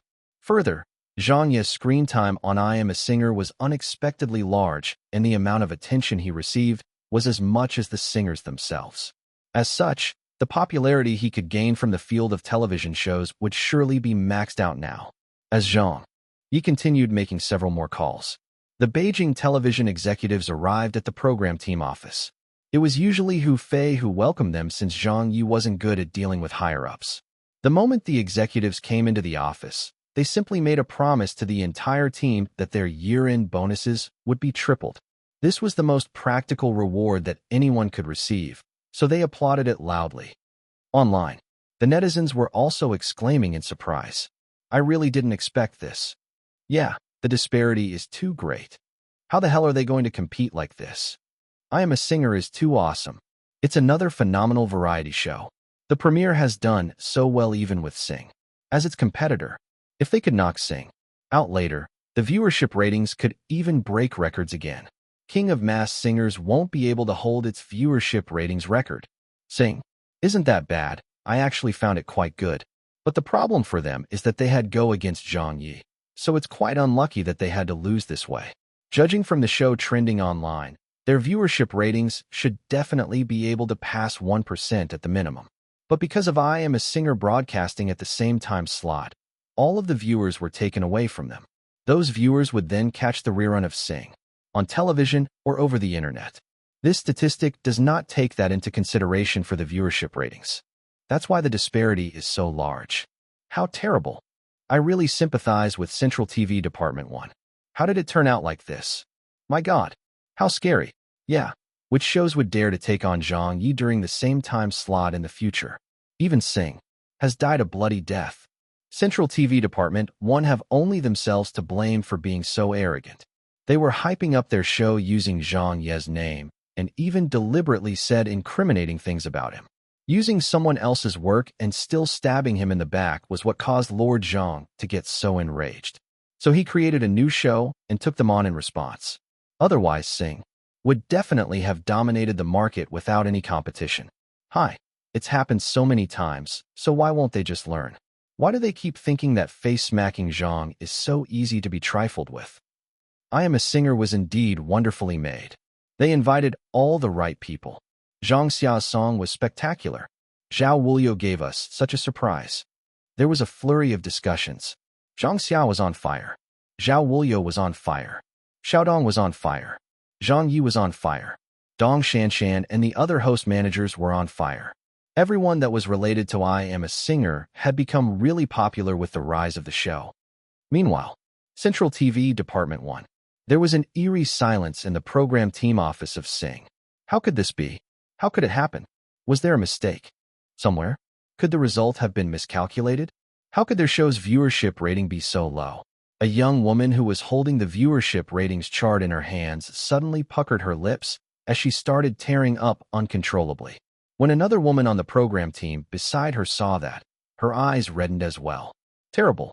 They had lost too terribly. An assistant director saw it and immediately said, "What's with this? Huh? What's with this? How far are we into this? Don't start panicking so soon." The viewers only watched their premiere episode for the fun of it to see what it was all about. They've never heard of a show like I Am a Singer before, so they went to have a look for themselves. By the next episode, our audience will have returned and the viewership ratings will surpass theirs. So if we work hard on the second episode's recording, we'll definitely be able to beat them. Another assistant director added, "Right. I Am a Singer has a major flaw in their format, which is how they eliminate the participants too quickly. Those singers are all big names in the music industry and have many fans. Whoever gets eliminated will surely cause a stir within their fan base. They'll definitely be unsatisfied with the results and protest it. At that time, their viewership ratings will definitely fall, so don't worry too much." Really? Could that be possible? Only then did everyone regain a glimmer of hope. Right. They hadn't lost yet. It was only the first episode. There was still plenty of time. There were still a lot of chances. They just had to buck up and do their job seriously so the show would get better. Only then could they really compete against Zhang Ye's team. This was just like a soccer match. The winner wouldn't be decided until the final moments of the game. So all of them took a deep breath and encouraged themselves. Come on. There isn't much time left for Team China 1. There isn't much time left for us. 1. Reference to Lu Jinhong's soccer commentary that's usually memed by the netizens or most commentaries whenever the Chinese soccer team plays https://yidaotcom/question/1883363715214.html. Chapter 1235. The second episode of I Am a Singer. Chapter 1235. The second episode of I Am a Singer. Translator, Leg. Editor, Leg. On the second week. It was only 2 days away from the broadcast of the second episode. I'm so looking forward to it. Time is really dragging by. Hurry up and broadcast it already. I like Grandma Zhang Xia. Sing's little Huang is pretty good too. Let's see if Sing can catch up in the ratings this time. Yeah, if they can't do it by the second episode, then it's all over for them. I'm getting worried about I Am a Singer. Don't forget that the second episode will be the knockout round. All of those singers can sing so well, so I won't be able to accept whoever gets eliminated. But for now, doesn't it look like Amy will be the one who most likely gets eliminated? I wonder how many votes she has now. She was the last place singer during the first episode. In my opinion, this will be the only opportunity for Sing to overtake them in the ratings. If I Am a Singer does not handle this issue well, their success will only be a flash in the pan. You can do it, Amy. The online discussions were unending. Elsewhere, Beijing television. The second episode's recording of I Am a Singer was about to begin. The singers had gradually arrived throughout the afternoon and were rehearsing in solo practice sessions. Meanwhile, Executive Director Zhang Ye was not present on site. Instead, he was in a room by himself making a call. "Teacher, please come." "Director Zhang, do allow me to think about it first." "You don't need to think. Our stage is only missing a singer like you. But my songs are not suited for competing with others. There's nothing that's unsuitable. Our audience is a very inclusive bunch and will embrace all kinds of music. You're making this difficult for me, Director Zhang." "Teacher, did you watch the first episode of our show?" "Yes, I did. Grandma Zhang Xia has become very popular overnight, and the audience is very receptive to her performance, so that shows the inclusiveness of our show's stage. As long as it's something good, everyone will be interested in it. Of course, I know that you don't lack popularity, nor do you care about that. But if you can bring more people your art and let them appreciate it, that would also be a virtuous thing to do. Please don't hesitate any longer. This is my 4th time calling you and your agent, so I'm sure you know how sincere I am in inviting you." "Well, all right then. Then it's settled, teacher? I'll give it a shot." "Great. Here's to working well together." After hanging up, Zhang Ye snapped his fingers. It had taken an entire week, but he had finally worked it out. This really had not been easy. On the internet, all the discussions were about the knockout round of I Am a Singer. The netizens were all worried that the program team would not be able to handle this segment properly and screw it up. But of course, anything that the viewers could think of would already have been anticipated by Zhang Ye. He knew in his heart of hearts that such eliminations would not really pose much of an issue. If there was one show doing this, then another 2 or 3 shows would follow suit. In the future, such elimination formats would definitely get mass adopted by every other show out there. The discussions and doubts would only serve to propel their show's popularity and viewership ratings. It would never decrease the popularity of the show. However, he would have to be very cautious about this knockout round and handle the process very carefully. That was the most important thing of all right now, and Zhang Ye's plan was to make use of the replacement singer option. He needed a very experienced and big name singer so that the viewers would not dwell on who got eliminated and instead turn their full attention to the replacement singer. It would surely help to cut down on the later negativity. As they say, ring out the old, ring in the new. This was exactly what it meant. Once he came out of the room, Xiao Lu and the others looked to him. Director Zhang, how did it go? Did he agree? Everyone was asking. Zhang Ye smiled and said, it's done. Ah, that's great. Director Zhang is awesome. You've got such great influence. Everyone could finally heave a sigh of relief knowing just how important this first replacement singer was.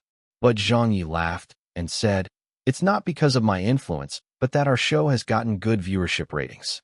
With this access pass, it was much easier to handle the negotiations. Hu Fei came over. Zhang Ye, we're about to start recording. All right, brother Hu. I'll be right over. Zhang Ye started getting busy. The atmosphere of today's recording was quite different from the first episode. Everyone from the program team was in great spirits.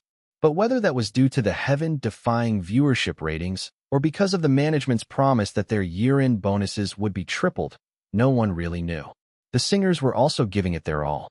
Amy and Shui Kaiki, who were the two bottom-place singers in the first episode, were going all out in hopes that they could avoid the relegation fight. So, of course, they had to give everything they had. They were no longer thinking about first and second place anymore. All they wanted was to be able to remain in the competition.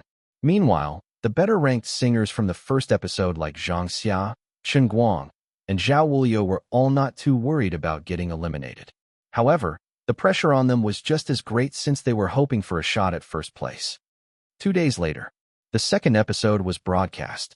All over the country, countless viewers were watching TV and waiting in anticipation. Some of them chose to watch Beijing television, while others had switched to Central TV Department 1. As for how many people were watching and what the ratio of viewers was between the two channels, no one really knew. They would have to wait until the broadcast was over before the viewership ratings would get released. In front of the television. It's starting. They've picked the order of appearance already. Ah, Amy is so unlucky. Amy's host manager is so funny. She got picked to sing first. This is going to be dangerous. Shui Kaiki didn't get a good lot either. She'll perform third. Wow, Xiaodong is such a good friend. Sister Dong picked number 5, but gave up her slot to Amy. Even at such a crucial moment, they're still so sisterly. Xiaodong's coming on to sing. Haha, Xiaodong's hosting is quite good. At first, I felt that Sister Dong was too unprofessional as the guest host. But ever since I saw how Zhang Ye did the rankings announcement at the end of the first episode, I suddenly found Sister Dong to be very professional. This is what it means to be a host. No nonsense, no long-windedness. She would outdo that fraudster Zhang Ye by at least 10 blocks. I suggest that Sister Dong take on the role of announcing the rankings at the end as well. Zhang Ye, I've had enough of you. You're so full of deception. Agreed. Ha, seconded. Xiaodong, He Huan, Shui Kaiki. Everyone eventually had their turn on stage. Wow, that was such a great performance. Amy is in godly form today. No one can even come close to her rap. I still think Chen Guang was better. He's really got it in him and can perform so flawlessly every time. Actually, I felt that Chen Guang should have been first in the previous episode. It's probably just because he's a very popular singer at the moment that everyone has become too familiar with his singing.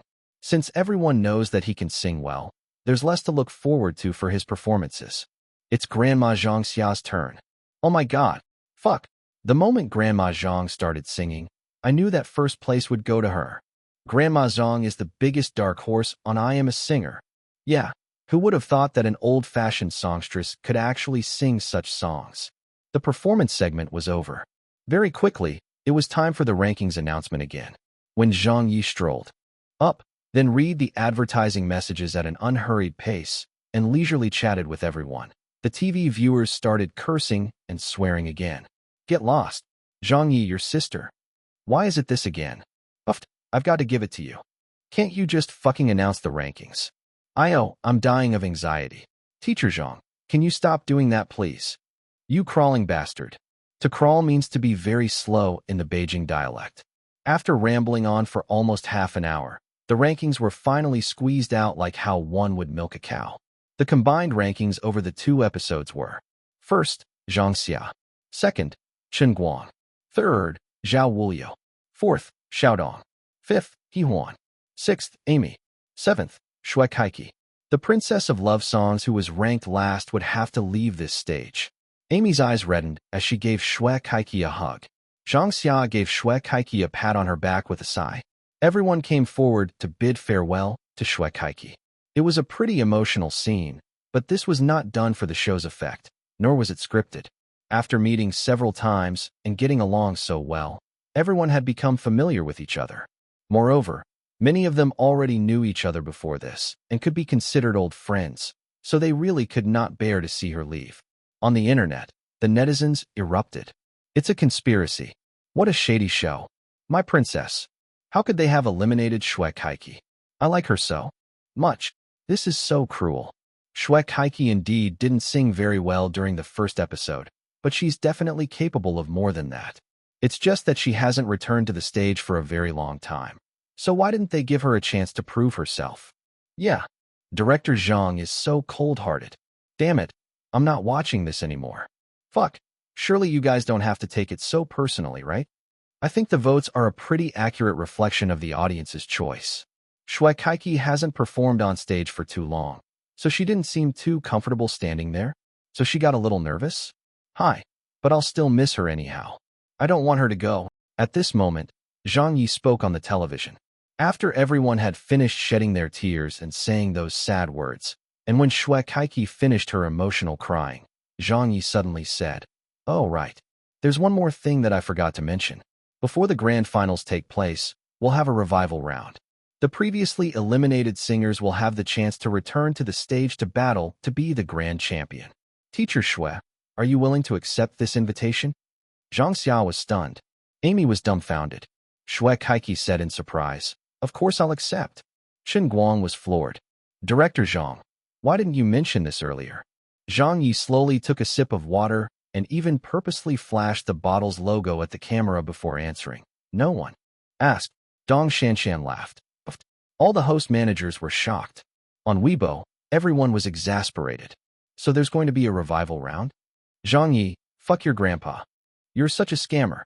Damn, you should have said so earlier. Yeah, you made me cry over the elimination for nothing. I have never come across such an unreliable executive director before. You should have mentioned those rules earlier. Ha ha ha ha. Chapter 1236. I'll give in, alright? Chapter 1236. I'll give in, alright? Translator, Leg Editor, Leg. The next day, the viewership ratings were published. The rankings of the nationwide viewership ratings for yesterday. First, I Am a Singer, 2.77%. Second, Sing, 0.91%. These top two ranked shows in the nationwide viewership ratings were not only the top two shows for the day and at the same time slot. They were as good as the top two ranked shows for the weekly and monthly nationwide viewership ratings. Sing's viewership ratings had increased by a little, but it wasn't really much to speak of. Meanwhile, I Am a Singer's viewership ratings rose by so much that it could be said to have taken a step up. It was only into its second week of broadcast, but the viewership ratings were galloping towards the 3% mark. Things were going strong for them.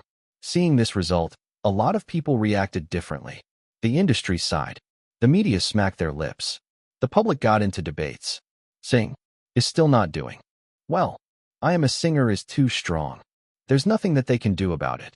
No one in the entertainment circle can curb Zhang Ye. It really is a good show, so it was well-deserved that they got such a result. Sing was just unlucky to be broadcasting at the same time slot as I Am a Singer. Otherwise, they shouldn't have any problems passing 1.5% in the viewership ratings.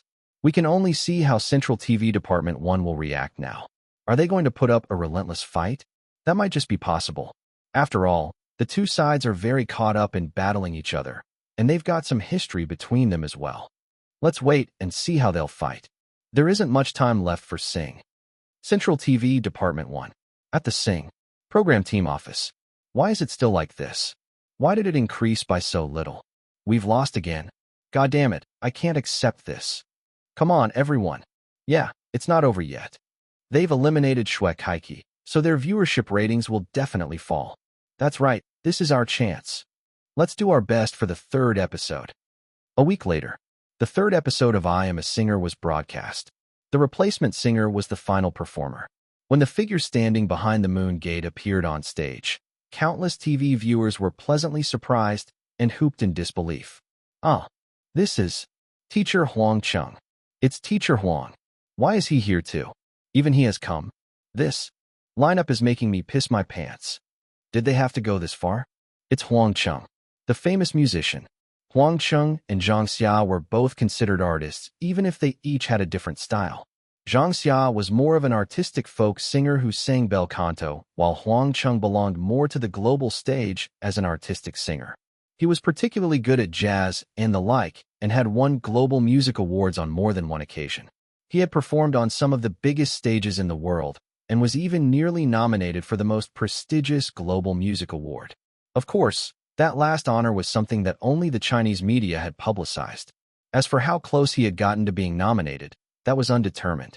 If the Chinese music scene had to identify someone who was closest to the global stage of music, then that person would definitely not be Zhang Ye, Chen Guang, nor Zhang Xia. It would have to be Huang Chung. So for an artist like him to come onto the stage of I Am a Singer, the viewers were of course very surprised. It seemed even an artist like Huang Chung could not resist the charm of performing on such a stage. This was the biggest musical stage in the entire country and a place where professional singers had gathered. And today, Huang Chung was also here. Amy said in a daze, "It's another heavyweight?" Huan said respectfully, "This is a singing master." Zhang Xia smiled. "Another old friend has come." With great effort, word by word, Zhang Ye finally finished announcing the rankings with an effort that was akin to squeezing out the very last bit of toothpaste. First, Huang Chung. Second, Zhang Xia. Third, Chen Guang. Fourth, Huan. Fifth, Amy. Sixth, Xiaodong. Seventh, Zhao Wuliu. Perhaps due to this being Huang Cheng's first appearance on the show, and also the fact that he had sung quite well, he took first place with his stage debut. The audience was very respectful to him. Meanwhile, Xiaodong did not get ranked well because she had been picked to sing first, and that might have affected her results. Actually, there weren't really any problems with her singing. Zhao Wuliu coming in last place was the most surprising of all. He had clearly done very well in the first two episodes, and was also given a lot of attention by everyone. But who could have guessed that the votes for him would drop in the third episode? Perhaps it was due to the initial surprise of his appearance waning, and the fading feelings that made the audience more rational and demanding of the singer's performances. This was a good thing, and it showed that the audience was becoming more and more professional with their voting. This was a singing competition, after all. The singers weren't here to compete on their popularity nor their seniority, and this was also an important point that I Am a Singer was targeting to achieve as the show went on. The viewership ratings were released very soon this time. First, I Am a Singer, 2.85%. Second, Sing, 0.9%. I Am a Singer was still building up its popularity, but Sing's viewership ratings were flat and had even dipped slightly. It was obvious where this was going. Elsewhere, Central TV Department 1 could no longer just sit around. Sing's program team staff were all starting to panic a little. What should we do? This. Director, our advertisers have some very strong words about this. The title sponsor has already called us 5 times. It doesn't make sense that our viewership ratings are so much lower than theirs. There must be a mistake somewhere. The entire office was thrown into chaos. From the director to the staff members, everyone was feeling very pressured. Of this outcome and these results, they simply could not give an explanation to anyone. The executive director sat there silently with a dark look. Director, give us some ideas. What are we to do now? Director. Everyone looked over to the executive director. He suddenly banged on the table and stood up. Then, under the startled gaze of the office, he turned around and exited the office to head straight to the management office of Central TV Department 1. Zhang Ye, I am a singer. I'm scared. I'm totally scared of you, all right? I'll give in. I'll give in to you, all right? You guys are great. You guys are awesome. You're the best director in the variety show industry. I can't win against you people, all right?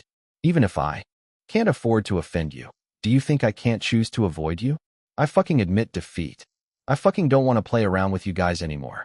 On the same day, Central TV Department 1 made an announcement that shocked the entire country. Due to technical issues, Sing's broadcast time would be changed to 9 p.m. on Sundays. The industry burst into an uproar. Technical issues? Technical issues, my ass.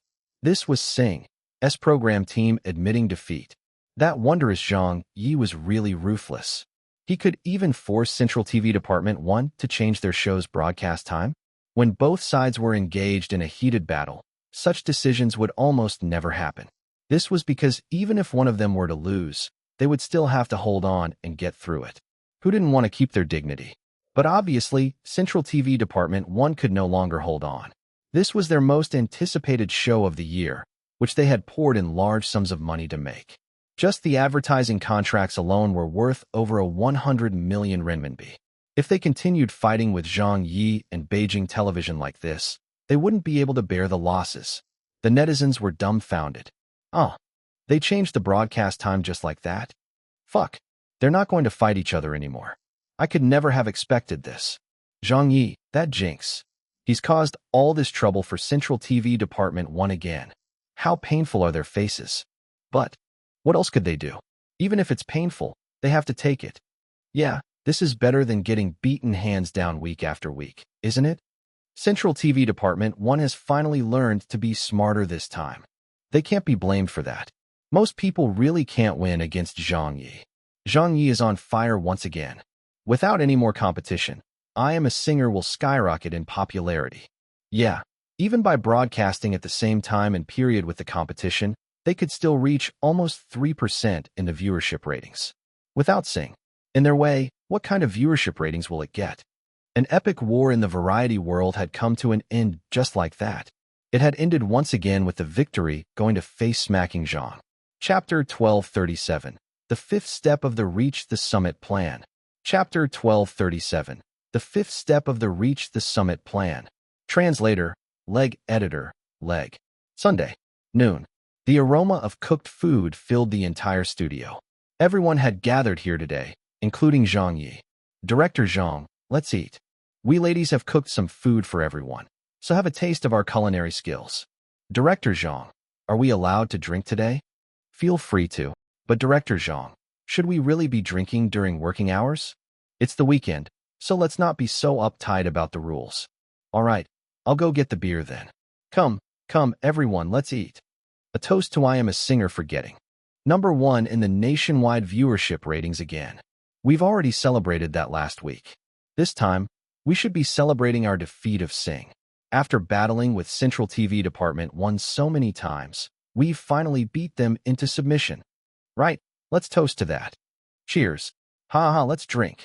A celebratory feast was being held at the studio today, after Central TV Department 1 announced the time change for Sing. Yesterday, the fourth milestone in their Reach the Summit plan could be said to have been completed ahead of time. Without a strong competitor, and without Sing's presence to spoil the show by taking a share of their show's popularity, they were virtually unstoppable now. Honestly, the studio's staff felt terrified at the beginning. Everyone knew that doing a singing show wasn't the best choice to make at the time. Even if the viewership ratings were not bad, as long as there was Sing to clash with, they would still lose out on quite a bit of the popularity, which would in turn affect the progression of their plan. But this outcome was undoubtedly for the best, and they probably had been more frightened than hurt by anything. The most important thing was that Zhang Ye's screen time on I Am a Singer had turned out to be much more than they had expected, and the segment was also getting a lot of attention from the viewers. Therefore, with a large amount of attention and popularity generated for the show, it corresponded into a transfer to Zhang Ye. This was their main objective for this milestone, and it was more important than anything else. At midnight, the Chinese Celebrity Rankings Index was updated. Chen Guang had been pushed to the forefront of the B list. The once popular Zhao Wuliu had returned to the rankings and was now among those in the D list. He Huan's rank rose by 6 places. Amy was moving further and further up the B list. Xiaodong was in a similar position to Chen Guang as they both closed in on the A list. Grandma Zhang Xia had the greatest increase in popularity among their entire group. Her jump in the rankings astounded everyone. In just the time span of one night, Grandma Zhang got promoted into the B list. Even though everyone knew Zhang Xia because she was a familiar face to many people through her constant presence on the yearly Spring Festival Gala, She had always been considered just a C or D-list celebrity due to various other reasons. The older generations all liked her a lot, but there weren't too many from the younger generation who were her fans. This was also the cause of Grandma Zhang's prior lukewarm popularity. But with the aid of her performances on I Am a Singer, Zhang Xia's songs and singing had destroyed everyone's mindset of her. Together with the somewhat fashionable gray hair of hers, many of the younger people turned into a fan of the old lady. This was what contributed to Zhang Xia's overnight shot to fame. Of course, this explosion of popularity was also due to the accumulation of decades of hard work by Zhang Xia, as well as her image. With all these conditions coming together, it brought about her miraculous rise in the celebrity rankings index. This wouldn't have been possible if it were any person other than her. As for Zhang Ye, his rank remained the same. He had been sitting in first place on the A-list for a very long time. Some people simply gave it a quick glance, then skipped right past his name. But if anyone observed more thoroughly, they would have clicked on Zhang Ye's name and discovered that his popularity score was no longer the same as it was when he first reached the top of the A-list. The increase was slightly more than twofold, and he had shaken off the other A-listers behind him.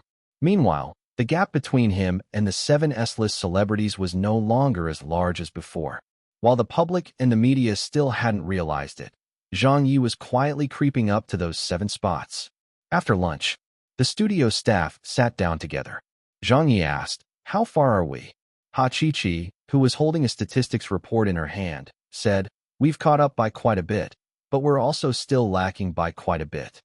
Zhang Zwe laughed and said, "Perhaps it's because those 7 spots have not changed in too many years, so everyone's mindset is that no one up there will be replaced anytime soon.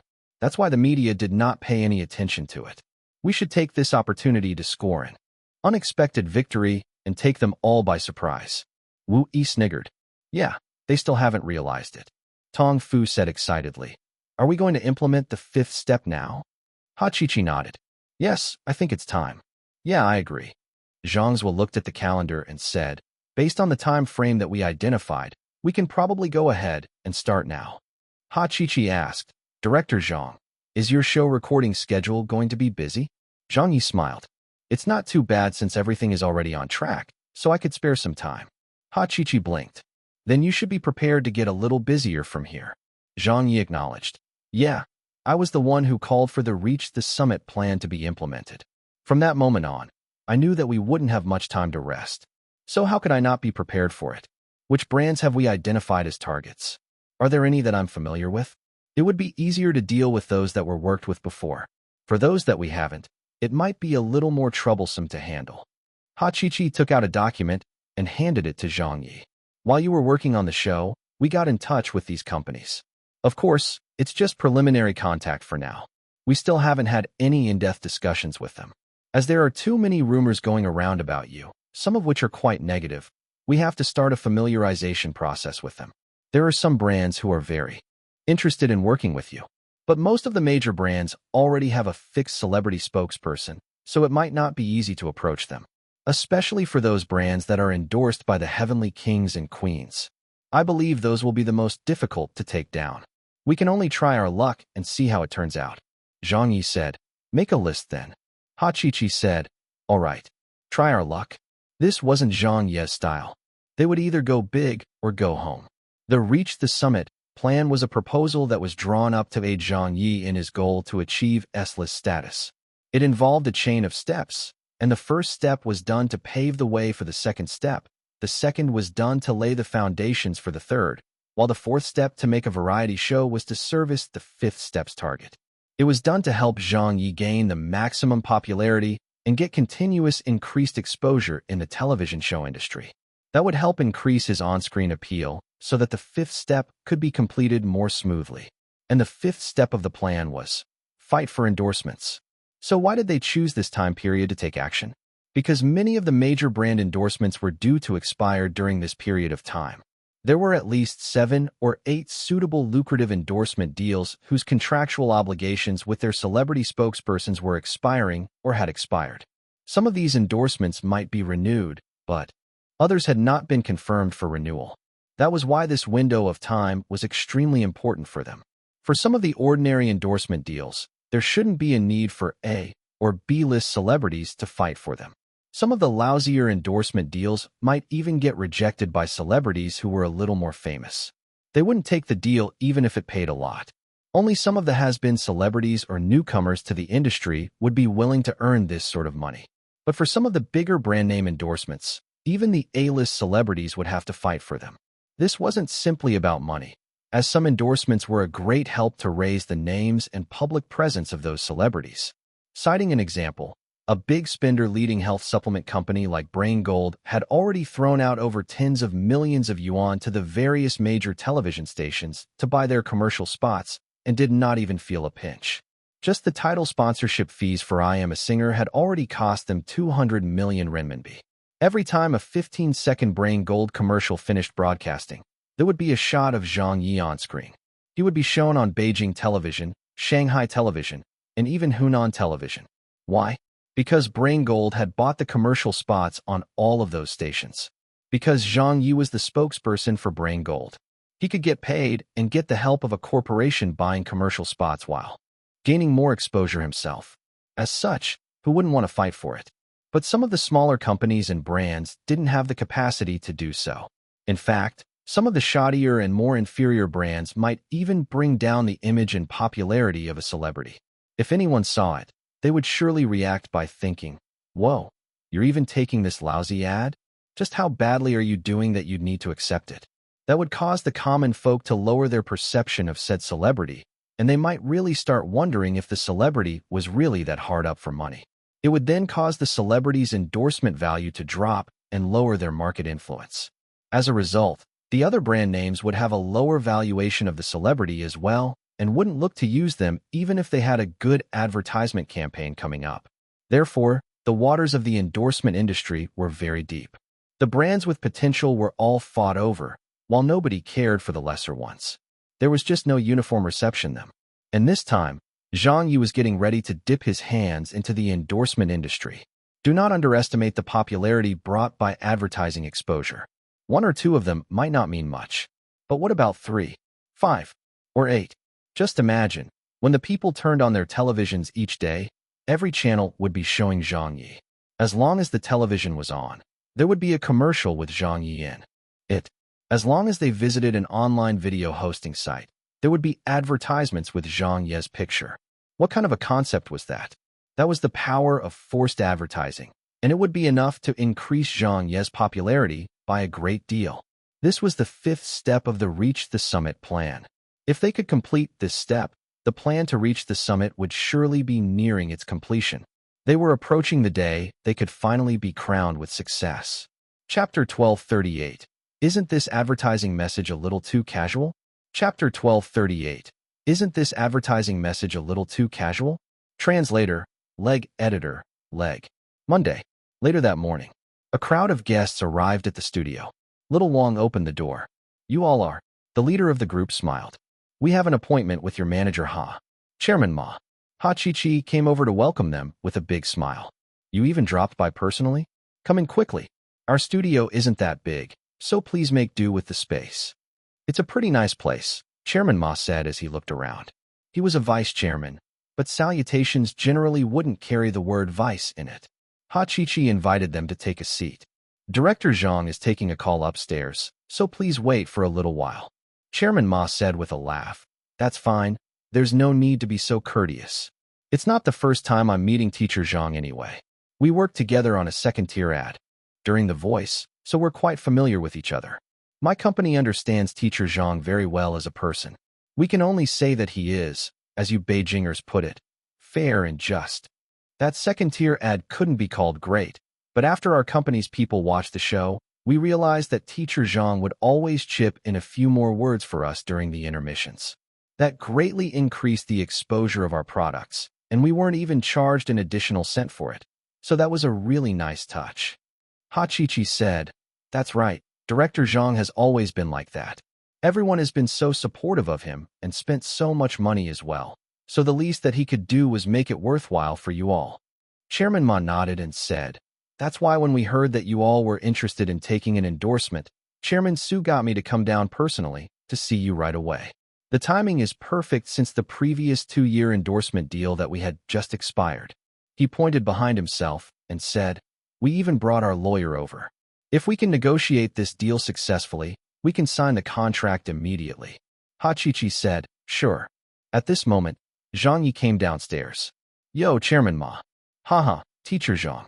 Sorry to keep you waiting. I had a call from the television station. I know that you're busy with your new show. It's fine. So how's the endorsement deal going? How can it? We're just waiting for you to give us the nod. Chairman Ma sure is easy to work with. We haven't even discussed the payment yet. Just name a price. Are we going to use my advertising proposal? It would be best if we could use yours.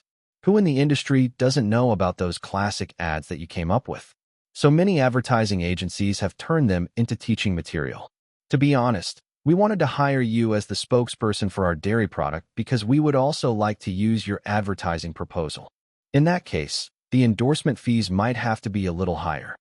That's not an issue as long as the proposal is good. The endorsement deals in the Chinese market usually lasted for 2 years, while some were even 1-year deals. As for the price, based on Zhang Ye's worth in the market, a year's worth of endorsement fees should probably be in the upper range of several million. It could be 6 million renminbi or 8 million renminbi. But even the best offer would not pass 10 million a year, and that was with the condition that Zhang Ye come up with the advertising proposal. Zhang Ye's endorsement fees with Brain Gold were actually much higher, but that was because it was a different situation. The Brain Gold company did not base their valuation of Zhang Ye on his market worth. Brain Gold had gotten to where they were now because of an advertisement made by Zhang Ye. As an almost bankrupt company with the worst health supplement products in the market, they became the country's leading health supplement brand within just 2 years. To say they had achieved this due to Zhang Ye was not an overstatement at all. It could almost be said that this was a miracle that was single-handedly performed by Zhang Ye, so their endorsement fees for him were definitely much higher. But for the other companies that already had a mature presence in the market, their endorsement fees would still be based on the market rates. Due to their previous cooperation, the negotiations between the two parties proceeded very smoothly. The endorsement deal was for 2 years and valued at a total of 15 million renminbi. An additional term specified to the dairy company was, the budget spent on advertising each year must not be less than X amount. While the condition for Zhang Ye was, he couldn't endorse similar brands during the contractual period and had to provide them with a full advertising proposal. The contract was signed. Then Hachichi took out the advertising proposal Zhang Ye had spent 2 minutes writing in the morning and showed it to the dairy company. Chairman Ma took it from her in anticipation. The company staff around them also came forward to have a look at it. But when they saw it, every one of them was speechless. Chairman Ma said, "Teacher Zhang, there's only going to be 1 sentence for the advertising message?" Zhang Ye nodded. "That will be the only sentence." Chairman Ma wiped his sweat away and said, "Is it really going to be only this sentence?" Zhang Ye nodded and said, "The core catchphrase will really only be that. I'm just providing the standard proposal for a 10 to 15-second TV commercial. I can also supervise the filming of the commercial, but for all the other matters like the follow-up to the ads and internet marketing, that will have to be handled by your company's advertising team." It wasn't possible for him to take charge of the soft marketing content and guerrilla marketing content. First, he didn't have the time to do so, and second, there was no need for it either. Their company would have a dedicated advertising team to oversee such matters. Chairman Ma said, "That's for sure, but..." Zhang Ye smiled and said, "Don't worry about it. There won't be any problems." Then, "All right," Chairman Ma said. The dairy brand company's employees looked at one another. Would this really work? Wasn't this advertising message a little too casual? Chairman Ma was feeling extremely skeptical. But because of Zhang Ye's results and achievements in the industry, he didn't think that he should bring it up. As such, he could only take his staff with him and return back to their company. After they left, Little Wang immediately cheered. "That was too easy. We've successfully negotiated with one company." "Wu," he said happily. "What an auspicious start." Zhang Zuo was the manager of internal communications of the studio, so when Hachichi and the others were holding a meeting, he didn't come out to join them. When he finally came downstairs, he said, "They're one of the top 3 dairy brands in the country and have always had quite a good reputation. The quality of their dairy products put them at the higher end of the market, so it'd be good to get more of such products to endorse." It's a good thing that director Zhang worked with them before this, or it wouldn't have been so easy to get it finalized. Ha Chi flipped through her notes and said, Director Zhang, I've also made an appointment with the next company. I'll be heading over to meet with their manager this afternoon to chat with them. Zhang Ye asked, which industry are they in? Ha Chi said, they're the #1 reader app in the industry. Little Wong immediately said, I know it. I know it. I use that app to read books too. Zhang Ye also seemed to have an impression of it. I think Sister Zhang is their spokesperson, right? Yes, it's Heavenly Queen Zhang's endorsement. Ha Chi blinked. But I think the contract has expired. Zhang Ye still had principles even though he was out to grab endorsements. Since it was his good friend's endorsement deal, he would have to ask her about it first. If she intended to continue endorsing them, he would definitely not get involved. Let's see. I'll go make a call first. Zhang Ye then went upstairs to call Zhang Yuanqi on her cell phone. The call finally connected after ringing for a very long time. There was definitely no one with old Zhang, as she didn't answer in a very friendly tone. Old Zhang said, What? Zhang Ye asked, Busy. I'm on set. Hurry up and talk. Sure, I'll make it short. Are you endorsing that reader app? The one with the highest readership in the industry. Yes. Has the endorsement deal expired? Are you looking to continue working with them? You want the endorsement? That's why I'm asking you first. If you are, I won't go for it. I won't be continuing with them. That company has too many requests. It's too troublesome for me. All right, I understand. After hanging up, Zhang Ye said to Ha Chi, Go ahead with the negotiations. Old Zhang won't be looking to renew the endorsement. Ha Chi smiled and said, Sure thing, that'll be good. Otherwise, we really couldn't snatch it from a heavenly queen. Zhang Yuanqi was already someone at the summit, so her team surely had set their sights on the international market. Their goals would be different from Zhang Ye's and were surely of a different level too. As such, many of the things that she might find troublesome would not be troublesome for Zhang Ye. This was the #1 reader app in the market, so it already had an air of culture to it. It would be a very good advertisement to feature in and had a good quality to it as well. Zhang Ye was an author himself, and being involved in the literary arts, such an endorsement fit well with his identity and was thus more suited for him. For the app reader company, this would also be true. In the realm of reading, even though Zhang Yuanqi was a very popular figure, the effects of her endorsement definitely would not be that much better than Zhang Ye's endorsement. There might even be a chance that her influence in this area was not going to be better than Zhang Ye's. As a result, the negotiations to get this endorsement were still very open and should be quite easy for them to take. Chapter 1239, Fighting a Heavenly King for an Endorsement. Chapter 1239, Fighting a Heavenly King for an Endorsement. Translator, Leg Editor, Leg 1, 2, 3. In just a few days, the staff of Zhang Ye's studio secured 3 major endorsements in the market. The progress of their work was going very smoothly. After ensuring that I Am a Singer's recording would be able to carry on normally, Zhang Ye began focusing more effort on the advertisement endorsement projects that he had taken. In recent days, he had met up with many brand name companies' representatives and written up so many advertising proposals that he nearly used all of the best advertising ideas from his previous world. They had thought that the 5th step of the Reach the Summit plan could be completed without a hitch, but there were still several hard nuts to crack along the way. Fortunately, Zhang Ye had some ideas of his own to deal with that. It was for a jewelry brand of diamond rings that the studio's staff had been working hard to seal the deal with to no avail. This was the largest brand name of diamond rings in the country, even if its revenue could not compare to those of the mass-market jewelry chains. However, they were not targeting the mass market but the higher-end luxury market. Their customers were all people from the upper class. Just a single diamond ring could easily go for the higher end of tens to hundreds of thousands of yuan, so of course they could not go the mass market route.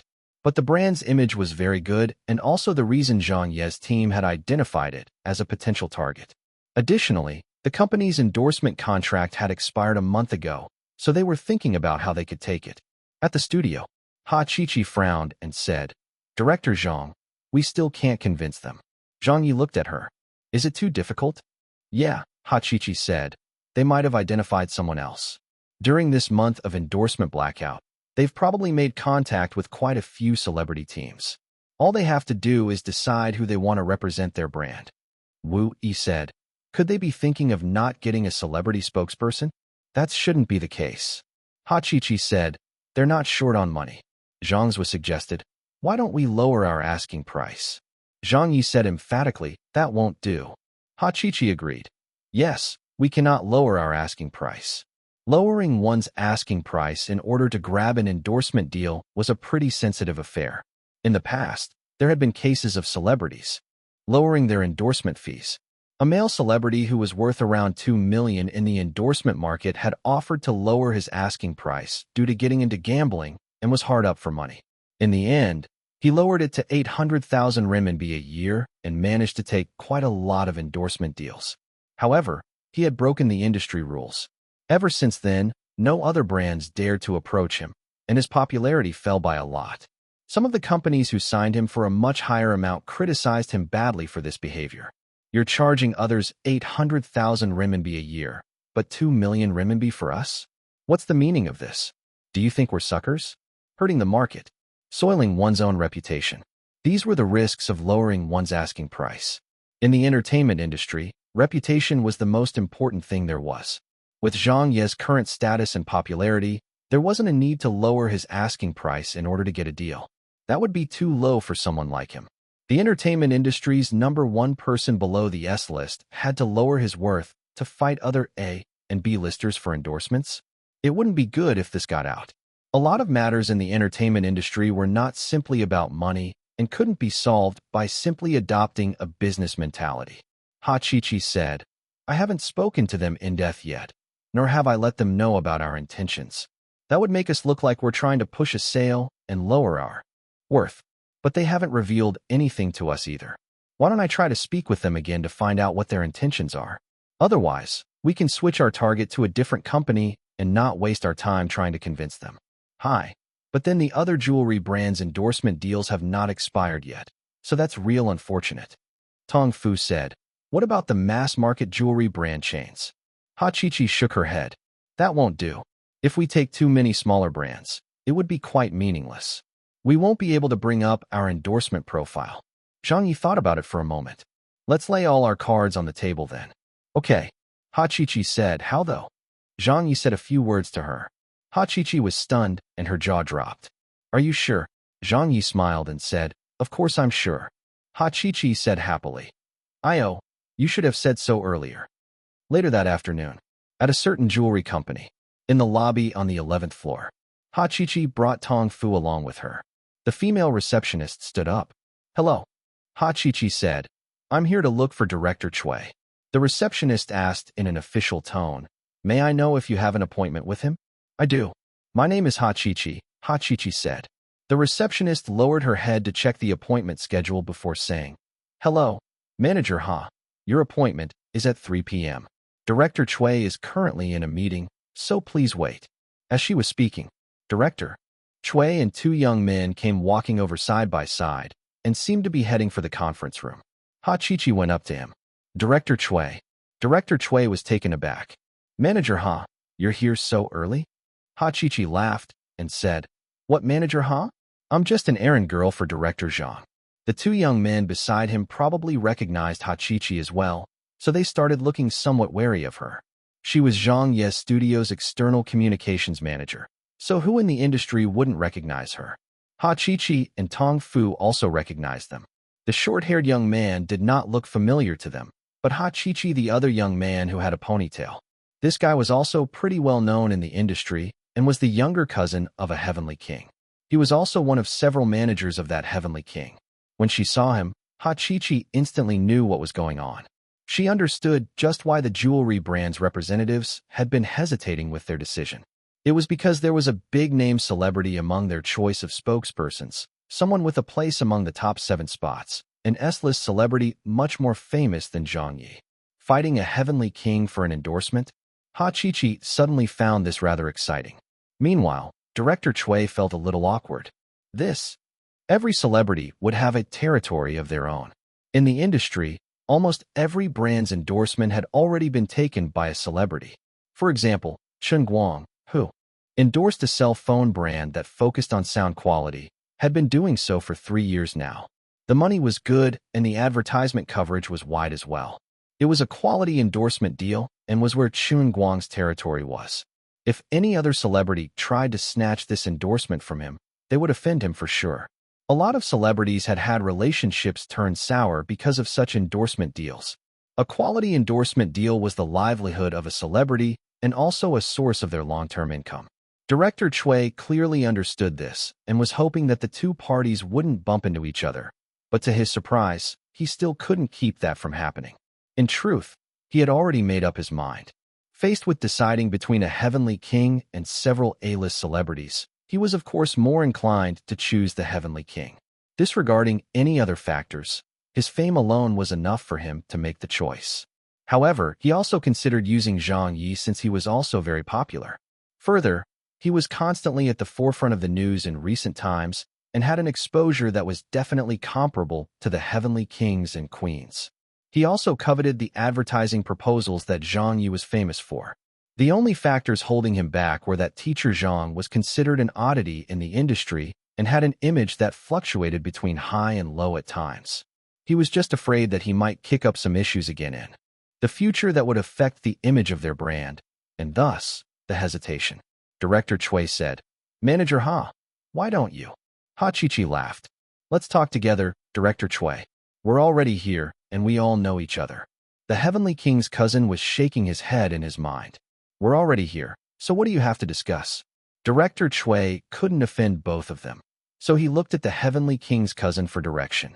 The Heavenly King's cousin shrugged. "Anything is fine." "Well, all right then. Please, follow me." Director Cui ushered them into a conference room. When everyone got seated, he had an assistant serve them tea. The Heavenly King's cousin was obviously prepared for the meeting. The moment his assistant sat down, he took out a document and started rambling. His introduction was all about how great they were and the positive results of their past cooperations with other brands. In short, all of that was mentioned so they could talk about the endorsement fees. Naturally, they hoped to get as much out of it as possible. For a full 5 minutes, only he was speaking. Director Cui occasionally nodded at him even though he already knew all of it. He was a heavenly king, had a pretty good reputation, and was extremely popular as well. But his asking price wasn't so high that it was unacceptable. Although Zhang Ye's side's asking price was much lower, their company had enough of a budget for it. Several million yuan for a 1-year endorsement was not exactly much to them. That was why even if Zhang Ye's asking price was only 8 million renminbi, while the Heavenly King was asking for almost double at 14 million renminbi, they didn't really mind. What they cared about was how much the celebrity's endorsement could increase their revenue. For all brand endorsements, this had always been the ultimate objective. But of course, not minding didn't mean they would pay however much the celebrities asked for. It still had to be cost-effective since no one's money would just appear out of thin air. They would pay whatever the celebrities were worth, and on that point, the difference in value between an S-list and A-list celebrity was clearly going to be larger, even if that A-list celebrity was the top A-list celebrity. Director Cui already had an idea of who he would go. The Heavenly King's cousin asked, "Director Cui, if everything's fine, let's discuss the contract." Director Cui smiled and said, "We'll still have to negotiate the price, but yes, we can talk about the contract." The Heavenly King's cousin nodded, and then looked at Ha Chi and Tong Fu. What about the others? What he meant was for them to leave. Discussing such an important issue as the contract would have to be done in private. Director Cui also looked at Ha Chi. "Manager Ha, why don't?" A sensible person could see what was going on. However, Ha Chi did not move from her seat. Director Cui blinked several times at her. The two people on the Heavenly King's management team frowned. But then, a single sentence from Ha Chi dumbfounded everyone in the room. She calmly said, "Teacher Zhang is getting married soon." "What? Getting married?" Director Cui was taken aback. "When?" Ha Chi said, "Within the year." Director Cui gasped excitedly. "Are you sure?" "I'm a 100% sure," Ha Chi said with a smile. Director Cui's breathing quickened as he said, "Please wait a moment. This news is too sudden. I need to make a call first."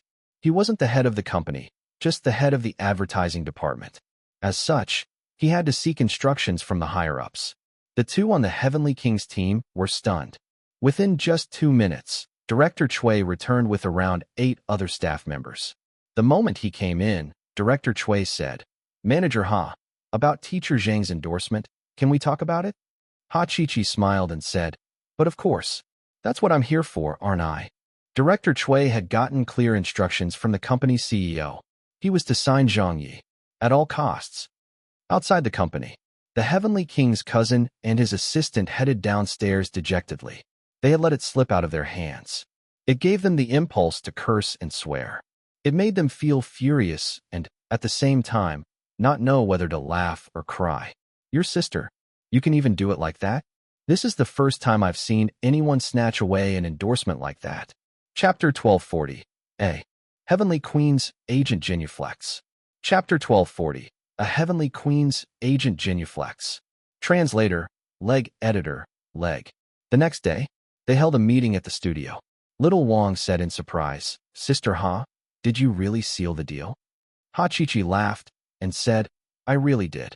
Even the contract has been signed. Tong Fu was overjoyed and said, you guys didn't see the expressions on those two bros' faces. I suppose we've terribly offended them, hi. Wu Yi said, why do you still look so happy when you've offended others? Tong Fu said, well, it was fair competition. Some people could not understand. Sister Ha, how did you do it? Someone else said, yeah, haven't we been unable to convince them all this while? And we were even up against a heavenly king for this endorsement? It's not that I'm lauding the enemy and belittling our own master, but I'm making an objective observation here. Be it popularity, image, or honors. I don't think that we have any fight, do we? Zhang Ye came down from upstairs. It's because I'm getting married. What? Damn, really? Congratulations, Director Zhang. Didn't you just get engaged? You're getting married this soon? That's great. I knew it. Yeah, so it's the jewelry brand that wants to get your favor. Buffed. That's such a lethal tactic that leaves the jewelry company with no grounds to reject you. When I learned that they were offering to us $10 million a year for the endorsement, I thought that they must have gone crazy. So it's because of this. They're preparing to make full use of your wedding to create publicity. I suppose they'll be the designated jeweler for your wedding then? No wonder the jewelry company is willing to pay so much. It finally dawned on everyone. This was a surefire kill. This tactic was too fucking ruthless. Yes, their teacher Zhang did not have any advantages over the opponent. His popularity and image were not as good as that Heavenly King's. By comparing them side by side, Zhang Ye would definitely lose out to him by quite a bit. However, Zhang Ye was about to get married, which was the only thing no one in the entire entertainment industry could outdo. The identity of Zhang Ye's fiancée was still being actively discussed in the industry. The citizens were making wild guesses. In fact, even the studio's staff did not know who she was and were incredibly curious. The topicality of such discussions had previously reached a high, and now, once Zhang Ye announced that he would be getting married, just how much attention would it get? No one dared to imagine it. The heavenly kings and queens were either single or secretly married. So how were they going to fight with Zhang Ye over the jewelry endorsement? Even a heavenly king would have to kneel to that. This advantage Zhang Ye could crush everyone else. Zhang Ye laughed and said, everyone, it's good enough that you know about it, but please don't spread the news for. Now, Zhang Zhua immediately asked, do you need our help with your wedding? Not for now, Zhang Ye chuckled. Me and my fiancé's parents are handling it for now. We haven't agreed on a date yet, but it'll be within the year. It won't be long now, so if I still need everyone's help at that time, I'll let you know in advance. Don't worry, none of you will be able to run off. Everyone's mission now is to take all of the endorsements that we've identified. Whichever of those major brand names that can be taken, take it. Every single one counts. Just do it without any restraints. Be it a heavenly king or heavenly queen, I'm not afraid of offending anyone. Okay, understood. Director Zhang, congrats once again. Thanks. After saying a few words, Ha Chi took out a copy of a document. This will be the toughest nut to crack. Zhang Zhua frowned. Is it that sanitary ware brand? Ha Chi gave a wry smile and said, yes, this will be the most difficult deal to get. It's almost impossible, so I really don't know where to start with them. Director Zhang, do you have any suggestions? Zhang Ye said, give me a brief introduction to the brand. Ha Chi said, this is the biggest sanitary ware brand in the country. As the leader of the industry, this sanitary ware brand mainly promoted its toiletries in the market. It had an extremely high market share in the Chinese market, and even its expansion into the foreign markets was pretty good. In Southeast Asia, their brand awareness and market share were also very high. This product did not sound like it was something very good, nor should the celebrities be too willing to endorse a brand like it. Toiletries, sanitary ware, it just didn't sound like it was something great. But it was quite the opposite. The competition to endorse this brand was the most intense of all the Chinese brand names. In the past 6 years, this brand had been fronted by a heavenly king or queen, and even some Asian megastars. First, this brand was targeted at the high class. Second, their company was supremely wealthy. Third, they were not afraid of spending money. The advertising volume of this brand could easily be described as shocking. Not only did they flood China with advertising, they also did so for all of the Southeast Asian countries they had a presence in. This would also greatly boost the exposure of the endorsement stars as a result. Therefore, this sanitary ware brand was identified as the most important piece of the fifth step in the Reach the Summit plan. It was also the endorsement project they placed the most emphasis on. Zhang Ye asked, "Who was their previous spokesperson?" Ha Chi-Chi replied, "It was a Korean celebrity, one of the Asian A-list superstars." Zhang Ye asked, "What about now? Do we have other competitors?" Ha Chi-Chi said in anguish, "Yes. Back then, we put in a lot of effort on this project because in the 1 year that the Korean celebrity endorsed them, there hasn't been any significant growth in the domestic sales of the sanitary ware brand. I found out that they wouldn't be renewing the endorsement contract as a result, so I thought that we would surely stand a chance of getting it. But who could have expected that there would be an intruder when one of the Heavenly Queen's agents suddenly joined the bid as well? When I mentioned that you were going to get married soon, the company's representative did not seem to react. I suppose that isn't enough to move them, so I didn't go into any further detail with them. It looks to me that they've already decided which Heavenly King or Queen to use for their endorsement." Zhang Yi blinked. "It's not old Zhang, right?" "No," Ha Chi-Chi said. "Sister Zhang won't take such endorsements." Zhang Yi nodded. "All right then. If it were old Zhang, I wouldn't want to fight her for it. But for anyone else, they're all fair game. We'll just have to see who's more capable," Ha Chi-Chi said. "But the problem is that we don't stand out at all." Zhang Yi said, "It's a toiletry brand, right?" "Yes, it's a sanitary ware company that mainly focuses on their toiletries," Ha Chi-Chi said. Zhang Yi thought for a moment before saying, "How about this? Give me an hour." Ha Chi-Chi was taken aback. "An hour? What are you planning?"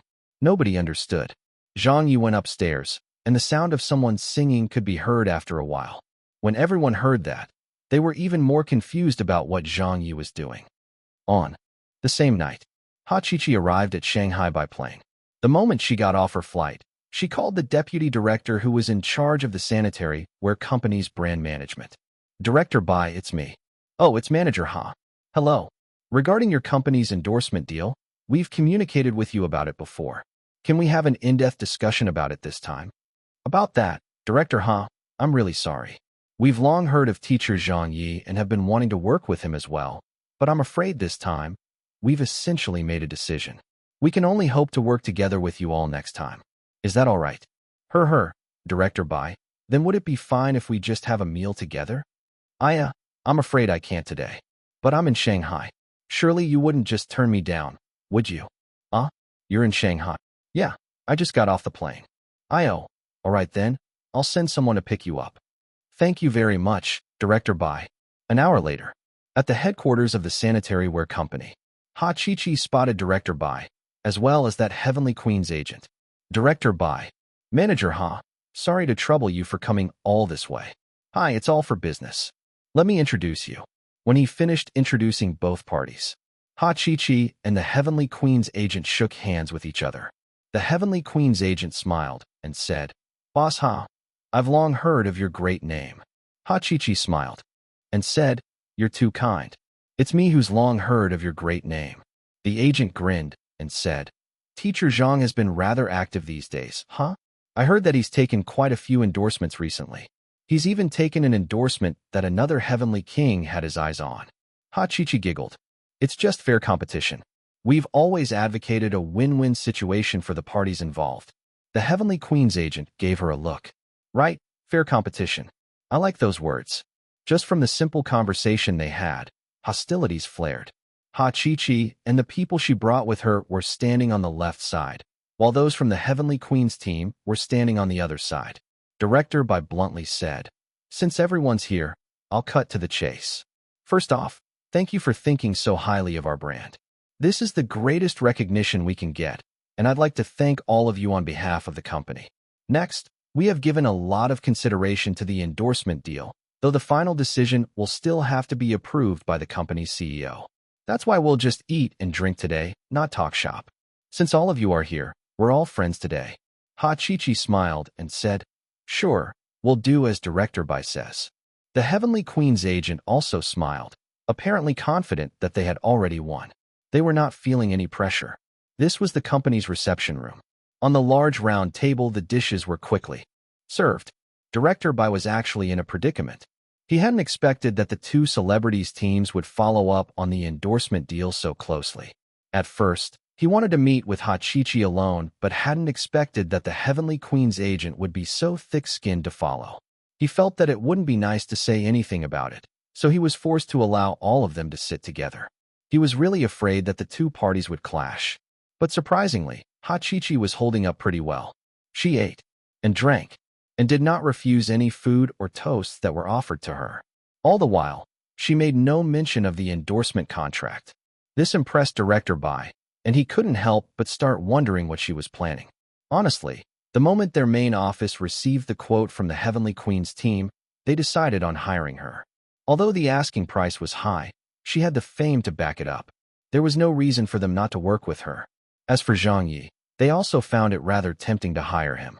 Teacher Zhang was always talked about, appearing in the headlines every other day and had a very high public exposure. But even considering all of those points, they still felt that Zhang Ye's status in the entertainment industry was not comparable to any of those 7 S-list celebrities. The Heavenly Queen's agent did not talk about business. Chi was steady as a rock. As it turned out, it was Director Bai who couldn't hold it in. He smiled and said, "I am a singer has been doing quite well." Chi smiled and said, "Director Bai watches it too?" Director Bai laughed and said, "Of course I watch it. Everyone in the company, including my family, watches it. Why isn't Teacher Zhang thinking of participating? He sings really well too." Chi said, "He can't compare with those great singers." "How modest." Director Bai asked, "Has Teacher Zhang released any new songs recently?" Chi suddenly said, "Now that you mention it, Director Zhang has written a new song." Director Bai got interested as he liked Zhang Ye's songs a lot. "Oh, what kind of song is it?" Chi looked at him. "How about I let you give it a listen?" Director Bai said in surprise, "I can listen to it ahead of release." Chi said, "Director Bai is no stranger, so of course you can." Those on the Heavenly Queen's team looked at her. Then they saw Chi take her cell phone out and plug in earphones. She increased the volume before handing it to Director Bai. "Just press play and see how you like it." Director Bai said in anticipation, "All right, I'll have a listen." Getting a chance to listen to Zhang Ye's new song first? That was quite an honor for him. Director Bai looked down at the screen and pressed play. Then he got startled. This title? Toilet One. A song existed with this title? Through the earphones came the sound of singing. Perhaps due to the volume being too loud, even those who were sitting close by could hear it. The people on the Heavenly Queen's team pricked up their ears too. As a result, the first verse that was sung stunned all those in the room. "I have a toilet at home. There is a hole in the throne. Above the hole a smile's always shone. Smiling at how helpless we are alone. This is. Director Bai got the goosebumps. The people on the Heavenly Queen's team were all dumbfounded. Every house has a toilet. Everyone has to use it. After every use you feel relaxed and carefree. Guaranteed to make you infinitely happy. Every single toilet is a hero. With just a simple flush, it can flush away all of your sorrows. No matter how much your pain, no matter how deep your loss. For you, it will take all of it away." A female employee on the Heavenly Queen's team let out a puff and spat out all the fruit juice in her mouth onto the table. "Fuck, aren't you shameless? Zhang Ye, aren't you too goddamn shameless? Every single toilet is a friend. You can trust it with all your heart. You can't do without it in your life. My secrets are too many. My dreams are too grand. But slowly, you will understand. My beloved toilet bowl." The song ended. A toilet is a friend? A toilet is a hero? Everyone looked flabbergasted. The Heavenly Queen's agent was even more at a loss and nearly fell out of her chair. Ha-Chi-Chi smiled and said, "Director Bai, this song isn't too bad, right?" But Director Bai got really excited. It was simply too good. It was so apt. Wasn't this song written with their sanitary ware brand in mind? Could there even be a more suitable song than this one? They had to get it. They most definitely had to get this song. Director Bai stood up then and there. "How much does this song cost? We'll buy it." But Ha-Chi-Chi shook her head. "Director Zhang never sells his songs. We only talk about working together." Working together? The endorsement? The Heavenly Queen's agent got mad. "Director Bai, we've already agreed on the endorsing." "Manager Ha," Director Bai said firmly. "Could we step aside to talk?" Ha-Chi-Chi said, "No problem." The Heavenly Queen's team nearly fainted. "Director Bai, what's the meaning of this? What's going on? Didn't we already come to an agreement?" "Director Bai, surely you can't do things this way, right?" Half an hour later, the Heavenly Queen's team left the sanitary ware company headquarters cursing and swearing. What the heck was that? How could they be so unethical? No one snatches endorsement deals the way they did. The fuck was that? Zhang Ye's team is too goddamn immoral. Shameless. Shameless to the max. That guy's a real hooligan. Everyone felt as though their lungs were going to explode. Every single toilet is a friend. Friend? Your grandpa. Every single toilet is a hero. Hero? Your grandma. Do you have a shred of moral integrity left in you? Do you even have a bottom line that you don't cross? Even a toilet can become a hero. So why haven't you ascended to heaven yet? As they cursed and swore, the Heavenly Queen's agent also started to feel a little amused. That song had really left her with nothing to say. She was so convinced that she could have no complaints.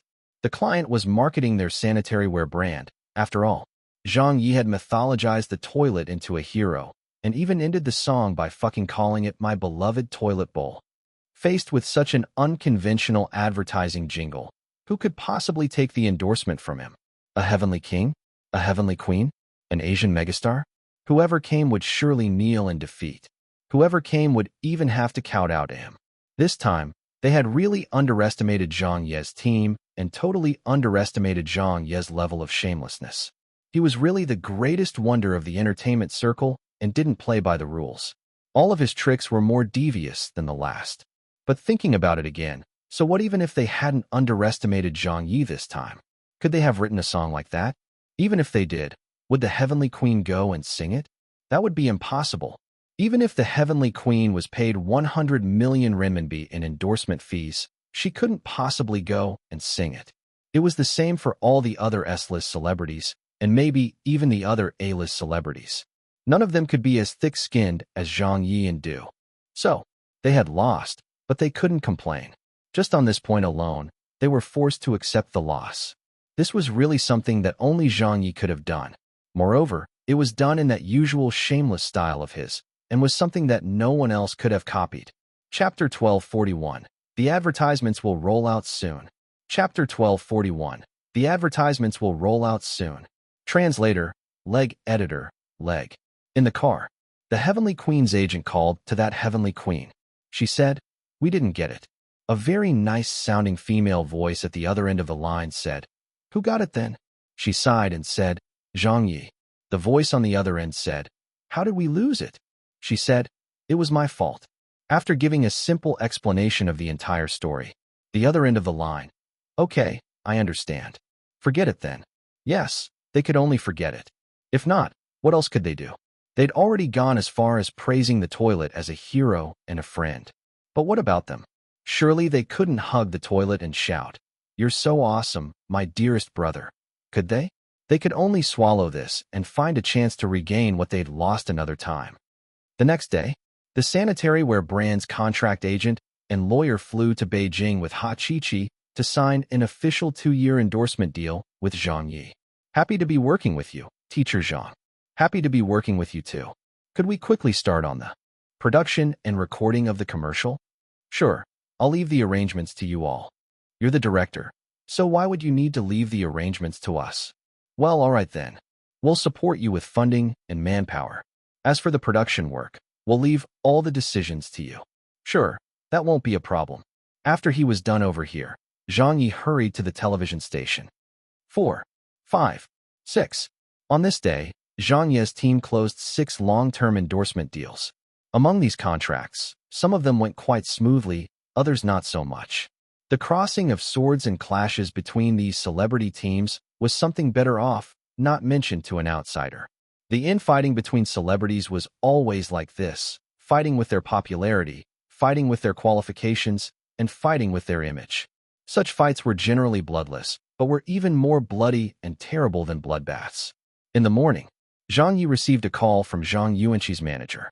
The moment it went through, Fang Weihong said with a laugh, "Teacher Zhang, you're snatching endorsements now?" Zhang Ye said, "No, I'm not. Save it.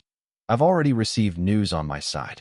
Fang Weihong wondered, "I heard that you've snatched 2 endorsement deals that a heavenly king and queen were very confident of getting. How did you do it?"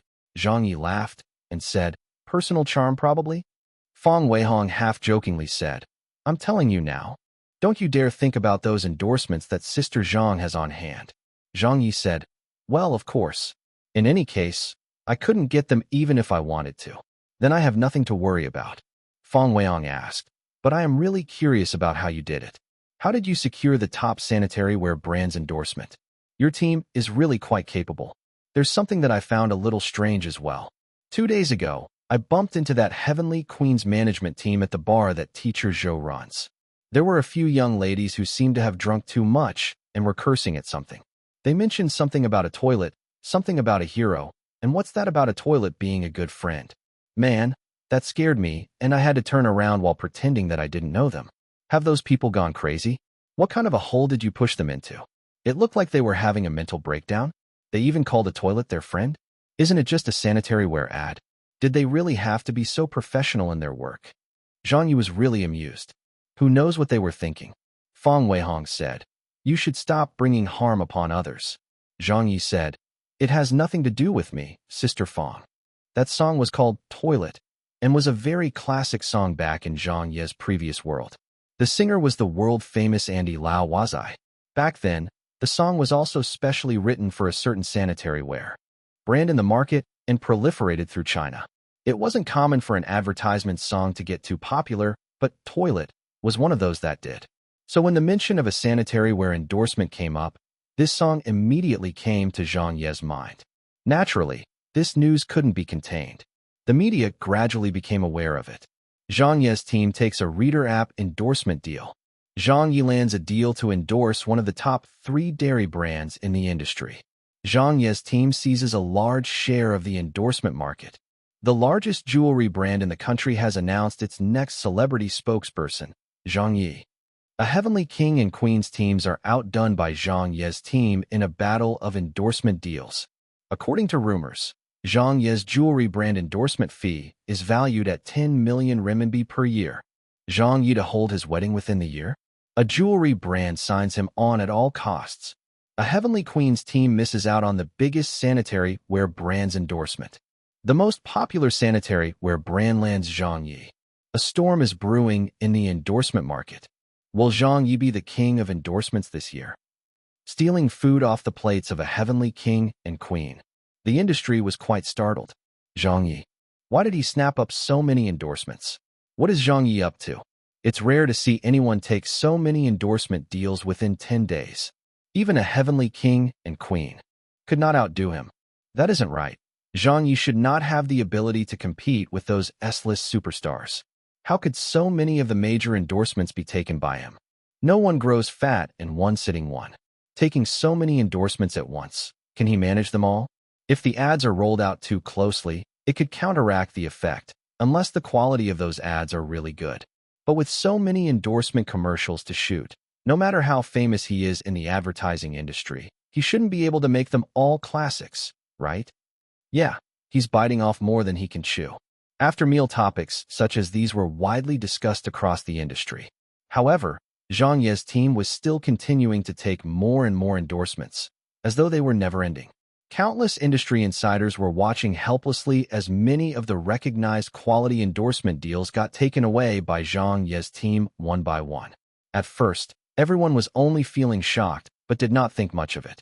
But as it carried on, everyone could no longer sit still. Isn't this too much? Aren't you fucking taking way too many deals, bro? Do you intend to leave anything for the other celebrities? Without a doubt, this year's endorsement king would be Zhang Ye. Be it the number of brands that he was endorsing, or the total sum of endorsement pay he stood to receive, or even the number of endorsement deals he had signed, Zhang Ye was far ahead of the other celebrities. Even the people in the top 7 spots of the entertainment industry did not have more endorsement deals than him. There were voices of doubt everywhere.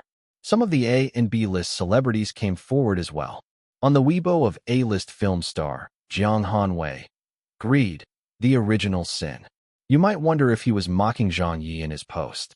There was also an agent of a B-list celebrity whose endorsement deal was snatched away by Zhang Ye, who publicly criticized him. He didn't put it too offensively since he just said it to soothe his anger. But Zhang Ye's fans blew up. His troll army rushed over to that person's Weibo. Who are you criticizing? Who the hell are you? We're the only ones who can scold Zhang Ye. Who do you think you are? It's all fair competition. What are you being so sour about? My large saber is again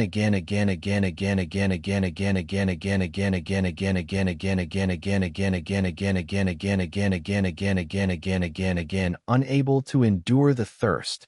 Even Big Saber Bro made a flashy appearance. It has been too long since there was a fight, and the hordes of fearless fans were all crying out in excitement of an impending scolding battle. Some of them couldn't wait for it to start, but nothing happened in the end. Zhang Ye replied to that person almost immediately on his Weibo as well. Zhang Ye's temper had become much better these days. He bluntly said to that agent, You sure you want to have a go at me? A scolding battle? A challenge to a fight? When it came to arguing, even a 7-year-old child picked up off the streets would know that Zhang Ye had never lost one before. 2 minutes after Zhang Ye's reply, that B-list celebrity's agent sneakily deleted his Weibo post and made no mention of it anymore. It seemed he understood how powerful Zhang Ye's mouth could get.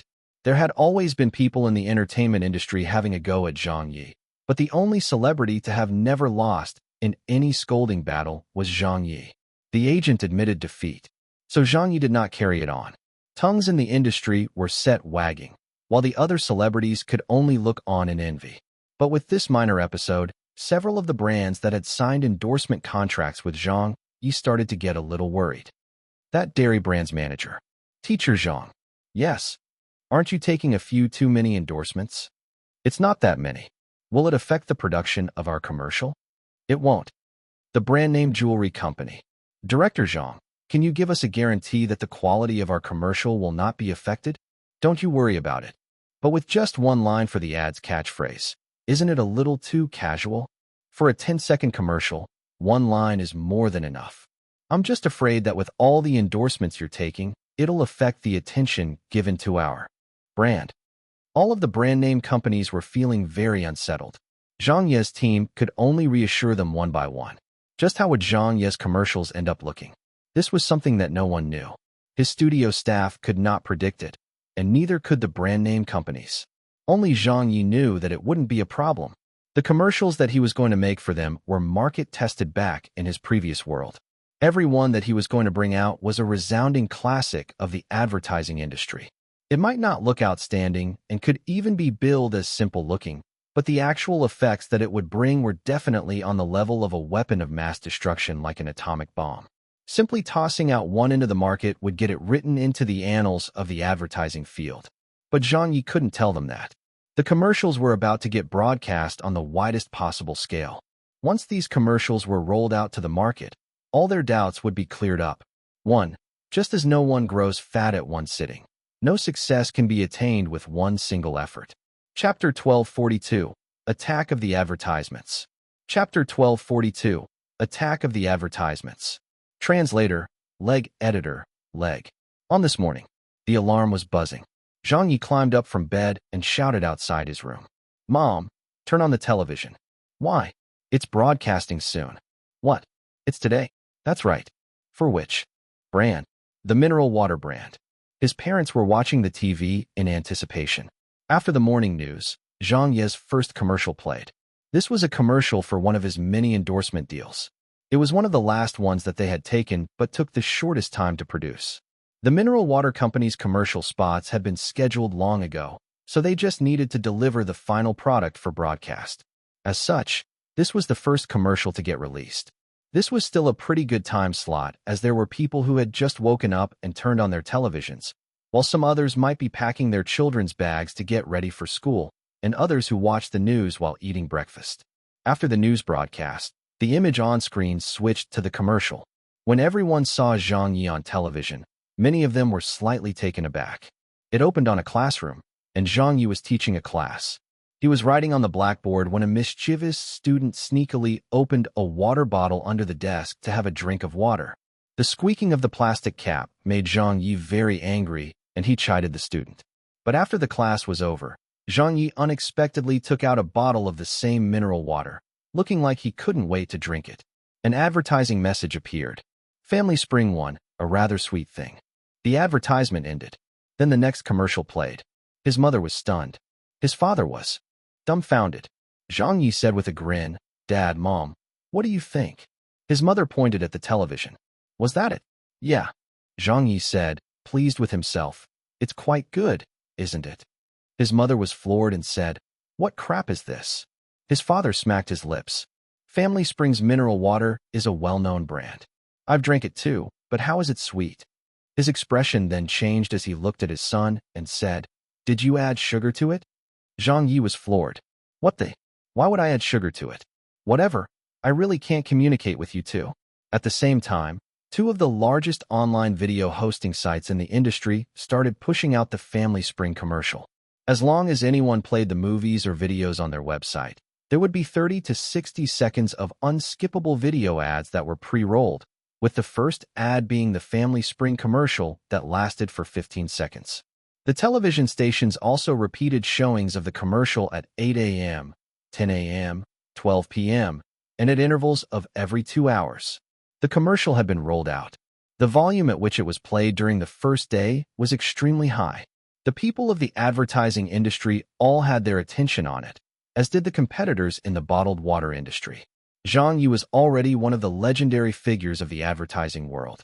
Not mentioning the few public service announcements he produced, just talking about the Brain Gold commercial alone, it was a real miracle. His commercial had launched a near-dead health supplements supplier into a leading corporation with the largest share of the health supplements market. Simply calling it a miracle of the Chinese advertising industry would be an understatement, since it was actually much greater than a miracle. And with this halo, Zhang Ye could command a much higher endorsement fee than his market value, which allowed him to fight the heavenly kings and queens for the endorsements. Now that he had come up with a new advertisement, who wouldn't want to gather around to analyze it? As such, those people from the advertising industry and field of marketing all rushed over to watch it. But when they saw the commercial, they were all somewhat speechless. Their reactions were just like how Zhang Ye's mother had reacted. What? Was that it? It was that simple a tagline. What about that brainwashing technique that you used in your Brain Gold commercials? Where has that gone? What kind of a commercial is this? Isn't this just a normal TV commercial? Some people were feeling disappointed. Some people rewatched it over a dozen times. But there was no sense of shock. It was not amazing. For a commercial like that, they could easily write 10 such advertising proposals within a minute. Some discussions were going around on Weibo. It's Zhang Ye's new ad. Have you guys watched it? I saw it this morning. A rather sweet thing? Bullshit. It's not sweet at all. Ha ha. Yeah. I purposely went out to buy a bottle to try it just now and didn't find it sweet. How is it not sweet? I found it to be somewhat sweet after I had a sip of it. Yeah, I bought a bottle too and found it to be a little sweet as well. Get lost. Where on earth can you find bottled water that is sweet? That's juice. Taste it carefully, it's actually sweet. It was originally a random thread, but nearly turned into a fight. No one could have expected that when a poll was posted, the two groups of people would get locked in a fierce struggle over whether Family Springs bottled water was really sweet or not. The poll results also surprised a lot of people, as 30% of the voters said that Family Springs bottled water was actually rather sweet. In fact, it really did seem that it was slightly different from the other brands of bottled water. And just like that, this advertisement went viral. At a small supermarket in Beijing, a couple were on their day off today and had come out to the supermarket to do some shopping. "Darling, we don't have any more water left at home. Let's get a pack then." Family Spring? Isn't this the water that Zhang Ye was advertising this morning? Yeah, it is. Everyone says that it's a little sweet. Let's get this then. Sure, let's buy it and have a taste. So the couple called out to a supermarket employee for help. Do you have a pack of Family Spring bottled water? We'd like to buy it. The supermarket employee apologized. The packs are sold out. The wife said, "Ah." The employee said, "We only have individual bottles left." At a street-side stall, a teenage girl skipped over. "Auntie, give me a bottle of Family Spring." The lady boss said, "Family Spring? We're out of stock." The teenage girl said in surprise, "But I just saw you stocking up on it yesterday." The lady boss was puzzled too and said, "I'm also not too sure why. But all morning, anyone who came to buy bottled water almost exclusively bought Family Spring. Only one other brand has been sold." The teenage girl asked, "Is the water really sweet?" The lady boss thought for a moment. "I think it's a little sweet, tangy sweet." At night, at the studio, Zhang Ye had just returned to the office after filming a commercial. Ha Chi-Chi, Zhang Zhua, and the others were all feeling perturbed and were talking among themselves. They didn't even notice Zhang Ye had stepped in. The commercial's been broadcast. Yeah, I wonder what the reception is like. It's pretty good. There's been quite a bit of discussion online. By reception, I mean the product sales. I really don't know about that. The commercial did seem a little too simple, ahem. They paid director Zhang quite a bit for the endorsement, a premium sum even. If the commercial was not done well and causes their sales to drop, it would really look bad on us. That's true. We're only afraid of that happening. Everyone was whispering among themselves. Zhang Yi laughed from behind them. Don't be worried about that. "Io. Director Zhang, you're back?" Zhang Yi said. "Let's just do whatever we can do. There's still a lot of endorsement projects that we have to shoot. Is the advertising proposal that I wanted ready yet? Let me have a look at it." Zhang Zhua brought it over. "Here, Director Zhang." Everyone busying themselves again. All of a sudden, the studio's phone rang. Ha Chi-Chi was the closest to it, so she picked it up. "Hello, this is Ha Chi-Chi." The person on the other end of the line sounded jubilant. "Manager Ha, it's me." Ha Chi-Chi's heart skipped a beat. "Oh, it's AGM Lee. Hello, how are you?" AGM Lee was the assistant general manager of Family Spring. "You guys did it. You guys really did it." Ha Chi-Chi did not understand. "What's the matter, Manager Lee?" "What do you mean?" AGM Lee exclaimed. "It's only the first day, but our products all across the country have practically sold out. Sales increased by 42% compared to the same time frame last year." "Oh." Ha Chi-Chi was stunned. "Sold out? Could the sales figure have increased by that much? Surely not, right?" AGM Lee belly laughed. "Just how did you all do it? You guys are astounding. You must thank Teacher Zhang for me. Our GM called for an urgent meeting earlier and was saying that he wanted to add another year to the endorsement contract with Teacher Zhang. There's still room for discussion about the pay, so just name however much you all want." Ha Chi-Chi said. "AGM Lee, didn't we just sign a 2-year endorsement deal?" AGM Lee said. "How are 2 years enough? From now on, our company's endorsement won't be using anyone other than Teacher Zhang. We wouldn't mind signing an 18-year contract with him either." The call ended. Everyone asked, "What's the matter, Sister Ha?" Ha Chi-Chi swallowed before announcing, "Family Spring's mineral water has sold out." "Oh, really? This is great. Sold out on just the first day? Fuck. Could it be any godlier than this? But that water isn't sweet at all." Hearing their weird comments, Zhang Yi also laughed. The commercial broadcast on television was originally from Zhang Ye's previous world and was a very old commercial for Nongfu Spring on Central TV. It was also after this commercial that Nongfu Spring became popular all over the country.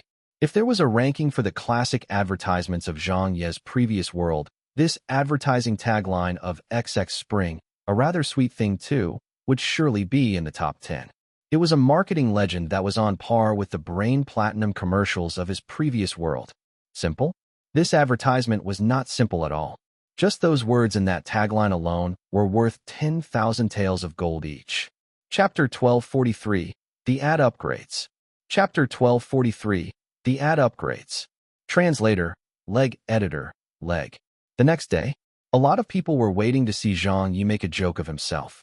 Those from the celebrity teams who had had their endorsement deals snatched away by him, Family Spring's competitors in the industry, his foes, and even many of the insiders of the advertising and marketing world did not have any optimism regarding Zhang Ye's endorsement this time. He has taken too many endorsements. Yeah, that's why the quality isn't there. If the first ad is so average, I wonder how bad the rest are going to be. Hi, Zhang Ye's reputation is going to get crushed. He asked for it by being so greedy. Family Spring is going to crash and burn. Yeah, what's the use of giving Zhang Ye such a high endorsement pay? This advertisement is really too crappy. It's like something an intern would churn out. However, the opportunity to see this joke happen did not come to pass. What came instead was an ear-ringing slap. A lot of media outlets published news. Family Spring bottled water all sold out yesterday. Zhang Ye continues writing the legend of his ads. Reporters research, Family Spring bottled water sells like crazy. Is Family Spring bottled water really sweet? The phenomenal effect of Zhang Ye's new advertisement. Family Spring's sales soar. Family Spring to become the best-selling brand of bottled water in the fourth quarter? The other bottled water brands were stunned. The people in the advertising world were stunned. What was happening? Sold out. Are you fucking kidding me? A bottled water advertisement with only one sentence claiming that it was a rather sweet thing had helped it sell like crazy? Going by this logic, wouldn't an advertisement selling salted duck eggs just need a rather salty to take its sales figures to the moon? This didn't make any sense at all. This was nowhere in line with what they had learned from their advertising experience and logic. Based on what? They simply couldn't believe this. Meanwhile, the competing brands were starting to get anxious as if facing a formidable enemy. As similar bottled water brands, if Family Spring could sell one extra bottle of water, that would mean one bottle less of sales for them. This was unlike a health supplement product like Brain Gold. It wouldn't mean that anyone who bought a Brain Gold product would not buy other health products to supplement their iron or calcium intake. But the bottled water industry was different. This was the most direct kind of market war there was. The netizens were amused. The legend continues. It's like I saw a trace of Brain Gold in it from a few years back. Family Spring has earned big bucks this time. The money they spent on Zhang Ye was not at all wasted. I kinda like that ad. Family Spring, a rather sweet thing. That image and aftertaste immediately come to mind when you hear it. I even went out and bought 2 packs of it last night. I couldn't manage to get any yesterday. This bottled water has become really popular. The key is that it has a good taste. It's really quite nice. Haha, I bought it because of Zhang Ye. Can't help it. I'm a diehard fan of his. I'll buy whatever he endorses. With that advertisement, he once again shocked the industry. And that wasn't all. On the 3rd day of the advertisement run, it received an upgrade. Family Spring probably had some leftover stock of bottled water and needed to clear everything before introducing the ones with new packaging. Over the past 2 days of crazy sales, they cleared out most of their leftover stock. When the new packaging was introduced, in addition to Zhang Ye's picture on the labels, there was something new. The television commercial also had an additional line at the end. Family Spring, a rather sweet thing. For every bottle of Family Spring bottled water purchased, 1 cent will be donated to children in poor, rural areas. All the other advertising content remained the same, except for the addition of this advertising tagline. On the product labels, details of this public welfare activity were printed in small text. As a result, even after Family Spring increased their bottled water shipments, they sold out again in just one night. All of this left everyone in disbelief and shock. It was as though Zhang Ye had used some sort of sorcery to achieve it. No one had ever used such a move in the past. It wasn't even something that the advertising industry had thought of. After they saw this commercial, many of the advertising industry insiders were dumbfounded. So it could even be made this way? So an advertisement could actually be made this way? The public reception was great. Not bad. They're a brand with a conscience. This is it. I'm only going to drink Family Spring bottled water from now on. Yeah, we can even do charity while we're at it. Right? It's the same no matter what we drink. Besides, this water really does taste slightly sweet. It's sold like crazy in Beijing. It's sold like crazy in Shanghai. It's sold like crazy in Shenzhen. All over the country, sales soared. It was as though Family Spring had suddenly risen above 2 of its largest competitors and occupied the entire market overnight. Zhang Ye had created a legend once more. Yet another advertising miracle was born. The staff of Family Spring were all laughing like crazy. The brands and companies that had worried if Zhang Ye had taken too many endorsements were now feeling reassured. They were increasingly looking forward to their own advertisements releasing to the market. There was only one thing left that they wanted to say. Teacher Zhang really lives up to his name. After several days, the advertising industry had come back to its senses. In a lecture hall, a very experienced advertising director stood at a lectern, giving a lesson to nearly 100 interested fellow professionals. I'm sure that everyone here has seen this commercial that was just played. I believe that all of you have watched it maybe 10, 20, or even 30 times over. The seated audience nodded. Only that. Some of them had even watched it more than 40 times. The advertising director laughed and said, when a lot of people see this commercial the first time, they find it to be very ordinary and possibly even quite unprofessional. It doesn't introduce the branding culture of Family Spring, nor does it mention how good the quality of their water is. Instead, it just says that it's a rather sweet thing. Isn't that totally nonsensical? The crowd nodded again. Yes, in what way was this advertisement any good? Then the director said, then I can tell you all right now. A rather sweet thing. Just these 4 words are worth 15 million each. The audience burst into an uproar. Huh? 15 million? Fuck. Each word is worth 15 million. Isn't that too much of an exaggeration?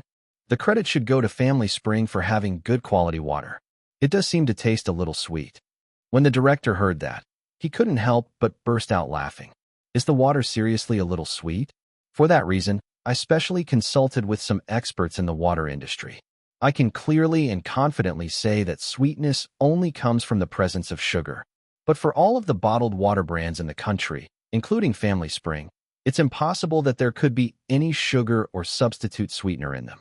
Zero, zip, zilch, there's not a single trace of sweetness to it. The people in the industry all looked at one another. The director said, after watching the commercial, I also went to buy a bottle of Family Spring bottled water to have a taste. It did seem to have a teeny bit of sweetness to it at the time, and I'm sure that everyone here also had a similar experience to mine. But in fact, that was just a bias we had, the most basic kind of psychological suggestion that we fell for. Family Spring's mineral water source comes from the Jade Lake, which is a basin fed by the mineral water that passes through the mountains around it. It is a naturally occurring mineral water that is collected through the self-cleaning and purification processes of the Jade Lake. Zhang Ye must have seen this information back then and thought of this. How can we let the consumers intuitively become aware of the origin of Family Spring's mineral water and learn about the brand? How can we form a beautiful impression of a sweet spring? How can we turn that image they have into consumption? To achieve that, it would require a simple visual marketing concept to spread the idea. And Zhang Ye is really worthy of being hailed as the smartest person in the world. He very quickly came up with an idea using those 4 words. A rather sweet thing. Someone questioned, isn't that false advertising then? The director waved his hands. You can't look at it that way. Sweetness does not equate to sugar content. Sweetness does not require the water to have sugar in it.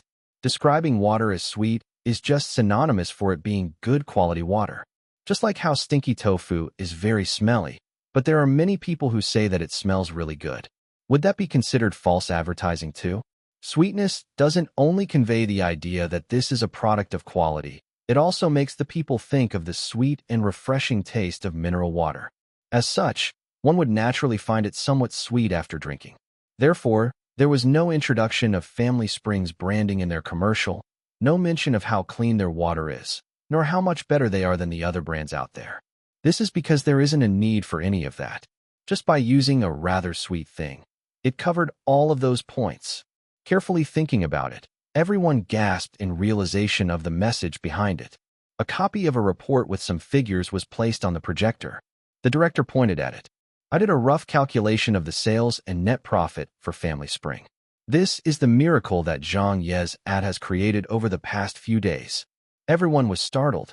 That much. This. Their sales nearly double, the director said. So do you all still think that those 4 words are not worth 60 million in total? The industry's professionals could only smile bitterly. Worthy. It was way too worthy of that sum. The 4 words being valued at 15 million each was even sounding a little too low now. The director looked at the people in the audience. After the ad got an upgrade, there was an additional line in the advertising tagline saying that a cent would be donated to children in poor rural areas for every bottle of water purchased. Zhang Ye can even think of that way to advertise. Is 1 cent a lot? What's the value of 1 cent these days anyway? Besides, that money wouldn't be contributed by Family Spring at all. They won't have to run those public welfare activities, just like the other major corporations that donate several million yuan to keep up their public image. In fact, Family Spring does not even have to fork out a single red cent. They're just using the money in the consumers' pockets to do charity. For every cent the consumers donate, it increases the profits of Family Spring. The greater the sales, the greater the donations, the more they earn. Zhang Ye is really too smart of a person, and he's really too good at this. This is not just some simple ad that he's made. You all think that it's simple because you all are not on the same level as Zhang Ye. Some people were taking notes. Others were looking up and listening to the lecture in earnest. Chapter 1244. The Battle for the Advertising Field's Top Spot. Chapter 1244. The Battle for the Advertising Field's Top Spot. Translator, Leg Editor, Leg.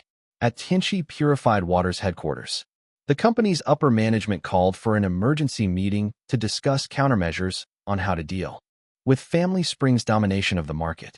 There were looks of worry and anger on everyone's faces.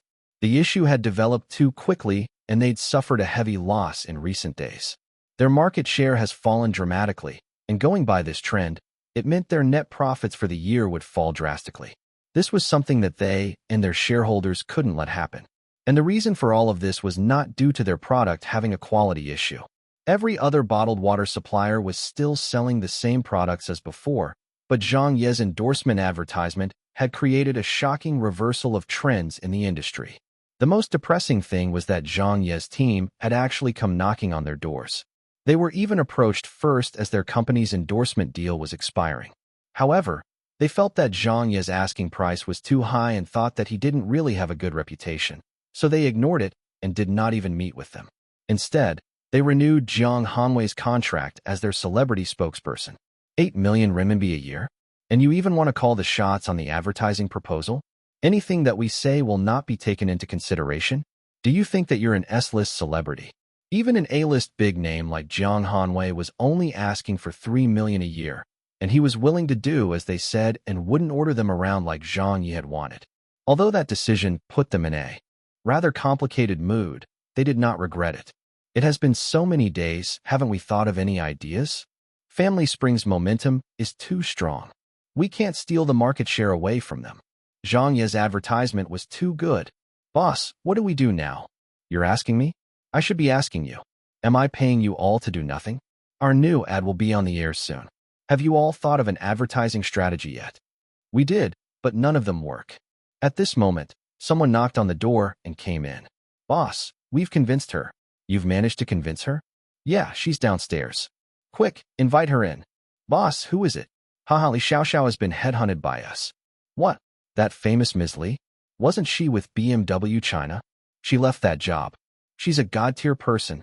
A god-tier person of the advertising industry. Li Xiaoxiao, female, 32 years old. A legendary marketing planner of the advertising field. She handled over a dozen advertising accounts of medium to large corporations in the country and had a proven track record that would amaze anyone. A lot of the advertisements she spearheaded were classics, and she was recognized as the best person in the advertising industry. Of course, that opinion was with the exclusion of Zhang Ye, who was not considered a professional in the industry. Countless companies had tried to headhunt her, and even many overseas brands had thoughts of getting her to join them. She was a talented individual who was highly sought after by all in the world of advertising. Therefore, no one could understand why she would choose to join Tianqi Purified Water. They knew where their company stood, at least, and didn't think that their advertising director role would be more attractive than BMW China's. If they really had to come up with a reason, then there could only be one possibility. She wanted to pit herself against Zhang Ye. She wanted to compete in the same product market with Zhang Ye to determine who was better. 2 days later, as the advertising industry was still worshiping and learning from Family Spring's advertisement, and just as Family Spring was continuing its expansion in the market, something unexpected happened. Jiang Hongwei's commercial was broadcast on television. 6 levels of filtration, 8 stages of processing, 11 steps of purification. Tianqi, the clearest, purest water there is. On this day, Tianqi purified water came out crushing everything in its path. The advertisement took only a day to boost Tianqi purified water's sales by a large extent all over the country. 10%, 15%, 20%. The sales kept climbing until it even rivaled that of Family Springs. This was too sudden. So sudden that even the industry's personnel and Family Spring were stunned. The advertising field burst into an uproar, but also simultaneously went crazy from the excitement. Who came up with Tianqi's ad? It's amazing. They broke down the purification process into numbers. That's had a great effect on the brand's image. I heard from somewhere that it was Li Xiaoxiao. What? It's her. No wonder. The #1 goddess of the advertising field has defected to Tianqi. Is she crazy? She could have taken her pick from so many of the other big companies that were after her. Yeah, Tianqi doesn't seem to be the best choice for her to make. Unless she wants to try her hand at competing against Zhang Ye. Oh damn, that might be possible. How exciting. This is definitely something to keep our eyes on. Quickly come and see. The gods of the advertising field are fighting. The two greatest gods have finally matched up. It was yet another phenomenal advertisement. Normally, it was very difficult to have one phenomenal advertisement per year. So who could have expected that two such advertisements would make an appearance within the same week of each other? Further, these two advertisements were even for competing brands. This was truly something major. Zhang Ye versus Li Xiaoxiao? The two gods of the advertising field were going to face off against one another? Instantaneously, the excitement in the entire industry peaked. Who do you guys think will win? I don't know. Li Xiaoxiao has the advantage. She's a professional. That's true. Zhang Ye's just someone who meddles around in every industry that he wishes to. But that's also an achievement in and of itself. Going by results, Li Xiaoxiao has a lot of successful projects to her name. But going by effect, Zhang Ye's has had much greater success. Let's not blindly analyze this. We're not at that level yet, so it doesn't matter what we say here. Li Xiaoxiao has made her move, so let's just see how Zhang Ye will respond. At Zhang Ye's studio, Family Springs advertising team's manager and team members all came over. Teacher Zhang, have you seen Tianqi Purified Water's ad yet? Please give us some ideas on how to deal with it. The sales of Family Spring bottled water have already taken a hit. Taken a hit?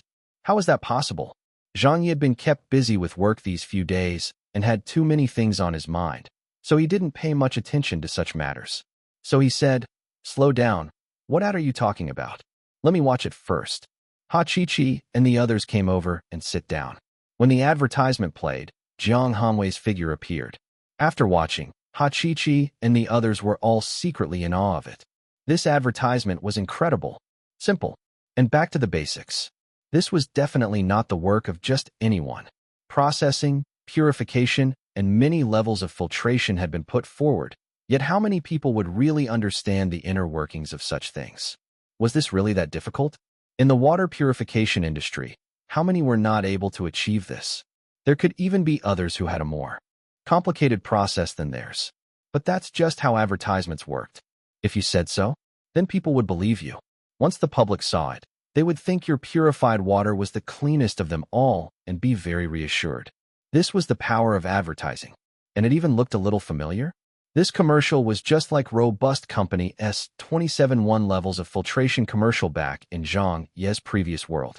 The core message was essentially the same. Zhang Ye looked up and smiled. Who made this? Someone from Family Springs said, Li Xiaoxiao, a godly person in the advertising field. This ad has impacted our sales greatly, so much so that the higher-ups are unable to sit still. They had us come over to look for you to see what you could do about it. Are we just going to compete normally, or will we fight back? Or should we adopt a different strategy altogether? A lot of people in the industry are guessing that Li Xiaoxiao joined Tianqi because she wanted to challenge you. Challenge me? Why would she challenge me? Zhang Ye didn't know whether to laugh or cry. It was very competitive in the advertising field. This was a brutal war without smoke, fire, or blood. Everyone would pass each other by, and if you weren't careful, you might just suffer a terrible defeat. It was a place where only the best could survive. In truth, Zhang Ye already had a script in place for Family Spring.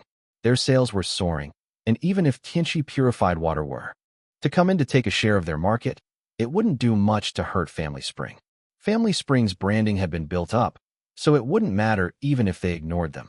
At most, they would just sell fewer bottles of water and lose out on several tens of millions to hundreds of millions of yuan. Zhang Ye didn't have to bother himself with this at all. He had already done a great job for them, as well as fulfilled his part of the agreement with Family Spring. But he didn't ignore it. He decided that he had to do something about this. Li Xiaoxiao? Challenging me? If I don't respond to the challenge, wouldn't that be uncharacteristic? All right then, as you wish. Chapter 1245. We're only the porters of nature. Chapter 1245. We're only the porters of nature. Translator, Leg Editor, Leg.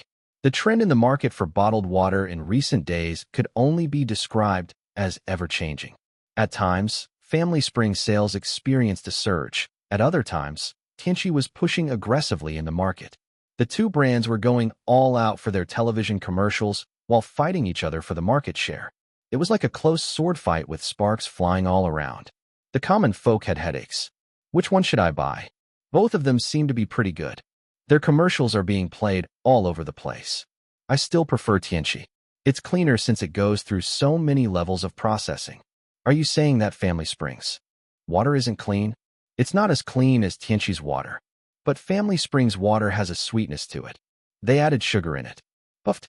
Previous poster, please don't make me laugh. Zhang Ye and Zhang Hanwei are once again on opposing sides. Ah, I've only just realized it now that you mention it. Those two have been fighting way before this. At Xiaodong's birthday party, Zhang Ye even crashed into his car on purpose. I even heard that Zhang Hanwei was chased away by Zhang Ye's female agent at the party. I wonder if that was true. Then, on King of Masked Singers, when Zhang Hanwei appeared on the show to support Flowing Time, he clashed with Zhang Ye again. And now these two foes have met again. Is there a clash in their 8 characters of birth? They keep ending up going against each other wherever they go. This time, they've been matched up in the ads that they star in. Ha ha ha. The people were only here to enjoy the show. It was the industry insiders who really knew what sort of a level this contest was at.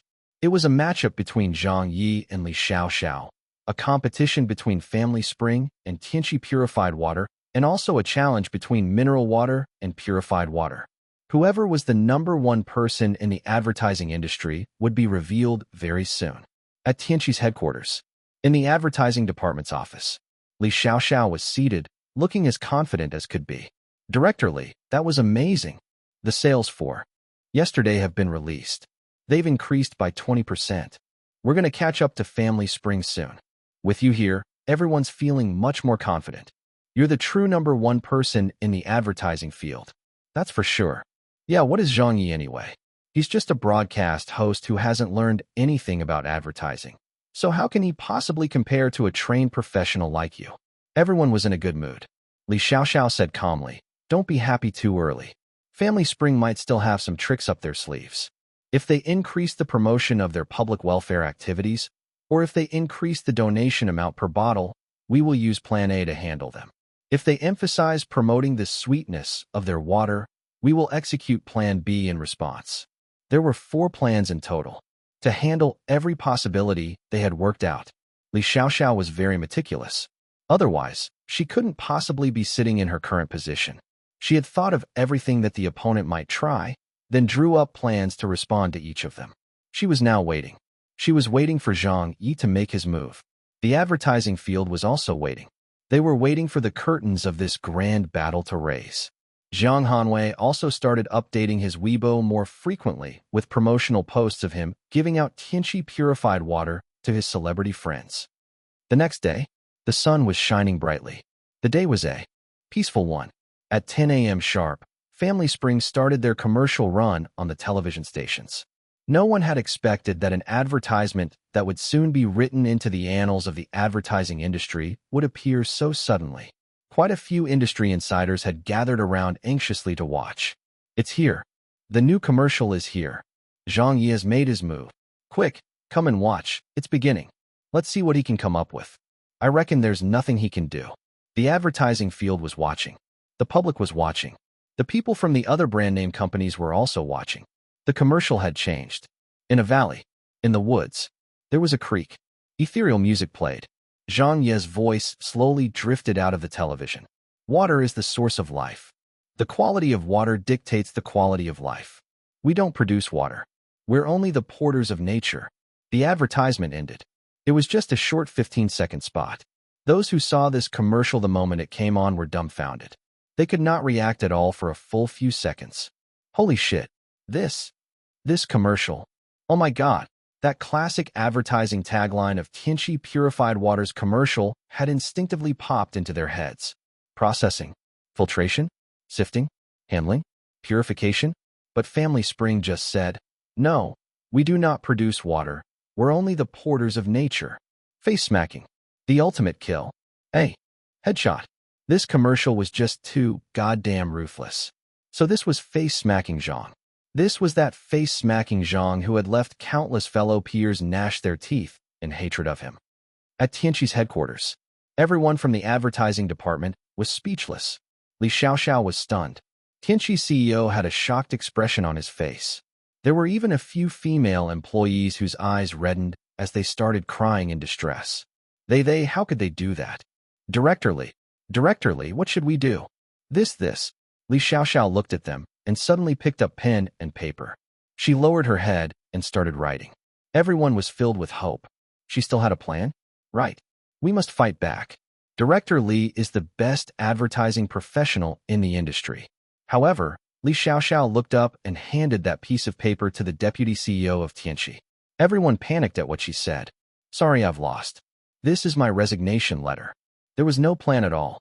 They had nothing left up their sleeves. This was checkmate. This was a knife plunged into them in extra time. They had no way of turning this around to counterattack. Soon after, news of Li Xiaoxiao stepping down from her position at Tianqi Purified Water spread throughout the industry. Everyone was extremely shocked and were finding it hard to accept or believe. That was Li Xiaoxiao they were talking about, a godly person who made her way through the ranks of the advertising industry. What's going on? How did it turn out like this? Holy shit. I don't even know what to say. Even Goddess Li couldn't slay him. It would be acceptable to us if there's no one in the variety world who can win against him. But there's even no one who can rival him in the advertising field? I really can't believe it. How can it be like this? If Li Xiaoxiao had fought Zhang Ye over the course of many rounds and they'd pushed each other to the limits before she conceded, I would probably be able to accept that. After all, they're both elites in the industry. But what about now? They only crossed swords once. Just that once. Hi, I'm kneeling. Family Spring's commercial was simply too awesome. Not only was it awesome, it was also goddamn face-smacking. Speaking from emotion, I'll definitely side with Li Xiaoxiao since she's my senior. But from a professional point of view, Family Spring's commercial was indeed incomparable. Just based on that advertising tagline alone, I'm convinced. The waters of this industry run so deep. Yeah, after seeing these two gods clash, I realized that I still have a lot to learn. Just this single face-off. Without even needing a second move from Zhang Ye, his opponent had already lost. All because of that nuclear bomb of an advertising tagline. No, we do not produce water. We're only the porters of nature. With just this simple tagline, it made Li Xiaoxiao genuflect. It made Tianqi Purified Water genuflect. It made all the other brands of drinking water genuflect. It made everyone in the entire Chinese advertising field genuflect. They were all convinced. So convinced that they could do nothing other than prostrate. Chapter 1246. All the advertisements roll out. Chapter 1246. All the advertisements roll out. Translator, leg editor, leg. The next day, in the morning, on the way to the studio, Zhang Ye received an unexpected call. Hello, who is this? Hello, Teacher Zhang, I am Li Xiaoxiao. Li Xiaoxiao, you might not know who I am. But Teacher Li, I do know you. I'm honored. Sorry about the advertisement issues. I was just entrusted with the duty since I received pay from Family Spring, so I had to do my best. Teacher Zhang, you don't have to say that. If anyone has to apologize, it should be me. I was the one who threw down the glove, and the media was also guessing why I had suddenly joined Tianqi Purified Water. I can tell you right now that I did so because of you. I've long heard about you and was hoping to pit my skills against yours. The results have proven that Teacher Zhang is still a level higher. I've lost, and I've lost convincingly too. There's nothing else I can say to that. Teacher Li, you're too modest. Shall we have dinner someday you're free? Sure, I would be more than happy to. Then it's agreed. I must really get some guidance from you, Teacher Zhang. You're too generous with your praise. Are your other ads going to roll out soon? They'll be released throughout the day. All right, I'll wait for them then. I quite anticipate them, actually. Li Xiaoxiao was a big shot in the advertising field, so Zhang Ye was pretty polite when speaking to her. He knew that she was a very capable woman and had true skill to back her up. He never expected she would call him. She even spoke to him in a very calm manner and didn't confront him over the advertisement face-off between the two of them. A person of such character was surely going to gain the respect of Zhang Ye. She was not like him. Even if she said that she would like to get some guidance from him, Zhang Ye didn't dare think he could do so. He wasn't up to the task of dishing out advice to a big shot like Li Xiaoxiao, because nobody here knew that Zhang Ye was actually the biggest porter in this world. He wasn't a porter of water. This guy would port anything he could. At the studio, ring, ring, ring, ring, ring, ring. The phone was almost blowing up from the constant calls. All kinds of endorsements had found their way here. There were 30 Chinese companies seeking a deal, and even 3 foreign ones approached them. This wasn't strange at all. Family Spring's advertisement had gotten really popular, and anyone with eyes could see why. Zhang Ye's reputation for his 15 million renminbi per word had spread all over the industry.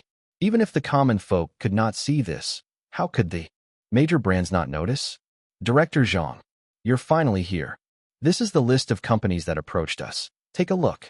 There's really too many of them. Are we going to accept their offers? Zhang Ye flipped through it and didn't know whether to laugh or cry. Accept their offers? Accept my ass. If he really took all of these projects, his schedule would be booked all the way until next year. But with so many endorsement projects being offered to him, it was quite a pity not to take them. As such, the studio staff got busy again and started sifting through all the leads. Of the offers that could support the bottom line of their 5th step in the Reach the Summit plan, they selected 3 top corporations in the Chinese market and accepted their endorsement deals. As for the smaller enterprises and brands, Zhang Ye could only reject them for the time being. He really could not take those projects. Sometimes, it wouldn't be helpful to take too many endorsements since such deals were more about quality over quantity. Zhang Ye already had so many endorsements that not even the top 3 heavenly kings and queens could beat him by combining their endorsement deals. So that would be it. He would not be taking any more of them. He would have to make do with the endorsements he had on hand. After that, following Family Spring's advertisement, Zhang Ye's other endorsement advertisements were gradually released into the market. On the same day, in the Beijing subway, the billboards on the waiting platforms were replaced. A poster showed Zhang Ye holding a cell phone as he smiled while reading a book on it. Beneath him were several sentences making up the advertising message. Reading a book is like reading oneself. The more you read, the better you understand yourself. I've taken a liking to a character because what he says reminds me of myself. In the Shanghai subway, reading a book is like reading oneself. The more you read, the better you understand yourself. Reading about and understanding the protagonist's every hesitation, I feel as though I can calmly make better choices at the crossroads in my life. Shenzhen, Tianjin, Nanjing. Every poster was different. The passengers would all stop in their tracks as they passed by to read them. Some passers-by uploaded pictures of the advertisements online. Wow, Zhang Ye's new ad has arrived all over the subway stations. Line 1 has fallen. Line 5 has fallen. It's everywhere in line 13 as well. It's even on the outdoor advertising light boxes. Damn, Beijing, Shanghai, and Shenzhen subways have all been invaded by Zhang Ye. The guy's picture in the ad actually makes him look pretty classy. He really has the air of a man of culture. Extra, extra. Teacher Zhang has taken an endorsement for the #1 reader app in the market. This ad is pretty good. It's really quite classy. Haha, I'll use this app to read my books from now on. I've just realized that Lord Zhang doesn't look that bad. In fact, he's looking more and more charming. The advertising world was very certain of one thing. Endorsing a reader app was extremely difficult. But Zhang Ye had managed to do it in a new and refreshing way. For such a boring and rigid thing like a reader app, Zhang Ye had managed to bring out the elegance and feel of a book. It raised the classiness of the reader app. Although this reader app's market share was already the top in the industry, that was just a statistic. Zhang Ye added a lot of value to the brand that it never had before, and this value was precisely what money couldn't buy. At night, Beijing television. After the broadcast of an episode of a hit spy thriller, a dairy commercial was shown. It was a very gentle scene with a beautiful, scenic backdrop. The blue sky overlooking the vast plains. Zhang Ye, a piano, and a little girl. A piano melody was playing in the background as Zhang Ye lovingly soothed the little girl. There were no spoken lines. Right at the end of the commercial, an advertising tagline appeared on screen. Not just any milk can be called jelly milk. On Weibo, this tagline was instantly mentioned everywhere. Of such showmanship, I give full marks. Is it really that good? It doesn't look bad. It's so full of warmth. I'll give it a like. It's yet another classy commercial. It was shared like crazy. It was parroted. Everyone was having fun. This commercial was very weird in a sense. Even those people in the advertising field who saw it could not figure out what made this advertisement so good after analyzing it for a very long time. There was just nothing in it that they could pinpoint as good. But the response of the market still let everyone know that this was yet another phenomenal marketing advertisement. Because on this day, jelly milk was sold out all across the country. The people were shocked and astonished. Fuck, I can't get it anymore. Why are they out of stock? I wanted to try it.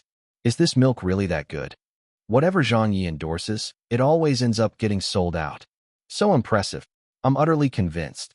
A picture of elegance. The greenery of the grass. A pure white wedding dress. Zhang Ye was holding a woman's hand and putting a ring on her finger. A diamond is forever one. The jewelry commercial was rolled out. A heated discussion took place on Weibo. Is Zhang Ye really getting married? Who is that woman? She can't be seen. They only showed her hand. A second after I watched this commercial, I noticed my fiancé staring at me deeply and realized the 100,000 renminbi that I have left in my bank account is gone. Zhang Ye, I hate you. My wife is now saying that she wants this brand of diamond rings. Your sister. The cheapest 1-carat diamond ring already starts at the upper end of tens of thousands of yuan. This commercial is too ruthless. A diamond is forever?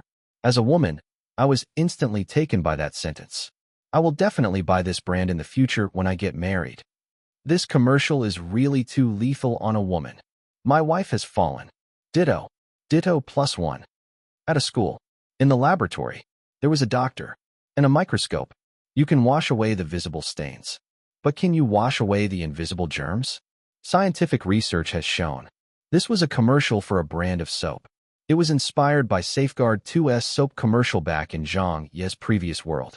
It got boisterous again on Weibo. The fuck? My hands are still so dirty even after I've washed them. Is that really how it is? I'm so scared that I quickly went to buy a box of it to wash my hands with. Haha. Luckily for me, I'm already using this brand at home. In a rather large bathroom, a set of clean-looking sanitary ware was on display. Zhang Ye's singing came on. Every single toilet is a hero.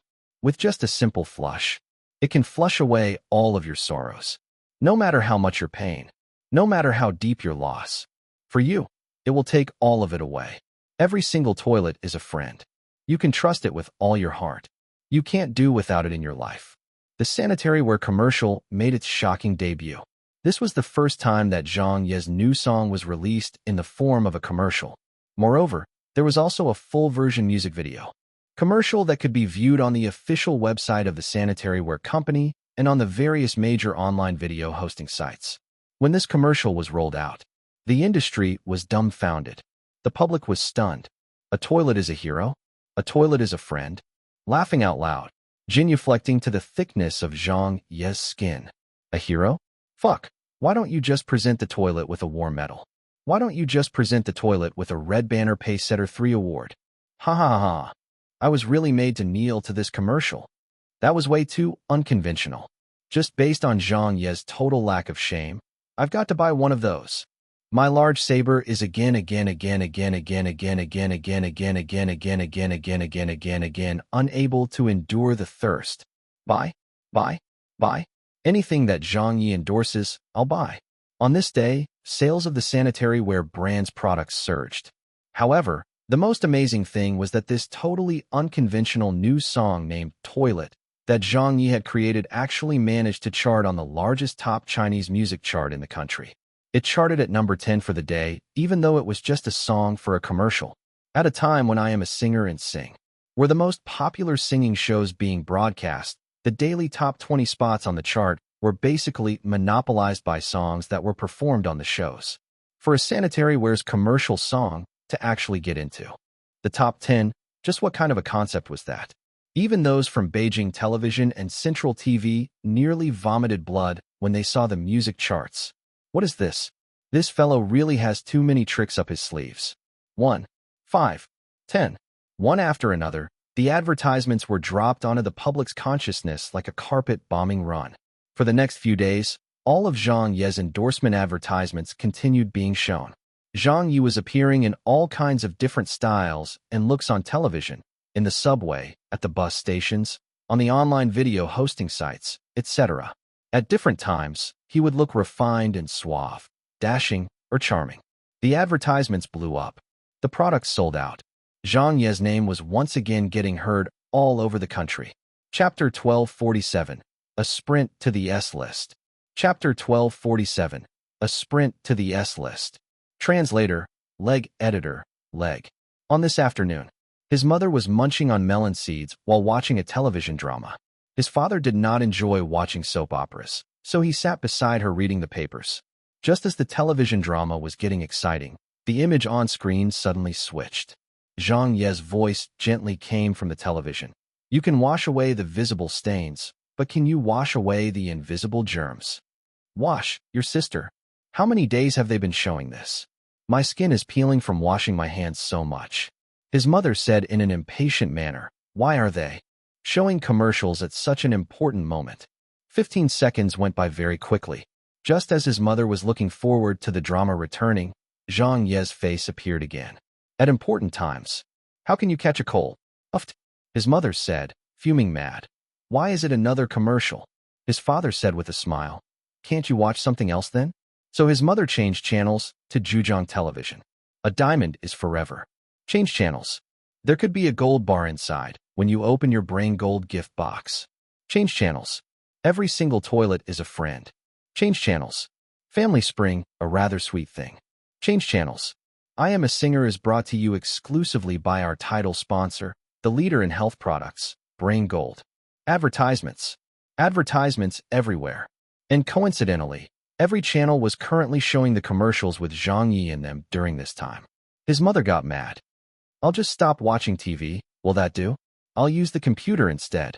As she spoke, she powered on the computer and launched the internet browser, wanting to read some news. However, instead of reading the news, a pop-up appeared. Zhang Ye's smiling face appeared on screen. Our goal is no more tooth decay. No more tooth decay? I'll beat you up until your teeth decay. His mother went into his room angrily and dragged Zhang Ye out of bed. Why is it all your ads? Zhang Ye said in a speechless manner. Mom, I was sleeping. Get up. What are you still sleeping for? His mother said. When I turn on the TV, you're on it. When I power on the PC, you're on it again. You're on the cell phone browser pop-ups. You're there too when I'm taking the subway. Just how many endorsements have you taken? Those who know will understand it's just ads, but those who don't will think that you've taken over the planet. Zhang Ye exclaimed. That's because the brand name companies have just renewed their endorsement deals and launched the new ad campaigns. They're definitely going to advertise harder and more frequently at the beginning. It's just going to be for a month or so since this is the only time that they can really build on their brand names. When they've established their brand's presence, the advertising frequency will surely drop. Enough. Mom, I'm not talking anymore. I've been so busy filming commercials these days, and when I can finally get some rest, you're shouting and keeping me awake. I'm going back to sleep now. If even Zhang Ye's own mother was feeling this way, how would the public feel? Online, the netizens were all complaining. Your sister. I'm going to have a mental breakdown. Me too. The moment I switched on the TV this morning, I changed channels 5 times, and every channel was showing fucking Zhang Ye's face on them. Oh my god, this scammer. Yeah, I keep seeing him wherever I go. Zhang Ye has propped up half of the entire country's endorsement deals all by himself. Half. You must mean all. There really isn't anyone else who can get so much exposure like he is. There shouldn't be any person in the country who doesn't know who he is, right? That's right. I traveled back to my family home in the countryside 2 days ago. The moment I stepped into town, I saw a huge billboard that was newly built with the words Family Spring, a rather sweet thing written on it. My place is just a small town, so I was really shocked to see that. Can you guys imagine how many grass mud horses galloped through my mind at that moment? This ad has spread into cities and villages across the country. I've been seeing that commercial about having no tooth decay these days while watching the TV series on Shanghai TV. It always gets shown when they head into the commercial breaks. I've been forced to watch it more than 20 times already. I don't even have any tooth decay to begin with, but whenever I see that commercial, I can feel a fucking toothache in my mouth. Ha ha ha. I'm cramping up from laughing. Zhang Ye, that guy, has really angered the masses. But even if they scolded and shouted about this, the facts prove that even with this level of advertising intensity, the people were still able to accept it. Moreover, even if it wasn't Zhang Ye's commercials being shown at that time, it would still be impossible for the ad spots to stay empty. Some other commercials for some other brands would still be shown, so wouldn't it be all the same no matter whose commercial they were going to see? Further, every one of Zhang Ye's commercials was ingenious. There were profound ones, elegant ones, exquisite ones, brainwashing ones, and unconventional ones. If it was impossible to escape from the advertisements, then everyone would rather watch some interesting advertisements. The ones who were kept the busiest were those in the advertising industry. In recent days, the professionals in the advertising field were holding meetings almost every day to study and research Zhang Ye's advertisements. In a classroom, here, everyone have a look at the projector. Let us talk about Zhang Ye's latest endorsement for the toothpaste product. We mentioned previously that we would be talking about the sanitary ware commercial today, but after we had a quick discussion about it after we went back yesterday, we've decided not to talk about that anymore. That's because it's a commercial that cannot be replicated at all, not even by Li Xiaoxiao. She doesn't know how to write songs, and neither would the professionals in the advertising field know how to write such songs. Since only Zhang Ye can make a commercial like that, we'll skip talking about it. At a gathering in the advertising industry, everyone, have a look at the information in your hands.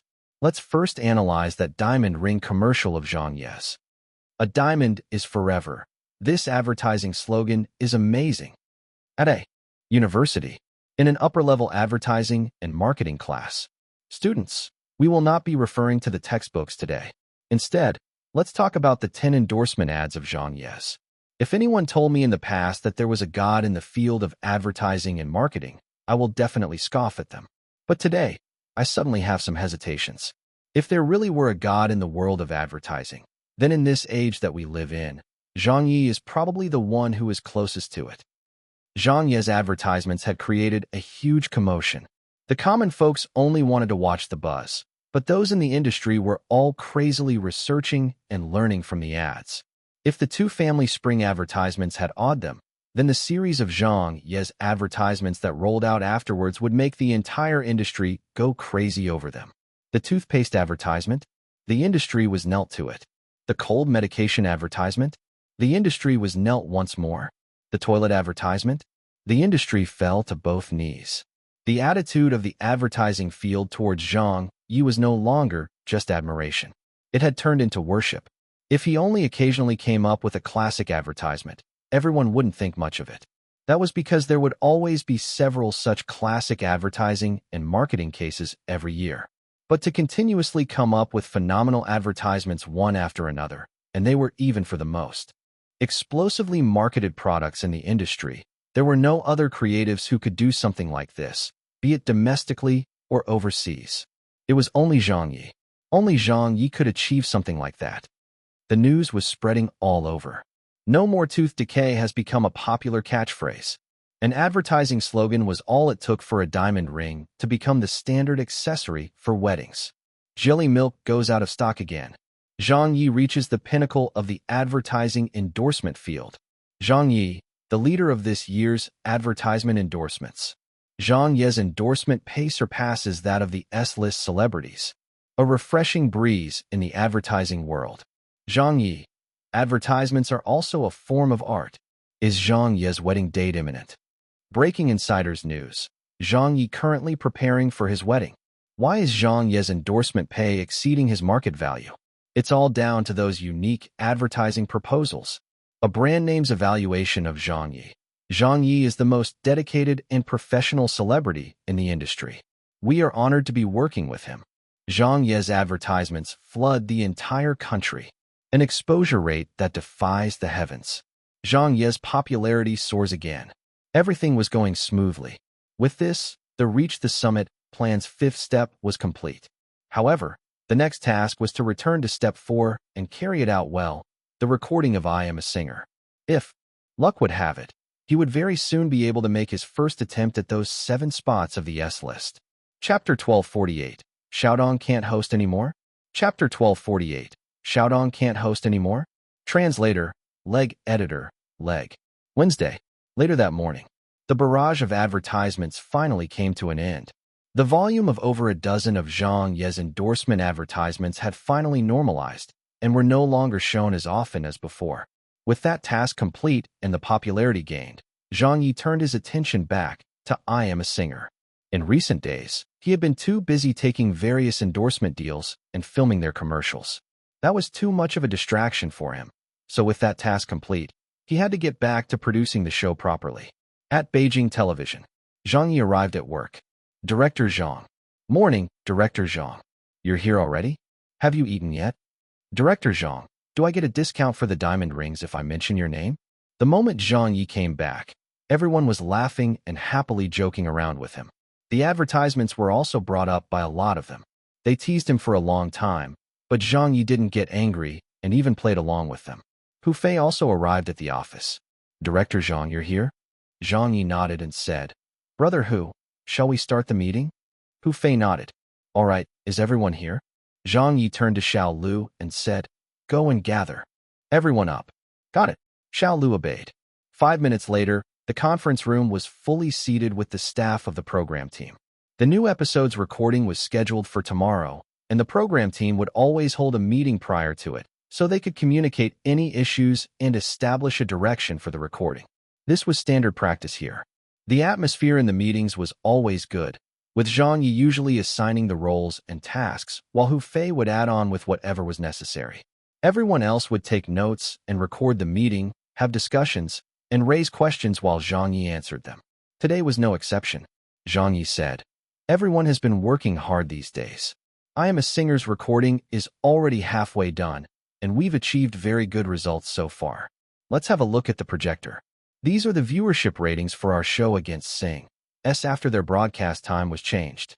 I Am a Singer. Episode 4's viewership rating, 3.08%.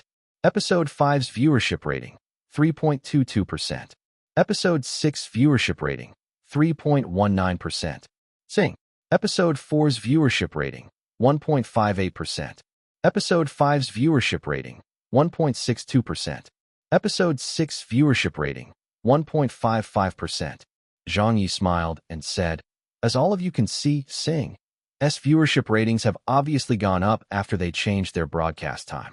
1.5% is a very outstanding result in the industry and would also deserve quite a good ranking in the all-time historical viewership ratings.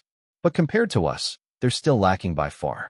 With them stepping aside, we don't have anyone competing with us in the same time slot. Our viewership for every episode is now at a stable 3% or above, but I think that we can still do better. Ho Di said, But, Director Zhang, we've already broken the record.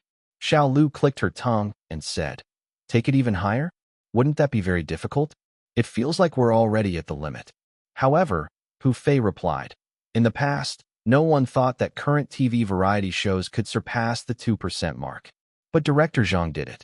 After that, when everyone thought that the 3% mark could not be broken, Director Zhang did it again. There has been a general consensus lately in the industry that 4% has to be the limit and that it is definitely the ceiling for variety shows. But I don't believe that's true. I'm of the same mind as Director Zhang on this. I feel that we can still take it even higher. Ho Gu analyzed. Then we can only seek to increase the excitement of the show. The audience is starting to become used to the rules and routine of our show, as well as getting familiar with the 7 singers on stage, so they might be beginning to experience short-term fatigue with regard to our show. In the previous episode, we just completed a knockout round with the latest replacement singer getting eliminated immediately. He has a large fan base, so it actually affected our show quite a bit. As such, the viewership ratings for episode 6 were slightly weaker, even though it was still basically the same as episode 5's viewership ratings. If we really want to push it another level higher, the choice of the new replacement singer for the next episode will be critical, Dafei said. So who do we get for the replacement singer? Han Chi said. We don't have that many options in our hands. This was a difficult choice. Who should they send first? Who should they keep for later? All these decisions had to be weighed carefully. The singers on the current stage were divided into 2 tiers now. The first tier group, Chen Guang, Zhang Xia. This was the most solid group, and the 2 of them were consistently ranked in the top 3. They were truly excellent singers. Xiaodong could probably be considered as part of the first tier group as well, since she also occasionally got rather good results. But that was still rather dependent on the songs she sang. She was not exactly solid in this area. In the second tier group, there were Huang Cheng, Zhao Wuliu, and Amy. Huang Cheng was someone who went by the artistic route, so the style of his songs was more niche. During the episode he first joined as the replacement singer, he got a very good ranking. However, his later songs only received lukewarm responses, with his results fluctuating. Like him, Zhao Wuliu's results were also very rocky, with him ranking high at times and low at other times. This was not a problem with their singing, but because there were too many good singers on this stage. Everyone were bringing out their best tricks as they fought each round with their all, so the results were more across the board. It was really difficult to pinpoint who was better than the other. Surprisingly, Amy was the most solid performer of all. His steadiness came from the fact that she was always ranked in the last 2 places, either 6th or 7th. Every time she was faced with a knockout round, she would always be the one in the most danger. However, she was always able to return from the dead and survive to the next round. As such, after 3 knockout rounds so far, Amy was still around even though she was part of the starting list of singers for the show. As the show progressed, this also became a highlight of the show that the viewers were delighted to see. Hu Fei gave it some thought and said, "For the new replacement singer, we will require a truly skilled singer. I hope that this replacement can break into that first tier group and create some competition for the others." Zhang Ye nodded. That's what I feel too. Looking at the list of replacement singers, I would probably be more inclined to. As he was speaking, a phone rang. It was Zhang Ye's cell phone. He had forgotten to silence his phone and did not intend to answer it since they were in a meeting. But just as he was about to reject the call, he saw the caller ID and was slightly taken aback. He really had to answer this call. So he said, "Sorry, I'll have to take this call."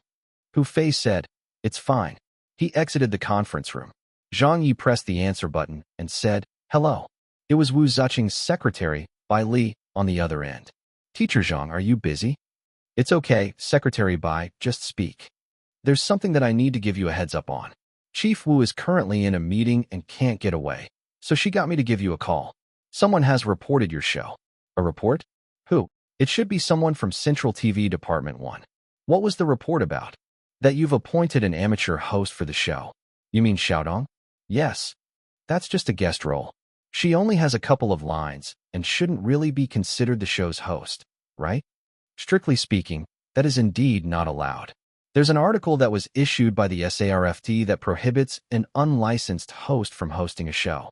It's just that this rule wasn't so strictly applied back then and was always something that we turned a blind eye to.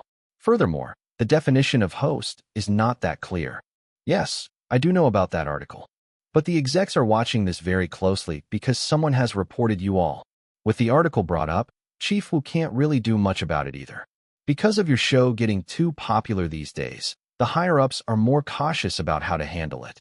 They're currently holding a meeting to sort it out, but be prepared.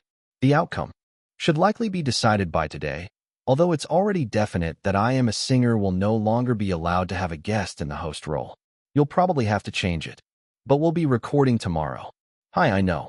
Is there really no room for discussion?" "There isn't any. If there were, with the good relationship you and Chief Wu enjoy, do you think that she wouldn't speak up for you all?" "All right then, I understand. Thanks, Secretary Bai." "You're welcome, Teacher Zhang." After hanging up, Zhang Ye felt rather speechless. He understood quite well that this matter was indeed going to be difficult to handle. If the article had not been passed yet, Old Wu could certainly veto its passage. Or at least, She would be able to delay it until after I Am a Singer was finisher, since there weren't even that many episodes left to record anyway. But the problem was that the article already existed. It had been passed a year ago, although it hadn't been enforced, and there were also no precedents. But they had been reported on now, and the whistleblower was even Central TV Department 1. Importantly, the head of Central TV was a party member of the SARFT. Even if he was not higher ranked than Old Wu, he was still a member of the SARF's party committee. He still had the right to speak against some issues and would be able to use the article to make sure this issue did not get ignored. Blame me. If only I had considered this more carefully beforehand. In the meeting room, Zhang Ye returned. Hu Fei said, "Let's carry on then." But Zhang Ye said to the others, "Let's adjourn the meeting." Everyone was stunned. Adjourn? Why? What happened, Director Zhang? Zhang Ye did not say anything to them, but told Hu Fei, "Brother Hu, let's go to your office." Hu Fei immediately knew that something must have cropped up, so he quickly left with Zhang Ye and headed back to his office. In the office, Zhang Ye said sternly, "I've just received news that Xiaodong cannot host the show without a license." Hu Fei was surprised. "Where did you get the news from?" "The SARFT," Zhang Ye said. "It was Central TV Department 1 that reported us. It seems the program team of Sing hasn't admitted defeat yet, nor are they willing to take it lying down. We've already forced them to change their broadcast time, so now that they've managed to find something against us, they'll definitely try to counterattack and take us on again." Hu Fei said heavily, "Then what do we do now? How are we going to carry on with the recording tomorrow?" Zhang Ye sighed. "I'm still thinking about it." Hu Fei said, "Why don't I try to get the station head to talk to them?" "That won't work." Zhang Ye shook his head. "Is our Beijing TV more powerful than them?" Hu Fei said, "Or we can let Dong Shanshan take over the hosting role." Zhang Ye said, "How can she? She still has the role of the host manager to handle." "Then let me get a host from the station." "That won't do either, it's too abrupt. The original direction of the show was for it to have no outsiders and only for the singers to host it themselves and also perform. The viewers are used to that, and at the same time, it's our selling point for the show. If an unfamiliar face were to suddenly come in and take over the hosting as a professional host, even if we can carry on with the show's recording, what are the show's effect? The effects are going to be really bad. And then what are the viewership ratings? Will we still be able to aim for 4% if we do that? Our show's reputation will surely drop as well." Hu Fei said anxiously. "But there's no more time. We're recording tomorrow." Chapter 1249. What are you all looking at me for? Chapter 1249. What are you all looking at me for? Translator, Leg Editor, Leg. That same day, there were still ongoing discussions about I Am a Singer on Weibo. They're going to record the 7th episode soon. I'm really looking forward to it. It was such a pity that He Huan got eliminated. Yeah, the results of the 4th episode were really too unexpected. Has the next replacement singer been revealed yet? Not yet. No one knows who it is. I'm always most anxious to find out who the next replacement singer is after every knockout round. This show is a blast. Zhang Ye is really fucking amazing. I Am a Singer's viewership ratings are through the roof. Sing has completely been dismantled. Hurry up and get the new episode out. I can't wait anymore. Ha ha ha. Let's see if Amy will get eliminated in the new round. Amy is truly an undying goddess. Uft. Everyone is always saying that she'll be eliminated soon, but she always manages to stay alive. There's not going to be another show as awesome as this in the entire history of variety shows. It was trending #1 on Weibo, was the top search term, and the songs performed on it filled the top Chinese music chart. Counting all of the variety shows in recent years, there was really none that was more popular than I Am a Singer. The Voice was not, A Bite of China was not, King of Masked Singers was not, and Sing was even more not so.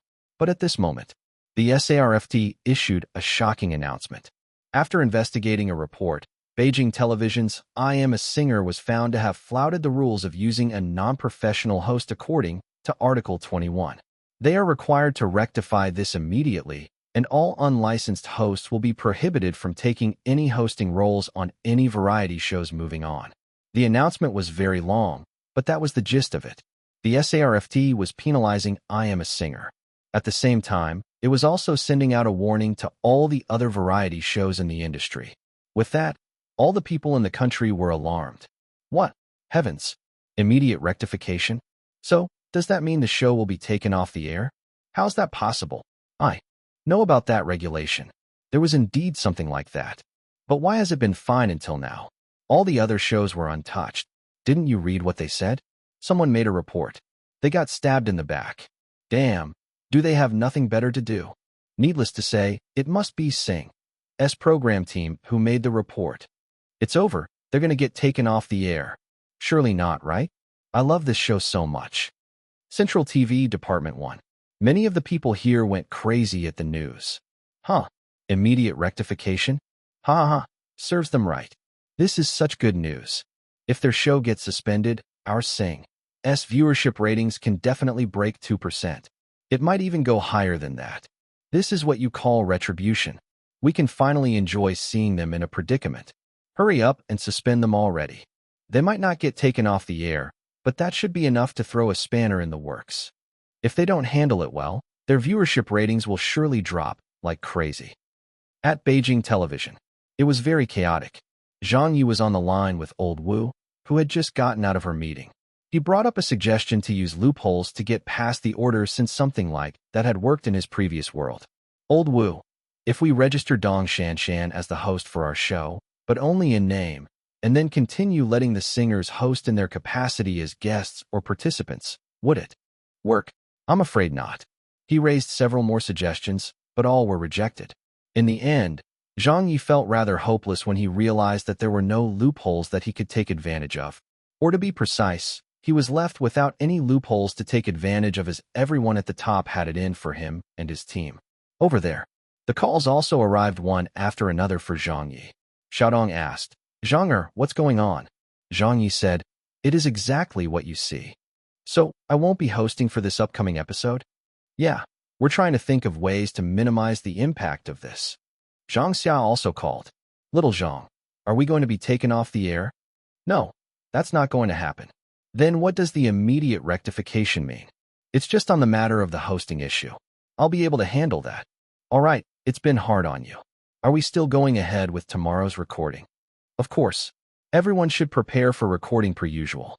We'll start at the agreed-upon time after everyone is finished rehearsing. Nothing will be affected, don't worry. All right. Although Zhang Ye was telling everyone not to worry, the participating singers were still very worried. He was reassuring everyone, but had not yet thought of a way to solve the problem. Beijing Television was also trying their best to pull relations, and even the station head had seemingly gone over to the SARFD and stayed there for a full 2 hours before stepping out. Later on, she didn't even say anything after she got back, so it could be assumed that there was not much hope.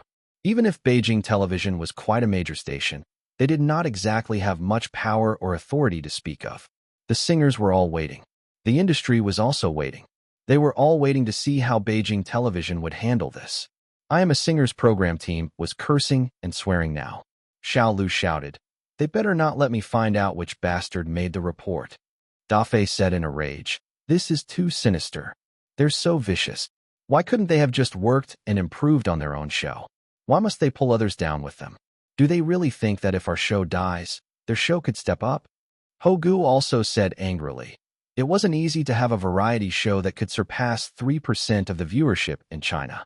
We haven't even managed to make a name for ourselves overseas and have already been backstabbed by one of our own. Han Chi scolded. Villains. The program team staff were all really mad. Hu Fei said anxiously, the deadline is tomorrow. Let's think of a way to deal with this first.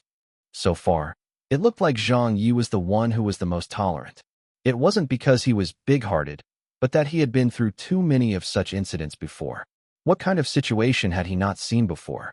There were many more incidents that were even more serious than what had just happened. So he said, yes, listen to Brother Hu. Everyone, calm down and try to think of something first. Xiao Lu said dejectedly, there's nothing that we can do. If we bring in a new host, it will affect the show's quality.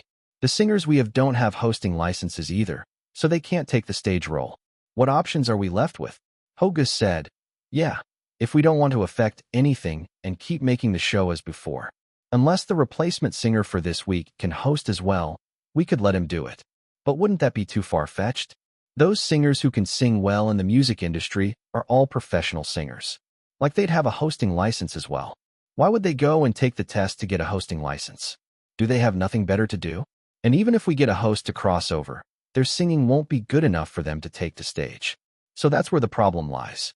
There isn't anyone so wondrous that they would have both a hosting license and be a professional singer at the same. Hogu suddenly went quiet. The entire program team office fell silent. Hogu was stunned as he slowly turned around to look at Zhang Ye. Hu Fei blinked several times and turned his head in the direction of Zhang Ye as well. Xiaolu looked over. Han Qi looked over. Da Fei looked over. Hodi looked over. Everyone was staring at Zhang Ye and did not say anything. They just kept looking at him. Zhang Ye was dumbfounded. What the heck? What are you all looking at me for? Zhang Ye flatly refused. No, absolutely not. No one said a thing as they continued looking at him. Zhang Ye nearly fainted then and there. Don't you all even think about that. It is absolutely impossible. Chapter 1250. I've been hacked again. Chapter 1250. I've been hacked again. Translator, leg editor, leg. The atmosphere within the program team turned very strange. Everyone's gaze was now on Zhang Ye, and their eyes had a weird and subtle look to them. A professional singer? One who had a professional host license? There really was someone as wondrous as that. And he was sitting right in front of them. That's right. How could that have slipped their minds? Hu Fei finally spoke. Director Zhang, why don't we have a meeting? Zhang Ye immediately put his hand up. I'm not going to have a meeting. Don't even think about it. Brother Hu. Hogu said eagerly. Director Zhang, I think it's better to have the meeting. Zhang Ye didn't know whether to laugh or cry. Why should we have a meeting? I'm telling you now, you guys are barking up the wrong tree. You guys are really barking up the wrong tree. Do you guys think that I'm superhuman? Do you really think that I can split myself up into that many of me? But there's really no one else that we can choose from. Xiaolu blinked. Zhang Ye said, our country lacks everything but people. Da Fei said, but a professional singer who also has a host license, there really isn't. Anyone other than you. Zhang Ye rolled his eyes. Impossible. Hu Fei coughed and said, there really isn't. Han Qi nodded in confirmation. Yes, there's only you. Hodi added, whether locally or abroad, you're the only one. Zhang Ye was speechless. Hu Fei came over. Director Zhang, let's chat. I'm not going to chat with you. Zhang Ye quickly said, there is no room for discussion. Hu Fei pretended to be heartbroken as he said, our show is facing such a difficult time. So how can you bear to stand there and do nothing? This isn't the director Zhang I know. Zhang Ye pointed at his own chest. Don't say that. This is who I am and who you know. Don't doubt that. Hu Fei had no reply. Han Qi also tried to persuade him. Just do it, Director Zhang. With your skill, which of the other singers are your equal? Your sister. Aren't you thinking too highly of me? Any of them can be my equal. Zhang Ye said, Grandma Zhang, Old Chun, Sister Dong, Old Huang. Which of them are not top singers in the music industry? So why would I participate in the competition? I already said it clearly at the start. I will never participate in the competition. Besides the issue of capability, I'm also not allowed to take part in it. If I lose, my popularity will definitely drop. If I win, the show's popularity will definitely drop. I'm the executive director of the show, and I oversee everything on I Am a Singer. From the rules to the voting process, all of those were planned and decided by me. As the guy who wrote the rules, even if I went on stage and competed, there's nothing to be proud of if I win. The viewers would definitely say that it was corrupt. So I'd be in a really difficult position since I'm neither allowed to win nor lose. So tell me, how can I possibly participate in the competition? Hu Fei exclaimed, we have to take it one step at a time, so let's get this issue resolved first. Zhang Ye had almost gone crazy. He face-bombed and said, all right, even if I join against my will, I only have one head and one pair of hands. Oh, and I also have to oversee the entire show's planning as the executive director, announce the rankings, practice and rehearse the song, and compete as well. He stared with wide eyes and said, even if I grew another head and pair of limbs, they wouldn't be enough to do all that. Are you guys trying to exhaust me to death? Hu Fei smacked his lips and said, can't you put in some overtime? Zhang Ye said, how is this putting in overtime? You're asking me to put my life on the line. Xiaolu begged, Teacher Zhang. Zhang Ye said firmly, I won't join. Teacher Zhang. Director Zhang. We're depending on you. There's no one other than you. Director Zhang. Please put in some overtime, please. Everyone chimed in and kept begging him. Zhang Ye was getting dizzy from hearing everything they had to say. He had joined a singing show before. Back on King of Masked Singers, it was he who put on a mask to participate anonymously and knew how it felt to be a contestant. That feeling of having no appetite because of the pressure, having to practice his songs over and over every day, having to change the song at the last minute due to being unsuitable, and then being required to rearrange the musical arrangement as a result, the rehearsals, and sound testing. There had never been a day where he could sleep soundly while competing on King of Masked Singers. But now, as the executive director, the overall planner, the vote counter, the host, and they still wanted him to become a contestant? Are you guys fucking asking me to do everything? Zhang Ye was having none of it. In fact, he got even angrier at Central TV Department 1. Fucking hell. At night, on Weibo, there's reliable info that it was Central TV Department 1 who made the report. Are you serious? I have a classmate working at the SARFT, so I'm sure of it. Damn, I knew it had to be them. They're too wicked. Yeah, the thing is, Central TV Department 1 also used unlicensed hosts for 2 of their shows at the beginning of the year. So they can do it, but others aren't allowed to. What do you call that? It's obviously a double standard. So how could they report on others? They're using the authorities to slap their enemies? This is using public resources for their own gains. They make me so angry.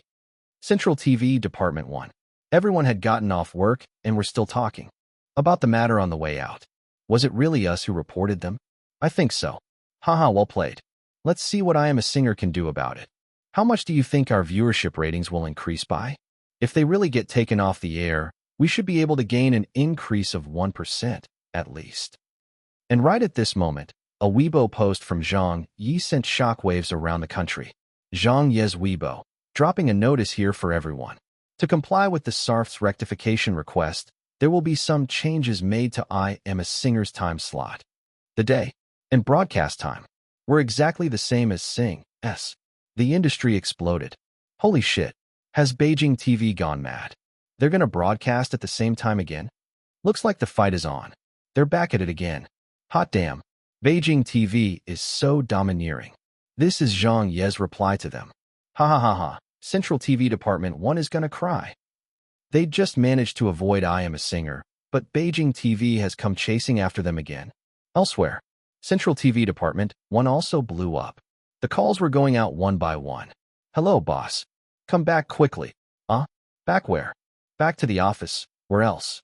Immediately, many of those who had already knocked off from work were asked to come back to the office. Then, when they found out that I Am a Singer was again going to broadcast at the same time as them after arriving back at the office, all of them paled. How? Is that possible? Zhang Ye, that madman. He's always been a madman. Is he thinking of taking us down with him? Aren't they going to continue aiming for the viewership ratings record? If they start broadcasting at the same time as us, true, I'll admit that we have more to lose, but they won't get away unscathed either. Then they won't have any more chances of breaking the viewership ratings record. That's totally not worth it. Anyone with half a brain would not do it like this. How can Beijing TV allow Zhang Ye to behave so recklessly? Even if they allow it, the advertisers would not take such a loss. But Zhang Ye is really capable of doing something like this. Right? You cannot determine what he'll do by using logic. It's over. We're done for this time. I Am a Singer was instructed to fix their problems immediately. They probably couldn't come up with any other way to deal with it. So they didn't want us to have it easy either. They'd rather we suffer along with them and have everyone die together. That fucking hooligan. Zhang Ye is really such a goddamn hooligan. Everyone was running around like a chicken with its head cut off. Especially the program team staff of Sing. They were nearly in tears. It was starting again. This nightmare called Zhang Ye had returned again. Soon after, several key executives of Central TV Department 1 also returned to the office in a panic. They immediately called for an emergency meeting. Jiang Yuan, Jiang Naixiong. Several of the directors were cursing and swearing at Zhang Ye during the entire meeting. They were all very familiar with Zhang Ye as he had spent a long time at Central TV Department 1. After such a long time, that fellow was still that same old bastard he was before. The key personnel of Sing's program team Moped. After the meeting, they immediately carried out the executive's instructions and reorganized some of the tasks for the new episode's recording. They could no longer do it as they had done before. There had to be some changes made so that their show could get a boost. Only in this way could they take on Zhang Ye's rage and not die too ugly a death for the coming episode. Along with those changes, they also began preparing themselves for another change in the broadcast time. But that was not the best way out.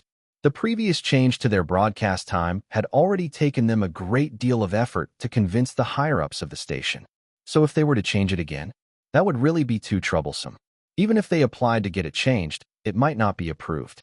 They couldn't always be the ones having problems like this. But they still gave some foreshadowing of what to expect on their official website. Before long, Sing's official Weibo posted, "Due to technical difficulties, Sing does not rule out changing its broadcast time in the near future.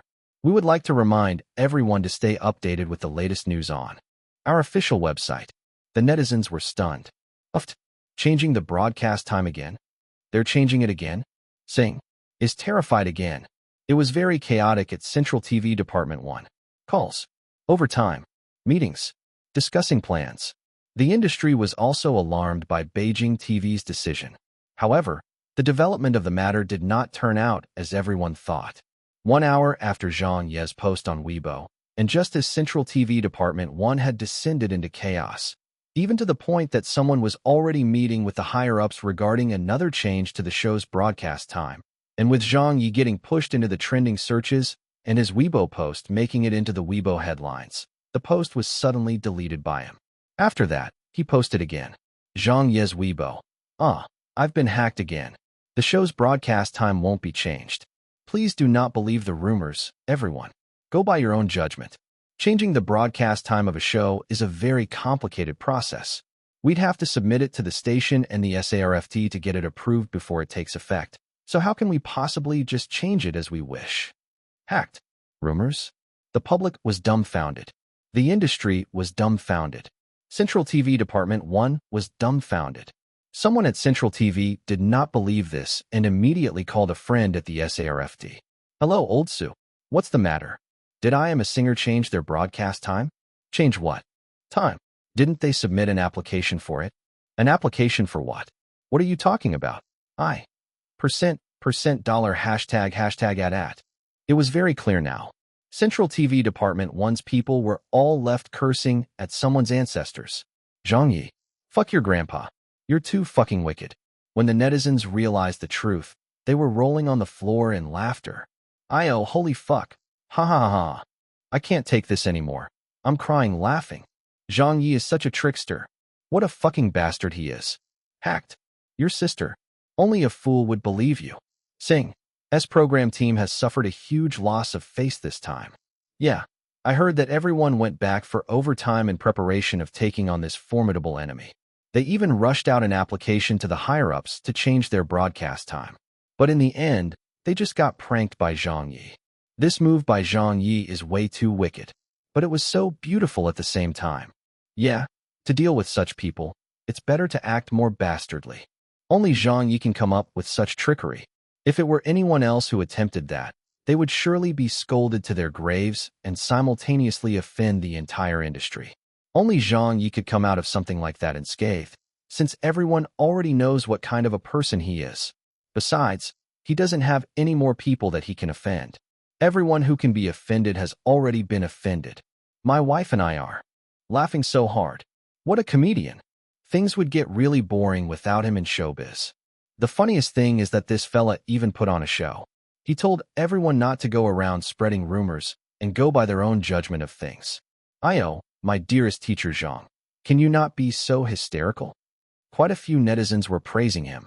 A lot of people in the industry were at their wits' end because they were angered to the point of laughter. This weirdo, this jokester, this hooligan, holding the sun, the moon, and the stars in the palm of his hand. There really was no other person like him in this world. Chapter 1251. The Replacement Singer makes his appearance. Chapter 1251.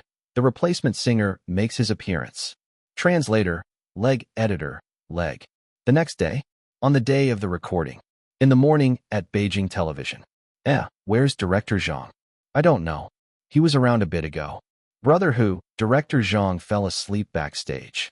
Director Zhang didn't sleep all night. The audience is already here. Tell him to persevere and work some overtime. All right, I got it. I'll go and wake up Director Zhang then. The audience had already been admitted into the studio. The singers were all standing by.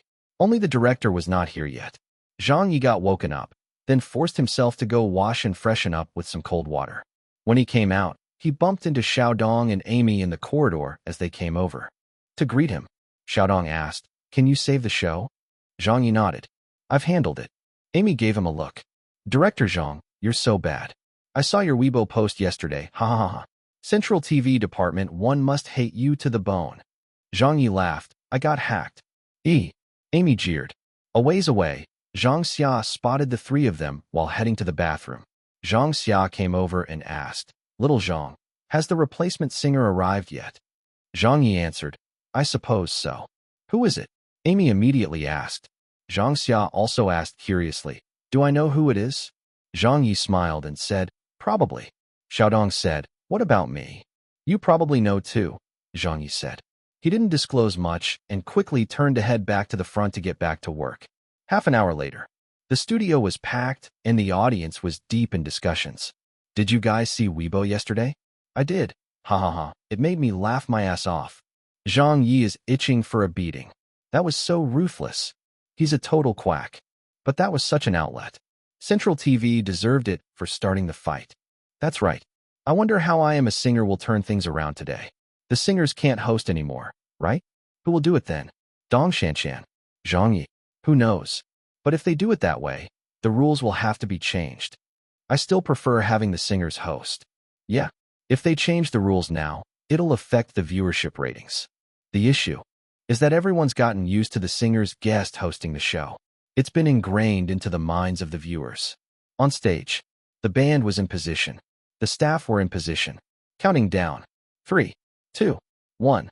Recording began. The audience was already intently staring with wide eyes, wanting to see just how the show would deal with the change. Then they saw a person holding a microphone walking on stage from below. Cries of surprise rang out. Everyone was taken aback, with some of them laughing loudly. In an instant, everyone stood up and applauded thunderously. It was him. It was indeed him. The singers backstage were also quite happy. Zhang Xia said with a smile, "In the end, it's still little Zhang hosting." Chen Guang said, "I could have guessed. It was either going to be him or Dong Shanshan." Xiaodong said happily, "He's both the executive director and the host. It's so hard on teacher Zhang." Zhang Ye stood on stage. He smiled and said, "Hello, everyone. Welcome to the stage of I Am a Singer, brought to you exclusively by our title sponsor, the leader in health products, Brain Gold. I am your host for today, a host with a license to operate. I've been awarded the highest honor in the hosting world. I'm a true blue and legal host." Oh, some of you might be curious about where Sister Dong has gone. Well, Sister Dong is illegal and had been reported to the authorities by someone. She's currently busy trying to get a host license. Uft. Ha. Laughter rang out in the audience. "This guy? He doesn't forget to get the jabs in when he comes on." Zhang Ye continued. "So when Sister Dong found out that I'm the stand-in host today, she specifically came to look for me and repeatedly reminded me about one thing. She told me that I must let everyone know about this, as it's a very important matter. Can those of you with a pen please note it down?" Everyone was stunned. What was it? What was so important? Everyone pricked their ears up. Zhang Ye cleared his throat as his expression changed. Suddenly, he spoke speedily. "Thank you to the leading health supplement brand, Brain Gold Company, for being the title sponsors of our show. Thank you to Hubei Pharmaceuticals' strong support for us. If you're going to use a tablet, use Lilai's 8-inch tablet with multi-core technology. Honey sweet fruit juice, so sweet that you can feel it in your heart." The audience burst out laughing. Was that it? This was what you meant by something important? Your sister? Wasn't that just the fucking advertisements? The singers backstage were also laughing hard, especially Xiaodong.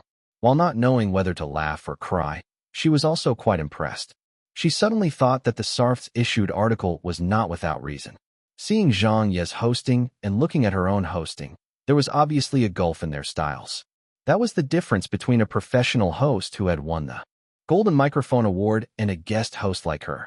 Be it the rhythm, humor, adaptability, enunciation, or stage control, she was still lacking by too much. These lines by Zhang Ye fired up the audience. Zhang Ye calmly said, "So then, let us get today's competition started. Today's first performer will be the replacement singer for this week, so let's hand the stage over to him." Applause sounded. Backstage, the singers all stuck out their necks and wait. Who could it be? Was it an old friend? They were all hoping that it wouldn't be someone too strong, because the people who were performing on this stage were already great singers. The audience also turned to face the moon gate. Who was it? Why couldn't they see anyone? But there were also some people in the audience who weren't paying attention. They changed the rules in the end. Yeah, what else could they have done? Hi, Central TV Department 1 is really too wicked. Let's just keep watching. Yeah, Zhang Ye's hosting is still pretty good. Even if it's not a singer hosting, so be it. But it's still such a pity. With a singer as the host, the interactions backstage are more interesting to watch. This will definitely affect the quality of the show. Some musical instruments were brought up onto the stage. The microphone stands were put into place. Gradually, around 20 men and women appeared. The men were all wearing black suits while the women were dressed in white. It looked like they were a backing choir? Or was it going to be a choral performance? The audience could not understand. Amy wondered, what's all of that for? Zhang Xia said in anticipation, just who has come?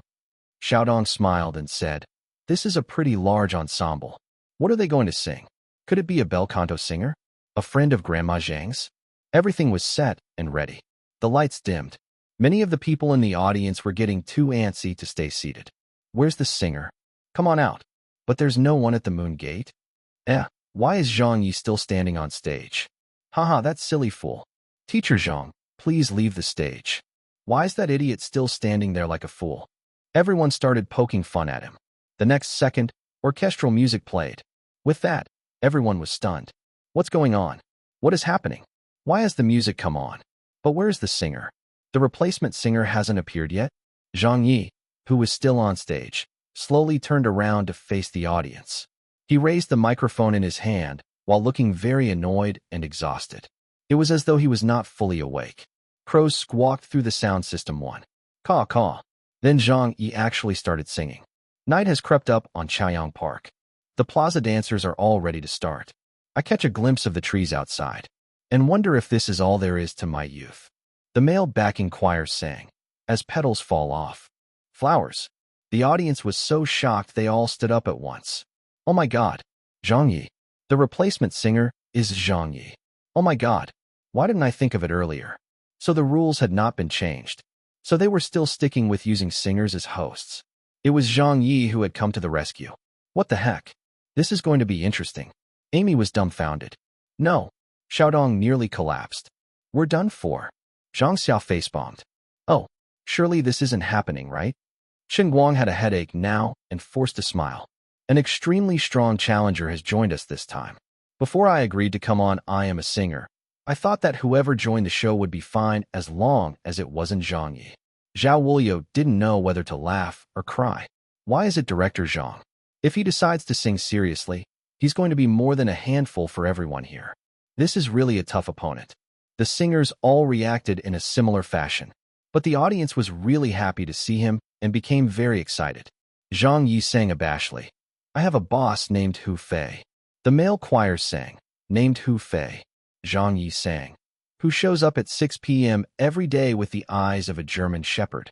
The female choir sang, a German shepherd. SFX, woof woof. Zhang Ye rolled his eyes as he sang, holding in his hands a steaming mug of coffee.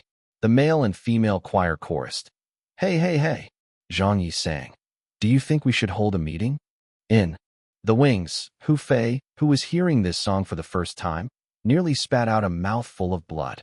Beside him, Ho Gu, Xiao Lu, and a bunch of other staff burst into laughter. Ha ha ha. They could feel Zhang Ye's emotions through his singing. This fellow was still angry about it. He was reluctant and loath to be the replacement singer. It was only because of Hu Fei and them forcing him that he got dragged on stage. The next day, the episode was broadcast on the television at Zhang Ye's place. I said, it isn't convenient. I still have to pick up my old man from the airport. Haven't seen him in more than 30 years. He hails from remote Siberia. His parents were dumbfounded. Haven't seen him in more than 30 years? How old are you this year, you rascal? Central TV Department 1. You've had nothing to do all day. I even caught sight of you streaming. Could it be that you don't have a family? I beg of you, please don't speak those words. Sweetheart, let's work overtime. When everyone here saw the latest episode, they were floored. All over the country, Zhang Ye's peaking opera-style singing was heard in every household. Some people were really excited. Some people were dumbfounded. I can feel myself getting drained. I have become dog-tired. Gone 18 days without removing makeup. Worn monthly contacts for 2 years and a half. My life is a mess, and I'm getting fat. Very quickly, this song turned the internet upside down. Countless netizens were left kneeling to Zhang Ye. It's Zhang Ye who has come. When I saw that the replacement singer was him, I immediately got goosebumps all over. It's so awesome. This song resonates so much. Is it good? Uft. Why is it so funny? Ha ha ha ha. When my family heard this song, everyone cramped up from laughing so much. It was really well sung. I also don't want to put in overtime. Zhang Ye really must have been forced into this. I'm kneeling to this song. What a divine tune. I'll fucking give him 10 out of 10 for saving the show like this. I like Zhang Ye so much. This bel canto singing is really nice. Haha. This guy is even scolding his executive producer, Hu Fei. Uft. I think that's exactly how Zhang Ye feels. He definitely didn't want to be the replacement singer and must have been forced into it. That's how I feel so drained came into existence. Executive director, vote counter, host, and now a contestant? Uft. Anyone else would also feel drained if they were put into that situation. This course of action would kill Zhang Ye from exhaustion. In the history of making television shows, there hadn't been anyone who took on so many roles at the same time. If he didn't feel drained, then who would feel drained? Chapter 1252, Reactions. Chapter 1252, Reactions. Translator, Leg Editor, Leg. The next day, on Weibo, in the forums, Tieba, on the music sites, I feel so drained, kept getting played. So what now, boss? Ha ha ha. So what now, boss? Ha ha ha. So what now, boss? I bet you're happy now. I really have to pick my old man up. You'll be on my blacklist once I quit. Who needs to sleep? It's such a waste of time. Who needs to eat? When PowerPoint is life. Please no overtime. Please no overtime. Please no overtime. On the top Chinese music chart, the performance of I Feel So Drained was very strong. On the day of the broadcast, it charted in the top 10. By the next morning, it went up to second place on the daily most listened chart. Its momentum was really strong, and it wasn't likely there would be a change to its ranking today. Even the songs performed by Zhang Xia, Chen Guang, Xiaodong, and the others during the 7th episode did not rank higher than this song. This astonished countless industry insiders. Because this song Zhang Ye performed did not do well on the show. During the rankings announcement segment on yesterday's episode of I Am a Singer, Chen Guang performed as expected and took first place, with Zhang Xia coming in second and Xiaodong in third place. Meanwhile, Zhang Ye only took 5th place and was considered to be in the lower tier of the rankings. However, that ranking was totally disconnected with the popularity of the song. The song that was ranked 5th on the show was now crushing all the other contestant songs on the top Chinese music chart. This was also something that had never happened before on the stage of I Am a Singer. The netizens were very happy about this. This song is such a joy. The lyrics reflect the feelings of the people. This is the first time I've heard Zhang Ye write a song like that. My heart aches for Zhang Ye. He really is going to get drained. Well, an able man is always busy. You can feel the sadness behind the humor. It's a really good song that mirrors the thoughts of the middle class. I feel that Zhang Ye should have gotten first place. Yeah, the audience was too unsupportive. If it were me, I definitely would have voted for him. The crucial thing is that this song has all the characteristics of a viral song. It's not something that one would perform for a singing competition. Yeah, I Feel So Drained wouldn't get a good ranking on that type of platform, so it's already great that it came in at 5th place. After all, Zhang Ye's popularity is still a factor. If not, it might not have even gotten 5th place. In the end, I Am a Singer is a stage where singers are assessed by their singing techniques and depth of skills. Previously, be it Zhang Xia or Chen Guang, they instilled such a mindset into the audience. So there's no hope for such songs of getting first place. However, I must say that this is the song that I like the most. Me too. You don't need to analyze good songs. Supporting Zhang Ye. Sing properly for the next episode, and you'll definitely place well. Yeah, if Zhang Ye chooses to get serious, even Chen Guang and Zhang Xia will have to be careful of him. Teacher Zhang, we're cheering you on. We love you to death. The viewers were all very accepting of his performance and recognized his skill. Reviews appeared in the media. Zhang Ye appears as a strong replacement singer. The executive director saves the day but is burdened with multiple roles. The debut of a divine tune, and it's spread across the country. Zhang Ye's spirit of humor. Chen Guang takes first place. Zhang Ye's rank is not ideal. Will he face elimination in the next episode? I Am a Singer's viewership ratings take top spot again. I Am a Singer takes nationwide #1 with viewership rating of 3.36%. Zhang Ye's new show to hit 4% in viewership. Viewership ratings of Sing suddenly plummet. Sing's latest viewership ratings, 1.02%. Central TV suffers badly. Sing's continued slump drags down Central TV Department 1. Beijing TV confirms I Am a Singer's grand finals to be broadcast live. A real possibility viewership could hit ceiling of 4%. News of this was everywhere in newspapers, on television, and in news reports. But the man at the center of all this had only just woken up. At home, in his bedroom. The moment Zhang Ye opened his eyes, he ached all over and his head felt swollen and huge. This was unavoidable. He hadn't slept much the past 2 days as he needed to get his song ready for competition and practice it with the choir. After that, he had to oversee the recording of the show, perform on stage, and oversee the vote counting. And if you thought that he would be free immediately after the show finished recording, no. Post-recording, Zhang Ye needed to personally edit the footage. Along with other related work, he hadn't caught a wink of sleep in days. When he finally got home yesterday, he instantly fell asleep. He really was dog-tired. Still, though, he needed to scan the news to see what they had written about him and see the viewers' reactions to his performance. So Zhang Ye lazed in bed as he picked up his cell phone to browse the news. This song was an especially famous divine tune from Zhang Ye's previous world. It was called I Feel So Drained and was performed by the Shanghai-based Rainbow Chamber Singers.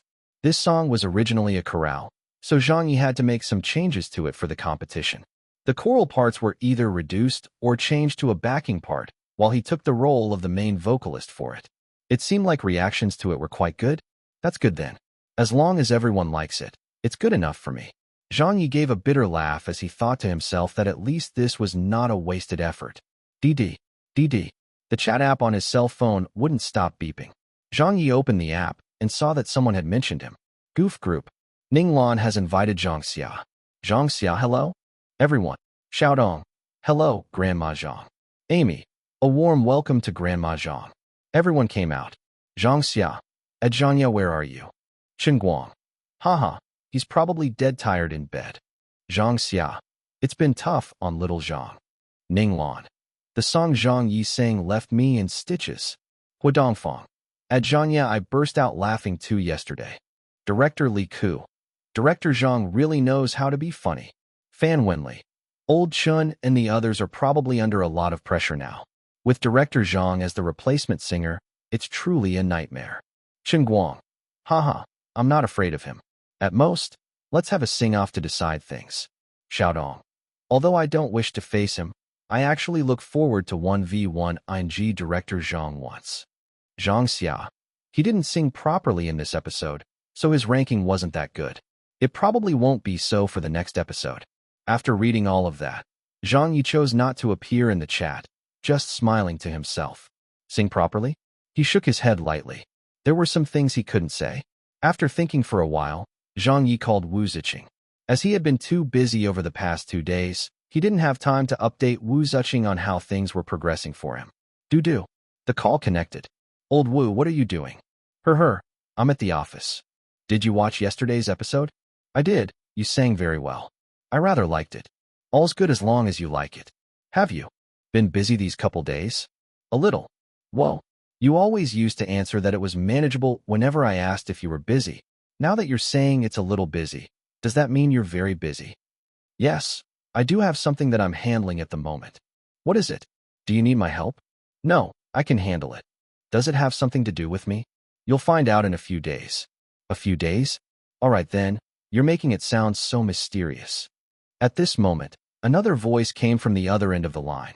It sounded like Secretary Bai. Chief Wu, they're fighting back. Fighting back? What fighting back? What happened? Zhang Ye was startled. Old Wu, what's the matter? Wu Ziqing gently said, It's nothing. I'll go and handle it. I have to hang up now. Oh yes, my parents asked you to eat with them when you're free. Don't forget. Okay, I won't. The call ended. Zhang Ye thought of all kinds of scenarios, but could not figure out what she was trying to do. Old Wu was too high in the organization, so Zhang Ye could help her out with her problems. As an average person, he wouldn't understand these political matters. Therefore, he'd rather not think too much about it, and just trust old Wu to properly handle her own matters. Wu Ziqing had never made him worry about her, and neither would she need him to worry about her. The door opened. His parents probably heard him talking on the phone from outside. His mother came into the room. Yo, you're finally awake. Zhang Ye got off the bed and grabbed his belly. I'm starving. Mom, can I have something to eat? Of course, let me make something for you. His mother knew that he had been working really hard in recent days, so she didn't bicker with him and quickly went out to the kitchen to make lunch. Then a call came. It was from Hu Fei. Zhang Ye answered in annoyance. Brother Hu? Hu Fei said, Director Zhang, it's time to work overtime. Are you doing that on purpose? There's really overtime to put in. We've sold the exclusive online broadcast rights, but someone has been reporting the past few episodes that we've recorded. The authorities have notified us to rectify the previous 6 episodes with Xiaodong as the host. If we can't do that, we'll have to delete all of them. So please come back quickly. If we can't appeal it, you'll have to make up for 6 episodes of recording. Zhang Ye's face darkened. They're even attacking the online videos. Yeah, Hu Fei said. Central TV is too ruthless. Fuck, are they purposely causing trouble for us? Zhang Ye immediately said, I'll go back immediately. We definitely can't delete the videos. The exclusive online broadcast rights were sold for 10 million renminbi. So how can we possibly let the online video hosting site take such a huge loss? If nothing else works, I'll re-record them myself. Episode by episode, I'll edit and replace them all. Just wait for me to get back. Okay. Hu Fei then stayed silent for a while before suddenly saying, It's been hard on you. Zhang Ye laughed bitterly. Just serving the people. He went out to the living room. His mother had already started cooking. Zhang Ye called out to her, Mom. His mother said, The food will be ready soon. I won't be eating anymore. Something has cropped up at the office, so I have to go back immediately, Zhang Ye said. His father frowned and said, Go back after you've eaten. But Zhang Ye was already putting on his clothes. There's no time. It's really urgent. Oh right. I probably won't be coming home for the next 2 nights. There's too much to do. I'll be off now. Bang. The door closed. Their son disappeared from their sight. His parents looked at each other as their hearts ached for their son. Before their son became famous, they kept hoping that he could become famous and earn his own keep so that he would do well in life. When he really became a celebrity, they were truly happy for him, and for themselves too. As his parents, they would also look good and have something to be proud of. But as their son became busier and busier, even to the point of risking his life for his work, when working 2 days and nights in a row became the norm, they suddenly felt quite bad. I Feel So Drained had touched them deeply. It was supposed to be a funny song, but when they heard it for the 2nd or 3rd time, their eyes reddened. No one knew what Zhang Ye was sacrificing so much for. Only his parents understood why. He never cooked for them. He rarely did the chores. He hardly had any time to accompany his family. He didn't even spend every day together with his fiancée. Perhaps he had fallen short in his duty toward his parents, his girlfriend, his friends, and many others. But his parents both knew that their son has never fallen short in his duty toward the audience. He could skip sleep, work overtime every day, and get arrested and be placed in jail. He would do all kinds of things just to get a laugh from the audience. This was who their son was, angering them at times, making them feel like giving him a beating at times, causing their hearts to ache for him at times, but also making them proud. Chapter 1253, Old Wu's Big Action. Chapter 1253, Old Wu's Big Action. Translator, Leg Editor, Leg. No one went home for the next 2 days. Beijing television was basically working around the clock to catch up on work. Of course, it was mainly Zhang Ye who did the work, so the others were not that tired. The first episode, the third episode, the fifth episode. All the footage with Xiaodong as the host had to be edited out and replaced with Zhang Ye's hosting, as it was impossible to invite the audience again, nor get the singers to re-record the episodes. The production work had become extremely complicated. They had to consider a lot of factors so that the edited footage would not look disjointed. If they could just cut all the parts where the guest host appeared, that would have been easy to handle. Unfortunately, it couldn't be done this way.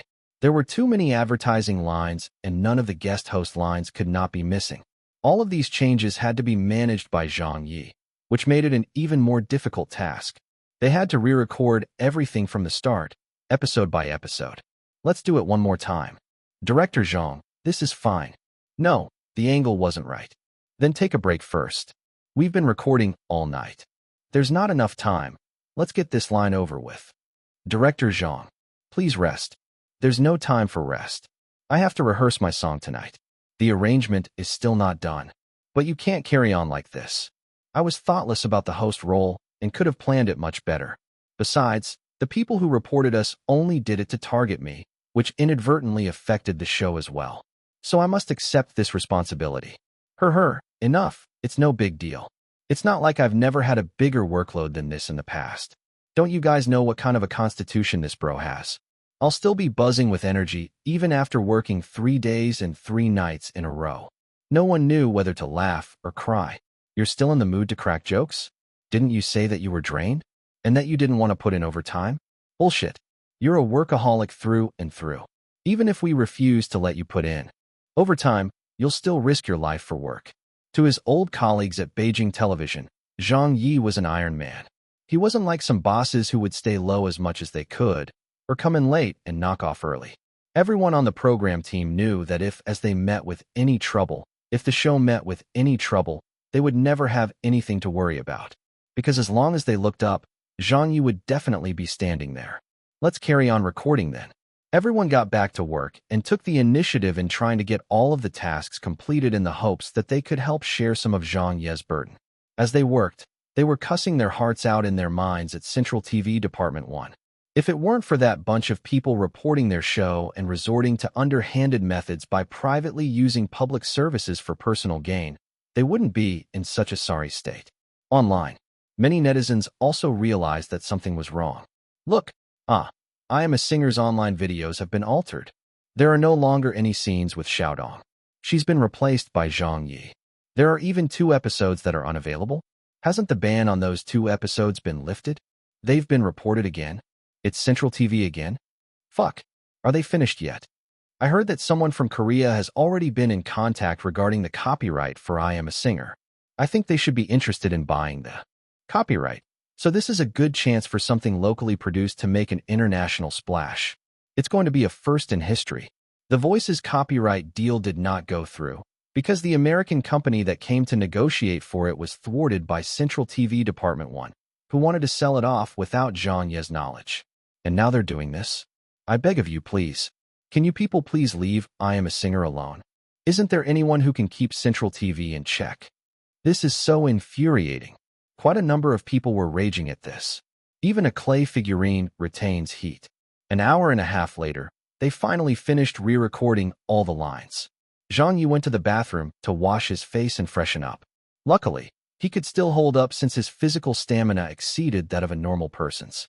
Then he took a deep breath and dried his hands before texting Wu Ziqing. Are you still busy? Old Wu replied very quickly. Almost done. Just what is it? You'll find out very soon. Let me know if there's anything I can help with. That's not necessary. We just need a bit of luck. Zhang Ye had been pondering for the past 2 days about what was keeping Old Wu busy. No matter how much he thought about it, he could not guess what Old Wu was trying to do. But he knew that Wu Ziqing must have been busy fighting for him. Was she going to find trouble with Central TV Department 1's executives? Or was she going to pick on Sing? He couldn't figure it out. Old Wu was afraid that he would think too much about this. So she didn't reveal anything at all. The matter was going to be resolved soon. It just needed a little bit of luck. I might not be able to help you in other ways, but luck? Sure, I'll give you some of that. Zhang Ye tucked his cell phone away without further ado and brought up his Game Ring's virtual interface. He activated the Lucky Halo, upgraded, and an angelic halo appeared over his head. A bright, pulsating glow rippled outward. Minus 100,000. Minus 100,000. His reputation points decreased rapidly. But since it was to help old Wu, he didn't feel the pinch at all. 5 minutes. 10 minutes. 20 minutes. Zhang Ye continued working and even went over to the station's management office for a while. When he was done there, he instinctively sensed that something was amiss. However, he could not put a finger on what was wrong. Hu Fei was just approaching from the opposite direction. Zhang Ye immediately asked, "Brother Hu, what's going on?" Hu Fei was also confused. "I don't know either. It feels like something is amiss." Zhang Ye said, "Several of the station heads aren't around, and the only deputy station head I saw around was making 7 or 8 calls in his office. Even when he was speaking to me, his mind was elsewhere." Hu Fei analyzed in a low voice. "I sense that something has happened, but it should not be about our station." "Then where?" Zhang Ye said, startled. At this moment, astonishing news spread throughout the industry. Central TV's station head had stepped down from his position at the station due to work reassignment orders, and the incoming station head was going to be a deputy chief from the SARFD that they'd never heard of before. Central TV was going through a leadership change. There was an uproar in the industry. The media was stunned. "This is too sudden. It's really too sudden. Is the news from a trusted source? It's already been verified. It's true. Who has the power to do something like that? Holy shit. Who has the power to touch Central TV's station head?" The industry was in utter disbelief. At Beijing television, Xiao Lu cried out, "Damn!" Da Fei went slack-jawed. What is going on?" Hogu was beyond surprised. Who has the power to do that?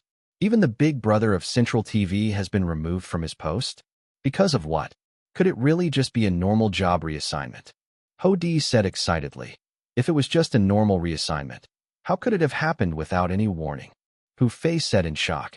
No wonder I felt like something was going to happen. So something big did happen. Shanghai television. The higher-ups have begun infighting? They definitely have. Why though? Who took the first shot? Who knows? At Central TV, a lot of people blanched. Especially those from Central TV Department 1. They all looked as pale as ghosts. Why is this happening? How did it turn out like this? That's impossible. Where's Director Jiang? Director Jiang must know what's going on. Director Jiang is on leave. What about the other deputy directors? They are all on leave. This is a huge problem. It's a shakeup. With the station going through a leadership change, there'll definitely be some reshuffling in the ranks. Let's just pray that everything will go fine for us. The media reports went out. The reassignment was also quickly confirmed by the authorities. On paper, this transfer looked like a normal reassignment. But anyone would know that it was not that simple. They could all smell the bloody infighting even if no one had the inside scoop, even if nobody knew exactly what had happened between the higher-ups. On Weibo, did they really replace him? It's good that they did that. I hope that this will change the culture of Central TV. Yes, they shouldn't keep picking on Zhang Ye like this. Rather, isn't it better to think of ways to join hands to better the industry? If they could work together and go global, isn't that much better? Was it because Singh performed so badly that they decided to replace the station head? Previous poster, you're too naive. Would such a small matter call for the removal of a station head? Then what could have happened? Let's not make wild guesses. It doesn't matter anyway. This was a huge move. Later, even the industry did not dare discuss this matter. The truth? The inner workings? Perhaps only Zhang Ye knew exactly what had happened. This fellow was also shocked by the outcome. He had thought that old Wu would only look for trouble with Singh. After all, they did take his original copyright and made some slight modifications to it in the first place. Or she might have taken it up with Central TV Department 1, since they had also used non-professional hosts in their shows. Their double standard for the regulations was definitely something she could pick on. But never could Zhang Ye have expected that his expectations were too low. He had really underestimated Wu Ziqing and was too petty. Old Wu did not go for Central TV Department 1. Neither did she go for Singh. Instead, Old Wu directly asked their leader to step aside. Zhang Ye called her. Hello. Old Wu's voice was still as gentle as ever. He could not hear a trace of anything unusual in her voice. But Zhang Ye's tone was one of amazement. Are you all right? Old Wu laughed. Me? What could happen to me? Zhang Ye said, what were you doing? That was too risky. Old Wu said, "It wasn't risky. It was just a difference in our political views. My relationship with Old Wu has always been quite good. I've also talked with him on many occasions and know what he's like. He's just more conservative, a little stubborn, and always keeping an eye on what he's guarding. We've entered a new era, though, be it for the entertainment industry or for the TV stations. Being stubborn doesn't help with advancing things. The first time, it was about your copyright for the voice. I didn't say anything about it at the time. Then, when they infringed on your copyright by modifying it, I did not say anything either. But I cannot allow them to carry on misbehaving for a third time. Therefore, this change was necessary. If he can't perform, if he doesn't want to help advance the industry, then we'll change him out. We'll replace him with someone else who can bring us forward." That was so well put. Just look at her consciousness. Just look at her awareness of the issues. Just look at what level she was on. When Zhang Ye heard that, he actually got quite embarrassed. That was because he knew that he was also one of those people that Old Wu mentioned as not having any aspirations and would only guard their own interests. But it didn't matter. Even if his aspirations were low, it was fine as long as his fiancée's horizons were much broader than his. Wu Ziqing said, "We were lucky this time. It just so happened that another deputy chief sided with me on this issue. Otherwise, it wouldn't have been that easy. Political struggles are always rather complicated. That was also why I didn't wish to inform you about it beforehand." Zhang Ye laughed and said, "It's a good thing that you didn't tell me about it, because even if you did, I wouldn't have understood." Wu Ziqing smiled. "If you still wish to understand, I'll teach you step by step in the future." "Oh, please don't," Zhang Ye quickly said. "I'm not meant to understand such things, her. If this bro had any talent for politics, would I have offended so many people in the industry over the years? This is just how I am. My thinking has always been that of the ordinary folk. I can't change it." Central TV was undergoing a leadership change.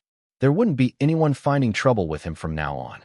Old Wu had fixed things from the front line, while Zhang Ye supported her with his luck from behind the scenes. The cooperation between this couple was seamless. Chapter 1254, the 8th episode's knockout round. First half. Chapter 1254, the 8th episode's knockout round. First half. Translator, Leg Editor, Leg. On this day, at noon, it was the day of 8th episode's recording. At Old Wu's parents' house, Zhang Ye was playing Go with Wu Changhe in the courtyard after lunch. "Uncle, hurry up and make your move. I'm still thinking, what are you rushing me for? I have to attend my show's recording this afternoon. I barely squeezed out some time to come over for lunch." All right. I'll make my move here a stretch. Then I'll play a push-through over here." "Hey, no, don't play it there." "Why would I not play it there? You shouldn't make the move over here. Make a stand over here instead." "Why would I play a stand there? That would make my group dead." "Are you gonna play a stand or not?" "I'm not." "Then I won't play that move anymore." "Damn, you're trying to cheat." "Who's cheating?" Who are you accusing of cheating?" "Place it back down. You can't take back your moves." "Well, I'm taking it back, so what?" The two men had only just started on the game, but they nearly came to blows. Beside them watching, Li Qinxin didn't know whether to laugh or cry. These two grown men's tempers were really the worst when they came together. In the end, it was still Wu Changhe who lost. He said angrily, "I wasn't in my best form today. I'll definitely slaughter you next time. Just you wait." Zhang Ye bade farewell and headed out of the house, saying in doubt, "I'll slaughter you twice. I'll slaughter you thrice. I'll slaughter you 5 times. I'll slaughter you 10 times. I'll slaughter you 15 times over." Li Qinxin sent Zhang Ye to the door and closed it after he stepped out. However, even after the two of them were out of each other's sight, they still shouted over the courtyard door. Now Li Qinxin did feel like laughing. Later that afternoon, at the recording studio of I Am a Singer, when Zhang Ye arrived, Ho Gu and Da Fei immediately came looking for him. Director Zhang, where have you been? We were all waiting for you. Surely you guys have to allow me to eat lunch, right? Please have a look at this document." "All right, I got it. We're starting the recording at 2 p.m. Yes, there's no change to the time." As the core leadership of the program team, and with all of the multiple roles that he was juggling, Zhang Ye couldn't even step away for a bit. Every little thing that went on in the program team would require his attention. He had only just come back from lunch, but was busy immediately. Even his plan of taking a siesta was wrecked. but the sense was that everyone was in a good mood today. With the leadership change at Central TV, the main culprit behind their torture was finally gone. There was going to be a reshuffle over there, so I Am a Singer's program team staff were all excited and motivated. They knew that no one would be picking on them in the near future. Backstage, he bumped into Zhang Ye and Chen Guang. Zhang Chen Guang waved. Zhang Ye smiled and said, "Old Chen, how's the rehearsal going?" Chen Guang said confidently, "Everything is great." Zhang Ye asked, "Little Zhang, how's your preparation going?" Xiaodong also came to join in on the fun. "Director Zhang, what will you be singing today?" Zhang Ye blinked. "I finished rehearsing, but I'll keep the song a secret for now." Chen Guang said warily, "Are you going to bring out your killer move? Looks like I had better perform to my best." "Oh, come on. You're speaking like you haven't been putting your best foot forward the whole time." Zhang Ye chuckled. Xiaodong giggled. "I've also prepared a good song for this episode. It's bound to give all of you a scare. Director Zhang, you had better be careful. Don't lose." Zhang Ye said, "Sure." Zhang Xia smiled and said, "I'm just looking forward to seeing what new song you'll come up with this time. I'll go and practice a little bit more, so I'll see all of you on stage. Good luck." "Okay, see you on stage. Do well, everyone." Soon after, recording began. They picked lots first. Dong Shanshan smiled and said, "Before we pick lots, I suggest that we welcome the new singer onto the show." Director Zhang came onto the show too suddenly last week, and everyone was unable to react. Director Zhang stayed on stage the entire time and didn't come to join us last week. So since we're all here now, let's give him an official welcome. "Welcome, Director Zhang." "Ha! Welcome, Director Zhang. Please have mercy on us all." Everyone was applauding to welcome him. Zhang Ye smiled and said, "All right, thank you everyone. But save the plea for mercy.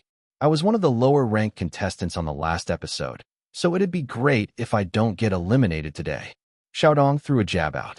"However low you're ranked, would you be any lower than Amy?" Amy replied, "Sister Dong, can I hit you?" Everyone laughed. The lot-picking segment began. There were cheers and cries. Xiaodong had picked number 1. Chen Guang was number 2. Zhang Xia got number 3. As for Zhang Ye, his luck was pretty good. He managed to pick number 7, which meant that he would be the last one to sing. Today was the 8th episode, as well as the knockout round that took place every other episode. The singers might all look very relaxed as they joked and laughed, but it would be a lie if they claimed they weren't nervous. The ones who did well would have to maintain their momentum and try to aim a little higher to not disappoint the viewers. Meanwhile, those who didn't do so well the previous episode would have to give their all in order to stay in the competition. They would have to pull out all the stops with their performances, or they'd soon be bidding farewell to this largest and most popular stage in the country. Everyone wanted to stay until the end. Everyone wanted a chance to be part of the grand finals. For this reason, every one of the singers would do their very best. At the front of the house, the studio was packed full. I'm really looking forward to it. Let's get started quickly. Gaga go go. I really like Zhang Xia. I super love Xiaodong and Amy. I only like Zhang Ye. Haha.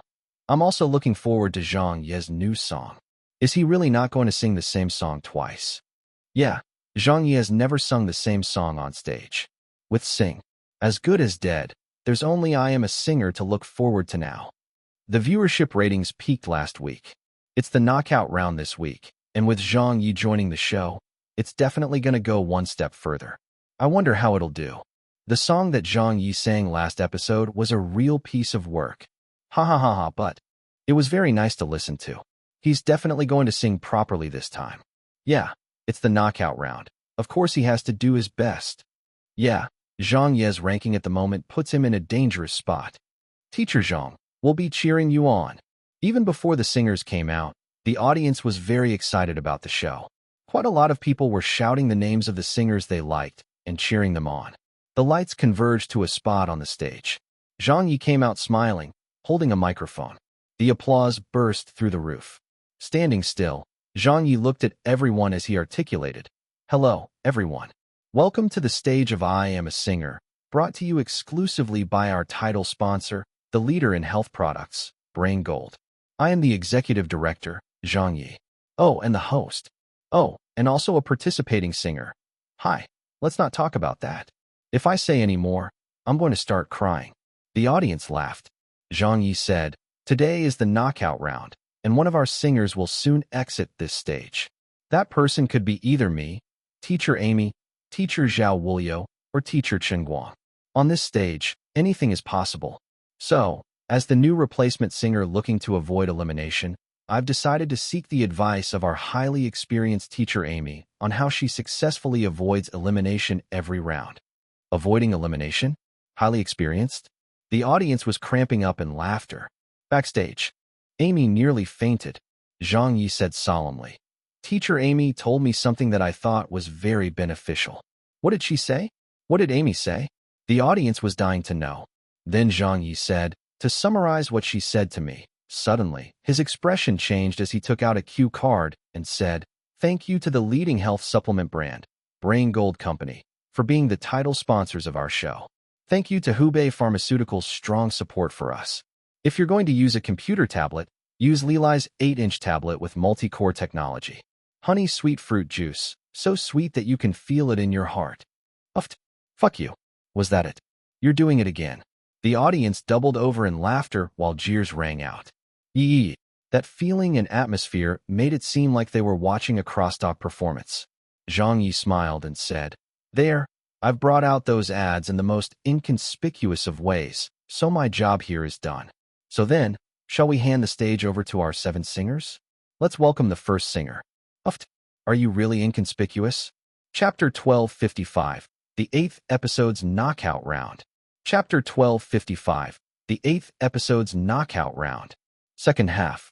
Translator, leg editor, leg. After the laughter died down, the audience got settled. It was time for today's first singer to take the stage. It's Xiaodong. Sister Dong will be performing first. I'm so looking forward to it. Go. Xiaodong. When Xiaodong came out through the moon gate, applause rang out. Xiaodong smiled and bowed to the audience. Then, she composed herself a little as she gripped the microphone. However, she found that her palms were all sweaty, so she forced herself to calm down. Then she turned to music director by Yuan Fei and the rest of the band and nodded at them. The music played. Xiaodong's emotions poured into the song at once. She sang lightly. "My heart is beating with her. In a dream, I hold you close." It turned out to be an English song.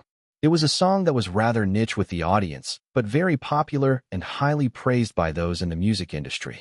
Almost everyone in the music industry knew this song, with the exception of Zhang Ye, since he wasn't originally from this world, so he naturally did not know that this song had won a grand prize overseas. How nice. It's so touching. She's singing her heart out. I don't usually get to hear Sister Dong singing in English.